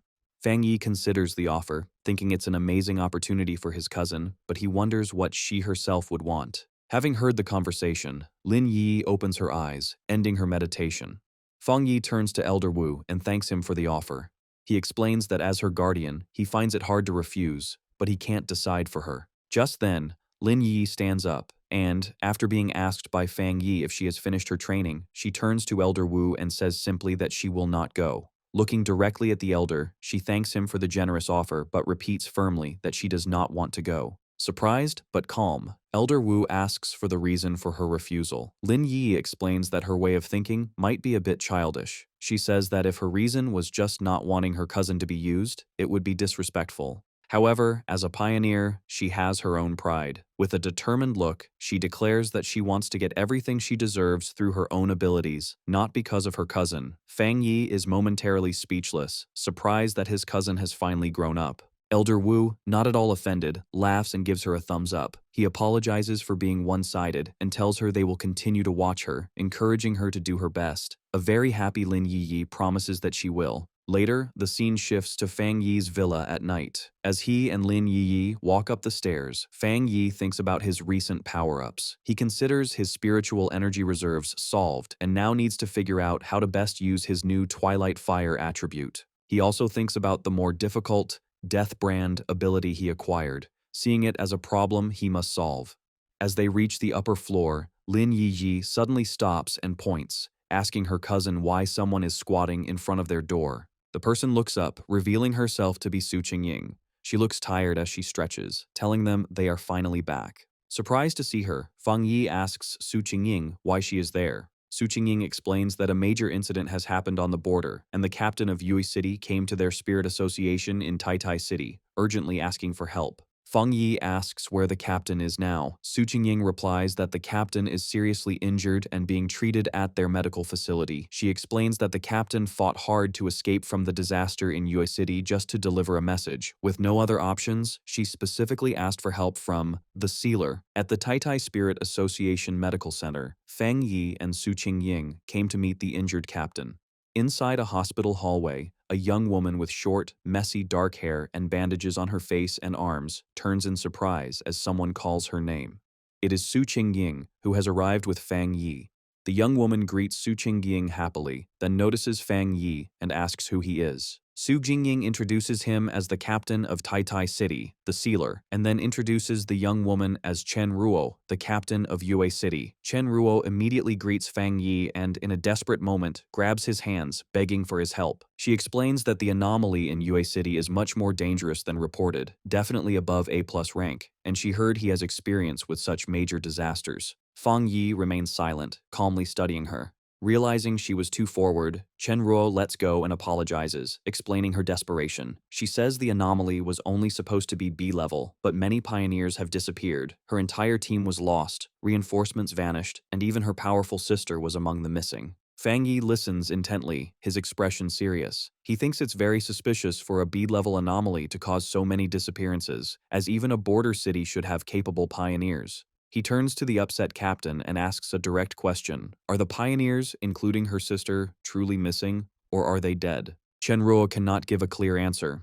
Su Qingying tells her to calm down and speak slowly, then has her sit down. She explains that she does not know what happened because she cannot contact any of them. Clutching her head in pain, she insists she has a special connection with her sister and can feel that she is still alive. After a moment, she seems to remember something important. She tells Fang Yi she almost forgot the most important thing, a thank you gift for his help. She pulls a small, dark brown box from her bag and offers it to him, pleading that she has no other options. Fang Yi takes the box, sensing its contents are heavily sealed, but he can feel a familiar Yang attribute energy coming from inside. He asks her what it is and why it is sealed. Seeing his interest, Chenruo looks hopeful, thinking her plan might work. Chenruo explains the gift. It is a spirit crystal that was condensed from a high mountain in Yue City that had a massive eruption of Yang energy. She reveals that it contains immense spiritual power and is a treasure of their city. Opening the box to reveal a glowing yellow crystal, she says they had hoped to use it to cultivate a Yang attribute pioneer, but no one could absorb its power. Some were even burned just by trying. Su Qingying, standing beside Fang Yi, is shocked to see a real spirit crystal. She explains to Fang Yi that they are very rare and valuable because pioneers without a specific attribute can absorb them to awaken a power, making them highly sought after. With a confident smile, Fang Yi closes his fist around the crystal, absorbing its golden light. He tells Chenruo it's a deal and asks if they should leave now. A startled but relieved Chenruo stammers that there is no problem. Later, the group drives along a mountain road toward Yue City. Inside the car, Fang Yi asks Chenruo to describe the anomaly. She explains that it all began when tombstones started appearing in the mountains. Villagers who saw them reported hearing noises from within. However, when pioneers investigated, the tombstones showed no unusual signs.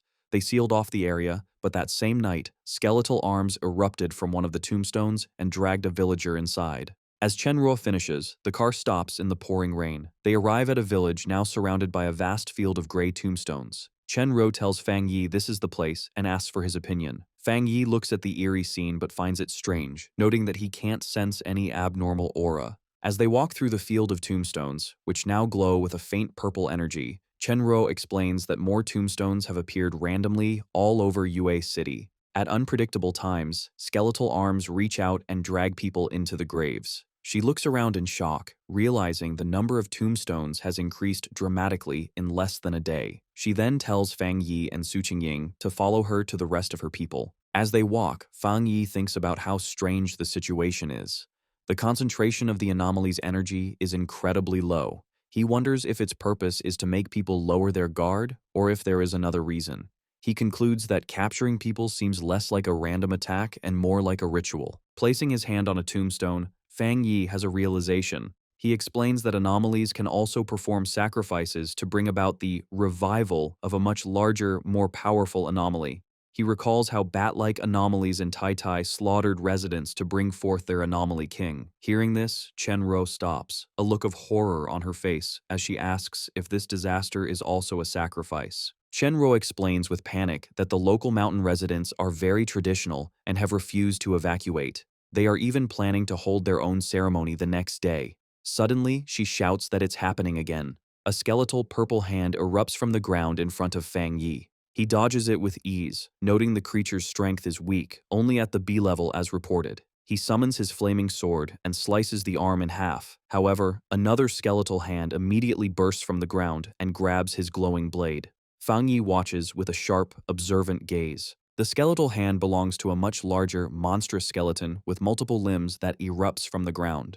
All around them, more skeletal creatures burst from the earth, surrounding Su Qingying and Chenruo. Chenruo shouts in shock, questioning why these creatures are not afraid of Fang Yi's powerful Yang attribute. In moments, a massive horde of glowing purple skeletons swarms the area. Instead of being concerned, a slight smile appears on Fang Yi's face. He thinks his theory seems to be correct, but needs to verify it, remarking that the mission has suddenly become interesting. Amidst the chaos, Chen Ruo plays her flute, surrounded by skeletons as she emits blasts of green energy, slicing them apart. Chen Ruo notes that while the skeletons are not high level, they are relentless because they have no sense of pain. She realizes with despair that their numbers are far greater now and seem impossible to wipe out. Her hope begins to fade as she wonders if even the sealer is powerless. Seeing her struggle, Su Qingying kicks away several skeletons and tells her not to get discouraged. Suddenly, Su Qingying finds herself surrounded by a massive wave of hellish red flames that burn the skeletons around her. She looks on in shock, wondering what this new power is.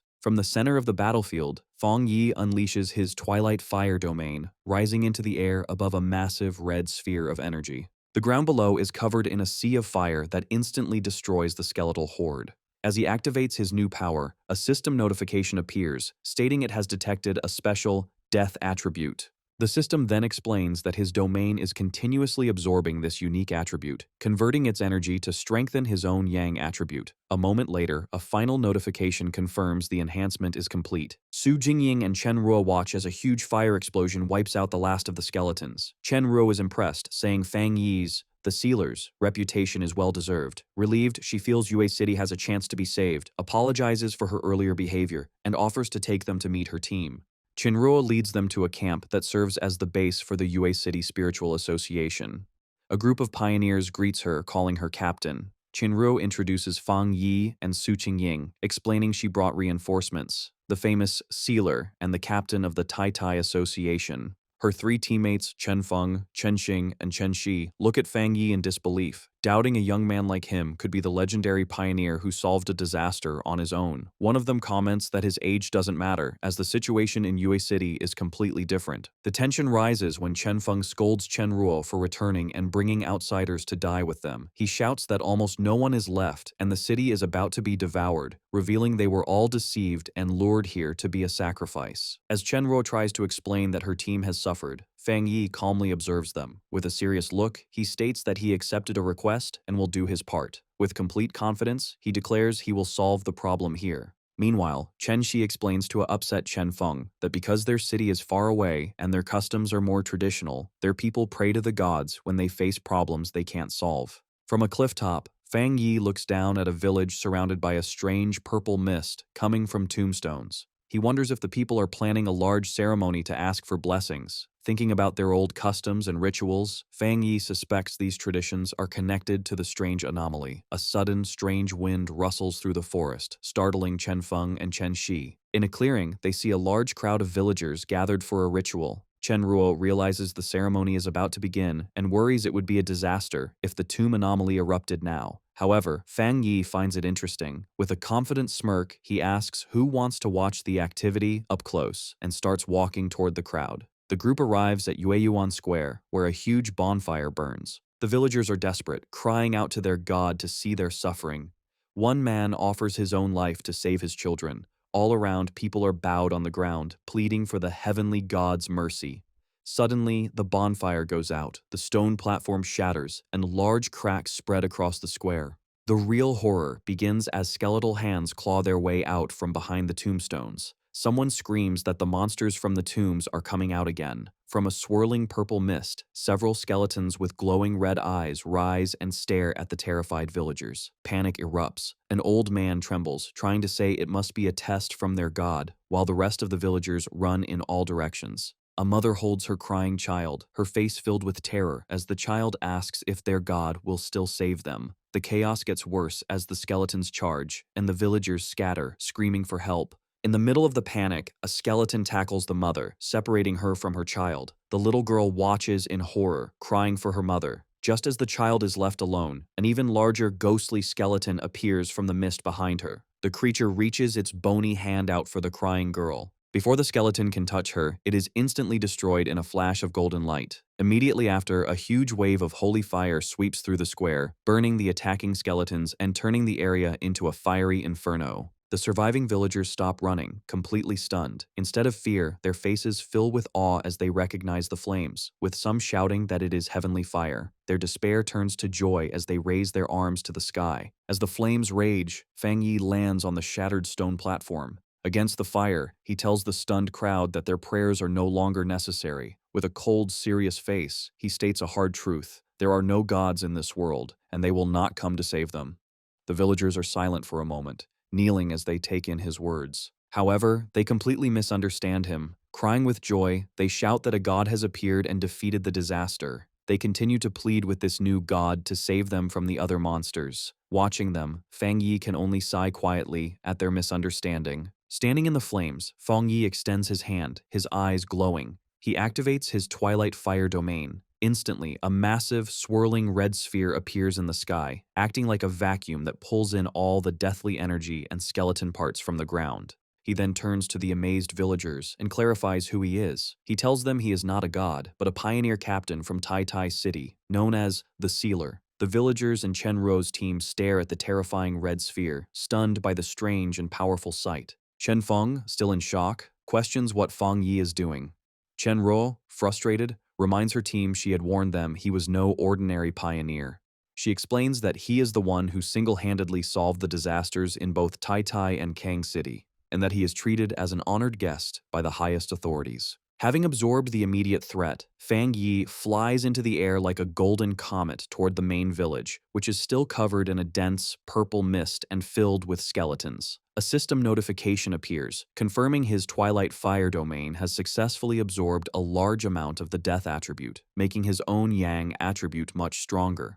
Looking down at the countless skeletons below, he prepares to unleash his new power. He summons his blazing sword, its flames brighter than ever. With a powerful swing, he unleashes a huge wave of fire, declaring he will free Yue City for good. The fire, now mixed with a strange purple color from the absorbed energy, sweeps through the village, burning everything. From a safe distance, a group of survivors watches in disbelief and then cheers. They joyfully shout that the tombstones and skeletons have vanished, celebrating that heaven has not forgotten their city. After the attack, Su Qingying checks her device and reports that the anomaly readings in the Anding district are back to normal. Standing beside her, Chen Ruo confirms the Baimu district is also clear. She explains that only the Jinming district is left, the area with the highest concentration of the anomaly's power. However, as they prepare to move on, Su Qingying's face turns to shock. She urgently asks if they haven't noticed something terribly wrong. She points to the village, explaining that instead of disappearing, the pillars of purple light have actually multiplied, meaning the situation has gotten worse. Chen Ruo also shouts in alarm, confirming a massive energy surge is coming from the Jinming district and that the anomaly's power is rapidly gathering in one spot. Before their eyes, a terrifying event unfolds as a swirling vortex of dark green and purple energy begins to form a monstrous shape. From the mist emerges a giant skeletal being, a new anomaly king, its empty eye sockets glowing with a menacing green light. Facing this huge presence, Fang Yi stands his ground, calm and unafraid. As he faces the new threat, two system windows appear. The first tells him it is analyzing the unknown power it has detected. A moment later, the second window names this strange power, the Death Attribute. The huge anomaly king, covered in green and black energy, glares down at Fang Yi. Its massive size dwarfs the entire village. Floating in the air with his golden aura, Fang Yi stares back, sensing a strange and difficult presence coming from the monster. From a safe distance, Chen Ruo and Su Qingying watch in disbelief. Chen Ruo stammers, asking what this creature is, and says its strange energy is even stronger than the S-class disaster in Tai Tai City. The group realizes this new anomaly king must be the source of the light pillars. Su Qingying shouts a warning, telling everyone that it's about to attack. The anomaly king unleashes its power, sending a swarm of shadowy black tendrils rushing out. The energy washes over Fang Yi, who is shocked by its effect. He feels a powerful, sick force that seems to twist his mind, as if his brain is being poisoned by the creature's presence. He realizes with horror that this is a fully evolved anomaly king, with an aura of death far more powerful than any monster he has faced before. The swarm of black tendrils comes down on Fang Yi, trying to overwhelm him. His face hardens and his red eye glows with focus as he prepares to fight back. He reacts with amazing speed, swinging his flaming sword and slicing through the shadowy arms. As he fights, Fang Yi thinks about the situation. He knows the yang power should naturally beat the dark power, so his flames should be very effective. However, he worries that even his strong yang power is not completely stopping the enemy's attacks. Just as he cuts the tendrils apart, the Anomaly King's power surges again. At the same time, the surviving villagers begin to chant and pray once more, calling for their god to appear. The Anomaly King unleashes its full power. From the outside, Su Qingying looks on with a shocked expression, her eyes wide with disbelief. Inside the storm of energy, strange green tendrils erupt and wrap themselves tightly around Fang Yi's body, holding him still as Su Qingying screams his name in terror. A moment later, his sword falls to the ground and shatters. Far away in Tai City, Lin Yi is suddenly filled with a sense of dread, calling out for her cousin as if she can feel his pain. Pacing nervously in a forest, she tries to calm down, wondering why she is so afraid when it is just another mission for him. She reminds herself how powerful Fang Yi is, but a deep feeling of worry remains. She begins to regret her decision, wishing she had ignored his advice and gone with him. Her anxiety grows as she stares at her phone. Suddenly her phone rings, showing a call from Sister Jiaolan. Jiaolan's voice is serious as she delivers the terrible news. They have heard that Yue City is now completely surrounded by a massive group of tombs, and an official lockdown order has been issued. She then says bluntly that Lin Yi's cousin, Fang Yi, is in trouble. As she speaks, a large group of military vehicles speeds through the mountains, clearly preparing for a major operation. The news that Fang Yi might be dead shocks the Tai Spirit Association. The officials, who had just started to feel hopeful, are now filled with despair. They gather around a table, asking if their greatest hero, the Sealer, has truly died. They wonder if humanity's fight is pointless, if even someone as powerful as him can be beaten. At the Spirit Association headquarters, a high-level meeting is happening. A senior official expresses regret over the situation in Yue City. He says that the appearance of an anomaly king from a B-level threat confirms a key theory. These kings must be killed before they can fully evolve. However, Gu Yuro interrupts him, standing up and asking if this is really the time for theories. She declares she will go to Yue City herself. Another official tries to stop her, reminding her of her importance to Shen City and telling her the military is already handling it. Gu Yuro looks away, thinking grimly about the high cost of their strategy. First, they nearly lost Elder Wu, and now they seem willing to sacrifice Fang Yi. Her frustration boils over, and her body begins to glow with blue energy. She angrily confronts the official, accusing them of being willing to abandon a city just because the fight seems too hard. The man, shocked by her outburst, demands to know what she means. He shouts back that the Sealer went to Yue City on his own. In this dangerous new era, he says, a single mistake leads to death, and it's no surprise that even a hero like Fang Yi could die. Gu Yuro's anger explodes. Her blue aura flares as she questions the official's attitude, asking what the point of fighting is if they are all just going to wait to die. She reminds him of the disaster in Shen City and why Elder Wu risked his life if their plan was to just abandon cities they couldn't easily win. She brushes past several officials who try to reason with her. With a look of complete disgust, she calls them all a bunch of fools. She thinks to herself that she has seen the Sealer's true power and refuses to believe he could be defeated so easily. On the outskirts of Yue City, a huge military convoy has set up a blockade. Inside a command vehicle, Elder Wu watches the situation on a monitor. He explains that this new anomaly king has a variation of the dark attribute, a power they are now calling the death attribute. Sitting with Jiaolan and Lin Yi, Elder Wu guesses that the Sealer's defeat is because he has run into some kind of inescapable rule set by the monster. Elder Wu and Jiaolan get out of their vehicle and are met by soldiers. A soldier reports that their military vehicles cannot break through. Jiaolan asks the soldier to explain. The soldier says that even with all their forces, their attempts to break through have been useless. He explains that Yue City is now covered by a huge number of tombstones. Whenever they send in soldiers, an equal number of tombstones rise up to attack them. He finishes with the grim news that all their frontline soldiers have already been dragged into the graves.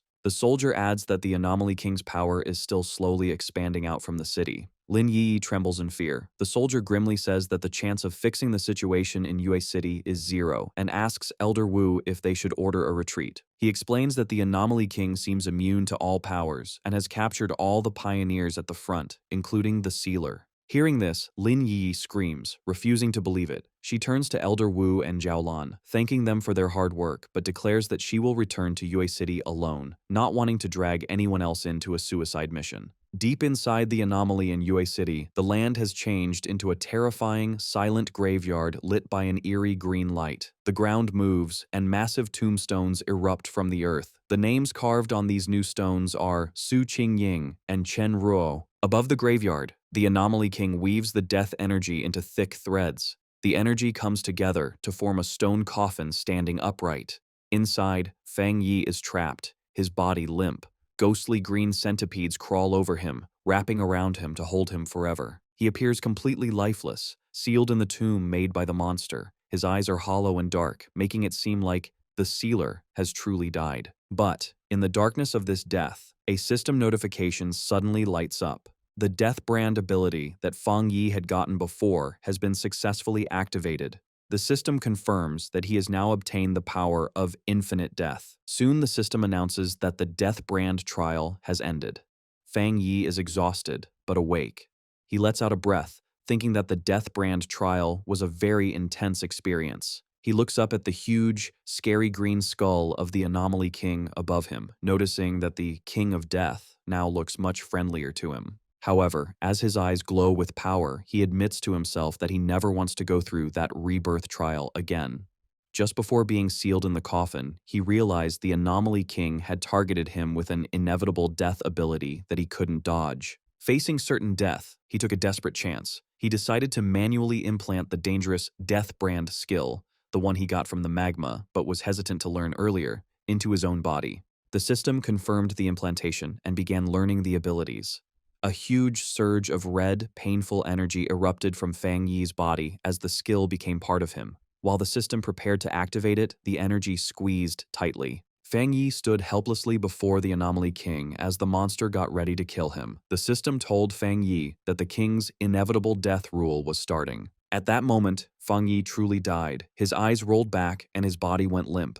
The system confirmed his death, saying step 1 of the ability was complete. However, because Fang Yi was killed by the monster while holding the brand, the system immediately detected the killer. It announced that the death brand had been driven into the body of the King of Death, completing step 2. As Fang Yi's lifeless body fell, wrapped in the monster's dark and deadly energy, the system initiated its final phase. It triggered the death trial while Fang Yi was already dead, explaining how he was able to return to life and why he appeared so exhausted. Standing in the coffin's green aura, Fang Yi has successfully gone through the process. The system explains that the death trial he just experienced was a triple trial designed to test the holder. Fang Yi had to survive 3 terrifying tests to get the Death Brand's 3 abilities.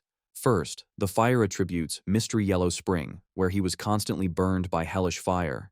Second, the poison attributes Death Collapse, where his body was cursed to break apart endlessly. And finally, the earth attributes Hell Evil Scene, where the gates of hell open to drag him into a burial of evil spirits. Fang Yi thinks to himself, remembering that the pain was so intense it was hard to tell what was real, feeling like an endless cycle of death. However, having passed this hard test with great effort, he has now mastered the skill. His eyes open, glowing with a sharp red light, as he decides that now is the time for the real battle. He looks up with a sharp expression, realizing that he is now resisting the Anomaly King's inevitable death rule. Blue electrical energy begins to surge in his hand, creating a disturbance that the Anomaly King feels. The huge skeleton looks down, confused by the sudden power rising from the coffin.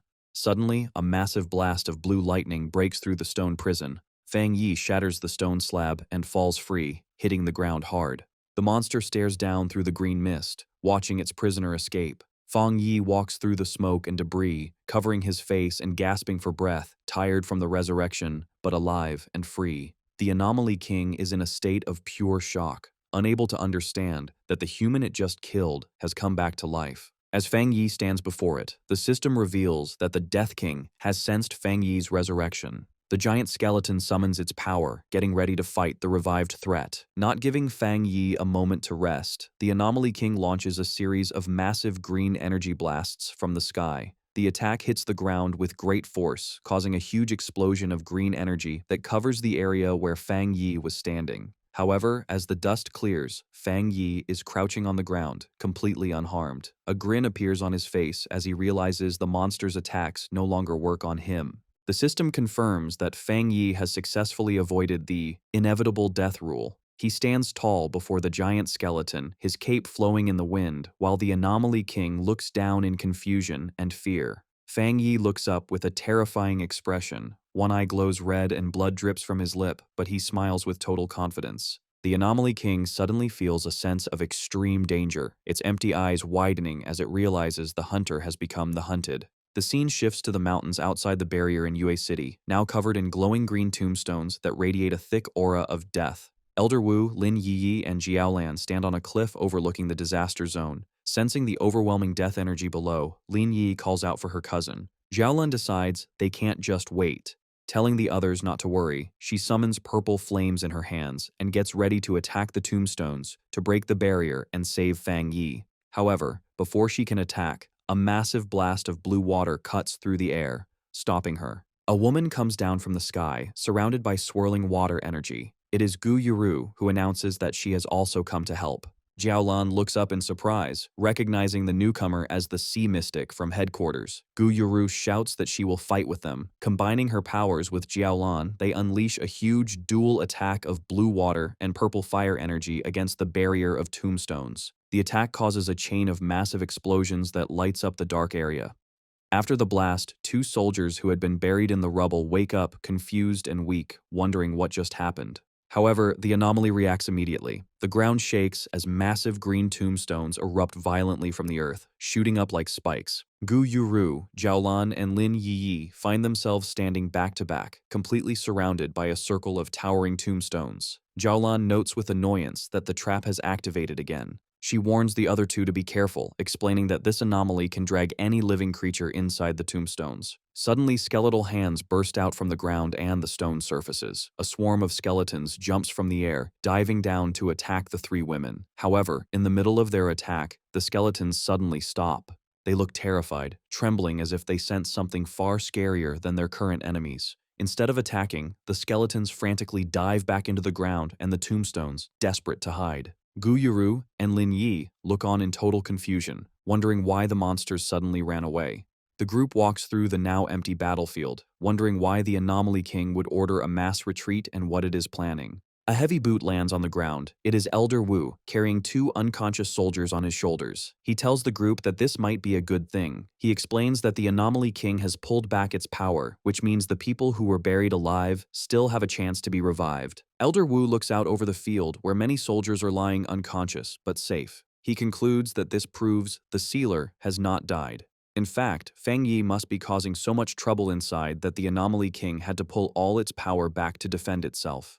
The smoke clears, and Fang Yi's sharp red eyes look out calmly. He is completely unharmed in the center of the battlefield. The system updates the status to Death Count 2. It explains that because the King of Death used its power to kill Fang Yi, it has been pulled into a cycle of death. As a penalty, the monster's power has been weakened by 10%. Fang Yi thinks about the situation, noting that being targeted by the King of Death usually means certain death. He knows this inevitable death rule is what makes this monster so special and dangerous. However, a dark, confident smile appears on his face as he realizes he has turned the tables. He thinks to himself that this inevitable death rule will now apply to the monster. High above, the monster looks down in complete shock, unable to understand why the human is still alive. In a panic, it attacks again, firing a storm of green energy beams from its ribcage. The beams rain down on Fang Yi, who stands there without trying to dodge. The attack hits with full force, causing a huge explosion of green energy that completely covers him. The monster grins, thinking it has finally won, but the system appears again, raising the death count to 3. It announces that because the king killed Fang Yi again, its power has been weakened by another 30%, and it is starting to collapse. The monster's body begins to break apart. Pieces of its face crack and fall off. From the smoke of the explosion, Fang Yi walks out slowly, his body reforming and completely unharmed. The monster stares in absolute horror, its green eyes wide with fear, as it realizes its attacks are only hurting itself. Fang Yi wipes his mouth with a smirk. He mocks the creature, ready to continue this cycle until the monster is completely destroyed. He focuses his mind and fires a massive beam of energy at the monster. However, the monster easily deflects the attack with its hand. A system notice announces that a new mark has been activated. Suddenly, red hellish flames erupt on the monster's body, mixing with its green aura. The monster looks at its arm in confusion. Seizing the opportunity, Fang Yi leaps into the air and draws his sword, which is blazing with intense fire. As he attacks, the system confirms that the monster has received a hellfire burning debuff, causing it constant damage. The monster glares down at him with glowing green eyes, angry at being pushed back. Fang Yi swings his blade with full force, using his heavenly fire slash. The monster blocks the strike with its huge hand, resulting in a violent clash. The impact is huge for the monster. The system updates to show the death count is now 4, and the monster's power has been weakened by a massive 45%. As the energy from the battle swirls, a new system window appears, starting the next stage, the death collapse mark. The effect is immediate and painful. Fang Yi's body begins to crack and break like glass, showing that the cycle of death is starting again. The monster, refusing to give up, grabs Fang Yi and squeezes him tight. It brings him close to its face, trying to scare the human who won't die. However, instead of fear, Fang Yi looks back with a calm, mocking smile. Despite the cuts on his face, he asks the monster to look at its own condition. The monster pauses, confused by his confidence. Suddenly, intense flames erupt around Fang Yi, but he just smirks, unharmed. The flames spread to the monster's hand, and it watches in shock as its own bones turn to ash. The system confirms that the death count has reached 5, and the monster is now weakened by 60%.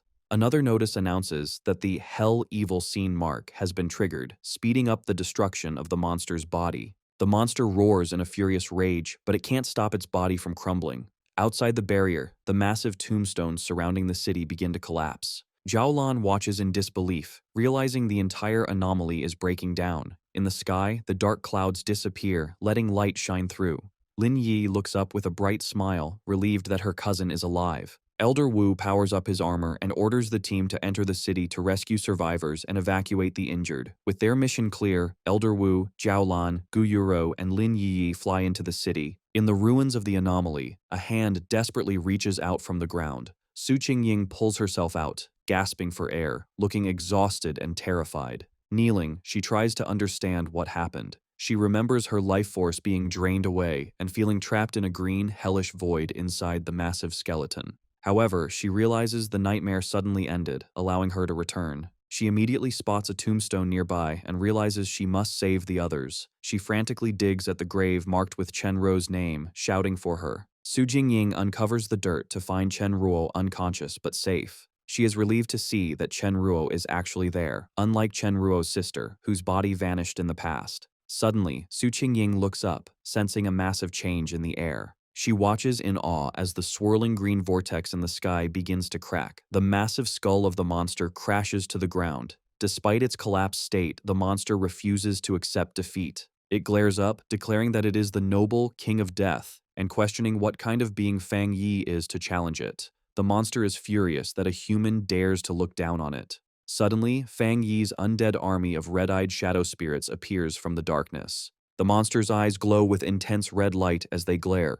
The system announces that the Hell Evil Scene mark has now weakened the monster by 80%. The monster freezes in shock, its face cracking further as it realizes it has no power left. The destruction speeds up. The system progress bar jumps to 100%, and the monster's green soul shatters completely. The system confirms that the monster's ability has been completely weakened and has now been seized by Fang Yi. Fang Yi opens his eyes, which have changed from red to a glowing, mystical purple. The system declares the outcome. The old king falls. The new king ascends. Fang Yi stands victoriously on a high cliff, surrounded by a swirling aura of purple energy, the power of the death attribute he has just claimed. Behind him, the dark clouds part, and golden sunlight shines down on the new king. From the swirling purple energy in the sky, Fang Yi slowly comes down. His body is bathed in a divine light as the dark clouds begin to part, signaling the end of the disaster. On the ground, the survivors watch in complete disbelief. Su Jingying supports the injured Chen Ruo, while Gu Yuro adjusts her glasses, shaking with shock. She can't understand how the Sealer not only survived the Anomaly King's inevitable death rule, but also seemed to summon spirits from hell to swallow the monster. Elder Wu looks up with a mix of awe and a serious realization, thinking that Fang Yi's power might be even greater than they imagined. Fang Yi has done the impossible. He couldn't escape the death rule, so he broke it and seized the power to control life and death itself. Gu Yuro asks Elder Wu if humans are really capable of wielding such power. As she looks at Fang Yi, she sees the ghostly, skeletal face of the Death King over his own. She panics, wondering if the Anomaly King has awakened inside him. However, Jiaolin steps in with a confident smile, telling Gu Yuru to look closer at the battlefield. Across the empty land, a miracle is happening. The shadowy spirits Fang Yi summoned are not attacking. Instead, the people who were thought to be dead are sitting up, unharmed. The death power is being used to save them. Among the rubble, the villagers find Chen Xing, who looks beaten but is alive. As she wakes up, she is confused and groggily asks if she wasn't already dead, confirming she has been brought back.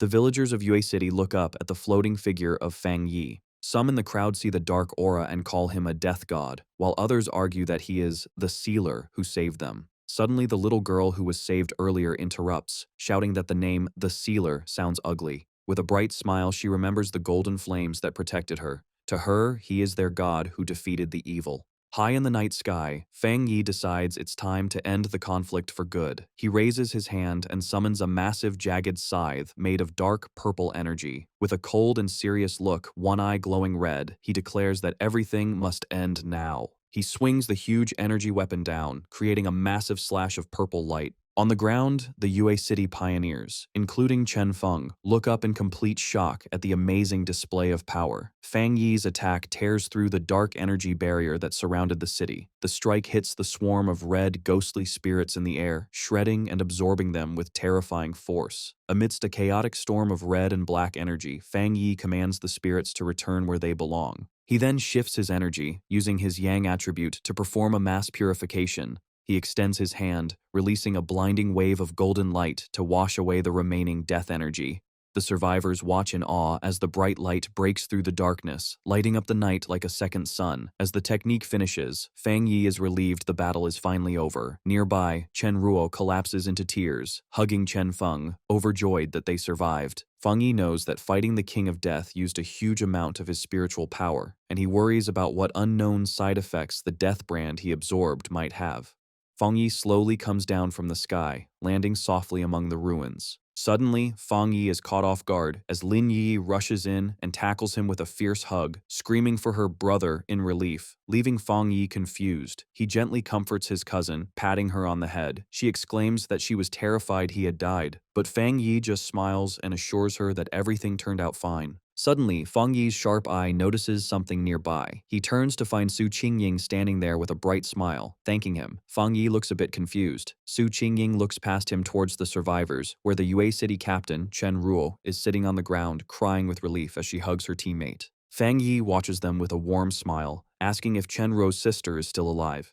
He thinks that amidst all this bad luck, saving her is a rare good thing. Meanwhile, the mood among the leaders is much heavier. Elder Wu receives the final damage report. The scene is grim, with rows of body bags and coffins lined up. The report says that nearly half of Yue City's population was lost, mostly ordinary people. It also says that out of 1,500 pioneers who came to help, 50 are dead, 30 are missing, and over 1,000 are injured. Elder Wu looks down with a serious expression, talking about the need for reconstruction and making sure the victims' families are compensated. Gu Yuro stands behind him, adding that Shen City will also help the ruined city. Jiaolan looks down, feeling guilty and frustrated. She asks her teacher if they can finally make the spiritual energy recovery public, saying she feels useless because they couldn't save everyone while keeping secrets. Elder Wu looks at her kindly but firmly, explaining that such a big decision is not up to them. He says that ordinary people are not as weak as she thinks, and that many have already figured out the truth and are preparing for the future. He places a reassuring hand on her shoulder, telling her she doesn't need to carry the weight of the world. Gu Yuru smiles, saying she originally came to meet the Sealer, but sees her help is no longer needed. The leaders watch as Fang Yi is surrounded by a crowd of cheering pioneers. They realize this battle has made him a central figure for the nation. The crowd chants his name, calling him their god and thanking him for saving them. Meanwhile, the battle's impact is felt globally. Elder Wu knows that publicly revealing that Xia Nation's pioneer, the Sealer, defeated the Anomaly King is a powerful warning to other countries. Spies from various nations scramble for information, frustrated that they still know nothing about his true abilities. Elder Wu understands that once the details of the Yue City incident are out, the world will believe Xia Nation has figured out the king's rule through Fang Yi, something no other nation has done. Because of this fear, other nations will not dare to act against Xia Nation. Fang Yi's victory has secured a huge strategic advantage for his country. Elder Wu addresses his team, ordering them to return and study all the data from the scene immediately. He gives a powerful speech, reminding them that the road ahead is long and they can't rely on the Sealer to solve every problem. Jiaolan and Guyuru smile, agreeing with their teacher. Guyuru says that retirement is impossible for them and that their Shen City team will be the ones to solve whatever comes next. Later, at his villa in Taitai City, Fang Yi is relaxing in a large bathtub, scrolling through his phone. He thinks about the battle. After clearing the area, officials found a dark attribute spirit crystal left by the King of Death and gave it to him as a thank you gift. He holds his phone, counting his rewards. He remembers the Yang attribute spirit crystal Chen Ruo had given him earlier. Two glowing crystals appear before him, the purple dark crystal and the golden Yang crystal. He realizes he now has two top-tier attribute crystals. Fang Yi stands up from the water. He decides to act immediately. Even though light and dark attributes usually clash, he thinks that since the system recognized him as the new King of Death, absorbing the dark energy should be fine. He presses the purple crystal into his chest, letting the dark energy swirl around him. A system window appears, confirming it has detected the dark attribute and identified the spirit crystal. The system announces it is starting an ultimate calculation and begins creating a new technique. Soon after, the system announces a new dark attribute technique called Death Walk. When Fang Yi activates it, his body is covered in purple shadows, and the system explains that the skill allows him to teleport through darkness. He thinks that while it sounds mysterious, it is basically a teleportation skill. To test it, he vanishes from his second-floor balcony and reappears on the floor below. He is satisfied, noting that a skill combining evasion and movement is very valuable in a fight. Fang Yi then checks his internal state. He realizes that after surviving the Death Brand trial, his body has changed to let him absorb dark attribute energy directly. He summons his skeletal avatar and senses his control over dark spiritual power has greatly improved. After absorbing the energy from the Anomaly King's spirit crystal, he feels he is very close to breaking through to the legendary Jinggang realm. He then looks at a cabinet where a golden light glows. It is the Yang attribute spirit crystal, the reward Chen Ruo had promised him. Fang Yi remembers with a bit of humor that after the battle, city officials thought it was too casual for Chen Ruo to give him such a treasure privately. So, they held a big formal ceremony to present it to him, and he even heard they built a statue in his honor. Putting aside the memory, Fang Yi picks up the golden crystal, thinking that having two top-tier crystals is a rare piece of luck. He holds it up to his eye, looking at the pure Yang energy swirling inside. As he channels his power into it, a swirl of fiery red energy erupts around him. The system activates again, detecting the strong Yang energy. Just like with the dark crystal, the system announces it is starting its ultimate calculation to create a new technique from this power source. Fang Yi focuses all his energy on processing the crystal, and the system confirms the new technique is successfully created. Suddenly, a blinding golden light bursts from Fang Yi's body, shining as bright as the sun. The system announces he has a new Yang attribute technique called the Sun God. Surrounded by intense, swirling flames, Fang Yi unleashes the full power of this new ability. The system explains that the Sun God technique lets him summon a sun avatar that can burn through anything. A glowing golden symbol appears on his forehead. High above the city, a huge golden bird made of fire appears in the sky, lighting up everything. On the streets below, a reporter broadcasts the amazing scene while online comments flood in. People joke about being blinded by the light even in faraway cities. The reporter tells the citizens not to panic, suggesting that their guardian, the Sealer, is just getting stronger. Online, people guess that the Taoist god, who had saved them before, is going through another trial. On a Pioneer forum, users confirm the event is in Taitai City and recognize the familiar Yang energy, guessing that the Sealer has a new ability. In a dense, glowing forest, a group of pioneers is taking a break, including Fang Yi's ex-girlfriend, Chu Qingli. A male pioneer in her group praises the Sealer for being so impressive and for embarrassing Country B. He complains about a great prophet from Country B, who had wrongly predicted that the Xia Nation wouldn't survive the first year of the spiritual energy recovery. Chu Qingli looks worried and asks if the prophecy could be true. The male pioneer angrily dismisses the idea.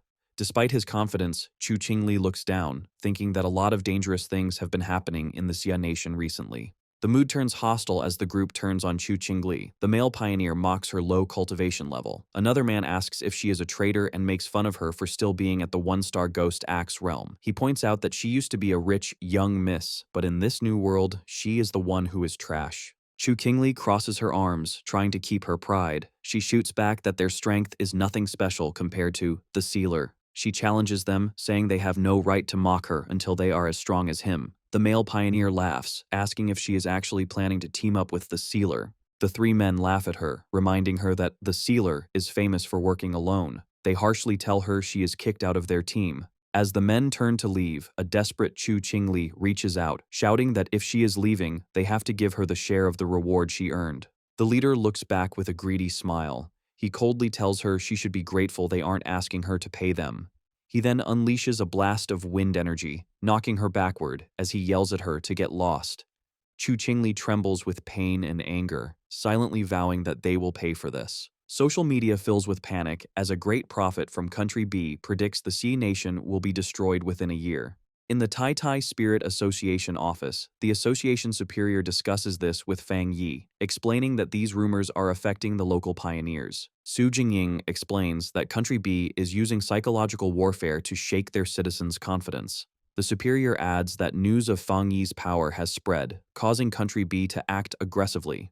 It is even rumored they had manipulated events to cause a near disaster in another city. The superior admits the disaster was strange because all signs pointed to it happening in Country B, yet it almost destroyed their own elite forces instead. To fight the panic, the association decides Fang Yi has to make a public statement. He stands at a computer and, with a single keystroke, sends his message. On his verified profile, Sealer 5, he posts a short, powerful sentence. "The apocalypse won't catch up to my speed of breaking through." The internet explodes. A flood of comments appears, with survivors confirming they saw Fang Yi destroy the Death King. People begin to mock Country B's prophecy. Fang Yi believes the simplest way to shut them up is to state the undeniable fact of his strength. Across the nation, pioneers look at their screens in shock, realizing Fang Yi is breaking through again. They cheer for the god of Great Xia, knowing the hell the prophet predicted has come to their city, but Fang Yi is there to stop it. Meanwhile, at the headquarters of the enemy, the Country B information post, the atmosphere is chaotic. Staff members are frantically working, complaining about the Sealer and his terrifying power. They still haven't managed to get his personal data. The Country B Pioneer Network data expert explodes in anger, shouting at his team for failing to find this one person and threatening to fire them all. Back at the Tai Tai Spirit Association, things have calmed down. Fang Yi tells the superior his statement should keep things quiet. The superior laughs, thanking him. Suddenly, an assistant rushes in with a tablet, looking panicked. He reports that a new restricted area has formed in the western part of the Xia nation due to the collision of two powerful attributes. The military has already sealed it off. Fang Yi asks what kind of attributes are involved. The assistant explains it is a mix of Yang attribute and Dark attribute. Because these two opposing forces are clashing, the area is extremely dangerous but also holds great opportunities. The message adds that Sea Mystic, Gu Yuru, from headquarters, sent the notice specifically for him, inviting him to go the next morning. Fang Yi accepts immediately. He clenches his fist, thinking this is a perfect opportunity to test his two new abilities. Soon after, in the desolate landscape of the western Xia nation, a convoy of military vehicles drives toward a swirling vortex known as the Black Sun Pool. One of the armored vehicles stops, and Fang Yi and Jiao Lan step out. Fang Yi notes they had to bring so many people for monitoring because of the black wind and rain curtain, a natural barrier they have to break through. He stands calmly before the storm, observing the magnificent and chaotic clash between the yang and dark attributes inside. Beside him, the team asks if he is ready. Standing before the massive tornado of dark energy, Fang Yi prepares to face the new challenge. Outside the black wind and rain curtain, a restricted area covered by a massive dark tornado, Jiaolan introduces a group of new arrivals. She explains that they are elite pioneers from the headquarters in Shen City and Haishi City. She notes that these new arrivals are just like Fang Yi, top-tier geniuses at the 3-star spirit creation realm who are expected to reach the Jinggang realm soon. Behind her, the new team members appear, radiating spiritual power. A blue-haired man introduces himself as Wang Lan, the new captain of Haishi City, a 3-star water attribute pioneer. Beside him stands a spiky-haired man named Song Yiming, an elite pioneer from Shen City with powerful wind and fire dual powers. Wang Lan politely apologizes for their late arrival. Jiao Lan addresses the group, reminding everyone of the rules of the restricted area. She challenges them to use their own abilities to break through the dark curtain and enter the zone. Fang Yi stands silently, his red eyes glowing, as he notices the two new captains staring at him. Song Yiming lets out a dismissive snort, unimpressed by Fang Yi. Eager to prove himself, he steps forward and says he will go first. He draws a large blade from his back, ready to show his power. As he channels his energy, he thinks to himself that half the reason he accepted this mission was because of the sealer. He had heard rumors about Fang Yi's rare yang attribute and wants to compare his own strength. Flames erupt from his body as he leaps into the air, activating his dual powers. He combines blue wind energy with his blazing fire sword, boasting that he has the purest fire attribute, and uses the wind attribute to boost its power to the limit. With a massive swing, he unleashes a wave of fire and wind against the dark barrier. Jiaolan notes that Song Yiming is indeed a genius who has developed his two attributes to their peak. Song Yiming lands as the energy from his attack clears a path. He scoffs, saying the dark barrier is just mimicking bad weather and is easy for him to break. Wang Lan then decides it is his turn. He activates his spiritual power, summoning a sharp, blue water construct. As he charges into the dark storm, he forms a protective water umbrella around himself, using his defensive skill to push through the harsh environment. Inside the swirling darkness, the water shield glows brightly. Wang Lan feels the terrifying pressure of the dark climate, realizing that if he had come here right after reaching the 3-star spirit creation realm, he might have died. He looks up in amazement, wondering how the yang attribute and the dark attribute can truly exist together. Ahead of him, the massive vortex of conflicting energies swirls in the sky. Song Yiming holds a bit of dark energy, noting that it feels cold and repels the human body. He thinks just enduring it is impressive enough. Wang Lan is concerned, guessing that maybe Fang Yi can handle the pressure well because his fire attribute is naturally close to the yang attribute. He comments that passing through the curtain is quite difficult. Suddenly, Fang Yi unleashes a burst of golden flame, using a fire slash to cut through the darkness. Wang Lan and Song Yiming are forced to leap away. Wang Lan watches the golden figure streak past, trembling as he recognizes the pure yang attribute. Fang Yi tears through the final layer of the barrier, creating a massive opening of light. He stands casually with Jiaolan and greets the others, saying they have waited a long time. His presence is overwhelming. Song Yiming and Wang Lan stare at him in complete shock, stunned that the sealer moves through the deadly barrier so easily. Wang Lan asks how Fang Yi manages to keep the black wind and rain curtains split open. Fang Yi holds a ball of golden energy and calmly explains that it is simple. He says that as long as one uses a yang attribute that is stronger than the surrounding dark attribute, the darkness can be suppressed.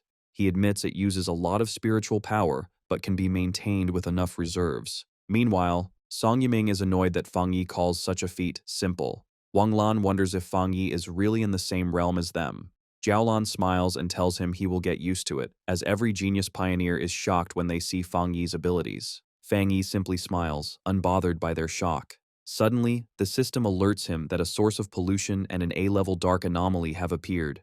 The ground begins to shake violently. Song Yiming looks eager. He says if it is just an A-level anomaly with a dark attribute, he wants to try fighting it. With Fang Yi in the lead, the group rushes toward the source of the disturbance. Ahead of them, 3 mysterious figures walk out from a cave. Fang Yi narrows his eyes and instantly recognizes that these people are from Country B. Jiaolan and Song Yiming are shocked to see others there. Jiaolan realizes these strangers have destroyed the anomaly. She shouts that there are no other authorized pioneers for today and concludes they must be stowaways. Jiaolan demands to know who they are.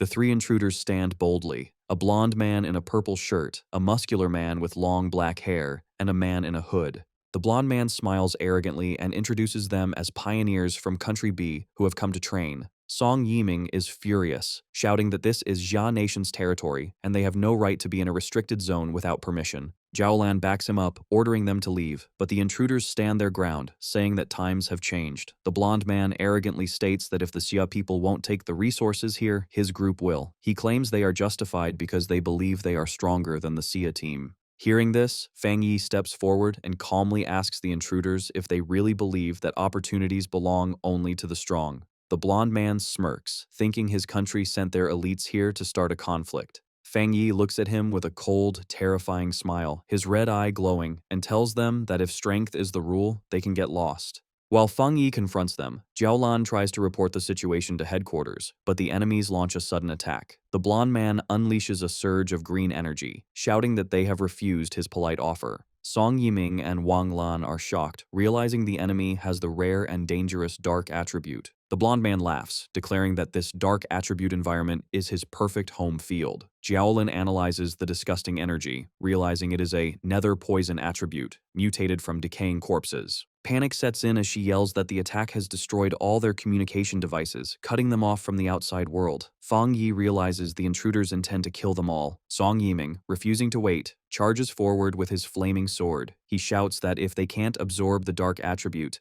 they should just destroy it. Wang Lan tries to stop him, but he ignores the warning. Song Yiming unleashes a massive fireball at the enemy. However, the attack doesn't work as he expects. The green nether poison energy absorbs the fire, causing the fireball to explode violently and send a shockwave back towards Song Yiming. He stands his ground, shocked that his attack has failed. The explosion triggers a massive counterattack. A wave of green energy rushes toward the Zia team. Jiaolan shouts a warning as the deadly mist approaches. The green energy completely surrounds them. Wang Lan reacts just in time, creating a large blue water barrier to shield the group. Inside the barrier, while his teammates are tense, Fang Yi remains completely calm, his red eye glowing as he observes the enemy's power without any fear. The battle intensifies as the blonde man from Country B attacks Wang Lan's water barrier. A huge, shadowy claw tears through the shield, and Fang Yi steps forward, telling the group to scatter. He unleashes a powerful slash of golden energy, cutting through the dark mist and pushing the enemy back. The blonde man is caught by surprise as his attack is stopped. He quickly recovers, floating in the air, mocking Fang Yi as a fire attribute pioneer from Xia Nation. He warns that his teammates are even more useless than him. Suddenly, dark green vines shoot out from the shadows, wrapping around Jiaolan, Wang Lan, and Song Yiming, trapping them in a corrosive mist. Jiaolan shouts a warning to Fang Yi, telling him this enemy has hidden his true strength and is at least at the second level of the Jinggang realm. Seeing the Ji team trapped, the blonde man laughs maniacally. Meanwhile, outside the restricted zone, the military watches helplessly as the massive black wind and rain curtain closes again, sealing the team inside. Jiaolan's subordinate anxiously watches a recording of the blonde man on a laptop, noting grimly that the rumors were true. Someone from Country B has mastered the dark attribute. He analyzes the video, concluding that while the enemy hasn't fully mastered the pure dark attribute, he has a deadly sub-attribute that causes wounds that cannot heal. The blonde man gloats that Fang Yi's partners are poisoned and will soon rot to death, their spiritual power becoming his food. He demands that Fang Yi return with him to the great Country B and become a part of him. Trapped, Jiaolan screams at Fang Yi to fight back. Suddenly, golden flames burst from Fang Yi's body, pushing back the darkness. He mocks the enemy, asking if he hasn't realized something important about their power matchup. Fang Yi activates his bonfire domain, creating a huge sphere of golden light that pushes back the nether poison. He asks the blonde man if he is surprised that the poison has no effect on him. The blonde man is completely confused. With a confident smile, Fang Yi unleashes a massive stream of fire, not at the leader, but at his two subordinates on the ground. Furious, the blonde man sees his defense broken and his men targeted. Fang Yi leaps into the air, taunting him, asking if he isn't going to save them. The blonde man calls Fang Yi arrogant and summons a large sphere of concentrated poison mist, shouting that as long as Fang Yi is human, he cannot escape its power. Ignoring the threat, Fang Yi charges straight into the attack, his flaming sword cutting through the sky. As he gets closer, the blonde man's expression changes to shock. He finally recognizes the nature of Fang Yi's power, realizing with horror that it is the Yang attribute, the one thing that can counter him. Fang Yi raises his flaming sword high, announcing his attack, Skyfire Slash. With a powerful swing, Fang Yi slices through the enemy's defense and body, cutting the blonde man in half. Filled with disbelief, the blonde man can't understand how a human could master a power so close to that of an anomaly king. His body falls apart, leaving him confused and defeated. Song Yiming and Wang Lan watch in absolute shock. The blonde man coughs up blood, but refuses to die. Using the area's dense dark energy, green vines pull his two halves back together. He shouts that because the dark attribute is so rich, Fang Yi can't kill him. Fang Yi floats in the air with a bored look, thinking to himself that the nether poison attribute is too weak and its ability to heal is terribly low. He decides that this opponent doesn't even require his ultimate move. Suddenly, the blonde man looks at his hands in confusion, realizing his regeneration has stopped. He screams, asking why he isn't healing anymore. Fang Yi snaps his fingers. The energy he had planted behind the enemy explodes violently in a burst of golden light, destroying him completely. He lands softly, walking away from the charred remains with a cool attitude.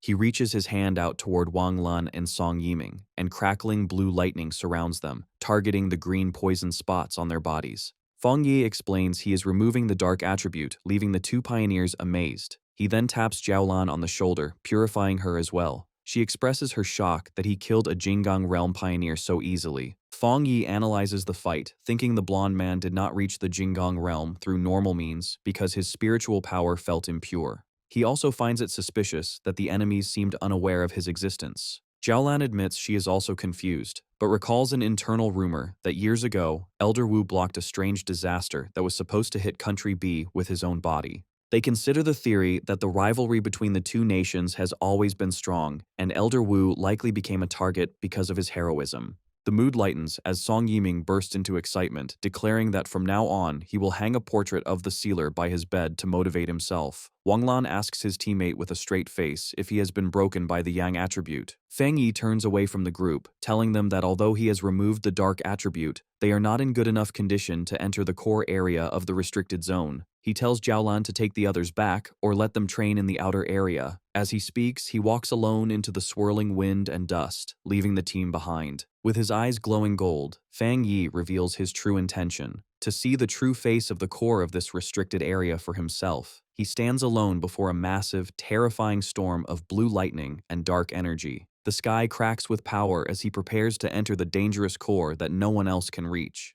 As Fang Yi walks into the storm of the restricted area, Jiaolan, Song Yiming, and Wang Lan watch. Stunned by his bravery, Song Yiming watches in disbelief. Wang Lan asks Jiaolan what their chances of success would have been alone. Jiaolan smiles bitterly, admitting she used to be the top candidate to succeed Elder Wu, but since the sealer arrived, she has accepted second place. Song Yiming and Wang Lan are shocked that their proud leader's personality has changed so much. Suddenly, the dark energy in the sky crackles violently. Song Yiming panics, shouting about what is happening. Sensing danger, Jiaolan screams at her teammates to dodge. A defensive barrier is raised just as a massive wave of dark energy erupts in a gigantic explosion. Despite their defense, Jiaolan, Song Yiming, and Wang Lan are sent flying. The explosion leaves huge trails on the ground. Battered and lying on the scorched earth, the three pioneers realize this destructive power is the true face of the restricted area's core. They look up in awe at the terrifying landscape, resembling a giant fiery eye matching the satellite images they had seen. Jiaolan points out that Feng Yi is ahead of them, floating in the center of the storm. Fang Yi hovers, his body a conduit between golden fire wings and jagged spikes of dark purple energy. He looks at a sphere of dark power in his hand, confused as he senses a strange reaction. He realizes that these two opposite attributes, yang and dark, are slowly merging into a new type of spiritual power. The two energies swirl together in a chaotic vortex. The system alerts Fang Yi that it has detected a great change of heaven and earth involving the collision of yang and dark attributes. The reaction intensifies, and Fang Yi's body seems to split, half becoming a skeletal shadow and the other half burning with golden light. The system announces the birth of a brand new, unknown attribute, Turbid Yang. Fang Yi holds the stable, fused energy. The system immediately begins acquiring data to write a new technique based on this power. Fang Yi focuses, drawing the swirling vortex of purple and black energy into his head, absorbing the new attribute. His eyes suddenly glow with a blinding white light. The system confirms he has a new technique, the Spirit Turbid Eye technique, a power that controls infinite changes, dealing with illusions and reality. The dark energy in the crater suddenly vanishes, sucked dry by the vortex. Song Yiming is dumbfounded, wondering if the dark attribute merged with the yang attribute to create a monster. Jiaolan notices something strange about the atmosphere. She asks if the others feel it. They realize that while this new spiritual power looks terrifying, the natural repulsion and fear usually caused by the dark attribute have disappeared. Wang Lan suggests they cultivate using this pure energy. Jiaolan agrees, and the three pioneers sit in meditation within protective spheres, eager to absorb even a small amount of this high-level energy.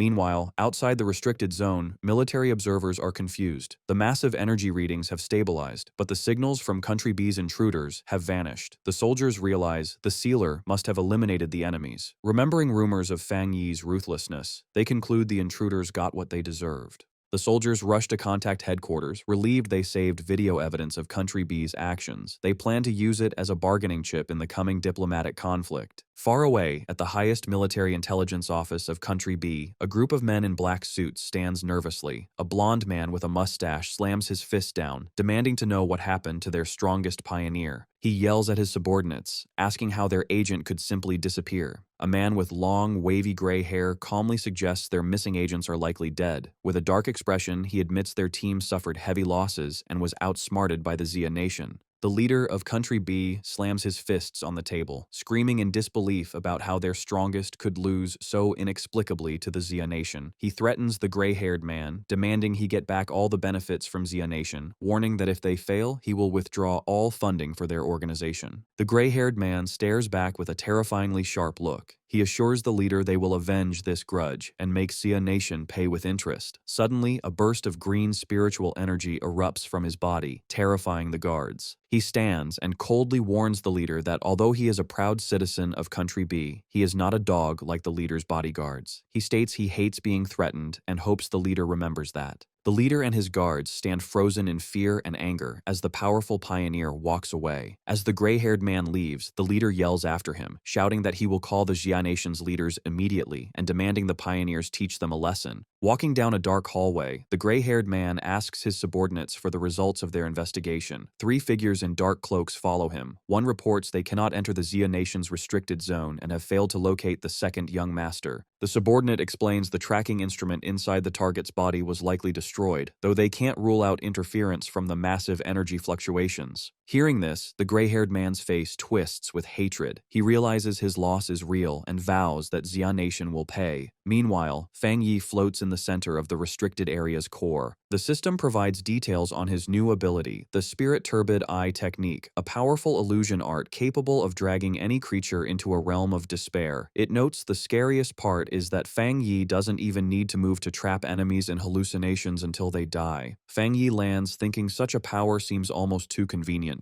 However, the moment his feet touch the ground, a sharp pain shoots through his body, causing him to freeze as his energy fluctuates wildly. He drops to one knee, coughing violently as his body struggles to contain the power. Wiping blood from his lip, Fang Yi remarks on how tyrannical the dark power is. Dark purple energy surges around him, and he realizes that even though he created a new attribute, the energy is still fighting back with a severe backlash. Despite the pain, a twisted, excited smile appears on Fang Yi's face. He finds the situation interesting, admitting it has been a long time since he faced such a difficult challenge. Inside a meeting room of the Country B Pioneer League, members discuss their recent failure. One finds it hard to believe their ultimate weapon was crushed by the Xia Nation. Another wonders if the failure was due to side effects. Suddenly, the gray-haired pioneer leader strides in with a terrifying presence. Without hesitating, the leader unleashes his power. Dark, ghostly shadows attack the members as he sarcastically comments that they seem to have unique insights. He orders a terrified subordinate to serve as bait for their next experiment.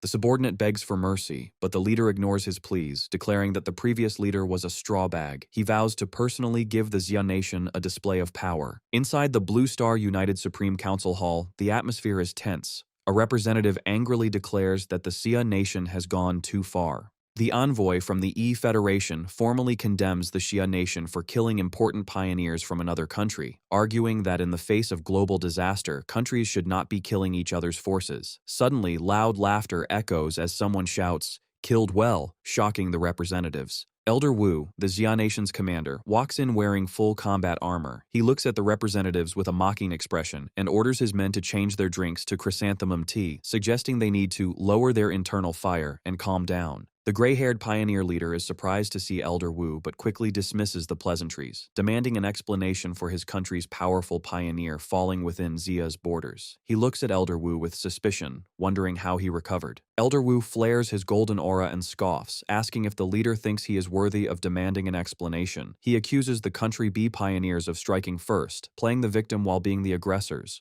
The gray-haired leader asks for proof of the accusations, though fear gnaws at him. If Elder Wu has truly returned to his peak, then all their plans are already in danger. Elder Wu calmly raises a remote and says that if proof is what he wants, then proof is exactly what he will give him. On the screen behind him, a video shows the blonde leader and his team, proving that Country B's pioneers illegally crossed the border to steal resources. Elder Wu narrates that the intruders destroyed their own recording equipment but were killed in self-defense by Zia's pioneers.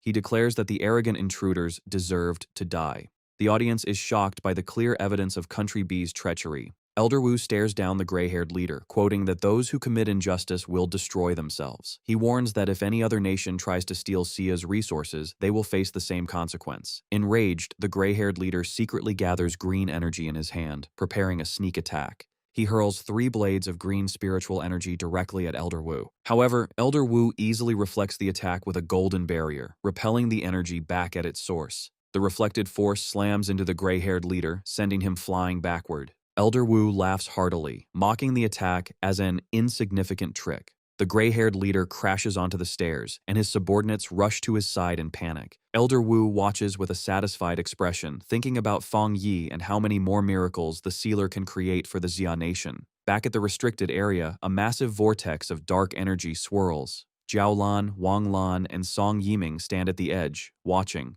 Jiaolan looks deeply concerned, fearing that the sealer might be in trouble.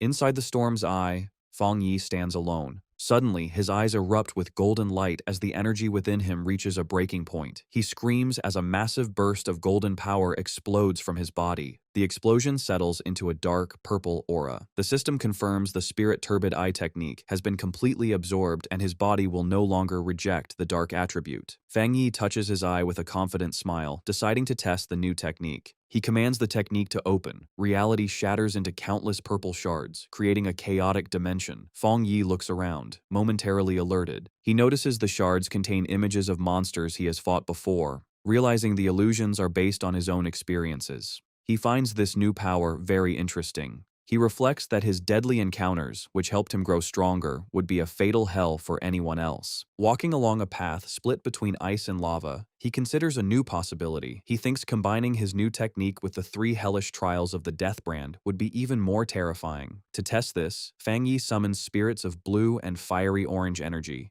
The conflicting energies swirl violently, creating a vortex. Suddenly, the system reports a massive spiritual power overflow, announcing he is about to break through to the legendary Jinggang realm. Feng Yi stomps his foot, shattering the ground. A confident smile spreads across his face as he welcomes the sudden advancement. A massive bolt of blue lightning strikes. From the blinding light, a gigantic golden armored avatar manifests. Feng Yi leaps into the air and charges straight at it. His attack collides with the avatar in a blinding explosion, shaking the entire dimension. Outside, Jiaolan and Song Yiming feel the energy fluctuation. Jiaolan's eyes widen as she exclaims that Feng Yi is about to break through to the Jinggang realm. The clash erupts in a massive explosion of golden light and blue lightning. After the blast, Feng Yi floats in the air, surrounded by crackling energy. He looks calm but slightly confused, questioning if that was all the trial had. A predatory smile spreads across his face as his red eye glows. He decides it's his turn to fight back. The golden avatar strikes down, but Feng Yi stands his ground, raising a barrier and unleashing his limitless dark world. With a determined shout, he unleashes his divine thunder tempering technique. He channels this immense power and launches a counterattack, sending a massive blast of blue lightning at the golden avatar. The lightning strikes, causing a huge explosion that rips through the dimension. The system confirms the breakthrough is in progress as Feng Yi absorbs a torrent of golden and purple lightning. He has successfully reached the first level of the Jinggang realm. Feng Yi descends from the sky in a golden aura, pleasantly surprised he has broken through to the Jinggang realm here. He gathers massive power in his hand, his eyes glowing red, and with a simple swing, unleashes a devastating force that shatters the surrounding rocks. The impact is so strong Jiaolan and Song Yiming struggle to stand, the sheer force of his spiritual power overwhelming them. The storm from his breakthrough blows debris everywhere, tossing an armored vehicle into the water like a toy. An observer monitoring the situation is shocked as the energy data instantly exceeds the maximum limit, suspecting a major breakthrough. Watching the golden glow on the horizon, the team realizes the sealer has successfully advanced to the Jinggang realm. Jiaolan stands at the edge of a massive crater, noting that the restricted area's spiritual spiritual energy has been drained dry. Fang Yi absorbed almost everything, leaving only a tiny fraction. Wang Lan, surprised, comments that Fang Yi is like a bottomless pit, but admits it is better for the sealer to have the energy than for enemies from Country B to steal it. The three pioneers land near the center of the phenomenon to meet him. Suddenly, Song Yiming is completely shocked by the presence he feels. From the blinding light, Fang Yi walks toward them, emitting an aura so heavy it feels like a mountain is crashing down on them. Despite the pressure, Wang Lan cheerfully takes a photo with his phone, deciding to use it as a wallpaper to bless his own breakthrough. Song Yiming sweats nervously, wondering how powerful Fang Yi has become. Our guy emerges from the golden light looking calm. He greets the group casually, as if he didn't just cause a massive energy storm. Jiaolan looks at him with deep admiration, thinking if he was once a sharp sword, he has now become a divine sword shining with immense power. The group marvels at the situation, reflecting on how difficult it is for a pioneer to cross the half-step gap to the Jinggang realm, yet Fang Yi grew so powerful in such a short time. Jiaolan smiles, thinking Fang Yi has given her a huge surprise and is a true blessing for the Xia nation. Looking at his back, she envisions a future where he shines brightly, believing he will soon stand shoulder to shoulder with her teacher, Elder Wu, or perhaps even surpass him. Meanwhile, news of the event explodes online. Reports confirm the sealer has broken through again in the Xia nation's western region. Comments flood in as people realize the S-level restricted area was sucked dry by him. Citizens celebrate their country gaining another Jinggang realm expert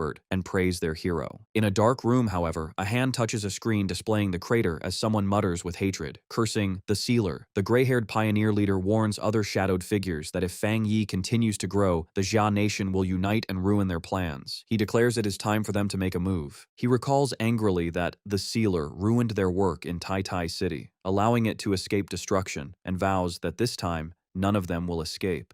A woman with long nails steps forward, revealing 2 photos of Fang Yi. She explains her followers hacked into the Pioneer mobile database and found these pictures to uncover his true identity. The gray-haired pioneer leader holds the tablet with a wicked grin, telling her he doesn't care what methods they use as long as they succeed. He expresses pleasure at their cooperation, looking forward to revealing the sealer's true face. At 3:00 a.m. in a city, a massive red beam of light shoots down, striking a high-rise building. On the rooftop, Jiang Lu finishes his cultivation, surrounded by a swirling red fire aura, satisfied with his hard work. He laughs triumphantly, celebrating his advancement to the 2-star spirit creation realm. Feeling confident, Zhang Lu poses for a selfie, eager to check how people online are worshipping the phenomenon he caused. However, his attention is caught by a specific notification. He reads a news report about the sealer breaking through a restricted area and the stir it caused online. Zhang Lu blushes with amazement, realizing Fang Yi has improved yet again. Inspired, he punches the air with determination, thinking that if a genius like the sealer is working so hard, he cannot be satisfied with a small breakthrough. Looking at an image of Fang Yi, he feels strong enough to follow in his footsteps.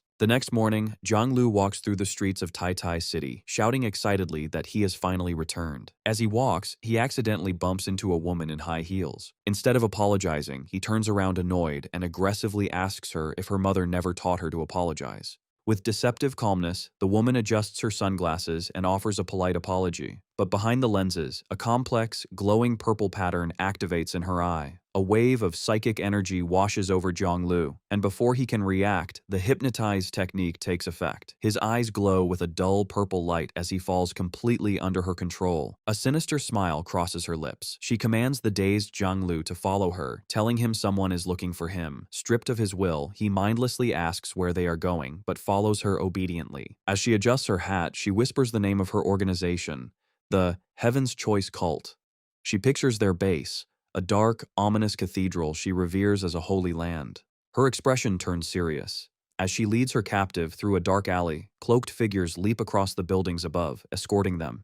She reinforces her mission, to infiltrate Tai Tai City, and not to disappoint the leader she calls Father. The woman vows to make Fang Yi's home base their new territory, declaring that the Heaven's Choice cult will soon shine over the entire nation. Zhang Lu wakes up in a dark, terrifying place identified as the Repentance Room of the Heavenly Chosen Church's headquarters in Tai Tai City. He screams in agony as he is tortured, shouting that he doesn't know the person they are asking about, He realizes he can't control his own mouth and remembers being hypnotized, understanding he has been brainwashed. These cruel people are trying to force information out of him about his future master, Fang Yi. He finds strange comfort in the fact that he genuinely knows nothing. In a grand hall, a subordinate reports to a woman dressed as a nun, asking if the prisoner has spoken. The woman prays and explains that although she forced him to speak, he seems too ignorant to be useful. The subordinate worries, questioning if Jiang Lu is even qualified to be bait. He expresses concern that the sealer might not come to save such a person. The woman declares she will increase the torture, determined to complete Father's mission. At the Tai Tai Spirit Association office, Fang Yi and Su Qingying sit across from two strangers. Su Qingying asks if they came to Tai Tai City to ask for help finding Jiang Lu. One of the men, Jiang Lu's friend, explains that Jiang Lu came to the city to find the sealer and become his apprentice, but vanished upon arrival. The red-haired man explains they received a tip that Jiang Lu was taken by a mysterious group known as the Heavenly Chosen Church. Su Qingying and Fang Yi look shocked. Su Qingying recognizes the name as an evil cult supported by pioneer forces. The red-haired man admits his group has no confidence in fighting such a powerful place, which is why they came to ask Fang Yi for help. Su Qingying explains more about the enemy. She describes them as a group that opposes the Spirit Association and specializes in mental attacks. She adds that they operate as an ordinary church to infiltrate the common population, with their main headquarters in Chuanxi City, where they have nearly 1 million believers. She explains that while the local Spirit Association has tried to strike them down, the cult is elusive. Fang Yi becomes alarmed, realizing that if the cult's headquarters is in Chuanxi City, their presence here means they have infiltrated Tai Tai City. Su Qingying urgently says she must notify the association to search the city. A sharp smile appears on Fang Yi's face as he reveals the truth. He notes that the cult sneaked in unnoticed and took the person looking for him. He concludes that the Heavenly Chosen Church is actually coming for him. Fang Yi sits in deep thought. He reasons that since this elusive organization traveled thousands of miles to target him, it would be difficult to find clues if they intentionally stayed hidden. His expression turns serious. He suspects the idea of them infiltrating Tai Tai City is misleading. Su Jingying and the red-haired man look at him in surprise. Fang Yi asks for confirmation that Chuanxi City is currently the place in the Jia Nation with the fewest spiritual anomalies.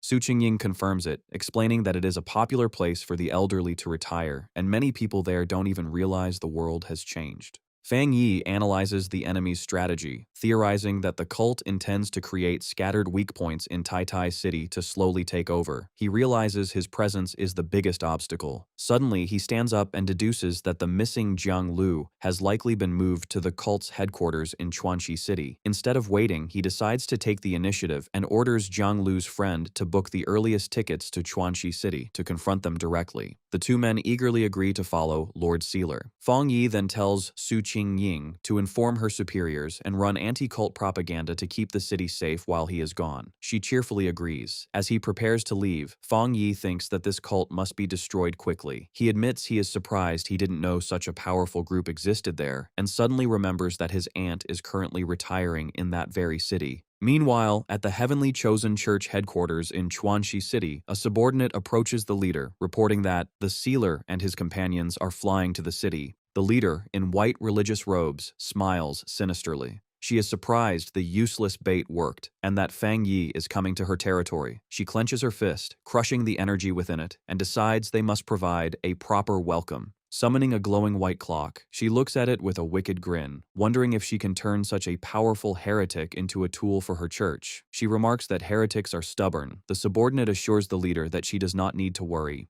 The woman agrees with a sinister smile. She turns away, her body erupting with dark purple energy, and declares that there is only one fate for heretics: to have their bodies burned and destroyed. At the Chuanxi airport, which looks surprisingly peaceful, Fang Yi finds it amazing that flights in the Xia Nation are still running. As they walk through the terminal, one of his companions explains that flights are becoming rare, and if the Spirit Association hadn't helped them book tickets, they likely wouldn't have made it. Later, in a quiet wooded area, Jiang Lu's friend asks Lord Sealer where they should go next. Fang Yi tells them they don't need to go anywhere, they just need to wait. The two companions look at each other, confused by this unexpected command. Fang Yi holds up a finger, signaling for silence. With a sharp look, he tells the group to listen, having detected the enemy's presence. He announces that their hosts have arrived. A group of cloaked figures emerges from the thin air surrounding them. These enemies float in the air wearing dark hoods, their faces wrapped in bandages and their eyes glowing with a hypnotic purple spiral pattern. Fang Yi immediately warns his companions to be careful. He reminds them that the heavenly chosen church specializes in mental attacks and orders them not to look directly into the enemy's eyes.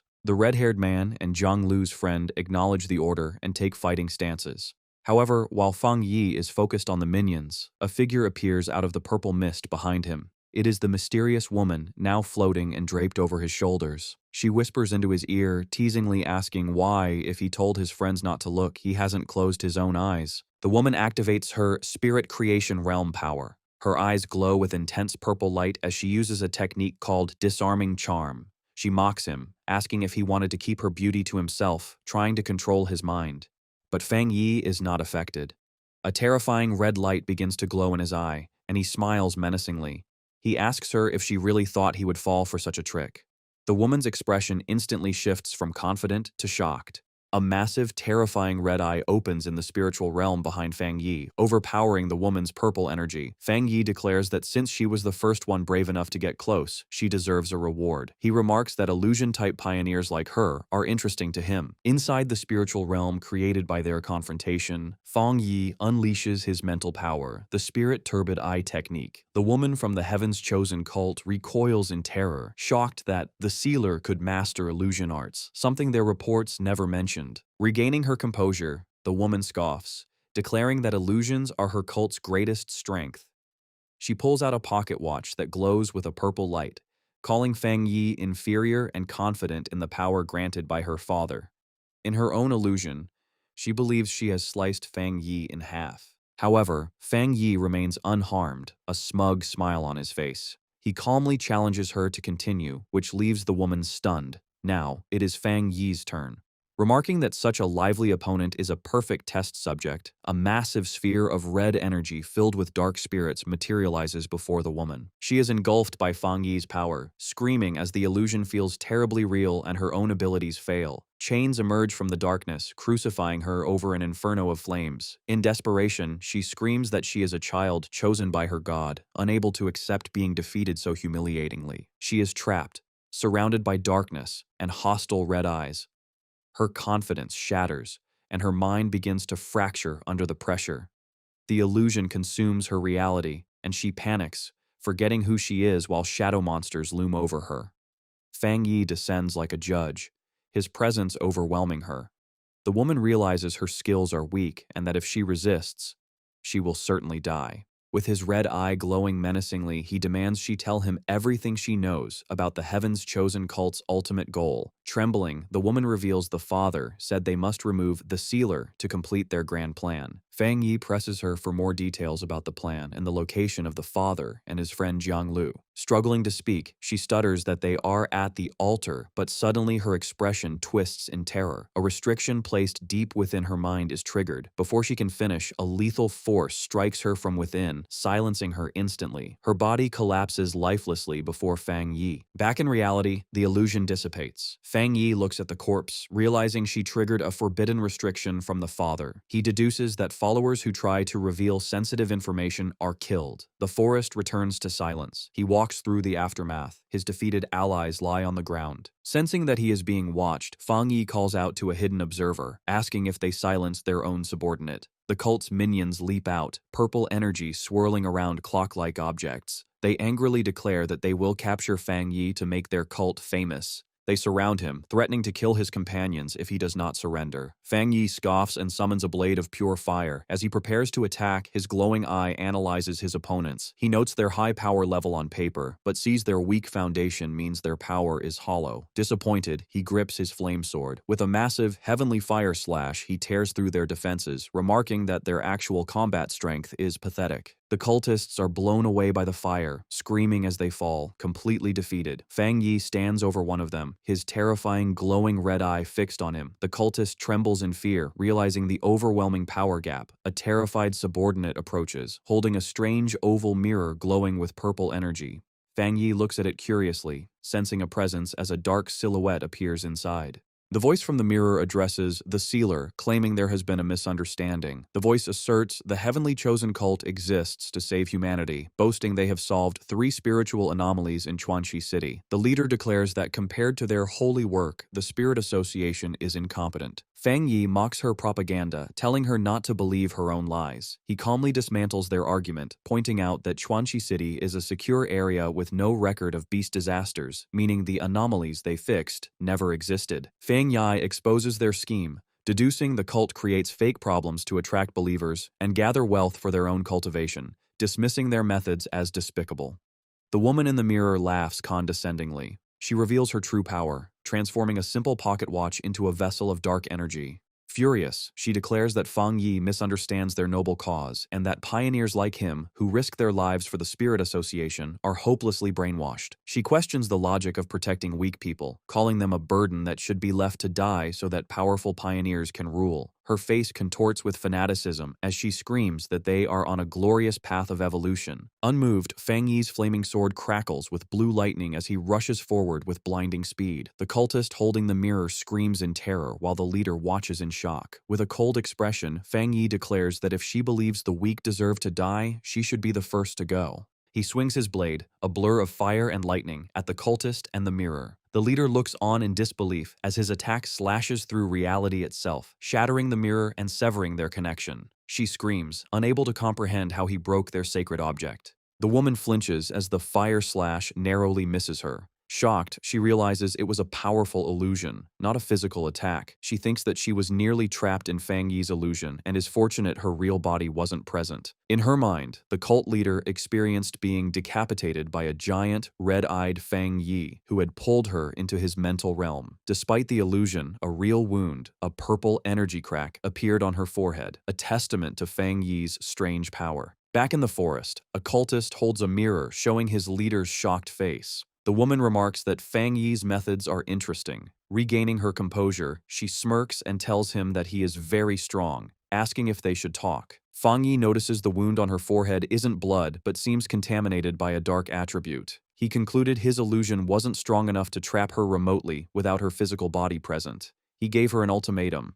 She and her cult must leave Chuanxi City within 3 days. He knows this is a warning, and if she refuses, there will be a major move after 3 days. As blue electric energy crackles in his hand, he demands they release the person they captured. Knowing the cult won't retreat easily, he decides to play it by ear. The woman smiles and agrees to the deal, stating the Heaven's Chosen cult will withdraw from Chuanxi City. She added that she would return his companion in 3 days as long as she could leave safely. Inside the mirror, 2 cultists throw an unconscious Zhonglu to the floor of their base. Fang Yi calmly accepts her conditions. With the deal made, the purple portal closes violently. The cult leader bids Fang Yi farewell as dark energy surges. The connection severed, triggering a backlash that engulfed the remaining minions. They screamed for their father to save them, but were consumed by the energy while Fang Yi shielded himself with a barrier of light. In the battle's aftermath, the mental strain is too much for one of the men, who screams in terror. Fang Yi turns his attention to Jiang Lu's friends. To snap him out of it, Fang Yi slaps the man, waking him from his stupor. Fang Yi calmly explains the situation, assuring him that Jiang Lu is not the enemy's main target and will likely be returned in 3 days. He instructs them to follow him to the Chuanxi City Spirit Association to wait.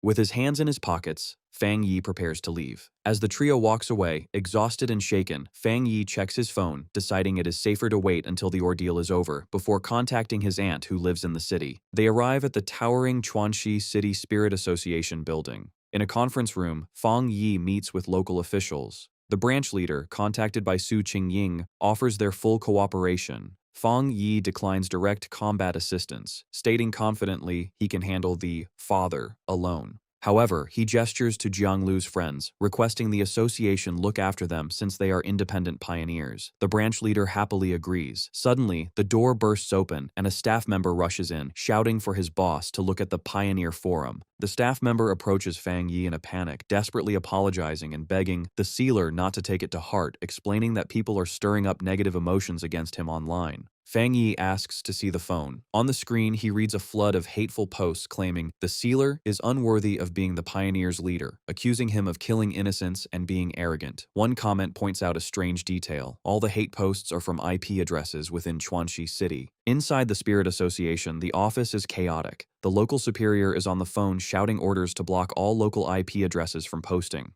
He realizes with dread that the Heaven's Chosen cult must be cleared out immediately, or they will become a massive disaster. Meanwhile, at the cult's headquarters, the cult leader preaches to her followers in a dark cathedral. She claims to have foreseen a future where the chosen ones are trapped in a cage of fire, twisting the truth by saying the lightning and fire they faced were malicious obstruction by their enemies. Floating above her followers, she paints Fang Yi as a villain, accusing the sealer of murdering their members and declaring they must remove this evil obstacle. The cult's propaganda machine goes into full effect. A giant hologram is projected onto a skyscraper, showing a manipulated video of Fang Yi attacking someone, framing him as a monster. The crowd below cheers for the cult's justice. The propaganda works. A massive protest fills the streets with citizens carrying banners proclaiming the cult as the world's savior and accusing the Spirit Association of feeding the city to demons. The angry mob gathers outside the Spirit Association building, shouting that harming the cult is the same as harming the city. High above, Fang Yi stands by a window, looking down at the brainwashed citizens with a cold expression. Inside the office, the mood is grim. The branch leader sits with his head in his hands, lamenting that the association has lost all public support. He approaches Fang Yi, explaining helplessly that as pioneers, they cannot use force against ordinary civilians. Fang Yi interrupts him, bluntly telling the official not to worry and that he never expected much from them in the first place. Fang Yi realizes the cult is using the people of Chuanxi City as weapons and hostages, but he considers these to be petty tricks.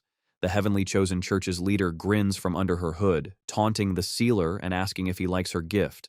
She declares that since all citizens are her puppets, he would have to destroy the city to destroy the cult. Deciding to retreat, she orders her subordinates to leave and return the trash they captured, mockingly claiming that her cult is merciful. One of her subordinates throws a body toward the angry crowd below. As it falls, a massive explosion rocks the Spirit Association building, shattering the windows. A blinding golden light erupts, causing the mob to shield their eyes and scream. The church leader looks back in confusion, realizing something unexpected is happening. Fang Yi floats outside the skyscraper, engulfed in a terrifying aura of golden flames. He coldly reminds them that if they did not leave within 3 days, they would face the consequences. The cultists stare up in shock, wondering if he isn't afraid of causing a massacre. The cult leader has miscalculated. As powerful energy surrounds her, she screams in frustration, admitting she should have killed the hostage earlier. She then asks if he truly doesn't care about the lives surrounding them. Fang Yi mocks the cult leader, telling her there is something she doesn't know. He swings his sword down, revealing his technique is designed to counter dark attribute anomalies. The woman is shocked as the massive fire slash strikes her subordinate. Using his speed, Fang Yi vanished and reappeared behind her, catching her off guard. He brought his sword down, forcing her to summon a magical barrier to block the heavy blow. Locked in a stalemate, Fang Yi stares into her eyes with a cold, red glow. He smiles menacingly and asks a chilling question, deducing that she is not actually human. The woman's expression shifts to surprise. A crack opens on her forehead, glowing with purple light, as she admits she is impressed that he figured it out. The crack widens to reveal a large, monstrous purple eye. She stares back, admitting that nothing can escape his sharp vision, fully revealing her non-human nature.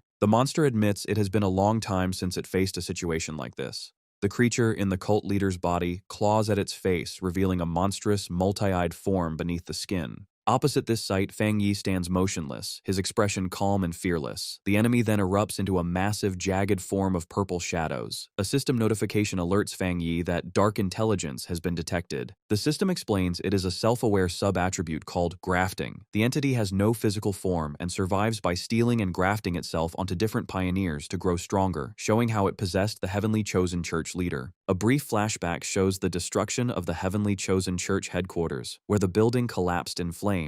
Back in the present, the giant shadow monster looms over Fang Yi. It tells him that he has a perfect body with powerful spiritual energy and demands that he hand it over. The monster then calls upon its followers, declaring it is time for them to be used. Suddenly, life force is violently ripped from the cultists, shooting from their mouths and eyes as purple beams of energy. The energy swirls toward the monster, forming a massive sphere of dark power. The monster then unleashes this power in a devastating beam at Fang Yi. Fang Yi does not retreat. He swings his sword, which is coated in fiery energy. The blade cuts cleanly through the darkness, slicing the sphere in half and chopping off the monster's massive arm. The creature stares at its severed limb in shock, remarking that the pain is intense. Fang Yi walks toward the injured monster with his flaming sword, saying the damage is not enough and he needs to clean this creature up completely. He realizes this dark intelligence has a hidden trick, disguising itself as a human to build a faction. Fang Yi raises his hand, noting that killing this thing might be harder than the previous anomaly king. Suddenly, a massive claw of blue electrical energy descends from the sky. Watching from a nearby building, the branch leader and another pioneer are terrified, realizing the dark attribute has gained true intelligence and can graft onto pioneers. They decide they must warn headquarters. The giant lightning hand slams down and firmly grabs the shadow monster. Fang Yi clenches his fist, controlling the energy construct. However, the monster grins menacingly from within the grip. It mocks Fang Yi, shouting that even if he is special, he will become just another vessel for it to inhabit. Suddenly, dark energy engulfs him, and the monster tells him not to worry. It will take good care of his body. A massive sphere of darkness erupts in the city, with a bright golden light shining at its core as maniacal laughter echoes. Inside the storm, Fang Yi smiles, admitting the dark intelligence is quite powerful. As the darkness tries to swallow him, Fang Yi notes its impressive ability to suppress him, even though his yang attribute is its natural counter. Then, Fang Yi's expression turns terrifying as his red eye glows in the shadow. He tells the monster there is something it doesn't know. A massive, red, demonic face of energy appears behind him as Fang Yi declares that he cannot be killed. The monster, sensing this new horror, screams in confusion, asking what he just said. The purple sphere of energy swirls violently as the tables turn. Outside, panic sets in among the group watching. The red-haired man shouts in disbelief, asking if the sealer has really been swallowed. Beside him, Jiang Lu's friend looks on in terror while holding the injured Jiang Lu. The woman remains optimistic, declaring that Fang Yi can survive, though she worries that this dark intelligence is an enemy unlike any they have faced. The branch leader silences the panic, shouting that they have to believe in him. Amidst the chaos, Jiang Lu wakes up groggily, asking what is happening. His first thought is a terrified question of whether his master has lost. However, inside the chaotic purple dimension, Fang Yi is alive and well, walking calmly through the storm. He looks around, realizing he is inside the dark intelligence's body. A system window appears, confirming his plan worked. The death count increases to 1, activating his death brand. Because he allowed himself to be devoured, the system triggers a debuff on the enemy, weakening the Dark Intelligence's abilities by 20%. Fang Yi examines his hand, puzzled. He notes that despite being in a spiritual space, he isn't a spirit body. His glowing red eye then catches sight of something below him. He finds himself surrounded by glowing blue, ghostly figures floating in the darkness. Fang Yi approaches one of them, recognizing the silhouette. He asks if she is the pioneer most recently grafted by the monster, the woman who led the heavenly chosen church. The blue spirit floats silently, her expression sorrowful. Suddenly, the female spirit and the other blue ghosts around her drop to their knees, bowing before Fang Yi. Fang Yi looks down, his red eyes narrowing as he understands what they are trying to communicate. He asks if they are begging him for release and freedom from this monster. Fang Yi concludes the pioneers are long dead. What stands before him are merely their imprisoned soul breaths, trapped by the monster. Fang Yi summons his sword, acknowledging the tragic reality that the trapped souls share a life force with the monster. He realizes that destroying the dark intelligence means destroying them too. He gathers his energy, deciding that burning them with his pure world divine fire is the greatest mercy he can offer. He swings the massive blade with all his might. The fire slash cuts cleanly through the darkness, bisecting the massive shadow entity. As the purification washes over the area, the spirit of the female pioneer fades away with a peaceful expression, finally freed. The dark intelligence screams in agony, but refuses to give up. It morphs into a spiked shadow, yelling that Fang Yi's resistance is useless and threatening to chop off his limbs. However, a system window confirms that contact with such a massive dark attribute has triggered the Hell Evil Scene mark. The system announces the monster's power is being rapidly drained, first weakening by 50%, then quickly jumping to an 80% reduction as the Hell Evil Scene swarms the enemy. The monster is reduced to a chaotic sphere of red eyes, unable to maintain its form. The system announces the weakening has reached a critical 99%, leaving the entity virtually powerless before Fang Yi's glowing gaze. Fang Yi reaches out, coldly commanding the monster to hand over its power. The dark intelligence looks on in pure shock and fear, realizing it is completely defeated. With a final command to break, a massive explosion of light tears through the darkness, shattering the dimension as the monster screams in despair. The dark dimension shatters, causing a massive, fiery explosion over the city. On the ground, the branch leader and Jiang Lu brace against the shockwave, wondering if Fang Yi destroyed the dark intelligence. Jiang Lu stares at the sky, shocked and amazed at the limit of human power Fang Yi is displaying. High above, Fang Yi summons a radiant sun that illuminates the sky, burning away the dark energy. With the evil purged, Fang Yi floats down calmly, his cape billowing.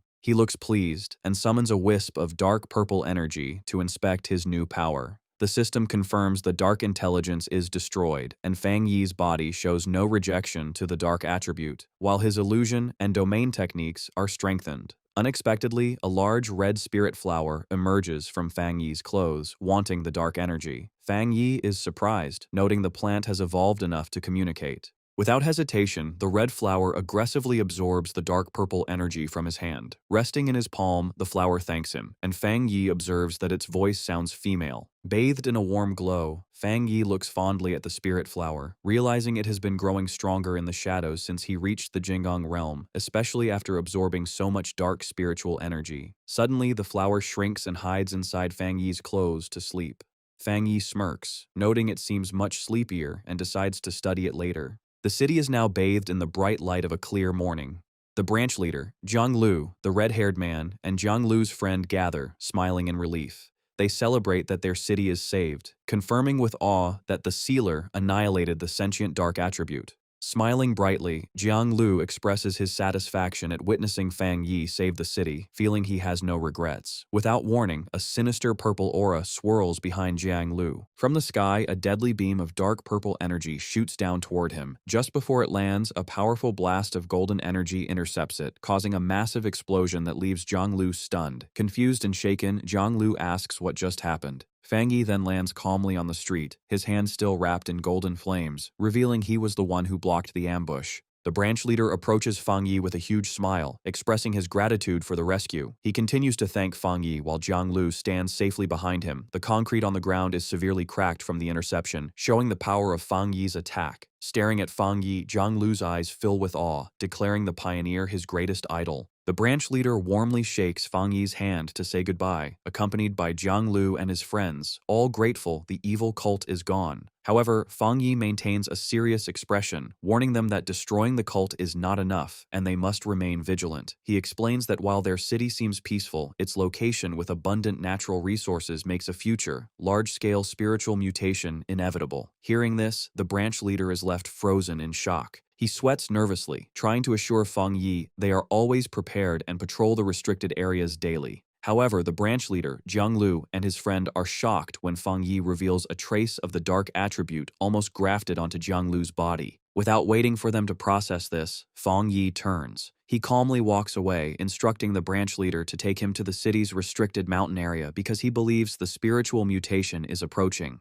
As he walks, Fang Yi checks his phone seriously, deciding to postpone a visit to his aunt to deal with this threat. An official SUV speeds up a dirt road in a lush mountain forest. Inside, the branch leader drives and cheerfully asks Fang Yi if he wants to see pandas or eat hot pot after they finish. Sitting in the passenger seat with his eyes closed, Fang Yi politely declines, stating they need to focus on official business.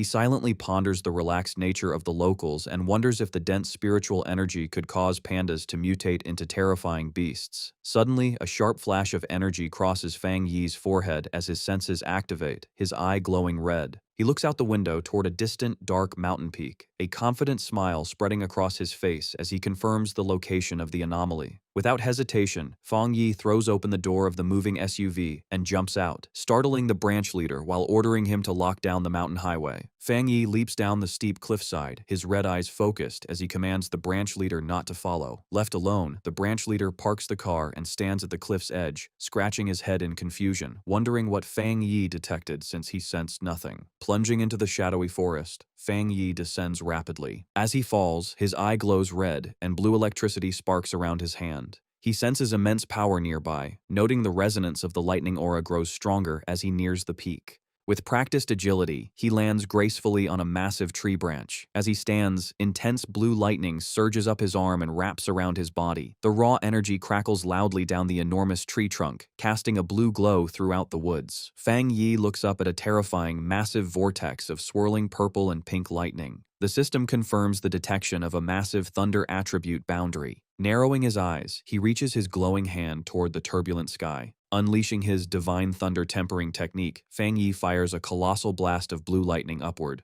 His blue energy violently clashes with the descending purple storm clouds, creating a spectacular explosion. Suddenly, his expression sharpens as he notices a dangerous shift in the atmosphere. The purple storm clouds swirl together intensely. The system issues a critical warning as a gigantic, spear-like bolt of purple energy drops from the sky, identifying it as the legendary Divine Punishment Thunder, an unstoppable force of destruction. Reacting instantly, Fang Yi slams his hand on the tree branch, channeling his blue lightning into the wood to ground himself. Crouching with fierce determination, he shouts a command to draw the devastating heavenly thunder into his own body. The apocalyptic purple lightning strikes down, colliding violently with the massive eruption of blue lightning surging up from the forest where Fang Yi stands to face the impact. The clash between Fang Yi's blue energy and the purple thunder creates a massive, blinding flash of power. The energy erupts into a tall pillar of light, with Fang Yi standing firm against the strong force. Inside the chaotic energy, Fang Yi's system detects a huge amount of thunder power and quickly starts processing it. The absorption works. The system announces Fang Yi has gained a strong new skill to summon thunder to strike enemies and absorb it to break his own limits. Fang Yi thinks about breaking his limits, looking up at the storm calmly. He knows that normally every skill has a strict limit. It takes special conditions and huge spiritual power to break through, which often fails. However, a confident smile crosses his face as he grabs a cluster of purple lightning. He realizes his new skill skips these normal rules. Standing unhurt inside the purple lightning, he notes he can now use the thunder to keep getting stronger. He also knows the thunder is an unstoppable natural force, making it a deadly weapon. He is very happy to get such a strong trump card in this normal mountain. Suddenly, a sharp alert breaks his thoughts. He feels an intense energy coming from the mountain's peak. Knowing the thunder energy no longer rejects him, he wraps himself in purple lightning and flies toward it. He lands in a clearing where pink and purple energy strikes the ground. His system detects a falling entity called a throne. As he approaches the glow, the system explains, "This is a thunder throne."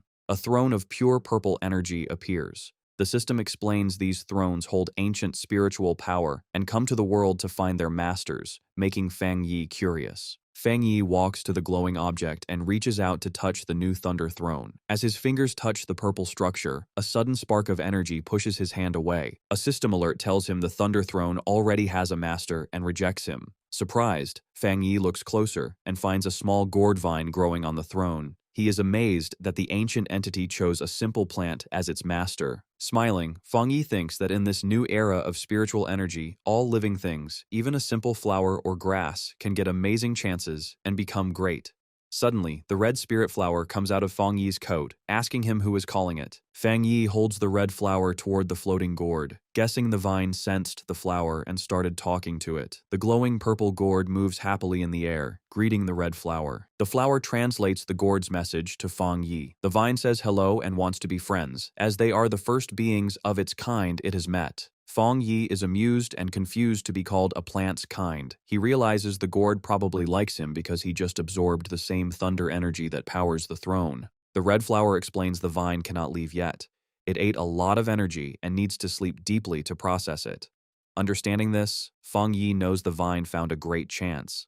He thinks that once it digests the throne's huge power, it will evolve wildly, just like his spirit flower. With a friendly smile, Fang Yi reaches his hand out to the glowing vine, offering a handshake to the new master of the Thunder Throne. Fang Yi accepts he was too late to claim the throne, but he won't steal it. Building a friendship with it is much better, since fighting a master would cost too much. Watching the vine playfully touch his flower, Fang Yi notes it is gentle and friendly despite having strong thunder powers. He is glad it wanted to talk, ensuring it won't threaten humanity. However, he gets serious, realizing this throne isn't the only one. Thinking of other thrones waking up globally, getting one is his top goal. He also sees a danger. If a throne can pick a plant, it could easily pick a bad monster. Imagining a lightning monster attacking a city, Fang Yi knows that if evil beings get these chances, humanity's survival will be much harder. Standing up, he decides to report these thrones to the Spirit Association and military so they can watch them. He also wonders if one person can claim multiple thrones. Suddenly, the red flower interrupts him, passing a message from the vine telling him to go west. Fang Yi looks down surprised. The flower explains the Thunder Throne sensed a wood throne falling in the west. A confident smile crosses his face as he prepares to hunt the new throne. Before he can fly away, the green vine gently wraps around his ankle, stopping him. Fang Yi looks down confused. The red flower says the vine wants him to wait and practice his new thunder skill here. The vine explains the area is full of pure thunder energy, which will give him great benefits if he trains now. Touched, Fang Yi smiles and agrees, deciding it would be rude to refuse his new friend's nice offer. He sits to meditate, floating slightly above the ground wrapped in purple lightning. As he trains, he is thankful the vine treats him as a true friend, sharing its huge spiritual wealth. Fang Yi fully starts his new skill, the Thunder Divine Limit, causing a big storm of purple lightning to spin around him. Wanting to test his limits, he shoots a big blast of thunder energy into the dark sky, wanting to see how much this power can raise his strength. The purple lightning crackles and expands wildly. Inside the chaotic storm, Fang Yi's eyes glow as he also starts his golden sun breathing technique. Triggered by his energy, a giant pillar of golden thunder crashes from the clouds, covering the forest in a huge explosion of light. Sweating under the heavy pressure, Fang Yi is amazed by the thunder's scary force. He feels the lightning flooding his bones, being quickly absorbed and refined by his golden aura. To his surprise, the two strong energies do not fight. Instead, they mix perfectly, making his body hot as his soul feels like it enters a whole new level. Suddenly, a change catches his eye, making him look up in total surprise. High above him in the dawn light, a huge blue image of a meditating god appears in the sky. The system says his golden sun breathing technique broke its limits and evolved completely. Fang Yi stares at his hand, looking at the glowing golden energy wrapping him after his skill evolved. The system calls the new skill the Divine Sun Swallowing Heaven technique. It explains Fang Yi acts like a sun now, giving him much better ability to absorb and process the spiritual energy of the world. As he uses the skill, the thick spiritual energy condenses, falling on the forest like golden rain. Floating high with his arms out, Fang Yi enjoys the amazing feeling. He feels pure spiritual power from the mountains and forests coming to him, washing over his body like rain. Suddenly he looks shocked as he feels an unexpected internal change. Glowing under a giant fiery golden image of himself, he realizes the massive energy has pushed him to the start of the two-star Jinggang realm. The system confirms this. It says his extreme yang attribute and the new void thunder are mixing to clean his veins, starting his breakthrough to the two-star Jinggang realm. A confident smile spreads on Fang Yi's face, his eyes burning with golden energy as he marvels at his fast power growth. Engulfed in a vortex of golden lightning, Fang Yi absorbs its intense energy. His eyes begin to glow with a brilliant yellow light as raw power surges through him. A towering golden silhouette of himself manifests behind him, signaling his successful breakthrough to the two-star Jinggang realm. He lands gracefully in a sun-drenched golden forest, marveling at his new realm. Taking a deep breath, Fang Yi reflects on a pioneer's cultivation, noting that while they absorb natural spiritual energy, not all of it can be used immediately. He visualizes the complex circulation required to refine energy. Understanding that superior cultivation techniques are necessary for a higher conversion rate, he realizes that despite the abundance of spiritual energy, the current pinnacle of human power remains at the three-star Jinggang realm because of this difficult refinement process. He considers it remarkable that he broke through to the two-star realm so quickly, his thoughts then shifting to the imposing dark throne he discovered. With a serious gaze, he concludes the era of accelerated spiritual recovery has arrived much earlier than humanity anticipated. His contemplation is interrupted when he looks down, noticing his sentient red spirit flower trying to get his attention. The flower translates a message from the sentient gourd vine, conveying its congratulations. The vine explains that the throne also needs to begin its own cultivation due to his breakthrough and suggests he leave soon because it is afraid of other humans. Fang Yi agrees, acknowledging his breakthrough caused a significant disturbance. He knows he must report the throne to the Spirit Association and the military, but worries the harmless gourd vine might become a target for greedy individuals.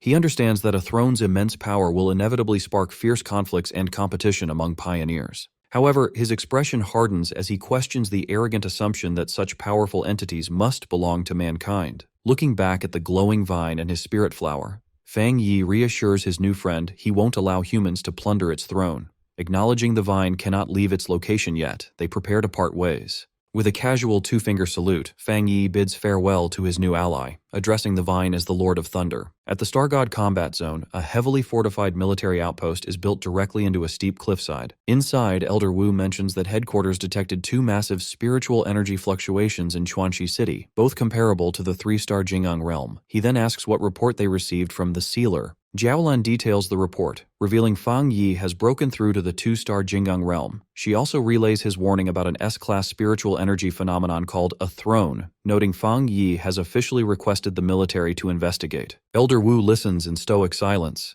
Noticing his lack of reaction, Jiaolan asks if he isn't surprised by the escalation.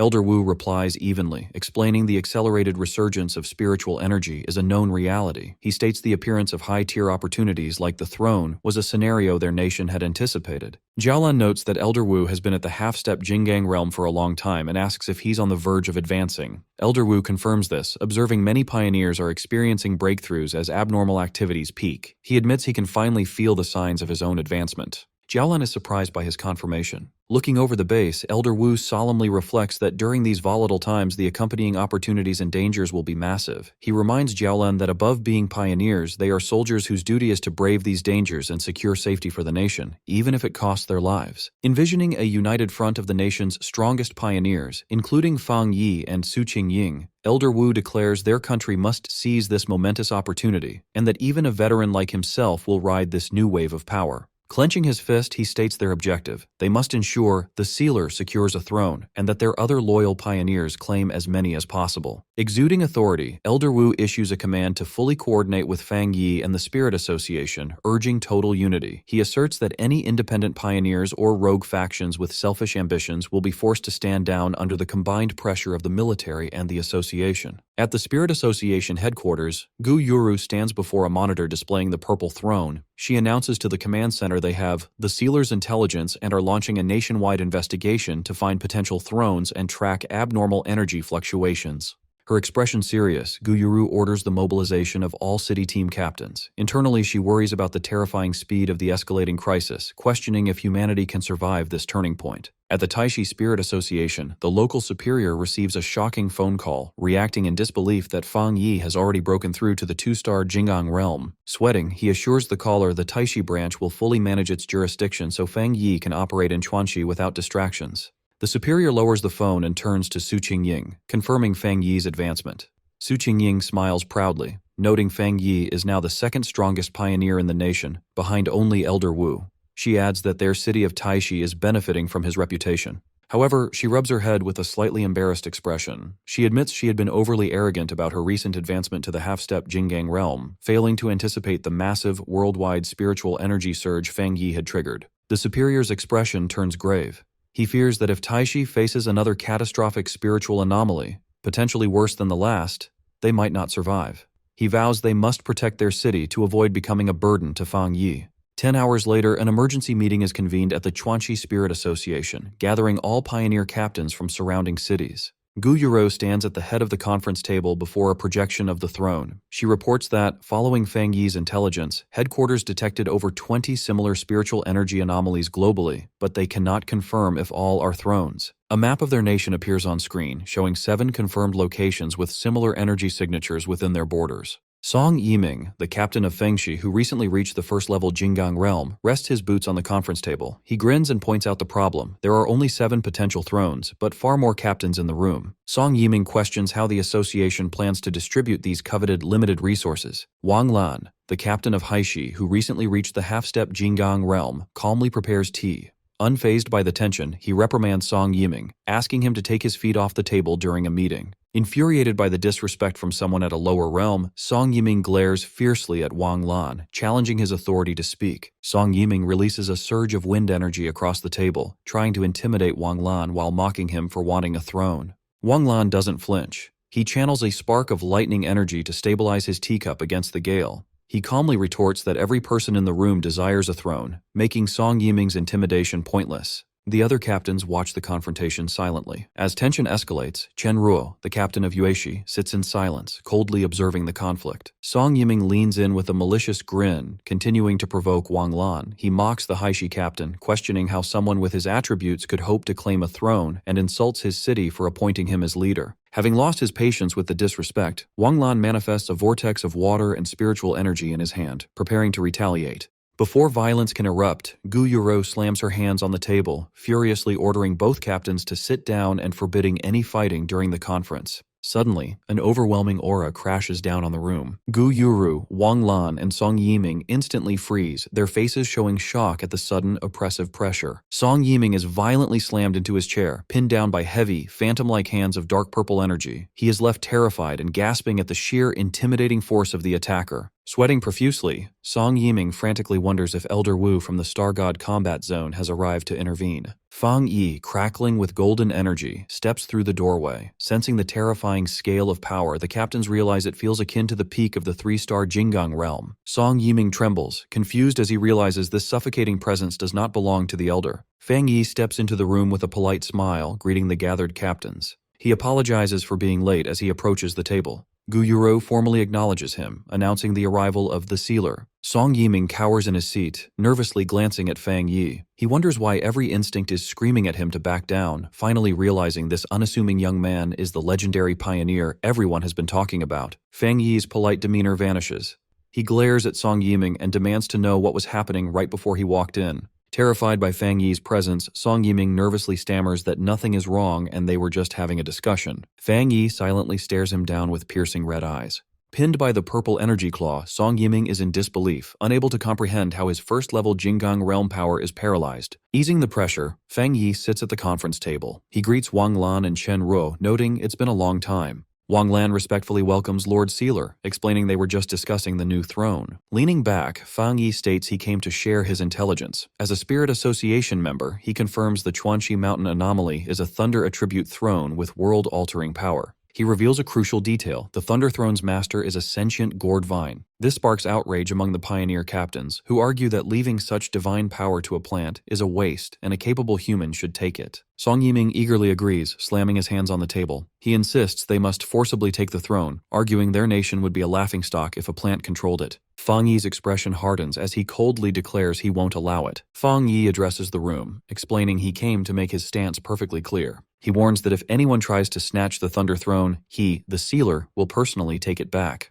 The serious threat leaves everyone in the room frozen in a stunned, sweating silence. A bandaged arm shoots into the air. Chenro breaks the tension, raising her hand to agree with Fang Yi's decision. Gu Yuru agrees, warning the captains not to underestimate plants favored by spiritual energy. She reveals that before the meeting, the throne's mountain territory had already become a deadly purgatory of raging lightning. Wang Lan also raises his hand in agreement with Fang Yi. Conceding defeat, a disgruntled Song Yiming suggests they find new, unclaimed thrones instead. Gu Yuru sighs in relief, acknowledging how helpful Fang Yi's intimidating presence is for keeping order. She reflects on how difficult it has become for the Spirit Association to manage these powerful, top-tier pioneers. Gu Yuru turns to a map to distribute search zones, assigning captains to 4 regions based on energy fluctuations. She clarifies the association won't interfere in competition, but hiding discovered thrones is forbidden. A panicked staff member bursts in, interrupting to report that the Lord of Thunder has already evolved. The frantic staffer explains their drones can't get near the mountain, and the entity's power readings are climbing beyond expectations. He announces the plant's power equals the 3-star Jinggang realm. This news terrifies the captains, who realize the entity could dominate the nation. Unlike the panicked room, Fang Yi is calm. He reasons such rapid growth isn't surprising given the throne's immense ancient power. Seeing a forecast for severe thunderstorms, Fang Yi decides to visit the mountain to check on his plant friend's advancement. Gu Yuro adjourns the meeting. The captains look determined as she wishes them luck securing their own thrones. After the meeting, Gu Yuro calls to Fang Yi as he leaves, relaying a message from headquarters to stay in Chuanxi City. Fang Yi pauses. Gu Yuru explains they fear rogue pioneers might attack the Thunder Throne and mentions the Dark Intelligence incident seems to be over. Fang Yi narrows his eyes, asking if the association suspects the shadow monster survived. Adjusting her glasses, Gu Yuru confirms his suspicion, explaining both are products of the world's rapid spiritual recovery. While they can monitor the throne's ancient power, they fear remnants of dark intelligence are hiding. Since Fang Yi weakened and trapped it in Chuanxi, it could still be a catastrophic threat. Glancing at his phone, Fang Yi swipes past his aunt's contact, deciding to postpone his family visit. He agrees with Gu Yuro's caution, acknowledging it's best to be prepared. He confirms he had the same thought and won't leave the city yet. Later, Fang Yi returns to the restricted mountain zone, walking calmly into the territory, unfazed by the violent purple lightning crashing around him. Feeling the intense power, he smiles, taking the storm as a welcome. he decides to use the thunder energy to upgrade his cultivation skills. Approaching the glowing thunder throne, a voice speaks, noting that Fang Yi's cultivation speed has already outpaced its own. The sentient gourd vine, intertwined with the throne, thanks Fang Yi for his help. Surprised, Fang Yi wonders how he helped. He realizes the Lord of Thunder has developed human-like intelligence, which is expected at the peak of cultivation. The vine explains the throne's awareness told it Fang Yi protected them during the meeting. To repay him, it offers its spiritual energy, admitting it worried he wouldn't return. The sentient red spirit flower eagerly pops out of Fang Yi's clothes, wanting a share of the spiritual energy. Golden fire in hand, Fang Yi smiles, admitting he intended to include the spirit plant in their training. Accepting the offer, Fang Yi sits cross-legged to meditate, letting the red spirit flower rest beside him to bathe in the aura. The gourd vine channels its power, sending currents of purple lightning and spiritual energy surging toward them. In the energy vortex, the red spirit flower happily swirls, absorbing the intense power to fuel its growth. Engulfed in lightning and golden aura, Fang Yi focuses, using the environmental pressure to push his red fire blade technique to the next level. With power surging through his glowing eyes, he commands his fiery golden blade to manifest above him. The massive sword descends, radiating blinding heat as it clashes with the storm. A system notification reports a massive influx of thunder power has been detected. As the blade absorbs the violent lightning, the system confirms the red fire blade technique can now break through. Concentrating, Fang Yi refines the chaotic power as the system announces his blade technique is evolving. He meditates, letting pillars of golden fire and blue lightning envelop him as the skill charges to its limit. His eyes snap open, blazing with red light as the system confirms the red fire blade technique has successfully evolved. Gripping his upgraded sword, Fang Yi swings with devastating force. The technique now fuses his fire with the thunder attribute. The swing erupts into a blast of lightning and fire, tearing through and obliterating the ground in a terrifying display of his new strength. Fang Yi's system notifies him that the heavenly thunder has tempered his blade technique, successfully breaking its limits and evolving it into a fused thunder fire attribute. Raising his weapon, the system confirms that the blade's enhancement is finally complete. The raw power of his breakthrough triggers a massive, spectacular eruption of fire and lightning at the mountain peak. Watching from afar, Wang Lan and Chen Ruo recognize the fiery display, wondering just what Fang Yi is up to inside the Thunder Throne's restricted area. Nearby, an agitated Song Yiming suspects Fang Yi went back on his word to steal the throne for himself. However, his subordinate quickly reminds him that Fang Yi actually considers the entity a friend. At the Spirit Association, red alarms blare. Staff members report that the energy concentration in the restricted zone has exceeded observable limits, forcing them to retreat their surveillance drones. The branch leader watches the distant glow with heavy concern, fearing Fang Yi might be locked in a brutal battle with the throne. Back on the mountain, Fang Yi tightly grips his newly evolved, intensely glowing sword. His eyes glowing red, he smiles, extremely satisfied. The physical blade feels as though it has been masterfully reforged by the sheer intensity of the power. The dense ambient energy also causes his sentient red spirit flower to evolve, increasing its intelligence and enhancing its unique attributes. Reveling in the surge of energy, the massive flower playfully intertwines with the glowing structure of the throne amidst the flames. The flower communicates its delight to Fang Yi, who decides it's time for them to hurry and locate the next throne. Suddenly, the sentient gourd vine hovers above him, catching his attention. The vine speaks to Fang Yi, warmly congratulating its friend on achieving such a powerful breakthrough. It then shares a premonition received during its cultivation. A new throne will descend very soon, and its aura shares a deep, opposing yet complementary connection with his spirit flower. Hearing this unique opposition and complement, Fang Yi deduces that the incoming entity must be a wood attribute throne. The glowing gourd vine confirms that the new throne is already descending in the distance. Sending a wave of green spiritual energy toward Fang Yi, the vine offers to share the general location it sensed through their psychic connection. Fang Yi closes his eyes, focusing his mind to silently accept the vine's sensory transmission.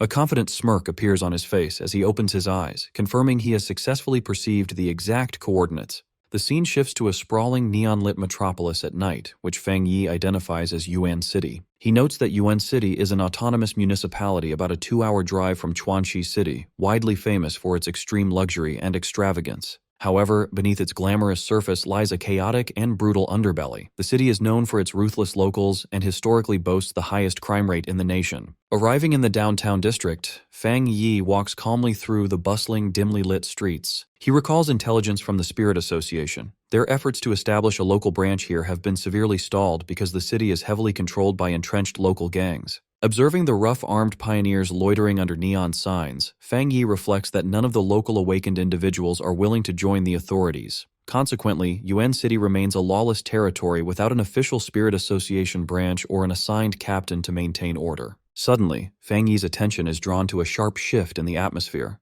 His sentient red spirit flower emerges from his coat, urgently tugging at his sleeve. Fang Yi validates its reaction, noting that they can both sense the new energy emerging from the west. To the west, at the foot of a dark, looming mountain, sits a massive, extravagantly lit private mansion. Inside the estate walls, a lavish nighttime pool party is underway, hosted by the local elite. A sunglasses-clad bodyguard approaches the host, quietly reporting some news. The host raises an eyebrow, intrigued to hear that other pioneers have appeared nearby. The host is Jiang Gensheng, the notorious local kingpin of Yuan City. He laughs arrogantly, throwing his jacket open as he boasts that no one can make waves in his territory. His arrogant laughter is immediately cut short when a blinding eruption of green light flashes from the mountain directly behind his estate. A colossal sphere of pure green energy, the descending wood throne, crashes into the mountain peak, unleashing a devastating shockwave across the area. The sheer force of the impact reaches the mansion, shattering glass and sending debris flying. Jiang Gensheng is left visibly shocked as his guests scream in terror. Recovering from the shock, a furious Jiang Gensheng marches toward the mountain with his bodyguard, aggressively vowing to see who has the guts to run wild on his property. 2 minutes later, Jiang Gensheng and his bodyguard trek up the forested mountain, which is now swirling with dense, residual green spiritual energy.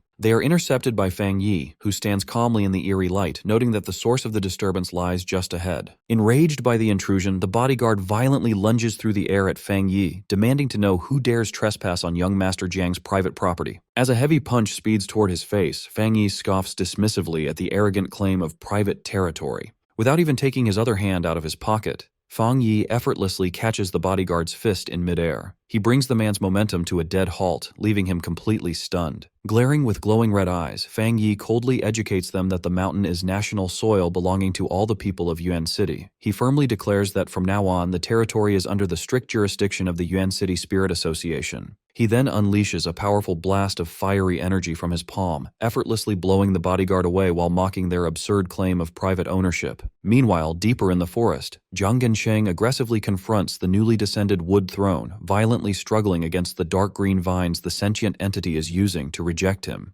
Refusing to take no for an answer, the arrogant kingpin yells that the throne must submit to him simply because it landed in his territory. Forcing his way through the thick vines with his aura, Jiang Gensheng stubbornly insists the seat of power belongs to him, threatening to completely destroy the ancient relic if it continues to deny him. Watching the pathetic display from the sidelines, Fang Yi lets out an amused scoff. Startled by the sudden noise, a furious Jiang Gensheng whirls around, demanding to know who is hiding in the shadows. Fang Yi casually walks past the local boss, calmly explaining that high-tier treasures possess awareness and choose their own masters. He bluntly informs Jiang that he completely lacks the qualifications to command the wood attribute. Deeply insulted, Jiang Gensheng fumes in disbelief as Fang Yi calmly approaches the chaotic, swirling green energy of the throne. Unable to contain his wounded pride, Jiang Gensheng violently lunges toward Fang Yi's exposed back, screaming a death threat. Suddenly, the kingpin stops dead in his tracks, his eyes widening in absolute terror. Without even needing to look back, Fang Yi summons his massive sentient red spirit flower to silently block the attacker. Trembling before the giant imposing spirit plant, Jiang is completely paralyzed with fear. Fang Yi casually notes that the gang boss is somehow even weaker than his own bodyguard. With a condescending smirk, Fang Yi dismisses the notorious kingpin of Yuan City as a complete disappointment. Leaving the terrified boss behind, Fang Yi steps forward to stand alone before the colossal, crackling green structure of the wood throne, preparing to initiate contact.